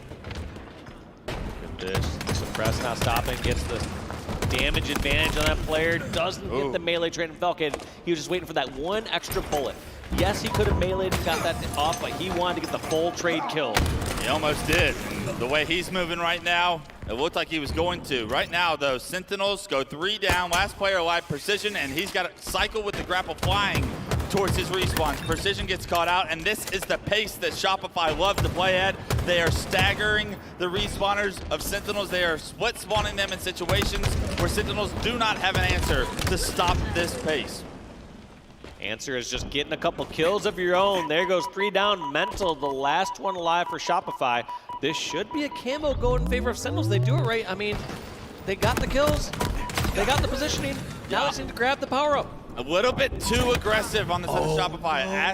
As I say, they're struggling to try and find their kills. They get those kills as camo's coming up. Unfortunately, Boobadooboo gets pre-naded right there, and he loses that camouflage, but they have stopped the bleeding. Sentinels only down by 3. What was once a 7-kill game is now a much more manageable situation where you feel far less pressure because you're out of the blender that Shopify put you in early. Look at that. Lethal just challenging it, feeling himself a little bit. He's got quite an active game so far. Lethal not afraid to get some kills, also not afraid to have a few deaths to add to the action. Yeah, absolutely. You'll take 7-2 and 6 to start this one off for sure because you know he's involved. Mental right now slowing the game down as he plays this heaven area. Drops down to pick up the nades. He's going to reveal his location as he throws those nades, so Lethal's going to be forced to back up. He actually jumps up on the bat wedge, and Precision with some beautiful shots finds himself a double. The teamwork from Sentinels right there was perfect, and they make it a 1-kill game. Yeah, just laying those traps, and look at this. Precision getting some damage, but not committing to it, just knowing it's too good to be true. He's not just going to get a one-on-one against Soul Snipe there. He's going to trade a little bit of damage and realize help is on the way for both teams. Right. And it was Lethal that relocated on the bat wedge in order to get his assist there. So Precision and Lethal working hand in hand right there to make this a 2-kill game. Tower is filled with Shopify Rebellion players. Boobadooboo tried to push in. It looks like it was a solo push, and he gets immediately taken down. But here come the rest of Sentinels towards the tower. Anchored by Falcated with the shock rifle. Unfortunately, he can't find the head of Shopify right there. And because of it, he's going to try and relocate here. Long haul cycle, jiggling, peeking. Giving him the work right now. He can't hit the headshot, and that's a frustrating death from Falcated as Cycle continues to not take free damage and actually gets a kill because of it. And he escaped there despite that other player rounded the corner, so great job. Yeah, that is such an odd scenario to be in. But fantastic maneuvers by Cycle, and you know, I'm hearing what you're saying. I'll keep watching. I'll keep noting it out. He is so fun to watch. That little jiggle he does is so difficult to play against. I see it in matchmaking all the time, but someone else that I see reigning terror is Mental right now. They've got their second camo of the game. Lethal's going to be by himself, can't hit the 3 shots before the melee, and unfortunately, Mental not traded out. Even though he's no shield, because he's invisible, he's not afraid of Sentinels. Looking to still push into the pipes, but the green gun's going to slow him down. I love the idea of falling back here. Do not bite off more than you can chew. You have a 7-point lead once again, but this is where we saw Shopify make the mistake last time that made it a 1-kill game. And every single time we seem to get Sentinels back in this, they get a few slays. Just Shopify pulls away ever so slightly, like you called out there, Wes. What can Sentinels do here in this position? I mean, feels like, is it just getting that camo going to run? Is it mitigating your losses? It feels like every single time it's Sentinels playing catch up outside of that initial round of slays at the very beginning from Lethal. Yeah, this is not where you want to be caught out. Booba trying to get off batteries to save his life, but he's just into an exposed area. He's going to have to give that life once again. The lead up to 10 now. Make it 9 as they approach the 40 kill mark. Oh my God. Beautiful plays from Cycle as he gets a stick as well on the Falcated up top glass. Booba does have a shock rifle in hand, but it may be too little too late. And there it goes. Every single time feels like these players get weak, and those calls are being reacted to perfectly from the Shopify Rebellion side. They know where somebody's weak. They're not letting that person get away. I wouldn't say they're tunnel visioning by any means. They are just focused on knowing where somebody's weak and can get those finishes, even all the way across the map. If Sentinels have anything to say about this game too, it has to be right now. 44-36, Camo is up, Falcated with the shock in his back pocket, but there's a player back blue they did not expect to be. That player has made his way through the blue tunnel. It is going to be a flank for Falcated, but trades are not what Sentinels can afford. They go 3 for 1, make it a 5-kill game. They remove Camo off the map, I believe, and this shock rifle could potentially make it a 4-kill game and much more manageable for Sent. I was going to say, this was their chance, and I felt like they had to press those spawn advantages, but you can't really do too much against pipes. You have to wait for somebody to overextend or make a mistake, and right here, they're just going to have to go for another pick and another push. So let's see how Sentinels decide to play this. I think it's a bit too much all in the same location. I feel like that's okay for a desperate last push to get the last kill or two, but if you're trying to go on a run, you can't just be all in one spot. They get 3 kills, though, and Booba's the only one. What do I know, though? What do I know, Wes? Sin showing Dave how to play Halo Infinite at the highest level right now. And Falcade is showing us that this game is not over. 46-44, 2 kills, 9 bullets left in the shock rifle, so that's 3 shots still remaining. And if Falcade can find some heads, this game can get tied up. Yeah, 2 shots left in that shock rifle. 2-kill game in the hands of Falcated. He got kind of shut down a little bit earlier. Not the kill leader that we were seeing earlier in the series, but 10 kills and 10 deaths. Even Stevens for Falcated. Still time to play, still kills to achieve here, and it's a long haul push right now. It's not expected. Booba does go down, but so do multiple members once again of Shopify, making it a 1-kill game. Soulstime gets out to no shield. Cycle moves out on the bridge, able to finish Falcated. It was almost a body block, perfectly playing by Sentinels, but Cycle able to finish that kill. 48-48, the game gets got all tied up as Mental goes down. Booba goes down, making it 49-48. Lethal had gotten a remote detonation right before. Ammo's up too. This is just going to be a bait, right? Yeah, you have to. I don't know if anyone can go snag it. And look at this, just trying to scope out, see where these players are at, knows where the action's at, going in for the trade and gets the kill. It's another heartbreaking Slayer loss for Sentinels. The series gets tied up, and Shopify do just enough to get the job done in game 2. And that looked like it was almost a massive comeback for Sentinels, the way that they were playing that. It was just maybe too little room for error, or not enough room for error, I would say, and a couple of kills that went in the way of Shopify were the only thing that separated them from a tied series and being down 0-2. Yeah, tough to know too, because it felt like when it fully slowed down, felt like Sentinels were coming out ahead in those exchanges, and I was expecting them to get a kill or two and then just fly across the map, try just to stagger those deaths like we saw Shopify doing so successfully. But it felt like instead Sentinels were getting a couple kills, just holding their spot. Get a kill or two, hold their spot. And they were having success with that. The difference in styles between these two teams is very evident when they're in control of the map. And as we take a look at some of these highlights, it really did feel like multiple times it looked like Shopify was going to run away with this game. But talk about the resilience of Sentinels throughout this game. I know it's heartbreaking that they ended up losing in the end, but what does it say for their hopes in the future of this series that they were able to claw back even in that game? You know, bringing it back, they have to feel good about that. They're just going to talk in their comments saying, you know, came back a little too late, you know, going into the 40 to 50 kill mark if you're down by 5. A 40 to 45 comeback victory is a very difficult thing to pull off against such a top squad. Absolutely. They looked like they were about to do it too, but it was really this situation right here where Falcated gets knocked to no shield. Teammate jumps in front of him and Cycle finds the... Somehow shoots between the legs. Yes, finds the window of opportunity to finish that kill and then play his life. He doesn't go for the double, and because he stays alive there and not gives that 1 kill away, that's the big difference towards the end that made that game not 49-49, but 50-48. One thing you're asking is are Sentinels going to be down about that since they didn't come back and make it? What I will say is if Sentinels somehow came back there, I feel like the series would be about over. I'd be counting it as a Sentinels 3-0 coming soon, but we got ourselves a series, and that's exactly what we wanted, Wes. We wanted to see this one go the distance if possible. Yeah, we've been promising the best series of the night, and it would not be the best series of the night if we didn't get to see this at least go to a Game 4. We are now promised that. As we take a look at the oddball stats, what's sticking out to you, Dave? I am seeing a one-sided story here as Rebellion are 3-0 on oddball here. Yeah. Looking at their KD, just kills across the map, giving options to whatever they would like.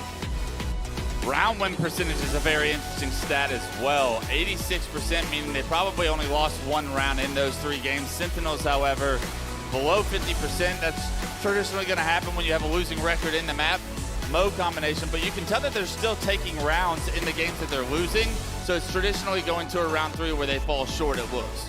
Yeah, so winning about 50%, but at this point, it's just got to be that story of the slaves.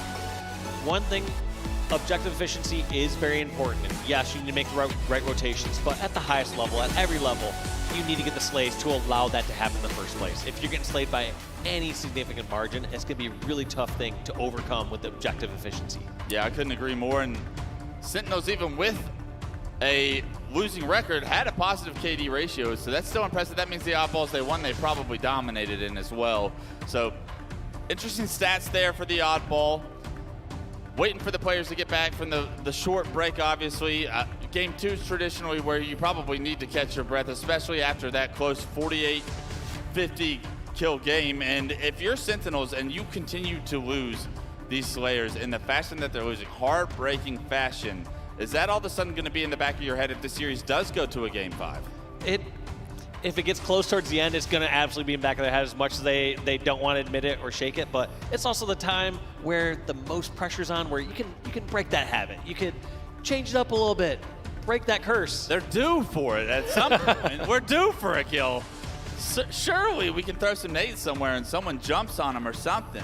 But at some point, yeah, you either have to look at it and say, all right, is this just too small of a sample size that, like, we're either coming back from being down at deficit, so we need to start evaluating how we're playing the game from, like, the 25 to 40 kill mark, or is it really just ice at the end? Is it really that 40 to 50 mark that they are struggling? And just find out that slice of their game that they need to make some slight changes to. Yeah. Not a big thing, just slight, minor changes. I think you bring it the biggest point is they were so successful when the game slowed down towards the end and they were able to, like, play their chess. It was that mid-game where they were split spawned and they really couldn't stop the snowball until the league got to 10.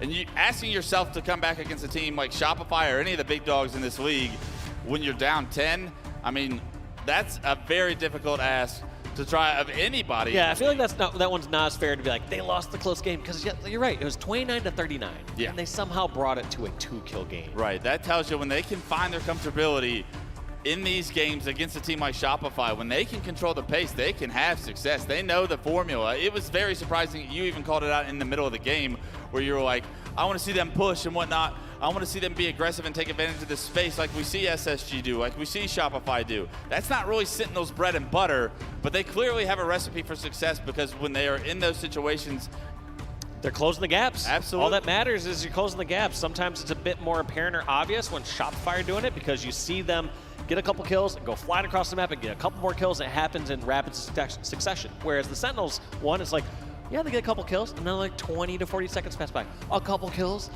another 20 or 40 seconds pass by. Different methods to the madness, but both recipes for success. We'll see whose recipe is stronger here throughout this series, but clearly I think Sentinels in Game 1 looked like the flat-out better strategic macro team. In Game 2, they weren't really given the opportunity to play macro until it was really too late. So the micro from Shopify, the fast-paced individual gunfights flying at you in your face, getting the job done was what the recipe for success was. On Streets, Oddball, it's a very small map. I expect players to be flying a lot more, and we will see if Sentinels are able to keep up with the pace that Shopify try to throw at them, or how will Sentinels figure out ways to create their own method to the madness and play their style of Halo and find success. Yeah, we're going to see also which team is going to have the patience to make a good push across the map when that ball time is ticking up.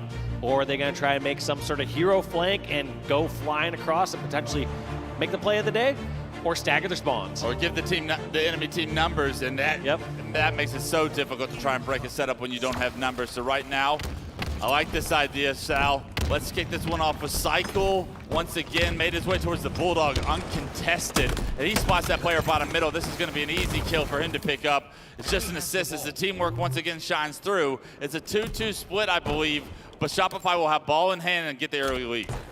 Cycle realizing ball's coming back and wants to secure this PD/tower side. Knows that someone's over at music.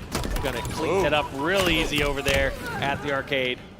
Finally, he gets taken down, but not before dealing a ton of damage. 3 go down for Sentinels, and I believe Camo should be in the hands of Shopify somewhere on the map. Right now, Boobadooboo is going to be at tower trying to deny ball time for Shopify. He's behind enemy lines, and that's a big pick to break this setup wide open. Can the rest of Sentinels get here to keep Boobadooboo alive or at least capitalize on that melee? Yeah, Boo Boo did everything he could right there. Looks like they're going to get some of the cleanups, but damage not been fully done there against Shopify Rebellion. Oh! Spiking those cleanups.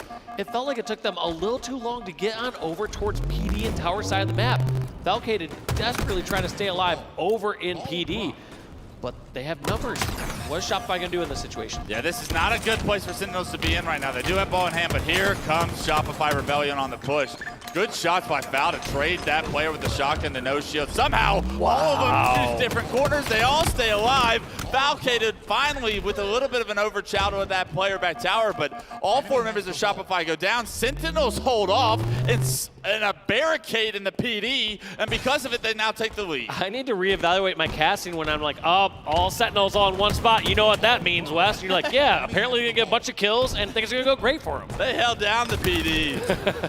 Oh, wow, that was so impressive. Every single one of those players was no shield at one. Dodging behind the pillars just every single time, because when somebody rounds a corner into a room like that, they have their eyes set on one person specifically usually. They know where this person's one shot here. I want to get that kill and then worry about the next target. Right. And when they cannot secure that first kill right away, panic ensues. They take too much damage. They're usually expecting to get 1 kill and then possibly finish off a second or at least trade on melee. But right there, as those players came in 1 by 1 PD, they were just going 1 for 0. It's unbelievable teamwork from Sentinels just to be able to prioritize and focus all of the right angles at the same time in order to melt those players pushing in. But ever since then, it's been Suppressed picking up the camo and the Bulldog shotgun. He's actually going to have the ball as well as 3 members go down for Sentinels.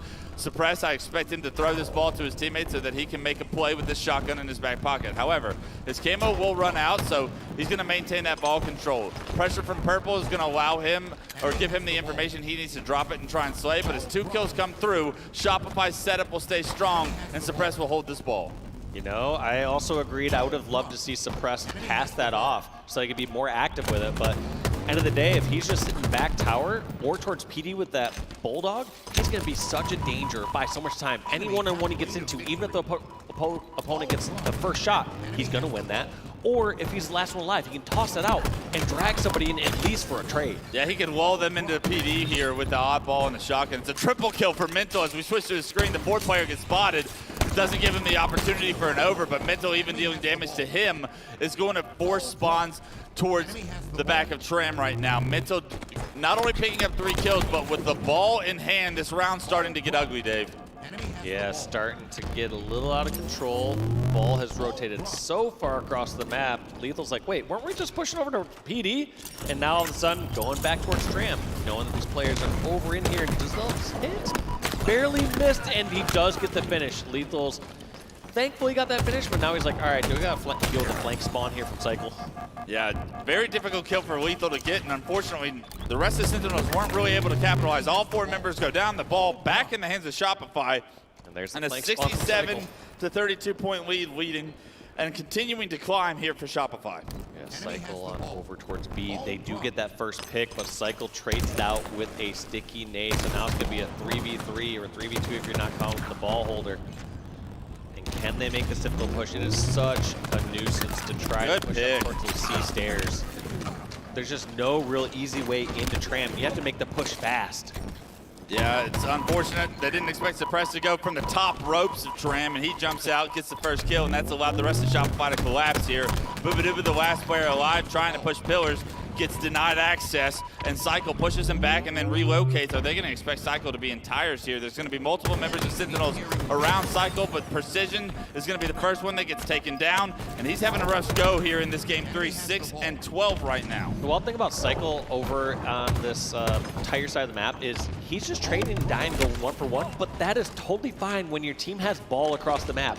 He is just killing these players from Sentinels all the way across, and they cannot make a push without focusing on him first because they're going to get shot in the back. Or if they focus on him and trade, the damage has been done. But there it is, Suppress getting those last few seconds. That's going to be round number 1 going here for Shopify Rebellion. Yeah, buying so much time, and as that time was ticking, that ball time got to 100 very quickly. Shopify's setup was extremely strong there at the end, and they take round 1 very convincingly, very similar to what the stats would show us looking forward into game 3 here. Yeah, we talked about Slays needing to be at least close. That last round 1, Shopify Rebellion had 43 kills to Sentinel's 28. So outslaying by about 50% more kills. Beautiful grenade from Suppress, able to finish off Boobadooboo, and immediately back to the ball. Shopify doing such a good job of winning the opening break so far. They're going to shroud Camo as well, and instead of some early ball time, they're going to help. Suppress has his eyes trying to help this Camo player get away with his life. Mental is going to acquire that Camo with the Bulldog shotgun, and it feels like Mental has had shotgun the entire game so far as he picks up another kill. Will lose that Camo, but with the numbers advantage for Shopify here, you think they're going to get some more significant ball time. And a trait from Soul Snipe in that situation is flat out dirty as well. Yeah, I don't know how you close that gap that quick and get a finish on a player like Lethal in that situation, but well done by Soul Snipe there. And it feels like every single time, Shopify, if they need to get that kill or trade, they're getting it, especially when they have ball. So right here, somehow going even and slaying, but getting ball time throughout this entire time. Yeah, the lead almost up to 30 here. Suppress under heavy fire, but here come the rest of Shopify. They're able to pick up Lethal and Falcon and put him into the death cam. And Boobadooboo and Precision are going to be left out to dust here because the rest of Shopify are surrounding Suppress, creating a barrier between him, or between Sentinels and him with this oddball. And although respawners are finally here for Sentinels, it's the Slays once again that appear to be going in Shopify's favor again. Somehow just still holding back tower here. I don't know if there's really much rotation. I believe Suppress is last real 1, but just going to take out that 1v1 against Precision.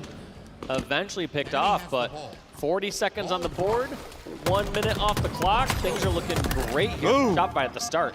And they're starting to shoot right now. Those are beautiful shots once again by Soul Snipe to win a pivotal battle. And Nade will pick up a kill on the Lethal, make it a back smack for the double on the Falcated. Spots the Camo player by shooting the grenade on the ground. That was insane. This kid is cracked right now.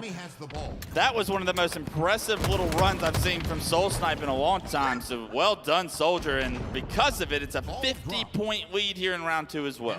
Look at this, just traps over on this half of the map. Not sure exactly where players are at, but just kind of both hiding in their own one-on-ones at back tower and towards PD. So even if they get the ball right away, they have to clear out 2 different isolated locations. It looks like Sentinels are able to do that, and now putting some time on the board. Let's see what they can do with their setup, because when Shopify had their setup, they got about 40 points. You got to be careful here if you're Precision. You do not want to be the first death to this setup, and right now the red gun's staring down the barrel at him right now. Suppress has knocked him down to no shield several times, and that damage is finally capitalized on as 3 go down for Sentinels. Boobadooboo, the last player alive in PD, trying to figure out a way to try and win this one-on-one. Does so against Suppress. The ball carrier, however, is going to jump that ball up to heaven, and Boobadooboo, although he's buying a lot of time, Sentinels need to find a way to hold a setup stronger than just 15 seconds, because a 54-15 lead in round 2 where you got dominated in round 1 feels like a heavy burden to try and come back from. Yeah, that's tough, and you want to see a much bigger chunk of time throughout that setup. You saw how comfortable Shopify were when they had their setups. They had people across the map either getting a kill to keep their lead, or they'd at least trade out a kill. But like when Sentinels got the setup, it feels like they're living as a team and dying as a team, which doesn't sound as bad when things are working in your favor, but when things are not going your way, everyone dying and you're not getting a full setup does not feel great. Yeah, it feels like Sentinels are starting to struggle to find their kills in these combat loops right now. Falcade is going to find a big one to open up the map potentially. 2 go down, and this is the first time Sentinels have had numbers in what feels like the second round so far. 76-16. All 4 members of Shopify will be on respawn here momentarily, but we need ball time. Sentinels decide not to put it in the hands of their camo player, however, and Boobadooboo now needs to make one of those famous plays to get his team back into it. And look at that. Even when that player is exposed at Cafe, despite Boo having camo, just feels like he has to do the shots across the map to make these players go at bay. Gets a little light flank onto Soul Snipe. Great play by Boo Boo there. Also love that he scrapped up some time, but everyone else is still falling around him. I feel like Boo Boo played that great. Also, maybe even arguably a little panicked. And things are still just not working out for Sentinels. Cycle gets a double in that situation where he has no business getting kills. And because of it now, ball in hand, 15 points is all Shopify need to win this round 2 and take the series lead 2-1. Yeah, and I don't really see how Sentinels are going to turn this one around, even if they miraculously somehow get a nade and get the stop here. They just haven't shown that they can string that together with a setup of their own here on Oddball Streets, and that's going to be a quick 2-0 there from Shopify in game number 3. Yeah, the stats would tell you that Shopify was the better oddball team, and the tape will tell you that Shopify was the better oddball team. That was a dominant performance there in a phenomenal way of rebounding from what was game 1, what felt like Sentinels really outplayed Shopify. Game 2, you felt like you let a massive lead almost slip away for Shopify. This is the Shopify in that game 3 that we all expected to show up here to Atlanta. Yeah, and it was interesting because both rounds, the very first round of that, Shopify outslayed by about 15 kills, so heavily outslain. Whereas round 2, they only outslayed by about 5 kills, but it felt like round 2 is more dominant than round 1, despite Slays going so much more heavily in Shopify's favor. It absolutely was. It did feel like the entire game, Sentinels were struggling to find trades, struggling to find opportunities where they were in an advantageous situation. I think they had one chance at a setup in that round 2. And as these highlights come through, look at how difficult of kills some of these Shopify members are at times. Cycle playing his life in that, in the back of Ivy there, and that was a jiggle for the world to see. Soul Snipe, a tough kill for Lethal at all times, it felt like, especially when he hit that slide towards him and got a trade in a situation where we were questioning how the hell does that happen. And then, in all honesty, it just felt like Shopify not only controlled the sandbox, but won the individual fights, even with the Bandit as well. Yeah, just felt like every single way, outside of a couple specific fights or engagements, felt like Shopify were just up-leveling in fights that they should have just died easily. They bought a little time and got a little extra damage. In times where they should have bought a little extra damage, or got a little extra damage, they ended up getting a kill. And times where they should have gotten a kill, they got a kill and they got a double kill. Just felt like every single thing was up-leveled or up-stepped just a little bit. Just a little bit. We'll see if that's the story for Game 4. We're going to transition to Live Fire King of the Hill. And now that all ball's out of the way, Sentinels are looking at this like for a way to push this series to a Game 5. And when you see Live Fire King of the Hill, Dave, you get the S7 featured for the first time since Map 1, and we saw the work that players were doing with that S7 in Map 1. Do we expect Live Fire to be dictated as heavily by the power-ups and power weapons, or do you think this is more of a positional advantage that we could see Sentinels try to gain here? I think, I'm not sure if the positional advantage will go in favor of Sentinels here, but I do think it's going to be a game of positioning on this one. If you have Sentinels just dying as a team, and they do that too many times, they're going to get punished so heavily on this. Whereas if Sentinels are okay to have one or two people die and then still hold like tower or prepare for a different push or allow Shopify Rebellion to make an overstep and punish them for it, we're going to see Sentinels be just fine. But from what I've seen thus far, it feels like Sentinels, when one person goes down, I see 2 more X's follow right after. One thing I think was super interesting in Game 3, both starts of the rounds, we saw players for Shopify immediately play towards the oddball and pick up the oddball right after the first kill was taken. King of the Hill, I feel like, is a mode that you can do something very similar where you can get in the hill as that opening break. Do you prioritize the objective that strongly rather than the power on the map? And if you do, a lot of times you can get large progression chunks on that first hill. So I'm very interested to see how this opening break goes and if Sentinel reprioritize the objective over some of the map control around the objective rather than. Yeah, I agree. I do think that I personally think prioritizing the hill is the way to go. I feel like it's just such a safe choice. If you have numbers there, you potentially get the kills, and you also force the opposing team to actually make a play with that camo or us. You know, whenever they get that power up or power weapon, you force them to not only have to get it, but also do something with it. Right. Whereas you can just get that guaranteed time if you're all focused on the right spot. Sounds like it's coming back to us. So one thing I do want to talk about is, yeah, I think you just made a brilliant point as far as camo 1, it's delayed for 30 seconds. So you can go get that camo if you're coming off respawn even. So playing towards the hill doesn't necessarily mean you're counting camo out.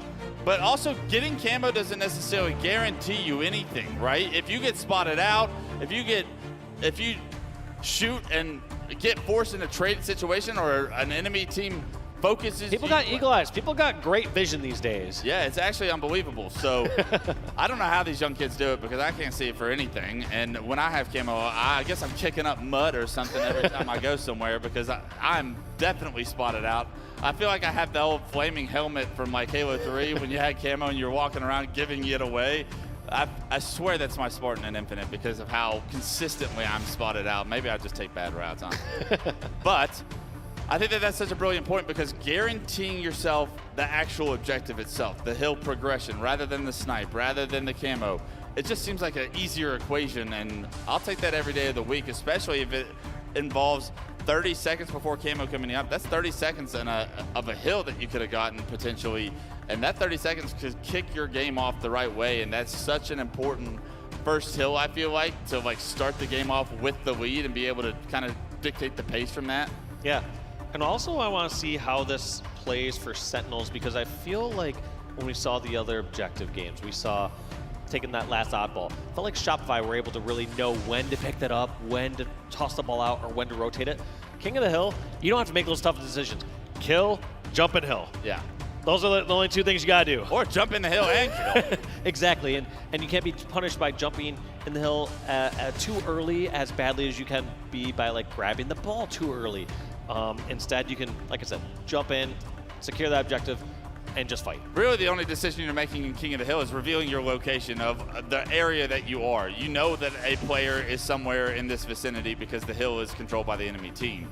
Unless you have camo, that's like not as bad of a risk when you're playing objective rather than having to go gun down with the oddball or the flag, for example, right? I think my favorite thing of King of the Hill is I get to stay gun up while playing the objective, so I still get to contribute and like have the fun of getting kills and like contributing to the setup that we have rather than like isolating yourself to the decision making of do I drop this and slay or do I hold on to it, and that micro macro play is always something that the best players in the world can even mess up in some intense situations. Yeah, no, it can be one of the most difficult ones to do, but luckily, like you said, not having to make that choice here on Livefire, not here on King of the Hill. We got Shopify Rebellion up 2-1 against Sentinels. Sentinels need to tie the series up. Shopify wanting to end their Friday night right now. We're gonna see who steps it up right here, right now. Sentinels, unless you're trying to go to bed early here. Yeah, we've been. You need to wake up. Falcated, I feel like he's been dropping some bombs. Where's the rest of the squad throwing the kills that they need? It's been a quiet series for Precision, and I want an opportunity to focus on him as he does get the first kill of the game. He is taken down and traded out. It does look like Sentinels are in the hill momentarily as it does get neutralized in the back. Minto is going to have the first chance at the S7 right now. The player spotted back tower is the one that's on the hunt right now for Shopify. The hill player is not to no shield. A great shot by Minto to deny that hill time, but he doesn't have a grenade to finish that kill, and he knows exactly where that player is, but this is a lovely spot for Sentinels to be in, even though Minto has snipe. Early hill progression goes to Sentinels. Cycle, however, has made his way to the camp. And this reminds me a little bit of that final cap we saw on Forbidden, where Cycle, they have sniper, they have camo, they have all these sort of things going for them, but time going in the favor of Sentinels. So Sentinels able to get about half that hill time, Now what can Shopify Rebellion do with their setup? They got the weapons, they got the camo, they got the setup, and they are not too far behind Sentinels. This is going to be a tough setup for Sentinels to break. They need to find kills, and unfortunately it's Psycho that finds the first. Precision's taken down. Boobadooboo and Lethal get spotted, and it's all Psycho doing this damage across the map from the hills. So Soul Snipe in the meantime enjoying the birds in the sky. I was just going to say, nothing feels better or also sometimes more worthless than just like seeing your teammates getting into action all the way across the map and they're just winning. You're like, well, I think I'm kind of important. Sometimes I'm helping, right? Yeah, you're doing a great job. Could do this right now. You're doing a great job right there. Way to get the point. Way to get the point, son.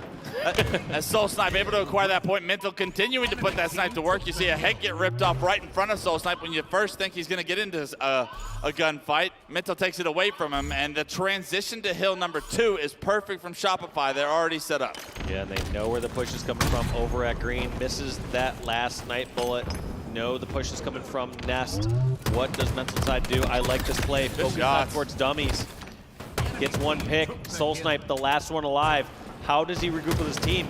Decides to double back and fight over at dummy doors. This is going to stagger the spawns a little bit, but no! Soul Snipe wins the fight against Precision. Put him down, Soul Snipe. He is shooting so well today, and another big pivotal. That allows respawners the chance to have a numbers advantage coming right off spawn and to be aggressive and fly. What a big momentum kill from Soul Snipe right there onto Precision. A terrible death, honestly, from Precision's perspective. And as 3 go down, the last player alive is spotted Nest, and Shopify have broken this Sentinel setup immediately. What a great play by Soul Snipe. Like you said, those kills swing everything. That goes from that last member of Sentinels, or one of those members of Sentinels, putting pressure on his spawners to all of a sudden, no longer was Sentinels getting time. Somehow Shopify are still scrapping up time. Well played by Soul Snipe to know they can double back and challenge that, and just also feel himself to know he can win that fight. Yeah, unfortunately, Falcated has had this camo. Even though he's gotten the kill, he doesn't have the teammates, the resources to try and push this tower, and unfortunately, they're not coming anytime soon. Psycho's taking him down in the big door as well. Finally, Psycho goes down, but look at how dynamic this setup is for Shopify. Multiple kills coming from Suppress angle now. Spots a third player, not to no shield, although Lethal tries to get that kill. He's going to back down, be forced to back down as he's not to no shield.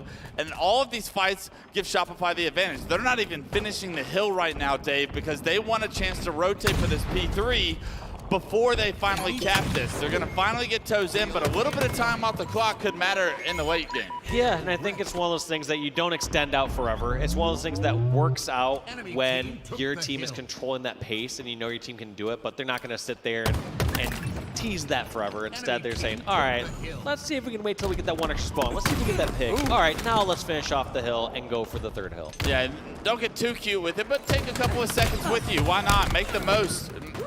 Min-max this situation as best you can, because time might not be a factor right now, but the game could be 3-1 and all of a sudden you're playing the clock here in just a couple of hills, and that all of a sudden becomes a factor that you made the difference long ago. And also Sentinels, they only have 33% of this hill versus having 50% of this hill right now had they capped it earlier. So all those little things just kind of add up to that butterfly effect known as a Halo effect. Boobadooboo gets taken down with Snipe and Suppressed that takes him down. He can't quantum out before Lethal's able to take him down, but unfortunately, as Lethal gets that kill, he gets immediately taken down, and it was all 4 once again for Sentinels going down. The slays once again heavily on the side of Shopify. Yeah, once again, over 50% more slays. There's 34 kills for Shopify, 22 kills for Sentinels. Starting to get ugly right now, and you can feel the pace that Shopify are playing with right now. It's so fast, the pressure is there, and Sentinels look to be everywhere, and the teamwork maybe just not there because of how chaotic it feels. Shopify able to pick up this camo, and Suppress doesn't even pop it as he's starting to push, finally jumps up and puts it into his chest, but delays the activation of it to where this camo play is going to be a little bit extended compared to what it would have been if he didn't pop it, or if he did pop it immediately. He's going to find that first kill, stagger more of Sentinel's opportunity to compete in this third hill, and if they take a 3-0 lead here, we are waiting for Shopify to end this series. Look at this, just to even get the stop there. Falcated desperately has to go across screens, and there's the 3-0 lead here for Shopify. I don't really know how Sentinels comes back from this. At some point, you just need to outslay them. so hard, and you need to do that over and over again to not only just get three hills in a row, you also have to get that fourth one. Yeah, 2 minutes and 30 seconds on the clock. It will stop as it's controlled, so Sentinels can play from the objective, but unfortunately, you gotta find ways to win these pivotal fights, to break these pushes. And nobody knows where Suppressed is. The comms can't be there. The volume might not be there. Suppressed is here with a double kill, pops the Quantum, has Snipe back in his hand, and all of Sentinels once again coming off respawn. Also so smart and so patient. Just hiding behind those nest boxes and waiting to see if someone can fall into a trap like that. Not just reveal themselves over at green. They have the luxury of playing the game at a slower pace and very comfortable because things just going so well in their favor. You're allowed to do stuff like that. Oh, wow. Well, shoot him with the bandit twice, then rip his head off with a snipe. I'm not sure if that's the most efficient way to get the job done, but it was flashy and pretty cool, I might add. Well done, Suppress, on that shot. 17, 8, and 7. This kid is really starting to take over this series, and it's no surprise he is the firepower for them. And also take a look at this. Shopify had some control. Have they stepped a single foot inside that hill? I don't believe so, Wes. I think it is going to be a time game here for Shopify. They're saying that they want to play the slaying game for the next minute and 35 seconds and just keep Sentinels out of the hill. Sentinels do not look like they want to play the slaying game and have not been all series long, it feels. Struggling to continue with the pace that Shopify are putting them down with. And right now, this is almost turning into stat padding as this game continues to get ugly with Shopify's control. I mean, playing this much time is almost disrespectful, in my opinion, to Shopify. I agree, actually. The fact it was like, what, 2.5+ minutes or so, and just slaying that hard. Generally, when you see another team start to play that slaying game so early, you can adjust a bit. You can know, okay, they're going to be in spots like this. They're going to be in spots like, you know, you can take just different flank routes and try to punish opposing team for playing that. But we have not really seen Sentinels be able to punish Shopify. Shopify just matching them with firepower and winning. Yeah, 4 down again. 56 seconds on the clock, and I guarantee you all 56 of these seconds are going to be miserable for Sentinels with the way that this game has gone on so far. The pressure is in Big Door, and now it's out of Big Door. Cycle gets the kill, Quantum's back out, and now guess what? He's a problem over at green, still trying to get his shield back. Grenades coming through, but nobody home. No surprise there, as no one has been home for Sentinels this entire game, it feels. And not to beat the dead horse, but it is just a dominant performance from Cycle and the boys on Shopify. He picks up another double, and it is perfect Halo being played here on Live Fire King. Every push just being shut down. Sentinels have yet to get control of tower, which is a need. Even when they're pushing over towards green, they're just getting stomped out. 10 seconds remaining. We are not going to see Sentinels grab 3 hills, bring this to overtime, and just count down these last few seconds, Wes, as Shopify Rebellion are looking to win this series 3-1. Why not get another double? Oh, feet are in, and maybe get a triple, I guess, an assist. So now, the real disrespectful thing would be if Shopify now wait till 1 second left and then cap that 4th hill. That would be extremely disrespectful. And it's all love there up on the main stage. No bad blood between these two teams, but if you're Sentinels, that is a series you're going to wish you had another chance to play because Shopify came to play here today. Dominant fashion those last 2 games. And it's going to be tough to evaluate as well because on one hand, you're like, well, we should have went this ball rotation this way. End of the day, when you're losing that many fights and that many engagements, you start to look at it as a systemic issue. Yeah, you're thinking reset for the next series. You're not. I don't think you're breaking that series down in too much depth. Shopify looking so strong, and honestly, that's what they looked like in London as well on Friday and Saturday. And if they can consistently find that flow, they are going to be a very difficult team to try and beat. Yeah, incredibly scary actually, because I mean, looking how good that they looked. We've seen some other squads in our big 3, Optic versus Pure.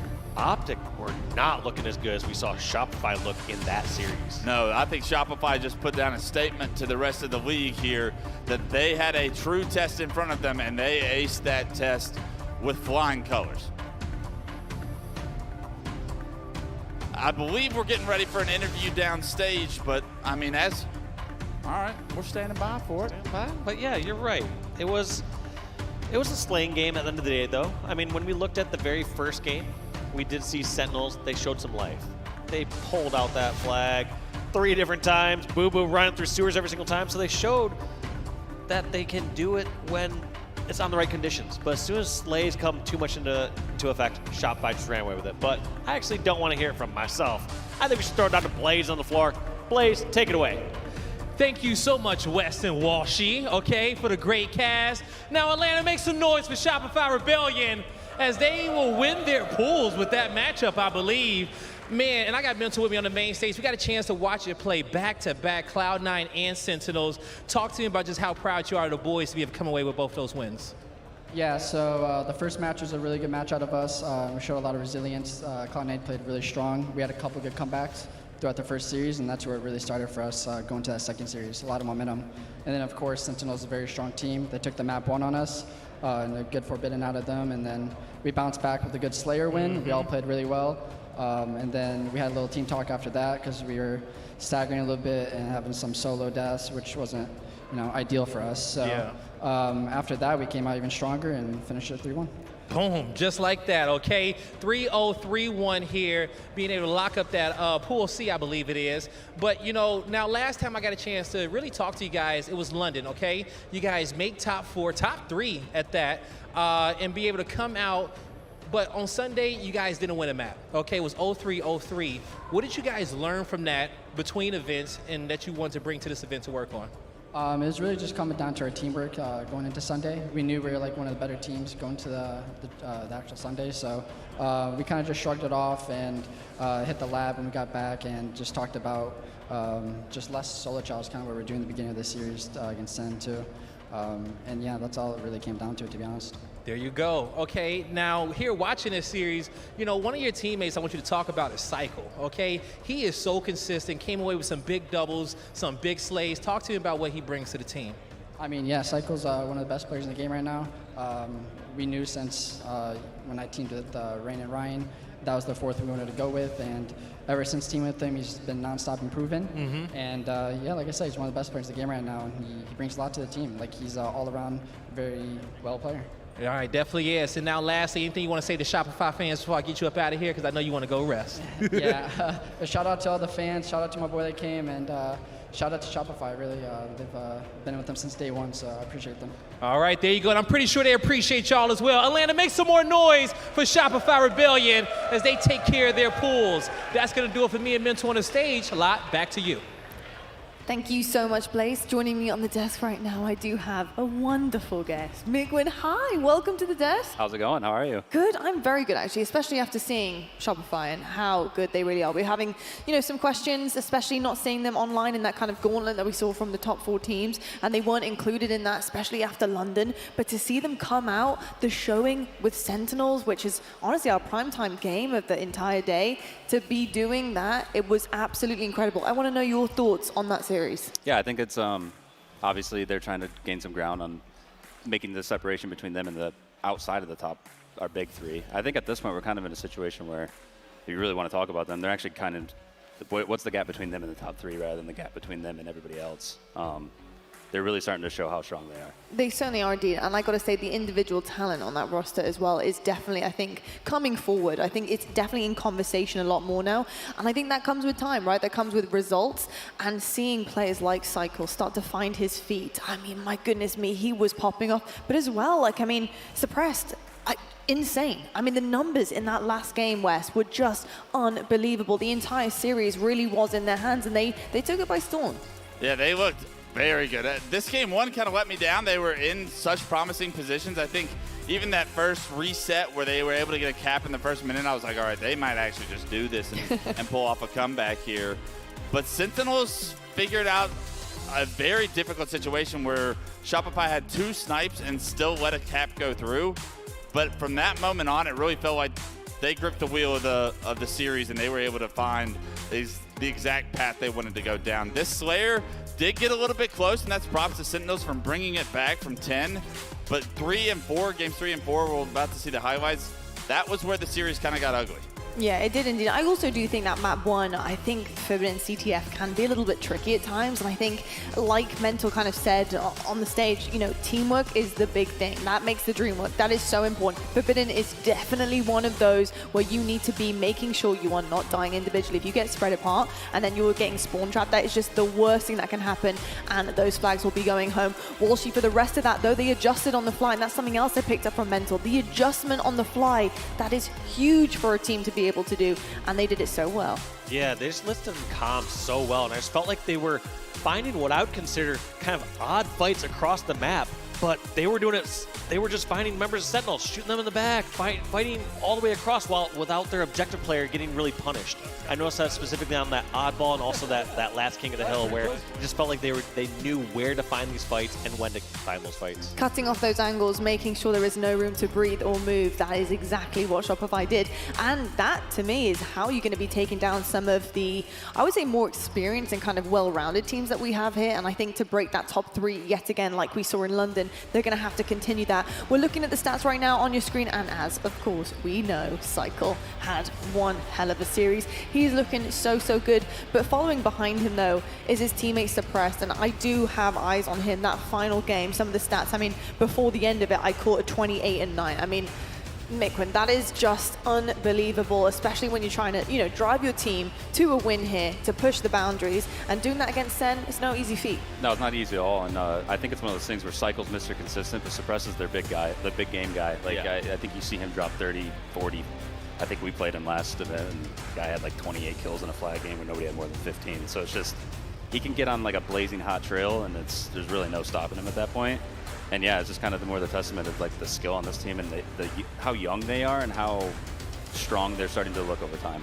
I mean, on the flip side of things, you're looking at across them there, 3 of them have a 0.7. Rocking a 0.73, the majority of your roster is just really odd to me. And I think not feeling super comfortable for the rest of the series after taking that first game is a little bit surprising. I was expecting a little bit more out of Sen West. What do you think went wrong for them? They looked a little frantic in games 3 and 4. You could tell that they weren't aware of where the enemy team was coming from, and when that's happening, the game is feeling so chaotic, specifically probably for those 3. Falcated somehow leaves that series going positive, and that's a testament to just how strong of a player he is and the strong start he had to that series. But for Sentinels, they just looked disjointed, like things were out of order, and it's because of the pace that Shopify really were applying to them the entire time. Like, they weren't letting them breathe, they were forcing split spawns. They were putting themselves in like 3v1 and then another 3v1, and when you can't stop that snowball, things do get chaotic, things do get out of control, and stats like that happen. Yeah, indeed. I do think that the adjustments that were coming in for Shopify just weren't there for Sentinels. I think any time that Sentinels did have the upper hand in a map during that series, Shopify were able to regain really nicely. And I think that's part of it, right? It's putting them in an uncomfortable position and seeing how you deal with that. And Shopify, they capitalized on every single mistake Sentinels made when they stepped out of line. They were there to make sure that it went the distance. We do also have some more things that are happening on screens right now, folks, because of course we want to keep the action rolling for you. We have ITB Esports going up against Pure. It's 2-0 currently in the series. And of course, we are looking right now at a flag game looking pretty good for ITB to potentially make a comeback, Wes. Yeah, it looks like ITB's at least in a promising position to take game 3. Wu-Tum is going to have the flag in the Mauler right now, and he's going to actually decide to hit the G-slide and run it. 2 going down on Pure is the exact sign, the green light you need to go. And it looks like ITB are in a prime position to end this game 3 in their favor. They need that, absolutely, especially looking at that 2-0 lead. So ITB showing some life in the series, but they still got their work cut out ahead of them. 2 more games. Yeah, they do indeed. Short but sweet, but we just get a little update there in real time, which is great. And Pure, obviously, let that one slip, but looking pretty good. And we saw Pure earlier on. Did you manage to catch the game with Pure earlier, Miquin? I was on the drive here. I saw Pure was up, or Optic was up 1-0 on Pure. Yes. And it took me about an hour to get here because of traffic. So I heard that it went to game 5, but I unfortunately didn't get to see it. It was unbelievably close. I can fill you in later. Game Don't worry about it. They're really good. So. I'm going to have to go back and rewatch it. We were on the Bravo cast, but every time I turned over my shoulder and just peeked to look at the score, one team was in the lead by like a significant margin, and then I'd turn back around. 5 minutes later, and the other team would have won the game. So that series had to have been crazy. It really was absolutely incredible, to be perfectly honest with you. But I'm excited to see the bounce back from Optic as well. I know they edged them out, but that game 5 was pretty scary, I think, on day number 1. And looking across the pools here and the results that are flooding in, Optic Gaming do find themselves in a pretty good position now. 2-0 in their pool, looking to see that last open bracket team come on in. Same with Space Station, same with Shopify, and then FaZe. They need to play Complex Team next to find out who is going to be top of their pool before that open bracket team comes in. But they did manage to 3-0 ascending baseline, and things are looking pretty peachy for FaZe right now, especially in their hometown, Atlanta. But yeah, across the pools, any surprises for you, Miquin, so far? When you're looking upon these, did you kind of predict that this would be the nature heading into the end of Friday? Yeah, it's about normal, I would say. I do think the most interesting thing was ascending baseline went up 2-0 on complexity. Obviously, they got through. The most interesting match, though, is going to be Native goes into Pool D. And that's going to be one that's going to probably be very tight between them and Bittersweet. But the Native team, I just was dealing with it, too.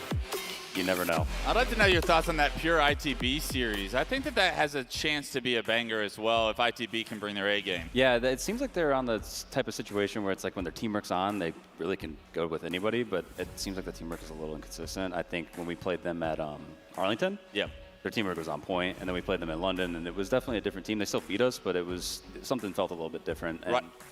But they could obviously go to Game 5 with those guys. To wake up on Saturday at London and then hear that they got 3-0 by the LATAM team, I think we were all a little bit shocked, and that's where their tournament We were pumped. Yeah, I bet you were. I absolutely bet you were. As we take a look at what's happening over on the B string, Quadrant appears to be in a tied series with Bittersweet 1-1. This Bittersweet roster, Austin, you could talk about some of the talent that they have. I know you've teamed with a couple of these guys so far, and I mean, what are your expectations for their opportunity? Because if they go into, is this the same pool that Native would find themselves in as well? So both of these two teams, if they can push each other the distance, does that mean Native have a chance against both as well? Yeah, so like I've actually been hyping this team up a little bit. I've always said that they're a little bit of a sleeper. I think Descendant is extremely talented. Obviously, Collect extremely talented, and then Nick and Manny are really good, just kind of filler players. Not to take anything away from them, but Nick has a really straight shot. Manny just plays Infinite at a really high level. So yeah, I mean, this pool is a lot closer than I think a lot of people were thinking, and I think this is kind of showing that. This Bittersweet team is a momentum team too, so if they play well in the next couple games and are able to win this, then Native's in a pretty tough position, I feel like, because Quad is very strong. Yeah. Obviously, SSG is SSG, and you have a situation where Bittersweet might be on like a hot streak. I think after Rostermania, you always find, incredibly talented individual players that are kind of left out to dry, and it's like, well, where are they going to go now? I do like the fact that we're seeing Bittersweet taking all of those players, putting them into one roster. My big question is longevity, right? I think that is where you start to excel as a team. You don't have longevity and experience together. It's never really going to get higher, I think, for me, than top 8. Even if you're so talented, it sometimes is a big struggle. So for me, I want to see these guys continue. If they feel like it's working and the chem is on, then please stick together. Let's see what you can do with the rest of the season and the growth there, because Walshy, you know that experience is everything when it comes down to whether or not you're going to back a team. And for me, seeing these guys stick together and not separate would be massive. Yeah, they first need to have that initial click, though. I think you need to have some sort of click or momentum, and then from there you can absolutely build off that. And sometimes those fresh starts can be very helpful for players. Sometimes you slot in players who are going to be great on paper with a squad, and just things don't feel right. You're arguing. You're like, why didn't we do this, or why did this happen? But sometimes just getting that fresh start, being like, all right, we don't have expectations. Let's see how this goes. And then things just work out because people are playing comfortable. They're playing confident. Yeah, I think the click would probably come in the form of, an upset. For example, if you manage to beat Quadrant here, because that certainly would be an upset. That'd be a great start. Yeah, it'd be a really good start. They're like, hold on a second, we got a little something here, I think. This is looking pretty good. Folks, also at home, what's looking pretty good are the Twitch drops that will be coming your way on screen for watching all weekend long. Make sure you have all of your tabs open to get all of this really cool in-game stuff. If you guys want to look and feel the best in Halo Infinite, then please do tune in all weekend and include our co-streamers, because you guys can get your hands on limited edition stuff for tuning in and supporting those. But folks, we have one match left for the rest of the night. It is going to be a banger. It's going to be your FaZe hometown team going up against another team who are looking to take this one off them, an upset. Complexity, let's see what they've got.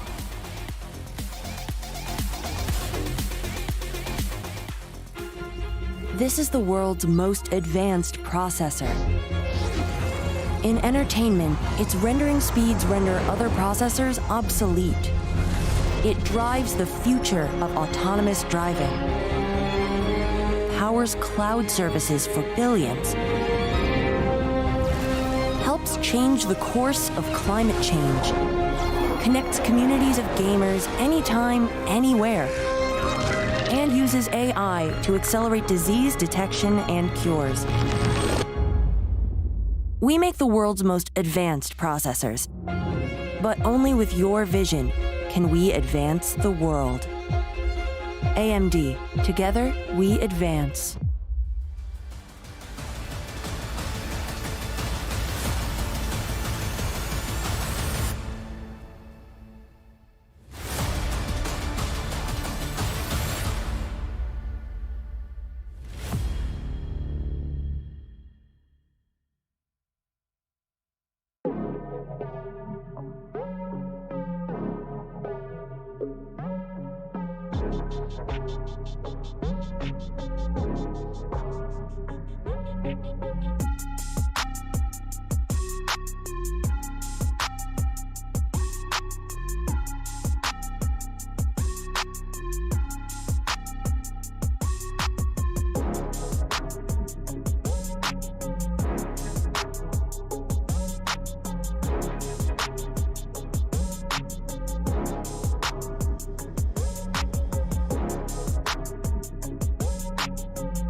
Good evening, Atlanta, and welcome back to the HCS Major here, live from Atlanta, Georgia. Joining me on the desk, I have Clutch, Sherzy, and Gaskin. I'm back. Fellas, good to have you back with me, and it's the final matchup of the night. And it just wouldn't be a FaZe Major without FaZe. So we're going to be seeing them, the boys in red. They're getting ready to go on the stage right now, going up against Complexity. I do think this should be a really good matchup. I was definitely more excited about this matchup than I was previously after watching Complexity. On the side of FaZe, I'm sure they're obviously feeling pretty good about kind of how Complexity have been struggling a little bit today and hoping to capitalize on that. But Clutch, I mean, they have been so good so far this season. They had one little blip in the major, but the last tournament, the last online tournament have been so good for these guys. The growth is there, and I think we're all here to watch it. Yeah, we got a glimpse of just one of their games from earlier in the tournament, and they were dominating. So I expect a complete domination here, especially having casted the Complexity series against Ascending Baseline, where Complexity did not look good. I'm going to need to see a completely different Complexity if they want any chance to take a game from FaZe because of how strong FaZe are starting to look on a consistent basis. Sure, FaZe, they're a big energy team. What kind of performance can we see from FaZe if the crowd is in their favor? Because 3/4 of that team really feed off of that energy, and one of them in that team feeds off the other's energies. Yeah, I think typically this team are usually the team that everyone's rooting against. I think ever since their success in Halo 5, nobody really wants to see them win because they've won so much that you kind of want to see somebody else do it. We've always, of course, seen how Optic Gaming and their fan base come out. It's almost like they want anybody but FaZe to win. So I think it's going to be a little bit of a different temperature check here for these boys to have a little bit more of the crowd on their side. Yeah, indeed. And I think also the fact that they've just changed with this meta shift. They had some time to kind of get used to it and think about how they wanted to play and perform. They're a very meticulous lot. They need to be perfect. We've seen that so many times. How many times, Dan, have you seen FaZe overslay before they even do any type of objective work? It is crazy. Too many times. In fact, about 20 minutes ago, when we casted their previous series against Ascending Baseline, they were dominating in slays, but somehow it was all tied up on King of the Hill, and then it went to overtime. It's not something you'd expect, but it is just FaZe saying, look, let's make sure we get the job done. Let's just kind of do our due diligence, kill as much as we can. Oh yeah, the objective comes afterwards. I do think, though, that is more about when they play against a team that is a lower seed. I think we're going to see something a little bit different here against Complexity. I know for a fact it's when they play a lower seeded team, because when I used to team with Royal 2 and Snakebite, I would look at them after we would play a series that we knew we were going to win, and like Royal 2 would be on rampages. I'm like, bro, would you just run the flag? Please. I'm hungry. I got reservations at Chili's. We're not going to make it if you don't cap this flag. And Royal 2's over here like, I'm plus 60 for the series. So they have a tendency to play with their food a little bit, and I think they can find that level of comfortability because of how good they are, that in any moment where even if they find themselves in an overtime game, they're like, all right, let's end this. Yeah. I think they have that switch. I don't think that they take teams like far tiers below them as serious as maybe some other teams that are less proven do. So I'm expecting massive stats and massive damage coming out of this FaZe team in this series specifically. Yeah, I think they're typically guilty of overlooking some teams. I think the likes of Ascending Baseline, and perhaps we're hoping that's what Complexity did against Ascending Baseline. Maybe that's why they didn't look as good as they did. I see Wes's eyebrows raising a little bit, so maybe he doesn't think the same thing. It's probably just because of the two were very, very different results. Obviously, with the 3-0 with FaZe, yes, it was a little bit slow, but Complexity actually went to a game 5, which is just a tiny bit different, I guess. Is that probably what you're thinking? Complexity just didn't look good, I'll be honest. They struggled with the small, fast-paced maps. Ascending Baseline were just setting the pace. I mean, there was an interference in a Streets, I believe, and those two maps specifically, Complexity did not look good. On the bigger maps like Recharge and Empyrean, they looked a lot more comfortable.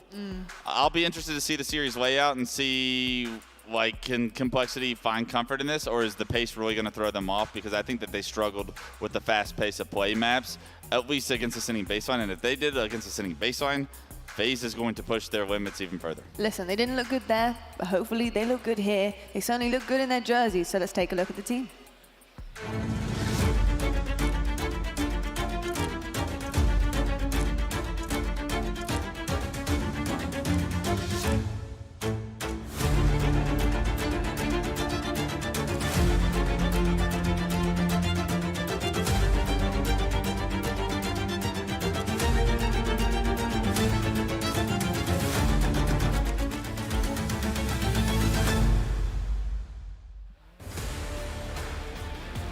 want to talk about this roster in halves right now. We've got Rain Shot, the new duo to the roster. Rain and Breaking Shot coming on in. And then the other side of things, Rain and Ryanu. Look, they haven't had the most success together, but they have experience. And they were also pretty dangerous in a couple of brackets or two. What do you make of this roster? I'm a big fan of Rain. It's good to see him back. I think he probably needs a little bit of time to get back to the pace of things. Has he had that time in order to get prepared for this tournament and be on his A game? Because they're going to need him to be on his A game if they have any hope of like going decently deep into the bracket.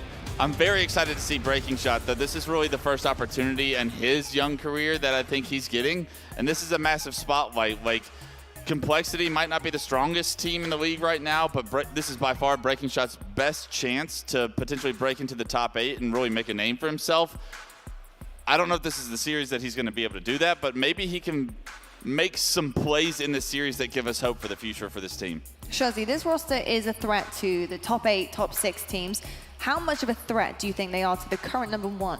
I think if we look at FaZe and they come out performing like we know they should, this shouldn't really be too much of a problem. I'm looking at a 3-0 or a 3-1. It's whether or not FaZe take them as seriously as maybe they should is a question that needs asking. I think in Wes's point, is Rain up to speed with the rest of the meta? Because, of course, Season 1 was the last time we really got a good look at Rain. He performed extremely well on the United, got that 2nd, 3rd, 4th place finish, but it's been very much downhill since then. It's going to be interesting to see, can he get back to where he was? And against FaZe, like Wes says, I don't think this is the series we'll be judging him on. Indeed. Well, we're comparing the two teams right now, but let's compare some of the players. And our head-to-head is going to be Royal 2 versus Ryanu, top performers of their rosters so far currently on Friday. And I just want to ask you, Dan, in terms of these two and the comparison, yes, we're looking at some of the KDs here, but playstyle-wise, how do they shape up versus one another? I think very different, if I'm completely honest. Royal 2 is going to be the guy who's going to be getting the main slay. He's going to be doing the damage everywhere. Ryanu, quite vindictive in a way. He likes to try and kind of creep around the map. He likes to be a little bit evil, yeah. he could be anywhere on the map. He's very difficult to play against, and it's not saying that Royal 2 isn't difficult, but it is a very entirely different playstyle to play up against. But I do think that Royal 2 is somewhat more impactful with the statistics that he puts down. But Ryanu, it's the brains, it's what's going on behind the stats and the kind of plays that he's calling. Sometimes in those 49-49s on Slayers, for example, you want a Ryanu on your team in that instance. I think do indeed. Looking at Royal 2, he's positive 20 for the day at the moment. I think we've seen that on a recharge King of the Hill game against Ascending Baseline. We were screaming, get in the hill, but he was not interested at all. I think Dan... I tried telling him the same thing, and I got dropped. He hasn't learned, I tell you. But what we can see is Dan makes a good point about, Ryanu's play style. He likes to be sneaky, take different routes, but where Royal 2 is on the map at all times because he's sitting somewhere up top, nice and pretty, and putting down damage. So it's about stopping him is the question. That peppering shots just always from that tower. Unbelievable stuff. Yeah, Royal 2, obviously the stats looking really good for him. It's just about the objective work. Can you pick up something to do with the map and mode? And we'll have to wait and see for that one. But we do also have the series layout, folks. And Daniel Gaskin, I'm coming on over to you because you are the man with the plan often. And what is the plan for these two teams? Usually I say Game 2 is going to be the most important game. I think that that's probably one of FaZe's better Slayer maps and modes. So I think that Complexity are going to struggle here.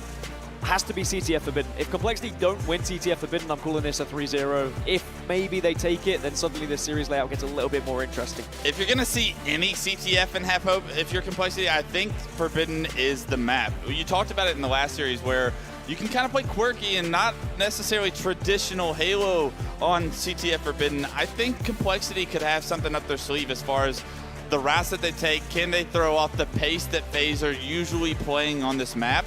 If they can find success and frustrate players like Royal 2 and Frosty and get behind them when they have snipe and find easy kills to eliminate the snipe and remove it from their hands, using that power against FaZe, that's your win con here in Game 1. I think Wes even mentioned it before we've seen the series layout. When Complexity look the best is when they're playing on those bigger maps. That's exactly what Forbidden is. So map number 1 has got to be a treat for them. They have to be looking at that as the one that they have to win. Indeed, I'm also very worried about that last game for Complexity. They need to get it done early on because that Slayer Aquarius, that is FaZe's bread and butter. We know what they're like on arena-based maps, let alone the Slayer. That's when Royal 2 can really pop off. We'll have to see if they do just that. We're going to head on down to the stage right now to meet your hometown team. Guy, take it away.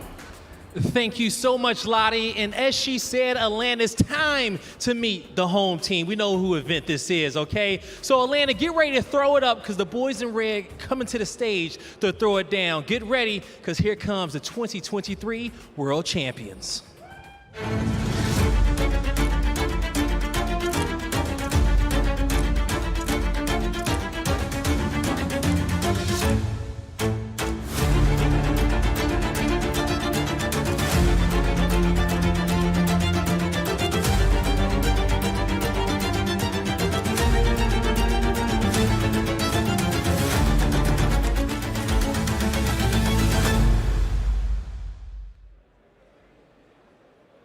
Ladies and gentlemen, make some noise for FaZe Clan!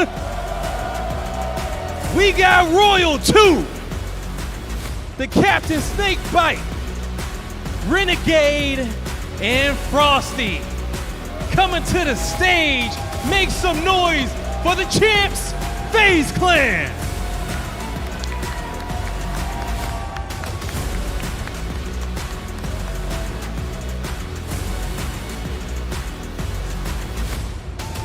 All right, let's get this one started. Casters, take it away. Thanks again, stage host. We will be taking this one away. Last game of the night.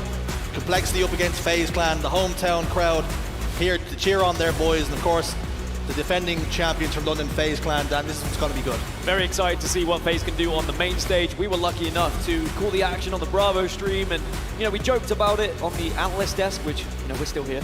But they did overslay. They did get to the point where we were asking the question, are they going to start to do the objective at some point? They gave Ascending Baseline a chance in that series. And Ascending Baseline, they took it, right? They took them to overtime in game one. They took them quite far in the Slayer as well. But against Complexity now, I think we need to see a bit more of a focused FaZe Clan if they're going to be able to show their dominance. Yeah, I think it's about buttoning up and showing that you're mean business now, because this is a team that they know all too well, and if they leave some openings for Complexity, they will punish them a hell of a lot more. And I think CTF Forbidden, Dan, this one's going to be very important. Yeah, I think that we alluded to it earlier. Forbidden is a bigger map. It is something Wes was touching on. Maybe it's going to be more comfortable for Complexity. There's more of these tricky routes that you can take. You can surprise people. You can get on more flanks. That's Ryan Noob's bread and butter. It's exactly what he wants to see. But at the same time, it's not like FaZe are unaware of where you can be flanked from. FaZe can still dominate this map. If they control top middle, if they control that ramp, Complexity are just going to get caught on spawn. So you've got to keep that in mind. You still have to be playing for top middle. You still have to be playing for that power up. And the sniper rifles are going to be a big difference maker here as well. And you speak about sniper rifles, and Wes talked about perhaps maybe shutting Royal 2 down. The issue you have with this team and the firepower and the star power that it has, you shut down Royal 2, all of a sudden Renegade and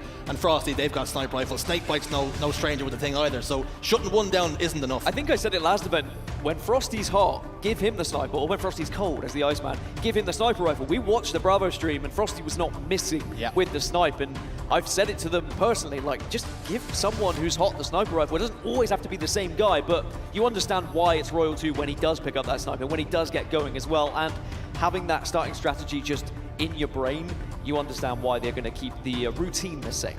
I think it probably comes down to each player on that roster backs themselves. So even though Frosty's hitting the shots and he might be hot at any given time, Royal 2 probably thinks if I pick it up, I'll have the opportunity to do the exact same thing. And every single one of them players on that team can turn the series on its head.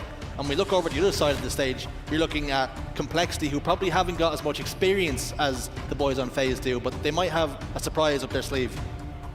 There's Master Chief watching on as well. Just making sure everyone's in order here in Atlanta. Good from you. I will say, snipers, in terms of on Complexity's roster, like, I don't know if you've got anyone that can really match up against Royal 2, against Frosty, and that might be my concern here for this team is, yes, you've got a bigger map, yes, you've got the chance to try and take those routes, but are you going to have the opportunity to win in an individual gunfight if you've got someone on the other team who's absolutely blading you with a sniper rifle? There's that a concern and maybe even perhaps a criticism that although they might be a well-oiled machine, Complexity, they don't really have that sharp edge, that player that can pick up the sniper rifle, hit the shots at the right time and create openings. I'm sure they can do it. I mean, you could probably put it in Rain's hand, you could probably put it in Huzz's hand as well as you see him on your screen, but I don't know if it's as efficient as some of the boys on FaZe, but maybe they will show us something a little bit different here today. We need to see something more impressive from Complexity. It was a surprising performance against Ascending Baseline. Again, I don't want to take any credit away from Ascending Baseline EU. I'm delighted they were able to take a team like Complexity to Game 5, but it's concerning all around that it went that far, especially when Complexity are a team who realistically should be pushing top 8, if not top 6. Taking a look at the series layout then, we spoke about how important CTF Forbidden is going to be. Listen, every map is going to be important in these series at any given time. But Dan, you're the stats man. You usually can tell me what way a series is going to go. You're usually a pretty good indicator. What do you see? Well, it is arguably one of FaZe's worst CTF games. I mean, they don't really have bad CTF games, but if you had to pick one out, it would be Forbidden. A 50% win rate is not necessarily the win rate that you would expect from FaZe Clan, but there's always going to be one bum map, right? And I would argue this is the one for FaZe, but it's also a chance for them to turn those stats around right here, right now. Suddenly with a win, it becomes a 70% win rate, right? So I think that FaZe know that this is a good series layout. It's not the best series layout for them, but what that does mean is when they get to the later rounds, when they get into bracket, they should start to see some of their better maps and modes turning up.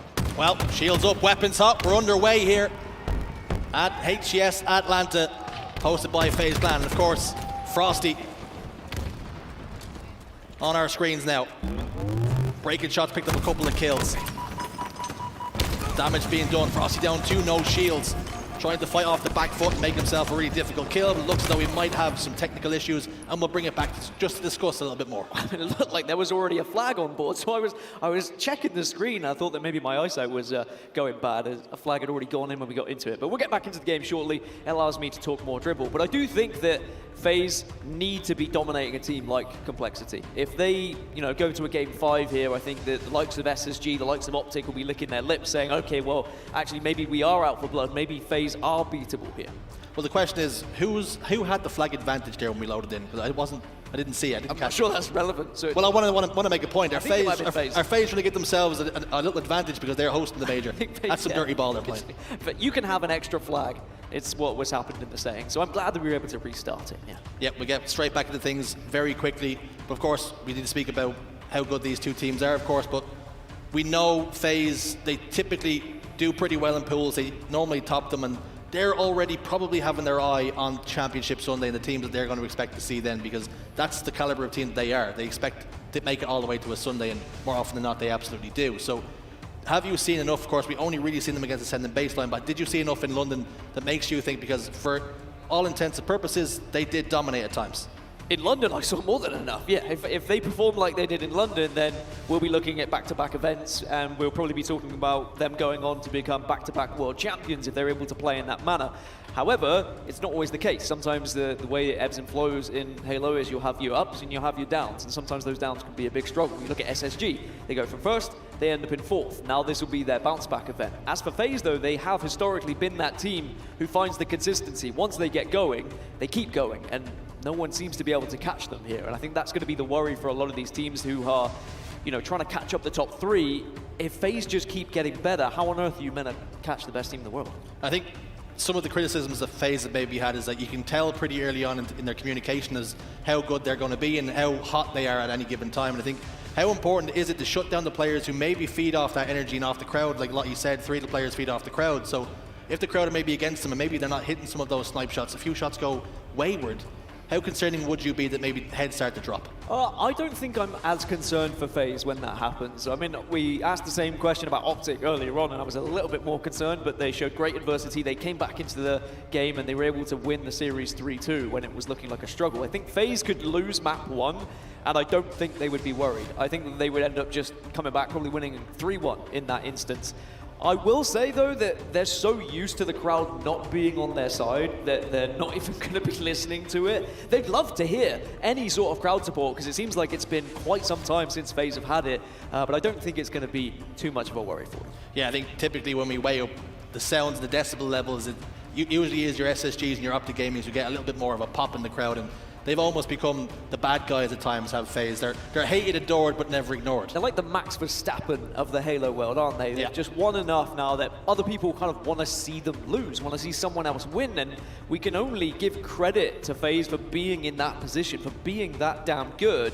then suddenly everyone's like, maybe we'll take another winner, right? But last season, we did see other winners. This season, SSG were able to take a victory, but that just spurs the likes of FaZe on.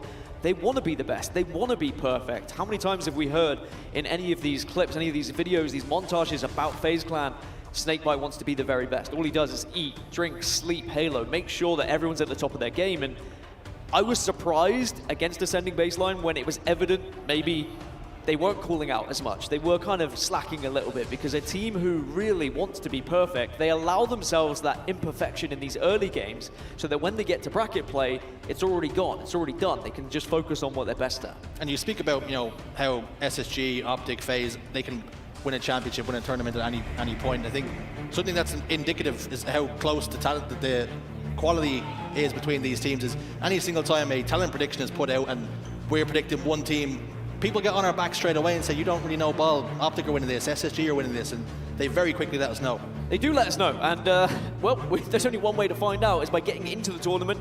I thought FaZe were going to win the previous tournament, but then SSG take it, for example, and then I predict FaZe to get the next one, and then suddenly we see the likes of Optic Gaming turn up. Like, it is back and forth every now and then here in Halo Infinite, but maybe we're going to see some dominance from FaZe once more. Shields up, weapons hot. This time we're rocking and rolling, and the score appears to be 0-0. Yeah, no extra flag on either side this time, but are we going to see any early pulls or any early control from either team? FaZe certainly looking to try and take top middle straight away to assert some dominance. What has Frosty got? Checking the bonfire, nothing doing. Snakebite with the overshield. Ryan Noob's in trouble already, backing it away, and Snakebite not even interested in finishing the kill. Happy to know his teammates are in support, moving the flag. Renegade gets the kill onto Huss. And as quick as you like, the flag's already over the halfway point. Oh, it doesn't quite survive. It would have been big if he got around that corner, but is there any support from the rest of the team? It is a heavy commitment from FaZe for that flag, so there's going to be a little bit of map control that is given up for the run. But if Royal 2 can hit a shot here, it could just allow them to get all the way home.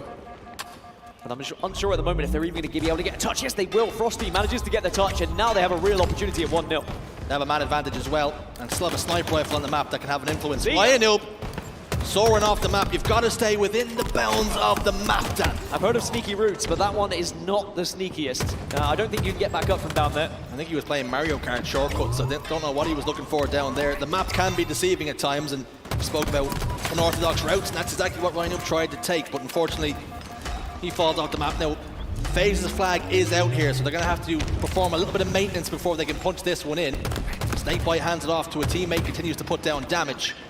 And as he tiptoes over towards the flag, breaking shot can't even have an influence. The flag gets sent home, and this one should and will get punched in for a 1-0 lead for FaZe Clan. A nice early lead for FaZe to kind of calm down any jitters, if there were any, but I don't think there are ever any nerves on the side of FaZe Clan when they get onto main stage.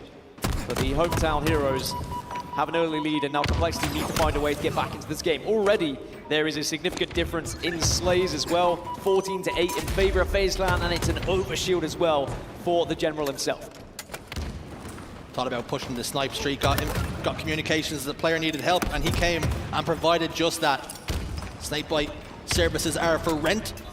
Perhaps maybe he'd be looking at some coaching lessons when he gets home, but one thing we do know is he has work to do here with the overshield. A little bit left.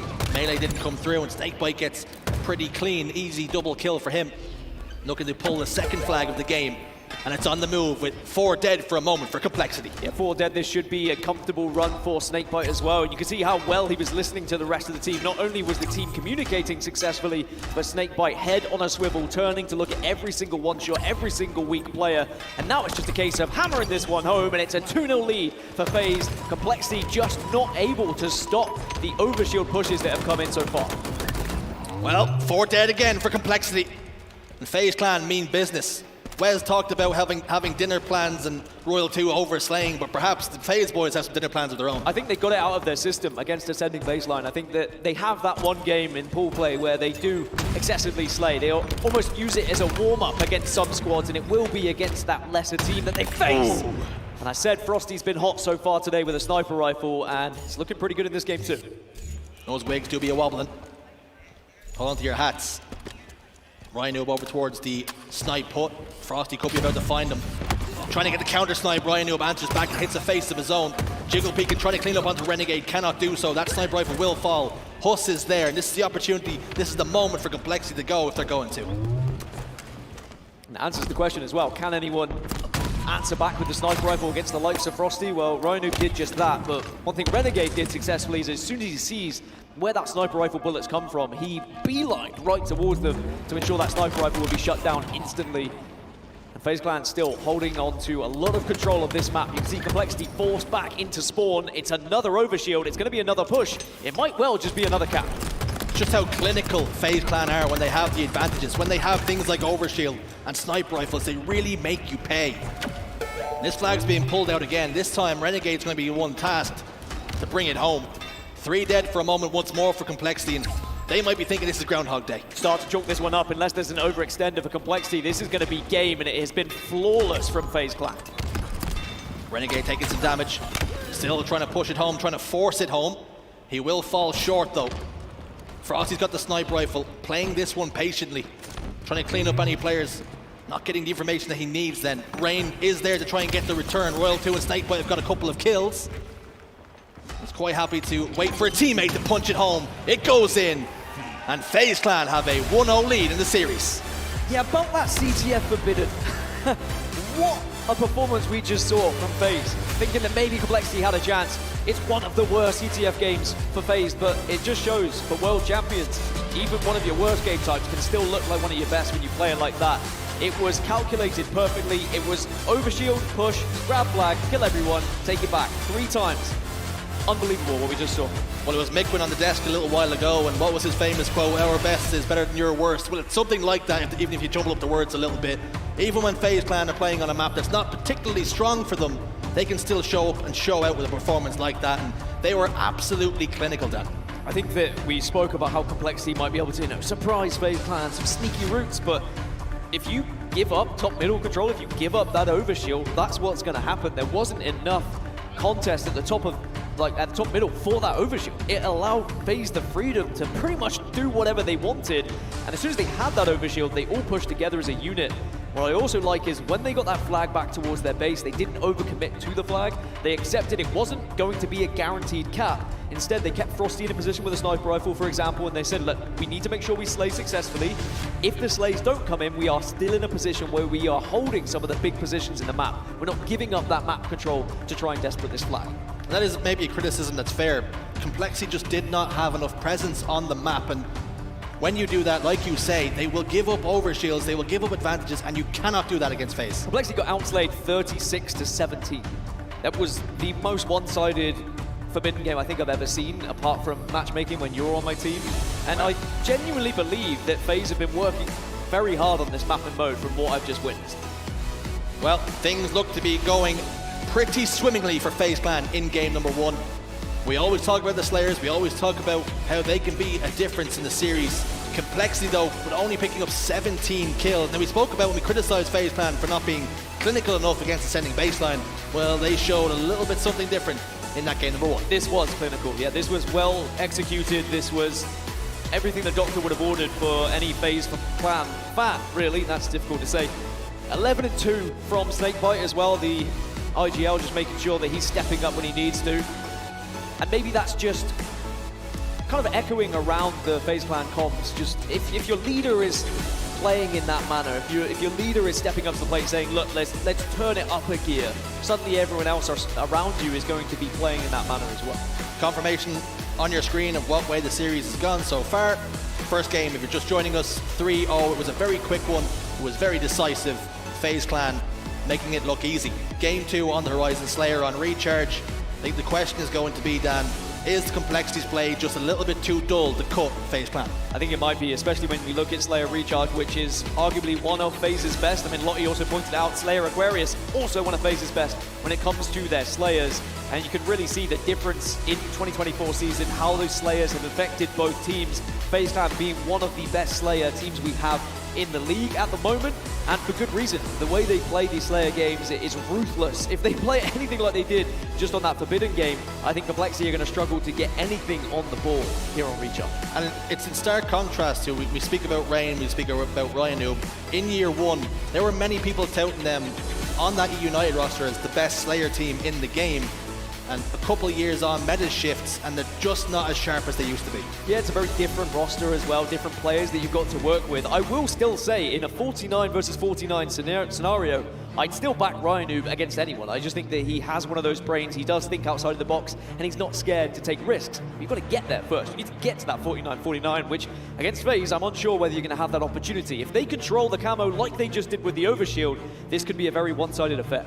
Could be bad news bears if Complexity do not wake up and show us something that they haven't shown so far. A little bit of fight, a little bit of map presence as well. Game 2, though, seconds away from starting up. Frosty, Renegade on your screen. Those two in tandem can be deadly against almost anybody. But do Complexity have an answer to the aggression that FaZe were able to show in Game 1? This is a good start. Complexity have camouflage. Yeah, starting strategy far better here for Complexity to be able to pick up the power-up, and now there's a chance for Ryan to do something with it. You could see Snakebite's POV. He was already starting to maneuver himself to try and find that camouflage, but gets punished for doing so. And now Ryan has the chance to kind of open up the map a little bit, gain some presence for the rest of the team, and maybe get a kill or two. Why doesn't he just pretend it's 49-49 all the time? Drops down bottom elevator. Didn't really have the impact the camouflage you would have liked. Ended up trading in the end. It's FaZe who hold 2-kill lead. Shock rifle in their hands. Camouflage is no longer an issue, no longer a problem. When Renegade's got this in his hands, he can really make some inroads into the enemy faces. Yeah, we talk about Frosty playing well with the sniper rifle, but you mentioned it. You give it to anyone else, the shot is still going to be very dangerous in the hands. There might have been a couple of missed shots there for Renegade, but it doesn't matter in the end. As a team working together to push here over towards Elevator. A couple of big kills from Complexity to get them back into it, and if Renegade can't secure this one, Complexity will have made it 3 kills back-to-back, but just out of nowhere, Snakebite turns up to assist Renegade right off spawn, and that's what FaZe do at their very best. They are very quick to assist one another here. Rhino trying to get close, trying to get a trade, perhaps does manage to do so in the end with the help of a plasma grenade. Royal 2 is going looking and sniffing for the shock rifle, and you can see him, look, where is it, where is it? Drawn to it like the ring. Fortunately for him, it's no longer in play. Rhino pushes over towards Tower, Renegade's got the backstab, gets the kill as well. And FaZe are taking up positions, just catching the Complexity members off guard. Next camouflage is now coming up, and yes, Complexity got it off spawn, but how are you about wrestling map control away from FaZe to try and get the second one? Because if you give that away, if you start to give control to FaZe Clan here, they will run away with it. It's already a 6-kill advantage, and Complexity just struggling to stop FaZe from being able to accelerate here in this game as Frosty's found a camo. Snakebite up on bat ledge, just trading positions with a teammate. Frosty's still sitting in that corner, so perhaps whether he's making a really, really sneaky play or he's got some issues. Yeah, it might be an issue there. We'll, of course, get it checked out, but at the moment, players still playing whilst admins take a look at it. But it was a 6-kill lead when we did see it happen, as the game is going to be restarted, and we'll get that one sorted out. But FaZe Clan, I mean, looked pretty good. The early camouflage for Complexity, but still didn't change things really too much. Rhino not being able to take full advantage of it, got caught out in the end because the camo disappeared. Yeah, I think maybe Complexity look at this as a godsend, a little break in play. They can reassess and look at the strategies and go again. And perhaps maybe, like I said, some of those routes were taking them off guard. Renegade getting the backstab quite often. Perhaps that's something they need to look at. Not really playing as a team, not really in tandem with one another, and that's really starting to tell. I think it's tough, though, for Complexity. I mean, you know, you make these changes, you try and build a new team, you try and start to catch up the top 3, the top 4, but then you need that chemistry, you need that practice, you need to have games like this, you need to get slapped around a 3-0 every now and then to just learn a little bit as a team.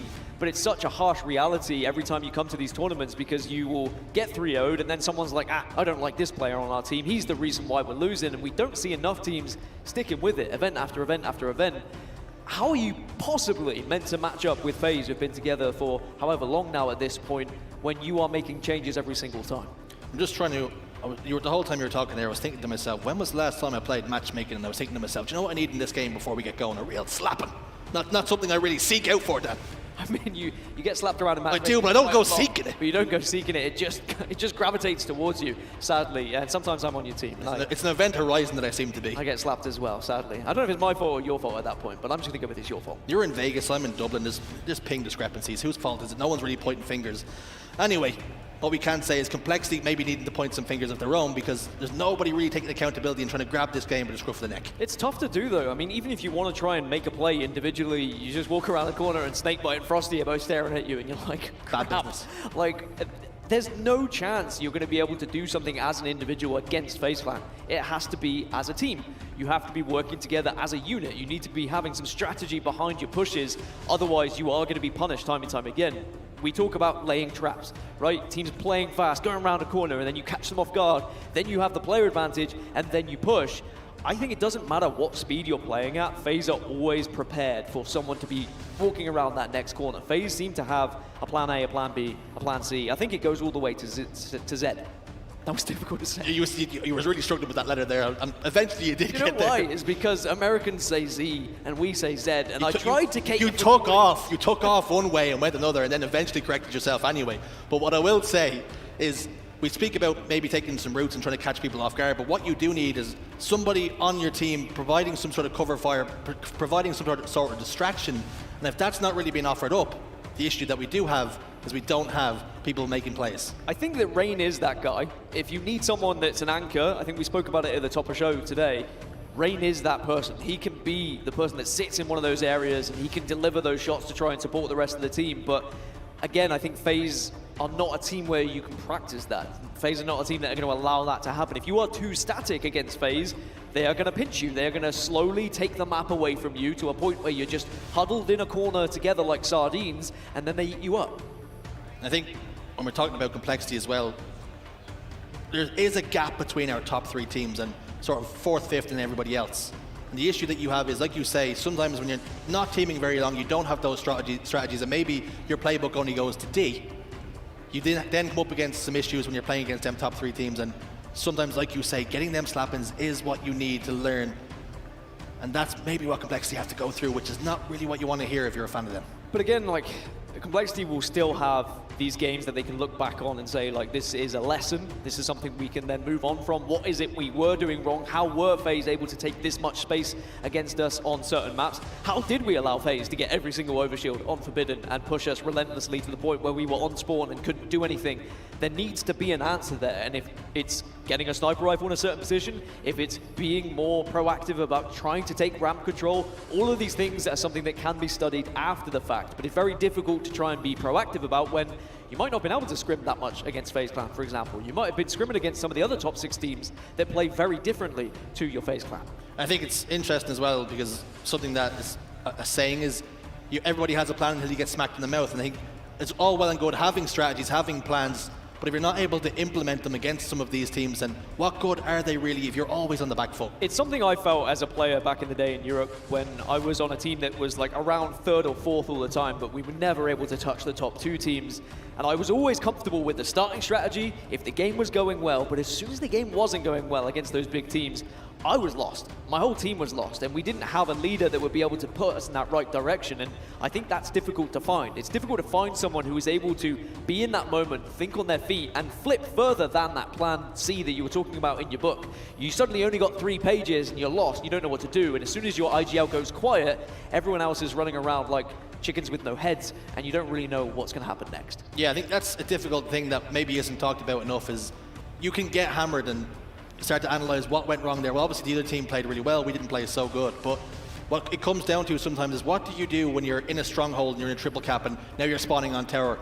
How do I break out of it? And sometimes it just comes down to, you need to be put into them positions to find those solutions. Yeah, and sometimes, you know, there's other games where you can like replicate those scenarios and you can actually run those practices, run those drills, like, you know, taking a bomb site, for example, in other games. But in Halo, like, to put yourself in a trip cap, what, are you going to ask someone to scrim? Hey, can we scrim you, but you're going to put us in a trip cap and then we're going to try and escape it? That is things that you could do to try and practice, but who's going to be willing to do it? What do they get out of it, for example? Maybe they learn how to keep that trip cap. It's all these things that I think you have to think outside of the box with practice a little bit more than just scrimming and just playing in front of you. How much mindless scrims have you seen over the years of people just playing and not thinking about it and not maybe rectifying decisions that were bad, for example? And I do think that a lot of teams can learn from the likes of FaZe, who really pinpoint every single aspect of their game that went wrong in a tournament, in a scrim, to ensure that it doesn't happen again. Yeah, I think it's important to even know any amateur players that are playing in the passion pit down below is that when you're looking at VOD review, what is it you're looking for? Of course, it's, oh, I didn't get this kill here, and that means that we lost the game, but that's only surface level things. You need to look at what decisions were made, who pushed somewhere when they shouldn't, who influenced spawns when they shouldn't, and they're the sorts of things that these top teams analyze. And I do think that's why we see some of the top teams not stream their games, because you can only learn sometimes by either playing against the team or watching that team and seeing what they do. And if you are able to watch that team over and over again, you can then find those weaknesses. You can say, actually, on this starting strategy, they're not pushing here, or when they do have this setup, they're not holding this position, and you can start to break them apart. And it's a shame, because I as an analyst, as a colorcaster, I always want to watch as many games as possible. I'm like, I wish these players would stream a little bit more, but then you have to wait for the tournaments to happen, really, to learn about these teams. But that's the same for the other squads as well. They need the tournaments to happen before they can learn how the game's going to play. And you mentioned, teams stopped streaming their scrims, and one team that won a world championship was Optic Gaming, and what they did was they always streamed their scrims, and they always had this target on their back from then on out. And their competition are watching them streams. That's a word. Stream is the word. They go into the VOD review, and they're meticulously looking at that VOD and checking what Optic do that maybe they don't, and that's what closes the gap. And perhaps that's what some teams needed to do, is check their VOD and really try and overanalyze, get really down into the weeds of figuring out what they needed to do. You went for a longer word after streams, which I think is always a dangerous And I nailed it. I nailed it. Nailed it. Meticulously is what you went for, which is meticulously. Okay, which you did. I went for a different word. You did entirely. That's and not a missed word. it. So I wasn't listening to you. I sometimes do like to play that game. We can look at the series layout again, or talk about the series layout. I don't know if the graphics there, but I will say that if we are able to see a victory for Complexity in this game, and we're able to get oddball streets, historically we've seen FaZe struggle a little bit here or there with oddball, right? I know we are just grasping at straws at this point. We are trying to find anything, like how are FaZe beatable? Oh, they're not that great at some oddballs, or oh, they struggle a little bit at certain CTFs, but if you're trying to beat the world champions, you have to try and grab anything that's there. Any dangling fruit you want to try and grab. Yeah, I think, of course, the oddball streets, and we've seen some absolute drag-out slobber knockers on that map, on that game mode combination as well. But with Slayer Recharge on the horizon, I'm assuming FaZe are going to have 3, 4, 5 kill advantage here, and that's going to be something that Complexity need to analyze as well. FaZe have not lost Slayer Recharge so far this year. 3-0. Concerning. A little bit concerning for Complexity. I mean, it's not the most amount of data you can have. Of course, the deeper you get into a season, that could be a 7-0, that could be an 8-0, and then you're like, this is never going to happen, this is never going to be a win. As for Complexity, they're 1-1, so it's a 50% win rate. They've done okay, but they have also lost it. Usually when we look at losses in a lot of these statistics, it's like, oh, well, Optic have lost this game twice, but both times it's been to a FaZe Clan, for example. So that's what you take away. You're like, well, we can maybe disregard that because we know how good FaZe have been. Whereas for Complexity, that loss not coming from FaZe Clan, you're like, okay, well, who was it against? It was against a team that was kind of in that top 6, in that top 8 area, which just makes it even more likely that FaZe are going to take this one. Yeah, and something that will help the cause even further is FaZe Clan will hold a 17 kill to 11 advantage, so a 6 kill advantage heading into this game number 2. So if it was a difficult task for Complexity before, it certainly is now.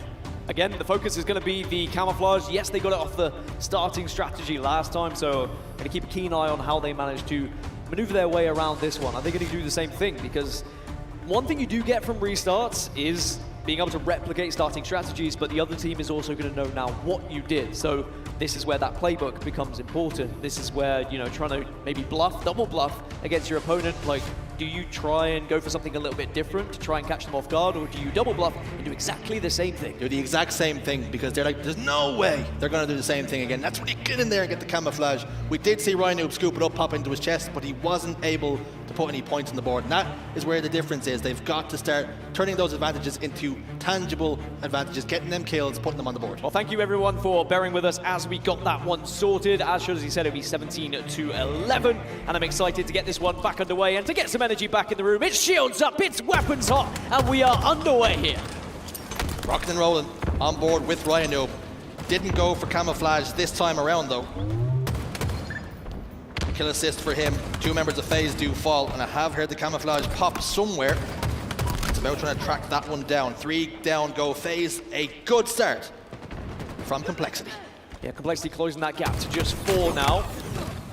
But FaZe Clan instantly answering back as expected. Renegade, as I watch Renegade more and more over the years, and You know, I tweeted out a fun fact today that 7 years ago, last weekend, we were in Atlanta watching Renegade compete, and he was able to win here under Splice, and now he's on this roster to try and win once again in Atlanta. But he is so good at being quick to his teammates to finish off kills. He will not let a death get away. He will not allow a player on one shot to escape. Sometimes that can be to your detriment, but I think in a game like this, it's very important to have Renegade in that position.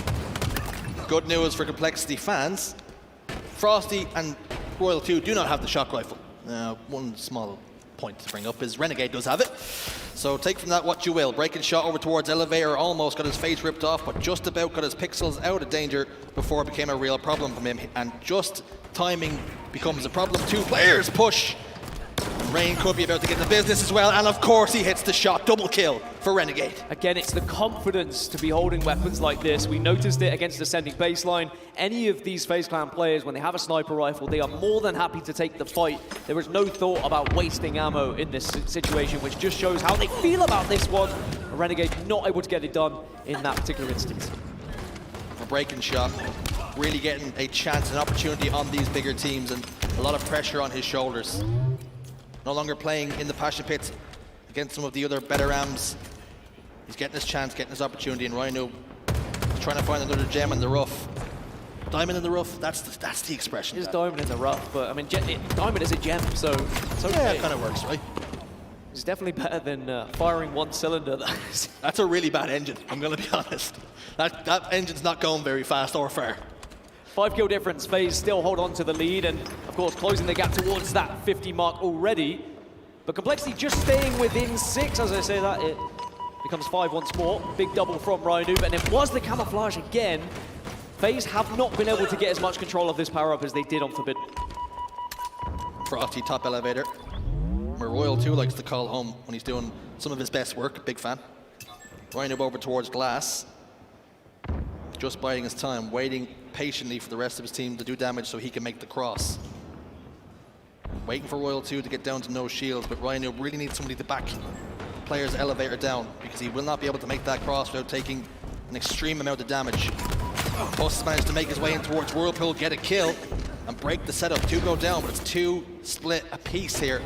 6 kills, make it 7. The Snakebite locks in a triple kill. Really trying to put these Complexity boys to the sword. Again, ears to the ground for Snakebite, just listening to where those one-shots are, where those players are weak, and just making sure he cleans them up. I said about Renegade ensuring no deaths get away, but Snakebite makes it 3 of them, and that is so detrimental to Complexity's chances in this game. If you're not able to escape, if you're not able to survive, how are you possibly able to get back into the game? Snakebite's going to maybe put a killing spree on the board, which he will. 42 to 34, and I think this one might have just got a little bit too far now for Complexity. This is going to be a struggle. There is a lot of control for FaZe on this map. Has this one been put out of reach?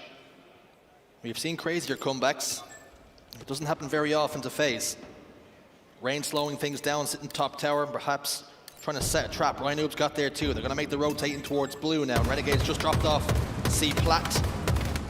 They've made the full rotate towards long haul, but is that only out of the frying pan into the fire? Camouflage, shock rifle for Renegade. Not even going to use a bullet, going to use his elbow instead to secure the kill. 3 required for FaZe Clan. Notice how they used the camouflage as bait there as well. They saw it was coming up. They knew Complexity would try and make some sort of play for it, and they waited for the push and then took full advantage. And now they're rewarded with the camouflage and a shock, and this one's going to be over.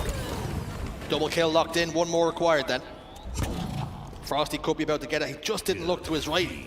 All for nothing though. A trade comes elsewhere. And FaZe Clan now 2 to the good and 1 away from a clean sweep. That makes it 4-0 on Slayer Recharge for the season then, and we're starting to look at one of FaZe's better Slayer game types. And I think if you are an opposition looking at a series layout in the future, you want to be avoiding both Forbidden CTF and Slayer Recharge from what I've seen so far. I do like how it's a different approach though. FaZe in Forbidden, it was all about getting that overshield, utilizing that overshield, dominating the map.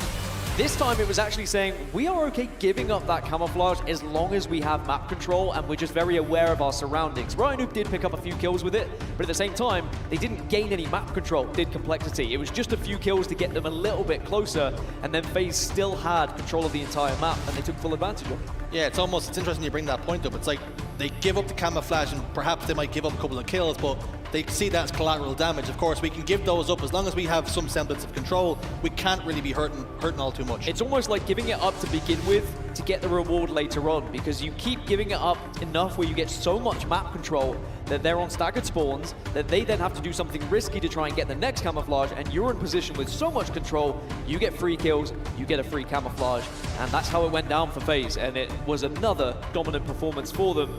And Complexity, it's not looking great for them here against the world champions, but for FaZe, I mean, this is what we needed to see, really. I think if you're a fan of FaZe Clan, if you're here in the arena, you wanted to see FaZe Clan at their very best, you want to see them 3-0ing teams like Complexity.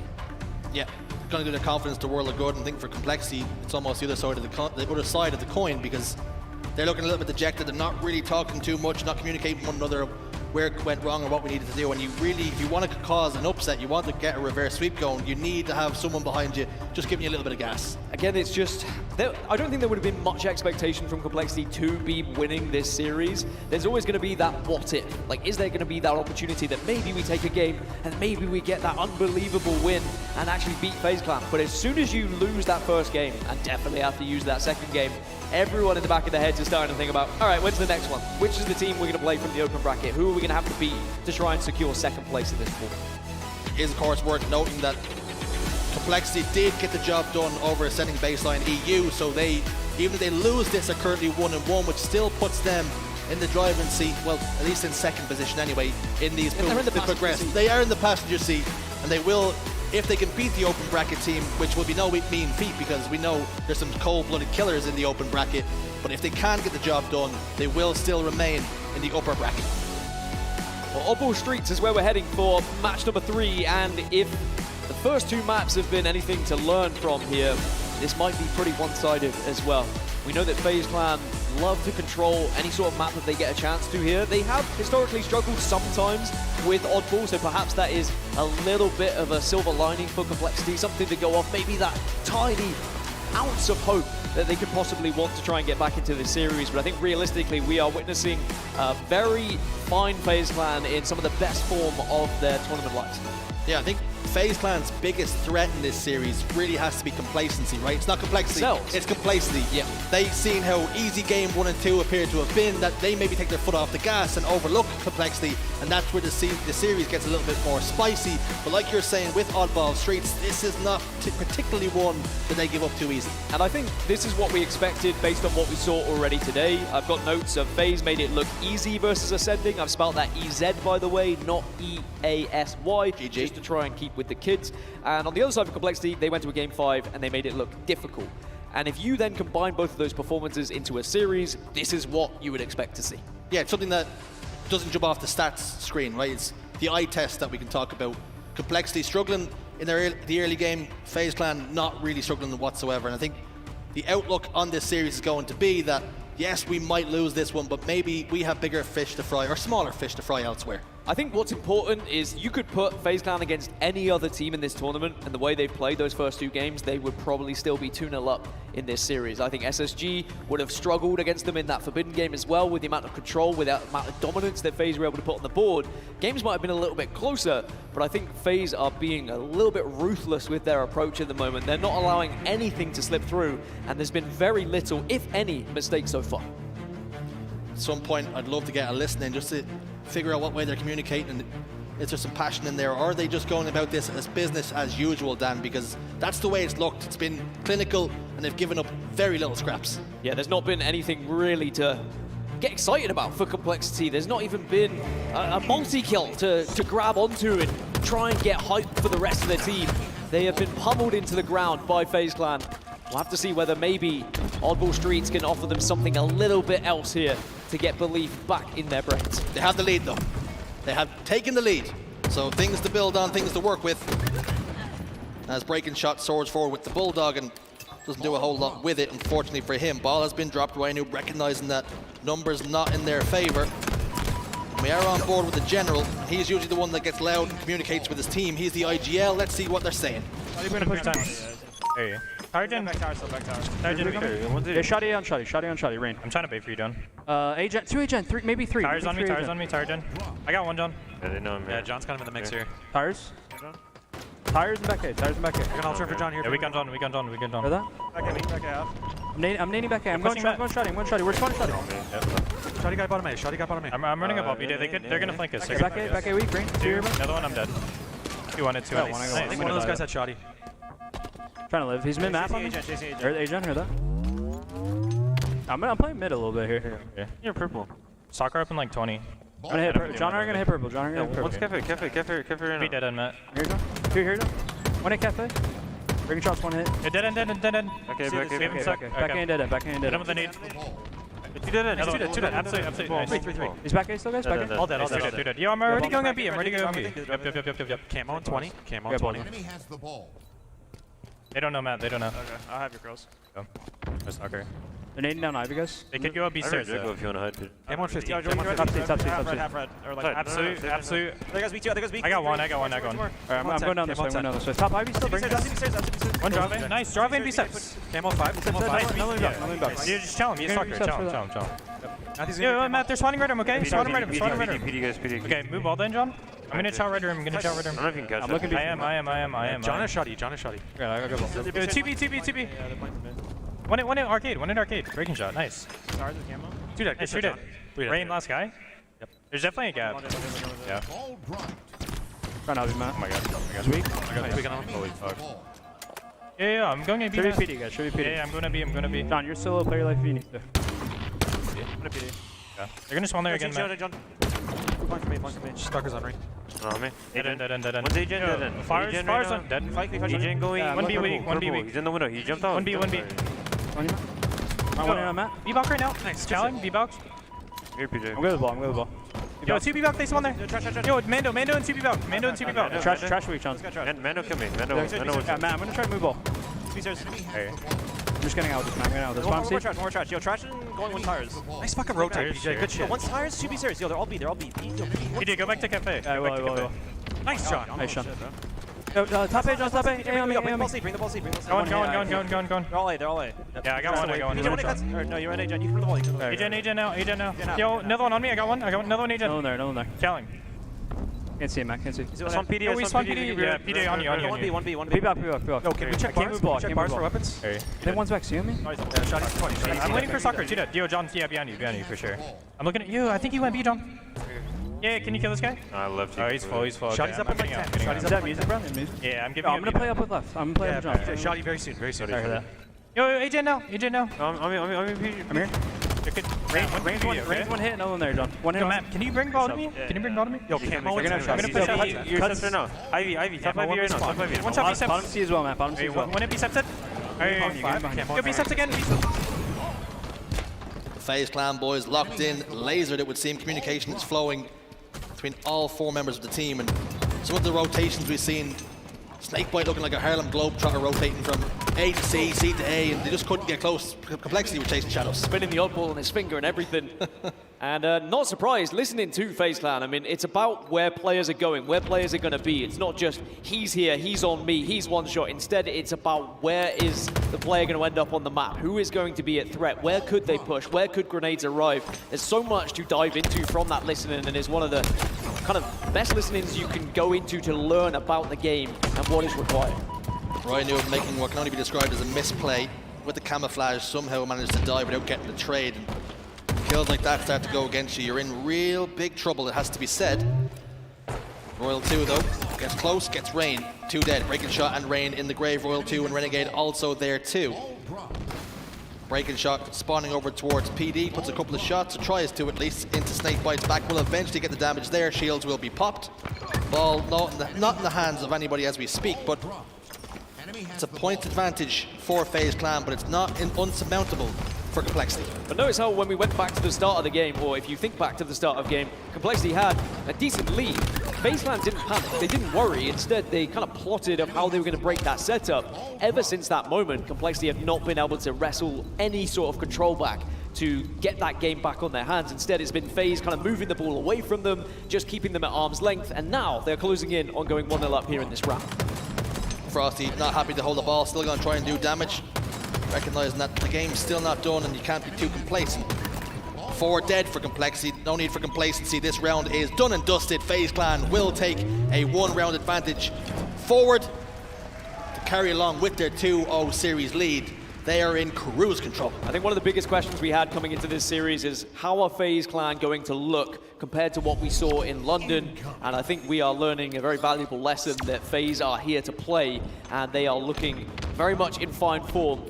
Yes, okay, Complexity aren't the SSGs and the optics of the world, and even the Shopify Rebellion from what we saw earlier, but I still think this is an impressive performance that had to be on display for us to believe that everything was still good in the camp for FaZe Clan. They're currently leading 45-31 in slays, so they are really dominating this game. Not showing any evidence of slowing down at the moment. 2 kills go in their favor. Snakebite picks up the ball. It isn't the first time we've seen that so far today. Renegade rotates over towards Cafe, and Camouflage scooped up as well. Bulldog to play with. And he's taking this dog for a walk. Rain's in big trouble. The bark hurts, and the bite hurts even more. Huss will try and do damage to that Camouflage player, but ultimately steps away, and that means that Renegade can move forward once more. And here comes Snakebite, spinning the ball in his finger up towards C. Yeah, an early lead for FaZe Clan. I mean, Complexity had the early lead, and FaZe were still able to win the round. You'd have to imagine this is going to be so tough for Complexity to wrestle back control. Only 31 kills for them right now. 8 for every single player, actually, as we total up 32. It looks pretty, but it is not going to help them win this game. They need to have a little bit more control of the map to stop FaZe from being able to move this ball around so comfortably. Renegade tosses the ball out, ensuring that if he does fall, it shouldn't mean too many points for Complexity. Goes back to Garbage and scoops it up, and he's got teammates in hand if he needs them. But they've got slays in their favor. Frosty's fallen, but 2 members of Complexity have gone down. Make it 3 as Rain's the latest one to join his teammates. Huss, the last man standing, over towards the Cafe and looking to check out. Closes, check at that. Snakebite comes over, and he's looking for a tip. They were temporarily 4 dead again for Complexity. I think we really have to give credit to FaZe of how they played this one. There was always that worry of complacency, but it has not been evident at all. And instead, it has been a dominant performance. And looking forward for the rest of the tournament, if FaZe can play in this way, I would be worried if I was the likes of SSG or Optic, Shopify Rebellion, who are the main competition for FaZe Clan in this tournament. As for Complexity, they probably need to look at competition that's a little bit closer for them now. How are they going to fare against the likes of Sentinels, for example? How will they play against a Shopify Rebellion if they're going to come up against them? But first and foremost, it's about that open bracket team. Do they get a Mind Freak? Do they get a Native Gaming that come into this pool, for example? It could really disrupt things for Complexity. So the job is not done in this pool just yet. Still some work to do. So far, FaZe have been clocked in, and they've been going to work. Royal 2 locks in a kill onto Rain. Camouflage player in front of him down to no shield, and Royal 2 is happy to play this one nice and slow. Not going to chase it. Doesn't need the kill. 80 seconds with Complexity yet to even see the ball.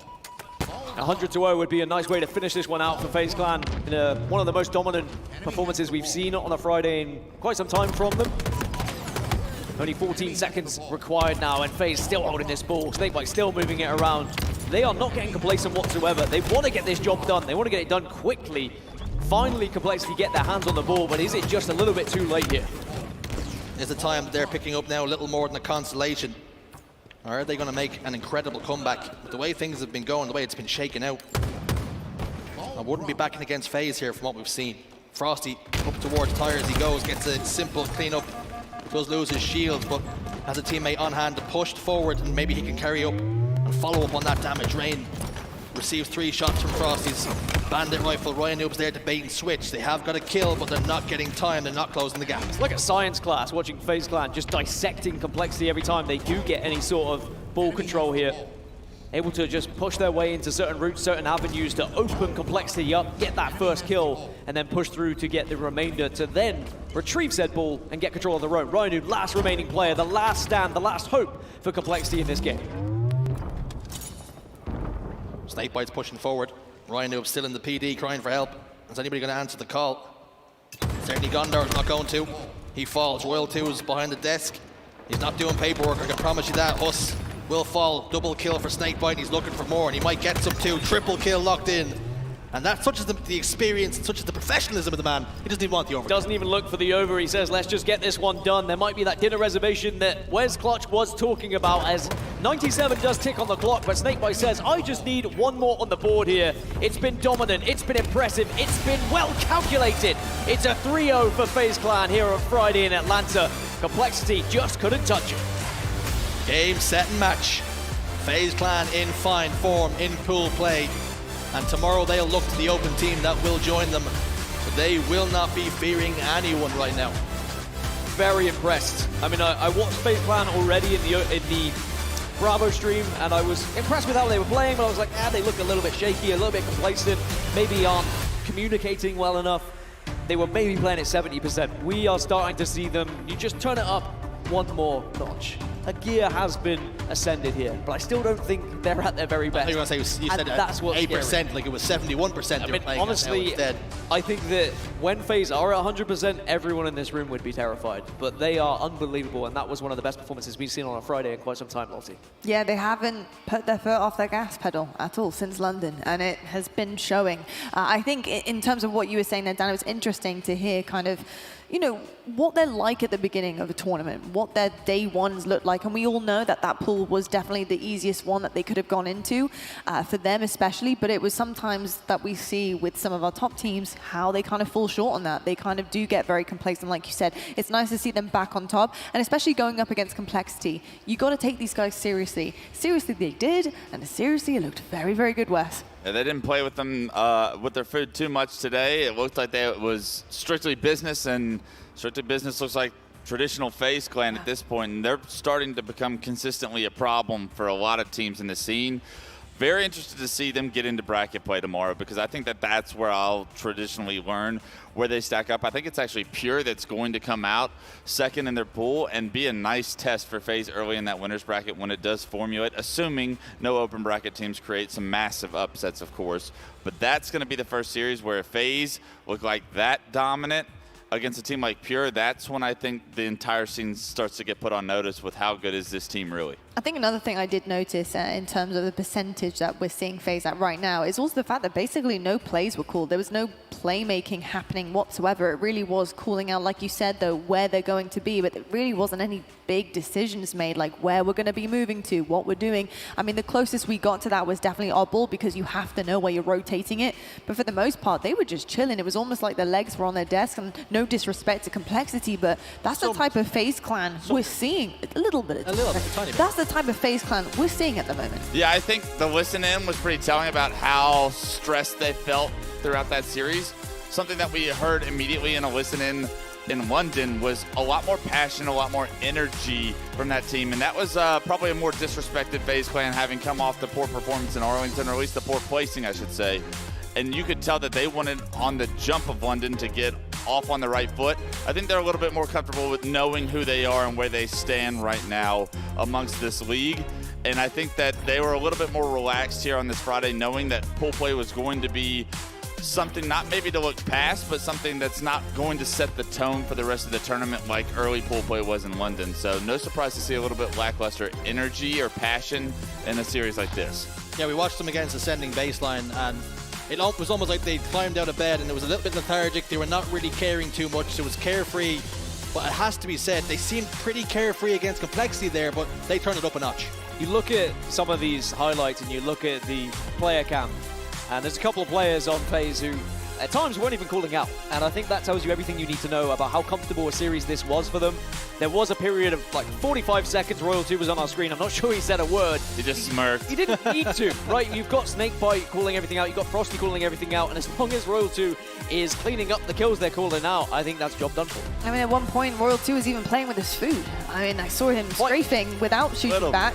It was, yeah, and the little smirk came out, which we do love from Royal 2, but it does show you the comfortability level right now with this roster. And like you said, though, Wes, they will get tested tomorrow. That is true. It's going into the championship bracket, and who they end up with often is always going to be a test, and that is where they do need to turn it up. And whether or not they have the mental capacity to do that, especially early on, we know that they take a little bit of time to wake up, and that happens to the best of the teams, and we kind of saw that also on show today. And Shurs, FaZe, just looking really, really good. I'm just wondering what that next level is going to be. Yeah, I think if Wes is correct, then it is going to be Pure that make it out of pools, and that's who they match up against. I think Pure played very well earlier today. They pushed off the game into a game 5 and just fell short. I think that's going to be the real barometer of what level this FaZe Clan team are playing at. Oh my gosh. Those are some of the worst stats I've seen. Yeah, I'm not going to lie. The comparison here is pretty unbelievable. I think in one sense it is incredible for FaZe, in the other sense it is probably the worst stats I've seen for some time, unfortunately, especially when you look at the complexity roster and how good some of these players are. But a 0.46 is the lowest I've seen in quite some time. And Let's then go glass half full here. Great if I'm Huss, I'm telling Breakitron to pick it up. Yeah, a couple more kills, please. Come on, you're killing us here. Let's put this into glass half full. I think Snakebite had a 2.35 or something ridiculous. I think that this just shows you. I used to, back in the day when I had a team with Snakebite in Rule 2, I used to be like, yo, they eat teams like this. And what I meant by that was they dominate teams like this. That was some of the most dominant stats we've seen on the side of FaZe. And, you know, every stat that we see for the rest of the tournament, let's factor in, like, bracket play and on, because those are going to be heavily skewed now that a 2.35 is thrown in the cards. And I think that doesn't do the stats justice when we start talking about them versus SSG and how we are comparing them. Yeah, 100%. I think we are going to have to take some stats from championship bracket only at some point, but also not to take away with the performance that we are seeing. Of course, here. But like you said, two different sides of the coin for sure. But yes, exceptional work from FaZe. Their stats look padded, and they're going to be pretty happy with that, especially heading into the next 2 days. But we do need to take a look at the pools right now to see where we are at towards the end of this day. Now, as you can see, FaZe Clan over in Pool A, 2-0. Clean stuff from them against Complexity and Ascending Baseline there. Optic Gaming also heading their pool, currently waiting for that open bracket team. Space Station alike and Shopify Rebellion joining the ranks here as well. Just curious to know which open bracket teams are going to be coming in. I think I have actually got confirmation that Native will be one of those. And that is my next question. Gaskin, Native, they haven't had the best season so far. It really has been very up and down for them, and we're still waiting to find something to kind of hold on to find them in a situation where they don't need to fight through the open bracket to come into pools. How are you feeling about this roster? I was a little bit worried earlier when I saw they were 2-0 down against Mindfreak in the semi-finals of the open bracket, and I was thinking it was a best of 3, so I was like, maybe they're down into the elimination bracket. Luckily for them, it turned to best of 5 in the semi-finals, and they reverse swept, and they won it 3-2. I think the open bracket was a breeze for Native apart from that matchup against Mindfreak, but you got to give respect to Mindfreak. I mean, some incredible players on that roster, but for Native to go to Game 5, I think they would expect better of themselves, and it does tell us something that there is still a few kinks to kind of iron out here for this squad. Now let's talk about our KD leaders. Of course, after day 1, we do have a leaderboard for you. There it is. At the top of this list is Snakebite with a 1.79 average coming in. Second is Royal 2 with a 1.51. Cycle, I'm not surprised he's up there. He also had an incredible day with his team as well. And Lucid, I love to see Lucid on this KD leaderboard, especially after a slow couple of games that we saw from him today. To turn it around in a series and get a KD like that average is incredible. Yeah, I was going to say, that would be the biggest surprise after their early performance, because Lucid, we were looking at the stats and he was struggling in some of those early games, but it is a testament to what a player Lucid is and also how important he is to that Optic Gaming roster and their success. It's funny, you can say Lucid maybe didn't play his best today and still finds himself on the top 5 KD leaderboards, and still with a 1.32. Lucid's best is the best in the world. And I'm looking forward to seeing him step it up, because Optic Gaming, if they want a championship this year, it will be on the back of a Lucid MVP performance. Yeah, I want to give a shout out to Cycle as well. Before the tournament started, we spoke about how the pool he was in was the pool of death, and he still managed to find himself top 3 in the Slayer category. They played against Sentinels, so that was no mean feat. So shout out to Cycle, he's been playing well, and I rarely see him put in a bad performance. Big shout out to him, because do you know what's funny? I was watching this backstage with Onset with their series, and Onset said to me, he might just be one of the best players in the game. Yeah. I just don't see this guy having a bad game, ever. He's always having a good game. No matter what is happening on the screen with the rest of his teammates, he's always stepping up to the mark, and rightfully so. Love to see him on the KD leaderboard. Gents, final thoughts as we exit. I was about to say enter day 1, exit day 1, which rightfully so, because I'm getting very tired here. Wes, how you feeling?